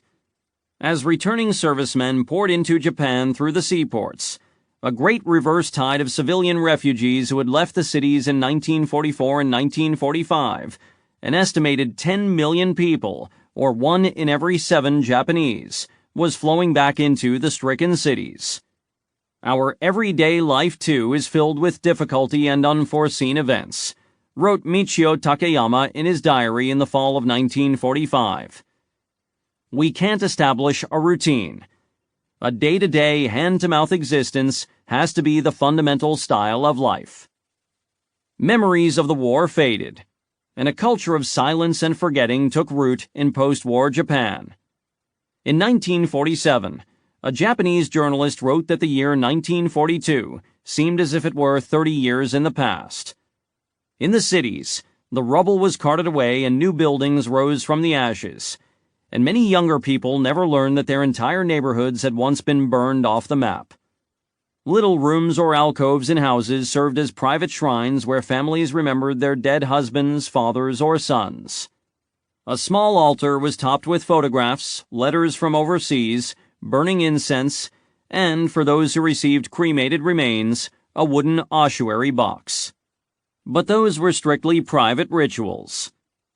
Hitoshi Inoue undoubtedly spoke for many of his fellow Pacific War veterans when he wrote that he did not want to dredge up the hateful old memories. When the time came for him to search his soul about it, Inoue would do so alone, in private reflection. He did not believe the reckoning should be public or collective, and certainly it was not to be discussed openly or taught in schools. Don't we all have things, whether many or few, that we don't want to recall? We don't want people to pick at our old wounds. In an interview given in the 1980s, an elderly resident of Tokyo said that he had tried to forget the war, but a traumatic memory occasionally resurfaced, as when he was walking in the Ginza. And suddenly I see a place and think, I clung to this wall and hid myself here during the bombing. To the extent that they remembered the war at all, many Japanese remembered it as a tragedy that had befallen Japan, rather than as a monstrous evil that their nation had deliberately set in motion. Questions of accountability and self-reflection were largely banished from the public square. Many Japanese considered the issue of war crimes to have been resolved by the International Military Tribunal Far East, which conducted the Tokyo war crimes trials, and by the treaties ending the war and re-establishing Japanese sovereignty. With the conviction of the Class A, B, and C war criminals in post-war justice tribunals, the Japanese people would be taught to believe that the perpetrators had been brought to justice, absolving the public of any responsibility for the war. To this day, when assessing the question of responsibility for the war and its tribulations, many Japanese tend toward legalistic responses, dwelling on official acts and statements of governments or treaty law. A popular view in Japan holds that the nation's cause was fundamentally just, that war crimes committed by Japanese forces were deplorable but no worse than those committed by other nations, and that Japan's defeat was a worthy sacrifice because it liberated Asia from Western colonialism. Some on the Japanese right still argue that Japan had no choice but to wage war as a matter of national survival in order to break the encirclement of Allied powers. In August 1945, when the Emperor's jeweled voice went over the airwaves, the national about-face occurred with jarring abruptness. Artists, writers, and scholars who had supported the ideology of the wartime regime buried their past work in file cabinets or burned it and started anew. Teachers who had taught ultranationalist and militarist values announced to their classrooms, "From now on, it is an age of democracy."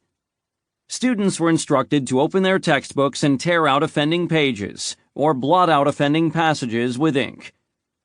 Many children relished the novelty of defacing the textbooks that they had previously been taught to revere.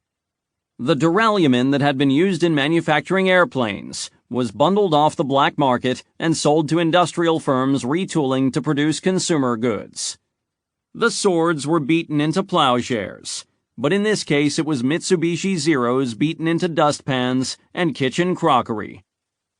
During the post-war occupation, many of MacArthur's policies reinforced and abetted the collective amnesia of the Japanese. By order of the Supreme Commander, there was no concerted public effort to preserve the history or memory of the war. No monuments, no references in school textbooks, no national museum. The decision to leave Hirohito on his throne, as a national symbol and object of reverence, if no longer worship, created a sense of continuity. Exonerating the emperor seemed a small price to pay to ease the occupation and to erect a bulwark against communism in Asia. Criticism of the emperor was strictly taboo in post-war Japan, the chrysanthemum taboo as it was called, and polite Japanese opinion accepted that he had been a figurehead manipulated by a conspiracy of militarists. The Showa era, which remained the basis of the Japanese calendar throughout his reign, continued to the emperor's death in 1989. Just 92 years had passed since Commodore Matthew Perry's black ships had anchored in Tokyo Bay and forced the Japanese people, against their will, to reckon with the outside world. 92 years, less than a century, the span of one long human life. In 1945, the oldest Japanese could still summon early childhood memories of life in the Tokugawa shogunate, when the nation was ruled by samurai who wore suits of lacquered armor and fought with swords and spears. During that span of time, the Japanese people had experienced a wrenching acceleration of historical change. They had modernized and industrialized at a headlong pace, rising to become one of the most formidable naval and military powers in the world, and inflicted humiliating defeats on several of the leading nations of the West. Falling under the sway of fanatical militarists, they had poured their armies and fleets out across Asia and the Pacific, spreading misery across the region and making themselves infamous in the eyes of their neighbors. That misadventure had ended in total defeat. What would the future bring? How would Japan fare while tucked under the eagle's wing? No one could know in 1945, and perhaps the answers would not come into focus until another 92 years had elapsed. From the Aleutians to New Guinea, from the atolls of Micronesia to the green jungles of the Philippines, in one remote Pacific island group after another, the Solomons, the Gilberts, the Admiralties, the Marshalls, the Bismarcks, the Palaus, the East Indies, the Marianas, the Ryukyus, the Bonins, the volcanoes. The invasion beaches were pulverized and misshapen. Rusting and bullet-riddled landing craft lay awash in the shallows or half buried in the sand. A few paces inland at the tree line, palm logs lay broken, blackened, splintered, and scattered across the ground like fallen matchsticks.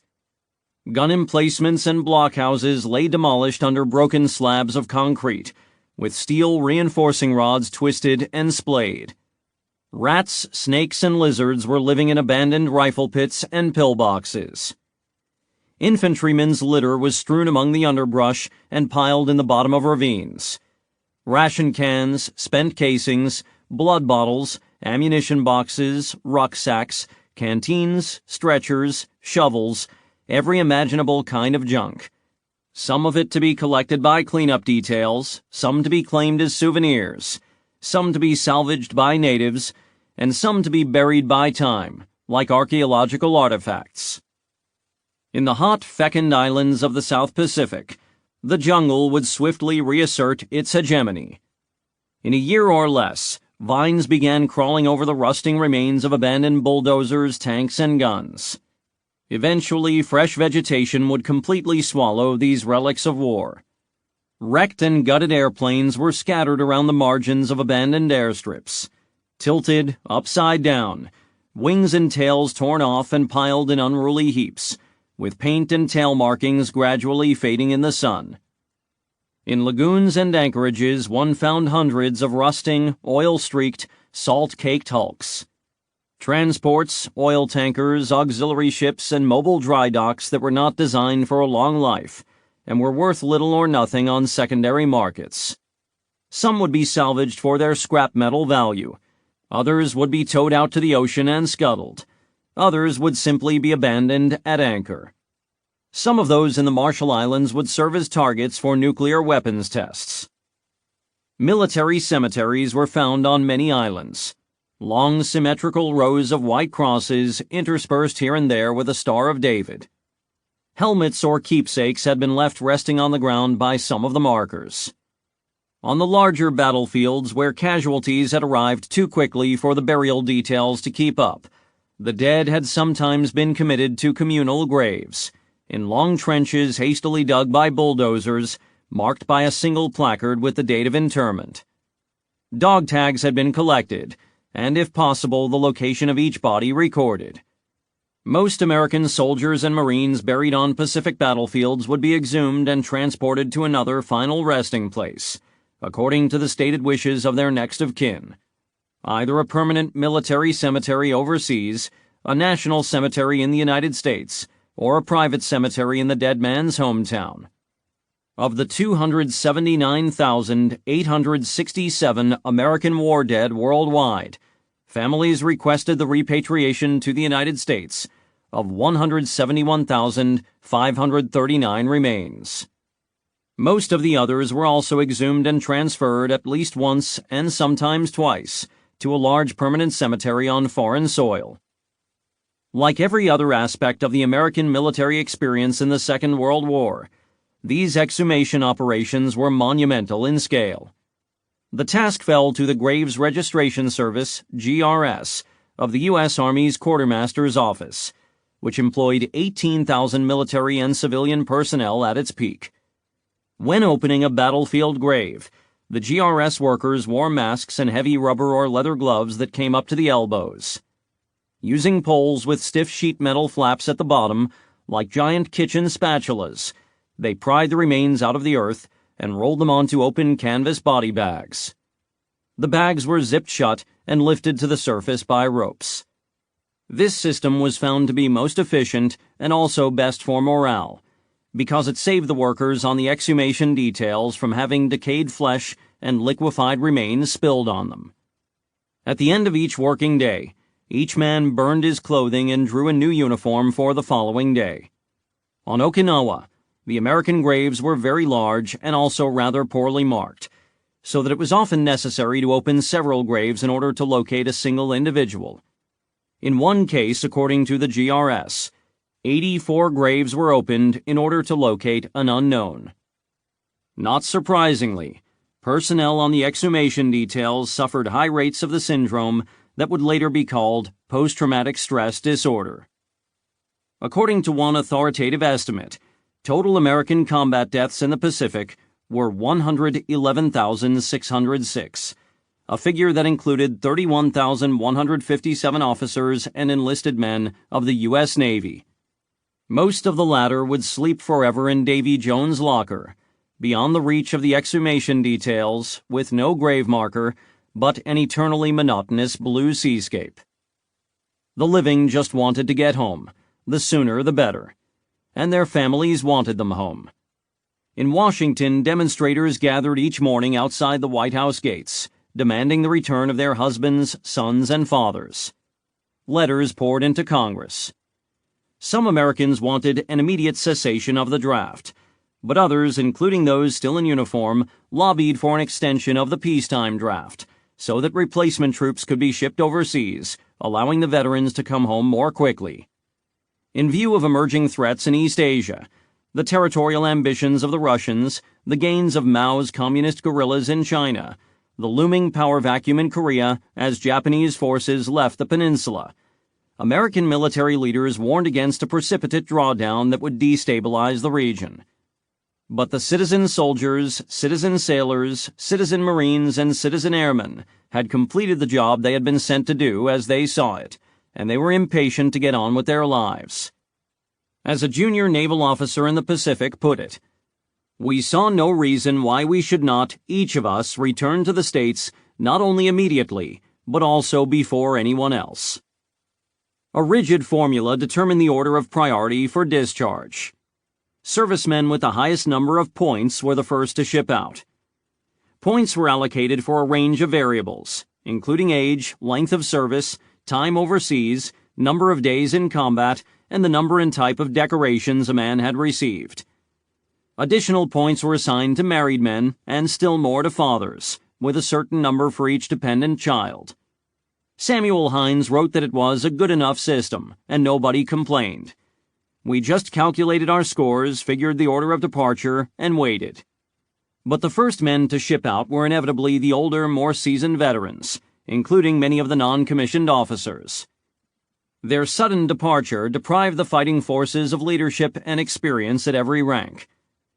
Field and task force commanders resisted letting go of their most experienced veterans, and exploited loopholes to keep them in service. Regulations permitted local commanders to impose a freeze on discharges of certain key personnel for reasons of military necessity. But such freezes were unpopular and aroused protests in Washington. Admiral King moved to restrict the practice, distributing an order to all naval ships and stations in September 1945. Commanding officers shall immediately reconsider the cases of all personnel who meet the required point scores and are being retained on the basis of military necessity. Continued retention of such personnel shall be based only upon a literal and realistic interpretation of the term military necessity. Admiral Radford, commanding a carrier task group in the Pacific, was concerned that the rushed demobilization would leave the U.S. military in a shambles, and that the Soviets might attempt to exploit the situation. In Washington, Navy Secretary Jim Forrestal warned President Truman that if the demobilization continued at its headlong pace, neither the Army nor the Navy will have sufficient trained men to be able to operate efficiently. General George C. Marshall remarked to Samuel Eliot Morrison, "It was not a demobilization, it was a rout." Even those who accumulated the required points could not be sure of a quick trip home. Most of the rank and file were obliged to wait, sometimes for weeks, to be assigned a berth on an eastbound ship. Washington had assumed that the Pacific War would continue for at least 9 months after the collapse of Germany, and Japan's sudden capitulation had thrown its demobilization plans into turmoil. Much of the needed shipping had already been committed to the Atlantic. Hundreds of Douglas C-54 and C-47 transports were flying regular routes between Tokyo, Guam, Okinawa, Luzon, Hawaii, and California. But the seats were reserved for generals, admirals, war correspondents, well-connected junior officers, and important civilians. Throughout the Pacific, transit barracks accommodated crowds of idled servicemen.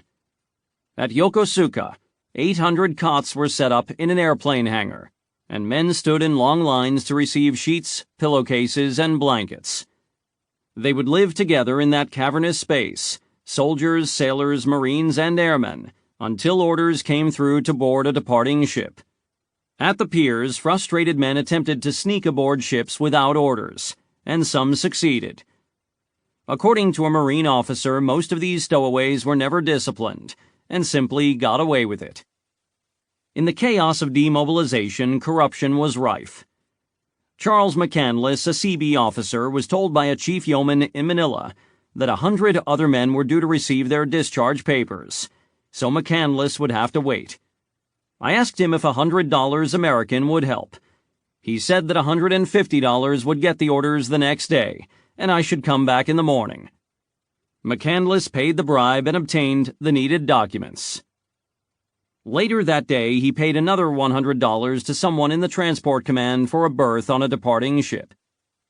In an operation designated Magic Carpet, the War Shipping Administration hastily converted 546 Liberty and Victory ships to provide sea lift for returning veterans. Tiered wooden bunks, some stacked as many as 9 high, were erected in airless, filthy cargo holds. Homeward-bound naval vessels, including battleships, aircraft carriers, and LSTs, were pressed into service as provisional troop transports. Carriers transferred their airplanes ashore and installed tiered bunks in their hangars. Every returning ship carried troops, some in the hundreds and others in the thousands. In San Francisco, the most frequent port of entry for returning Pacific War veterans, ferries sounded their foghorns, fireboats shot high-arching streams of water into the sky, and citizens cheered from the pedestrian walkways of the Golden Gate Bridge. At the piers along the Embarcadero, the veterans marched down the gangways, perhaps to be greeted by a brass band and a volunteer contingent of beaming Navy League ladies serving coffee and cookies. These gestures were appreciated by all, but the men who lived east of the Rocky Mountains found themselves in another exasperating limbo, stranded for lack of eastbound transportation. Barracks, airfields, commercial airports, and railway stations were crowded with idle servicemen waiting for a seat. The Navy had warned families against traveling to California in hopes of meeting their returning sons or husbands, citing a critical housing shortage in West Coast ports. Some tried to telephone their families in the East, But in 1945, it was no easy task to place a call across the continent, requiring a fistful of coins and delicate negotiations with a live switchboard operator. Describing the melancholy atmosphere at a transit barracks in San Diego, a Marine compared it to a locker room after a game that you've lost. Men parted ways with the friends they had lived with and fought with for years. Goodbyes were said with mixed feelings. Not much sentiment or emotion, said the Marine John Vollinger. We had made it home alive in 45 and could hardly believe it. Moving the great mass of demobilizing soldiers and sailors east across the country taxed the passenger hauling capacity of the railways. Obsolete rail cars were hauled out of stockyards and returned to temporary service, including coal-burning locomotives and ancient wooden passenger cars from the days of the Old West. Servicemen departing San Francisco boarded one of the huge Southern Pacific Rail ferries and crossed the bay to the end of the Oakland Mole. Nearby at the Oakland Terminal, flag-draped caskets were lifted from cargo ships in slings and loaded into U.S. Army Transportation Corps mortuary railway cars. The mortuary cars were added to the end of some of the same civilian passenger trains that brought the living veterans home. The transcontinental journey was long and uncomfortable. Every train was loaded to capacity, with servicemen and civilians sitting on their luggage in the aisles or lying on the overhead luggage racks. From San Francisco to Chicago was a journey of 3 days. Babies wailed. The lights flickered out. The bathrooms grew filthy and unsanitary. The cars were fetid and stifling, but when the windows were opened, recalled a sailor, they let in as much in the way of coal smoke, cinders, small stones, and birds' feathers as they did air. Troop trains were equipped with stoves, food, and cooking utensils, but the provisions often gave out, and the men went hungry. At stations along the way, they debarked to stretch their legs and buy a hot dog or a sandwich, but as they stepped down onto the platforms, an officer told them that any man who was not back aboard when the train left the station would be considered AWOL and subject to courts-martial. Having won the war and returned to their home soil, the veterans' tolerance for military authority was running short. On many trains, discipline began to disintegrate. Louis Auchincloss, a Navy lieutenant and future novelist, was placed in command of a troop train from Portland, Oregon, to New York City. A generous quantity of liquor had been smuggled on board. Lieutenant Auchincloss insisted on patrolling the cars and confiscating the illicit bottles, until a delegation of chief petty officers politely warned that if I continued to inspect the train, it was only a matter of time before I was knocked over the head with a bottle. He wisely accepted their recommendation to leave discipline in their hands. For the rest of the transcontinental journey, Auchincloss remained sequestered in his private cabin, reading Edward Gibbon's The Decline and Fall of the Roman Empire. As the trains arrived in the East, many veterans felt a powerful temptation to simply go home. But if they did not first obtain a legal discharge, they could be declared AWOL and face a general court-martial. Everyone wanted to go home, wrote Admiral Jocko Clark. Many of our young enlisted men simply left without permission. The war was over. Navy regulations meant nothing. A young sailor brought up on charges of desertion told Clark, "I wanted to see my mother." Hoping to avoid a general epidemic of desertion, the Navy scrambled to set up temporary regional separation centers in gymnasiums and public meeting halls. Some sailors were invited to re-enlist. All were informed of their rights and benefits under the Servicemen's Readjustment Act, the GI Bill. Those who mustered out received their discharge papers and a train or bus ticket home. The first wave of returning veterans arriving from Europe in the summer of 1945 were welcomed with speeches, bunting, brass bands, and parades. On the West Coast, the early waves of returning servicemen received a similarly rapturous welcome. But most Pacific War veterans came home in the fall of 1945 or the spring of 1946, and by that time, the bloom was off the rose. The American people were eager to forget the war, and there was no great novelty in seeing a young man in uniform. The wartime control measures that had kept inflation in check were collapsing under the weight of public opinion and political pressure. Unions demanded pay raises and launched nationwide strikes in most basic industries, including automobiles, steel, coal, and railroads. Veterans returned to a roaring economy instead of the expected post-war depression, and that was a welcome surprise. But many found it difficult to transition back into the civilian workforce. They were perplexed by workplace politics and the rat race. Jobs seemed senseless and boring, lacking the unifying purpose they had known in war. They found themselves missing the elemental companionship of their old frontline units. Veterans found it difficult to replace the personal bonds forged by war, even with their own wives, parents, siblings, friends, and children. According to Private Gene Sledge of the 1st Marine Division, all the good life and luxury didn't seem to take the place of old friendships forged in combat. Many young veterans went back to college or enrolled in vocational training programs, but others lived on a government stipend paid under the 5220 program of the GI Bill. Uncle Sam paid a weekly stipend of $20 to veterans for up to a year to subsidize their transition back into the civilian economy. To collect the check, they had to visit an unemployment insurance office each week and tell a story about their ongoing efforts to find a job. Many young veterans were content to take a year off in the 5220 Club, whiling away their time in neighborhood bars, playing poker and craps, and doing everything we can to forget. George Nyland, veteran of the 6th Marine Division, went out drinking with his fellow veterans every night. Returning home at 1 a.m, he was confronted by his father, a Boston firefighter. "Listen, you bum," the elder Nyland told the younger. "You either go to work or go to college, but you're not going to continue coming in here." Nyland moved out, and soon afterwards found a job. Another 6th Division veteran, Bill Pierce, bought a motorcycle and rode around the country with some other nomadic bikers. His parents dubbed him Bum of the Year, but Pierce finally went to college, also on the government's dime.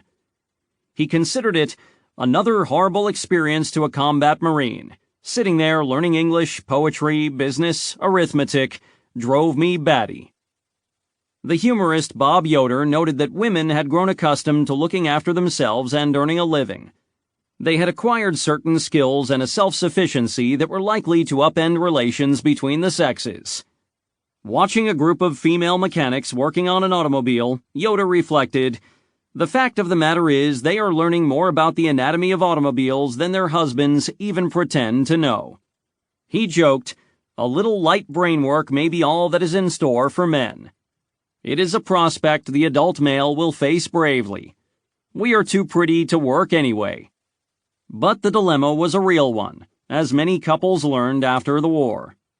Shirley Hackett, who had lived on her own and supported herself by working on the assembly line in a ball bearings factory, found it difficult to adjust to the domestic role that her husband expected her to perform. "I remember changing tires on cars, taking care of the motor myself, yet he treated me as if I were insane to think that I could do these things." Government-sponsored public service announcements urged women to leave their jobs, to yield them up to demobilizing veterans. Some left dutifully, because they were willing and even eager to resume their customary roles in the home. Others resisted, and were let go or demoted. PSAs and advertising campaigns depicted an idyllic, blissful domestic life, in kitchens equipped with modern time-saving appliances, with machines that would perform the drudgery of housework without fuss or bother. When her husband returned from the war, said the magazines and film shorts, she should defer to his authority. The home must be his refuge, and he must be in charge. After the war, fashions changed drastically, said Frankie Cooper, who had worked as a crane operator in a steel mill. You were supposed to become a feminine person. We laid aside our slacks, our checkered shirts, and we went in for ostrich feathers, ruffles, high-heeled shoes. All this was part of the propaganda in magazines and newspapers to put a woman back in her rightful place in the home. Go back now, forget all you've learned, be feminine. Go home and make your bread, raise your children. Forget you had them in a nursery and you were out there in pants. Deli Hahn, whose husband was a sergeant in the Army Air Forces, had conjured up an elaborate fantasy about their future after the war. Much of it was inspired by stories she had read in Good Housekeeping magazine. In her fantasy, she and her husband lived in a 3-bedroom house in the suburbs, and I got up at 7 every morning and fixed my husband's breakfast, and in my head I had a schedule of keeping the house. I'd do my ironing at 11:30, and I would scrub the kitchen floor at 2 in the afternoon, and at the end of the day, dinner would be on the table, and I would be changed into a lovely cocktail dress and meet my husband at the door with martinis. But the man Han had married was not the husband depicted in the pages of Good Housekeeping. He was more like a character in a country music song. I got a drunk and a gambler and a guy who loved to show me the lipstick on his handkerchiefs, and it wasn't my lipstick. So I thought, how in the hell am I going to be an American housewife if I don't have the guy? Frankie Cooper, the former crane operator, remained married for 3 years after the war. Then she left her husband and returned to the workforce as a school teacher. I was not the same person I had been when I married him, she explained. I realized that I had grown. I could take care of myself. I did not need to go from my father's house to my husband's house. My husband would have been happy if I had gone back to the kind of girl I was when he married me. A little homebody there on the farm, in the kitchen, straining the milk. But I wasn't that person anymore. I tried it for 3 years, but it just didn't work out. All at once I took a good look at myself, and I said no. No, you're just not going to do it. You're not going back where you started from. As legions of social historians have observed, the Second World War was a slingshot for second-wave feminism. Many couples had married in haste in 1942 and 1943, just as young men were shipping off to the war, and had never really grown to know one another. When reunited, they regarded each other with shyness and apprehension. If they were lucky, they might find that they were well suited to each other and lived long and happy lives together. Many others recognized quickly that they had erred, and they divorced. Those in the latter category caused an unprecedented spike in the divorce rate. In 1946, there were more than 4.3 divorces and annulments per 1,000 persons, the highest rate recorded up to that year, which would not be surpassed until the mid-1970s. The medical profession had not yet developed effective treatments for the condition known as battle neurosis or combat stress reaction. Doctors ruefully admitted that their medical manuals and hospitals offered no such thing as soul surgery. Powerful social and cultural stigmas inhibited discussion of such disorders. Many veterans were reluctant to acknowledge that they needed help. As a rule, they did not choose to talk about what they had seen and done in the war. They did not have a name for what afflicted them. Some called it the demons of war. James Covert observed of his older brother, "He and his friends were carrying a lot of feelings that I was not able to understand as a 13-year-old. At that age, I could not really comprehend the kind of experiences he had endured in the war." Many veterans felt a constant gnawing anxiety and were disturbed by nightmares and sleeplessness. They struggled to suppress or forget the ghoulish sights, sounds, and smells they had experienced in combat. Many suffered flashbacks, sleeping or waking, triggered by loud noises or bright lights. They might be triggered by a dropped object, a car backfiring, or an aircraft passing low overhead. Traumatic events from the past suddenly intruded upon the present, as if they had been caught in a time warp. Flashbacks might bring a sudden recollection of sights or sounds from the worst moments of combat. They might also arrive in the form of a sudden onslaught of grief, of sadness for the friends they had left behind, or even for the suffering of the enemy. They awoke in the small hours of the morning, hearts pounding and sheets soaked with sweat. Former sailors complained that a house was too quiet for sleeping. They had grown accustomed to the low throbbing of a ship's engine, like a heartbeat. As one Navy veteran said, "It was so quiet I couldn't sleep. I couldn't hear or feel the vibrations of the diesel-electric engines. It was just impossible to sleep." They found it difficult to trust others, and felt a terrible and inconsolable loneliness even when surrounded by friends or loved ones. They had bouts of uncontrollable shaking and weeping, and suffered from a physical muscular tension that led, over time, to chronic physical pain and fatigue. They found it difficult to concentrate on complex tasks. Many were drained by their interactions with others and sought solitude. They avoided situations that were likely to trigger a resurgence of harrowing memories, and were often intolerant of crowds. Many found it difficult to plan for the future, to make important decisions. Some were alienated from their wives and families, but others developed a pattern of unhealthy and excessive emotional dependence, to a childlike degree.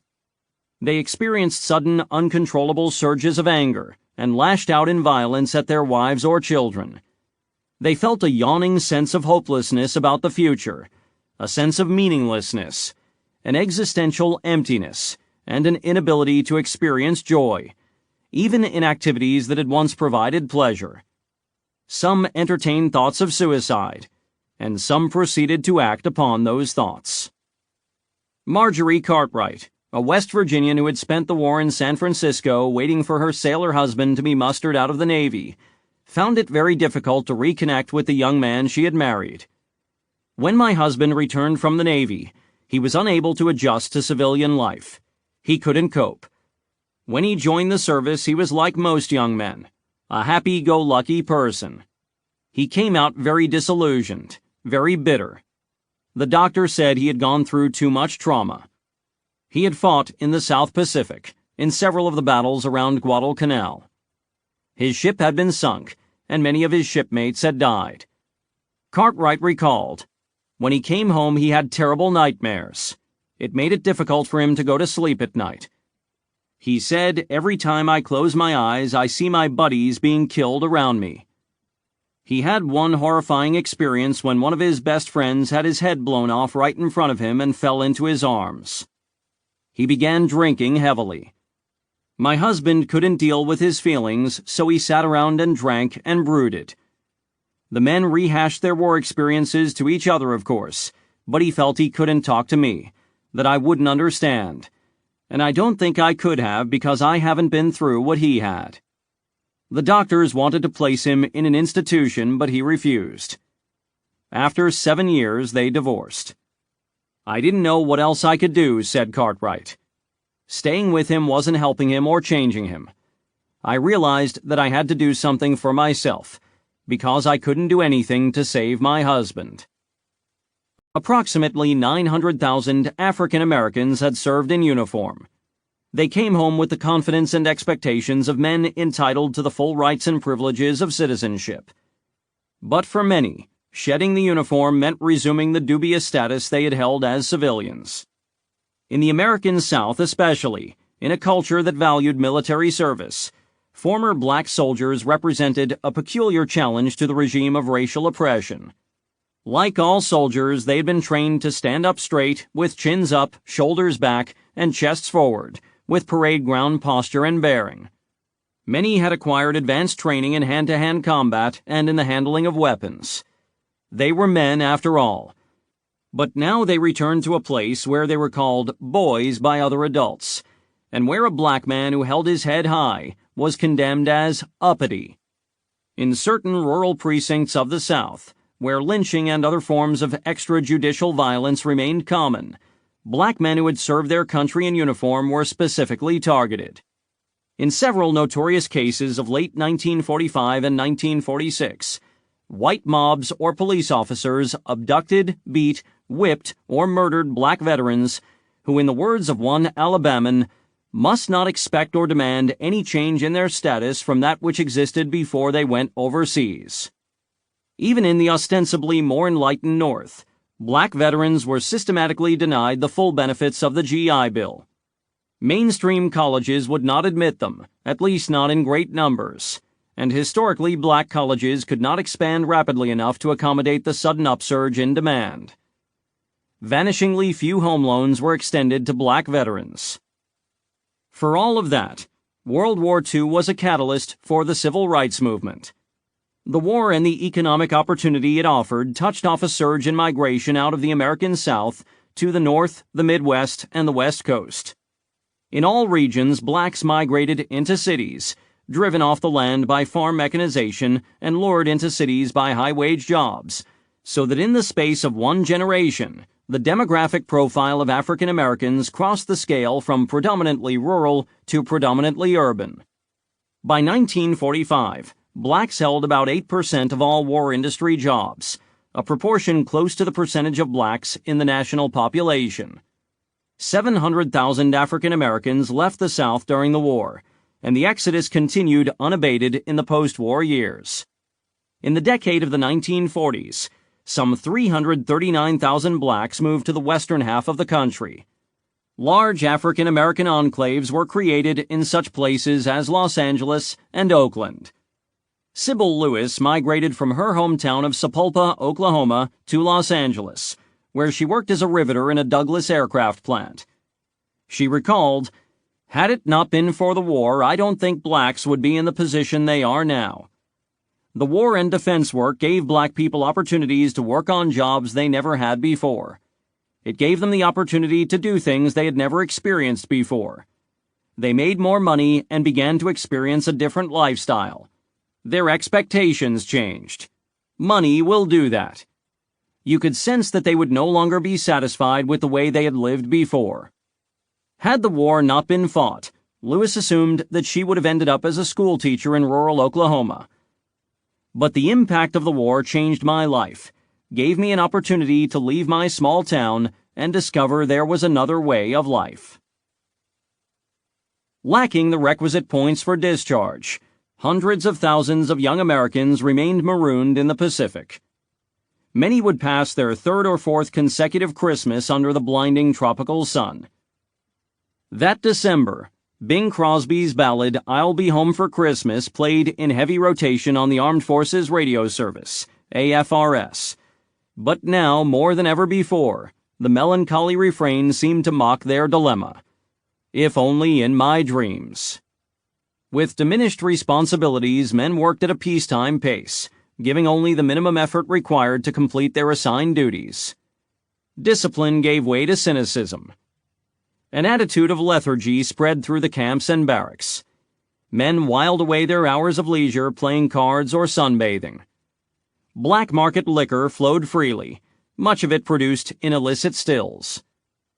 Everyone knew exactly how many discharge points he had accumulated, and how many more he needed for a ticket home. Having won the war, the servicemen had been told that they must now win the peace. But as a Navy lieutenant observed, "None of us gave a good goddamn about winning the peace. We just wanted to go home." Pilots continued to fly routine search patrols. Some were dispatched on missions to drop leaflets on islands still occupied by the Japanese, or they were assigned to actually land on such islands and to accept the surrender of Japanese garrisons. Operational accidents were less common than in wartime, but they continued with distressing regularity. All felt a special pity for those who died in plane crashes after the Japanese surrender. Aviators who had fought like lions in air combat now resented flying missions in dicey weather and remonstrated angrily with their commanding officers. Flying through a nighttime storm over the East China Sea, the veteran dive bomber pilot Samuel Hines felt a new kind of fear, different from anything he had experienced in combat. He was outraged to have been placed in that treacherous situation with the war won, alone and half-blind with lightning and blackness, risking his life on a pointless exercise in the dark. 50,000 Marines of the 3rd Amphibious Corps, including most of the 1st and the 6th Marine Divisions, were sent into northeastern China in an operation codenamed Beleaguer. Their mission was to stabilize the region and to supervise the surrender, disarmament, and repatriation of Japanese troops and foreign nationals. Many Marines who had survived the horrors of Peleliu and Okinawa were caught up in these operations and did not return to the United States until the spring of 1946. Their brothers in the 3rd Marine Division remained in Guam as a potential reserve force. To fill up their idle hours, officers on Guam organized a voluntary school in which any Marine who had special knowledge or skills in any field taught his fellow Marines. Classes were offered in woodworking, geology, auto repair, Latin, watercolor painting, and dozens of other subjects. Majors and colonels attended classes taught by privates and corporals. One Marine had participated in an aquacade, a synchronized swimming cabaret in New York.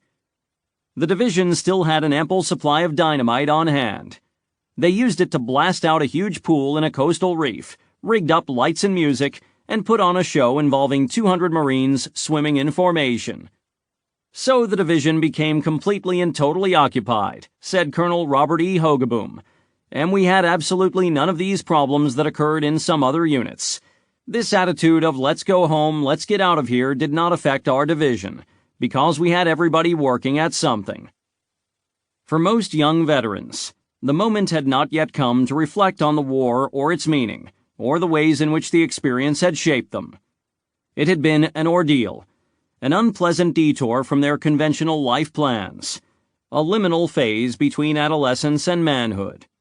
History and fate had thrown the war into the path of their generation, and so they, rather than their fellow citizens in other age cohorts, had been obliged to fight and win it. During the war, they had been living only for the future, for the return of peace and their return to the United States, when their authentic lives would begin. They had been on the right side of the conflict, and took justifiable pride in having vanquished fascism and Japanese military imperialism, but they did not look to the future with a great sense of optimism. Many assumed as a matter of course that the world would fight more such wars in the future. Most had applauded the use of atomic bombs against Japan, but when they took time to reflect on the implications of nuclear power, they feared for the future of global civilization. Norman Mailer, an Army sergeant and incipient novelist, shared his thoughts in a letter to his wife. There will be another war. If not in 20 years, then in 50. And if half of mankind survives, then what of the next war? I believe that to survive, the world cities of tomorrow will be built a mile beneath the earth. Even the optimists kept their expectations in check. Douglas Edward Leach, a Navy lieutenant, said that the end of the war brought a satisfying sense of peace restored. In microcosm, the world as it was meant to be. Not perfect, but livable and potentially happy. There was virtue in forgetting as well as in remembering.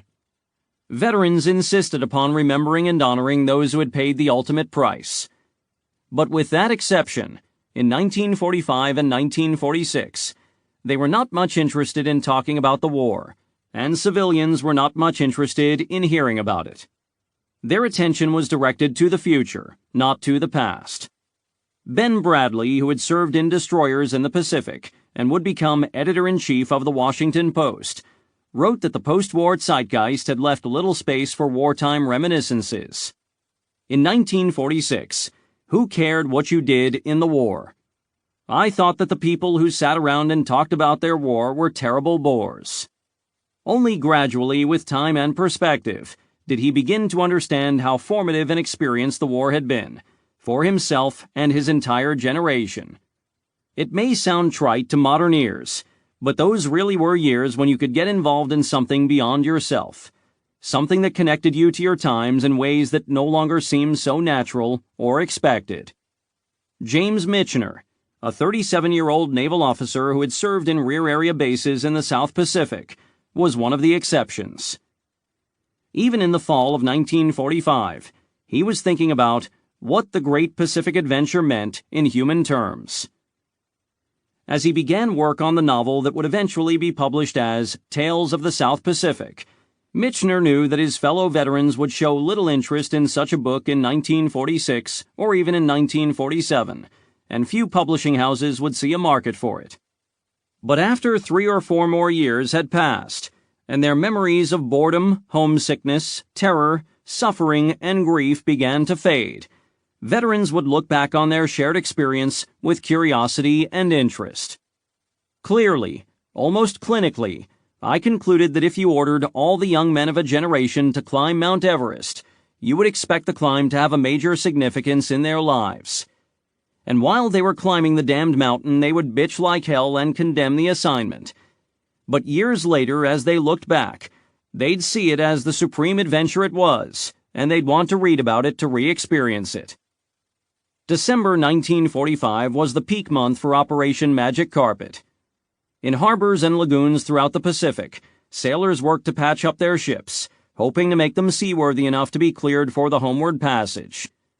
Troops crammed into any ship that could take them home. When the escort carrier Fanshawe Bay returned that fall, it carried thousands of soldiers and Marines who slept in tiered bunks on the hangar deck. The pilots, air crewmen, and airedales of the carrier's air group, Composite Squadron 10, VC-10, were largely idled, because most of their planes had been put ashore to make room for the passengers.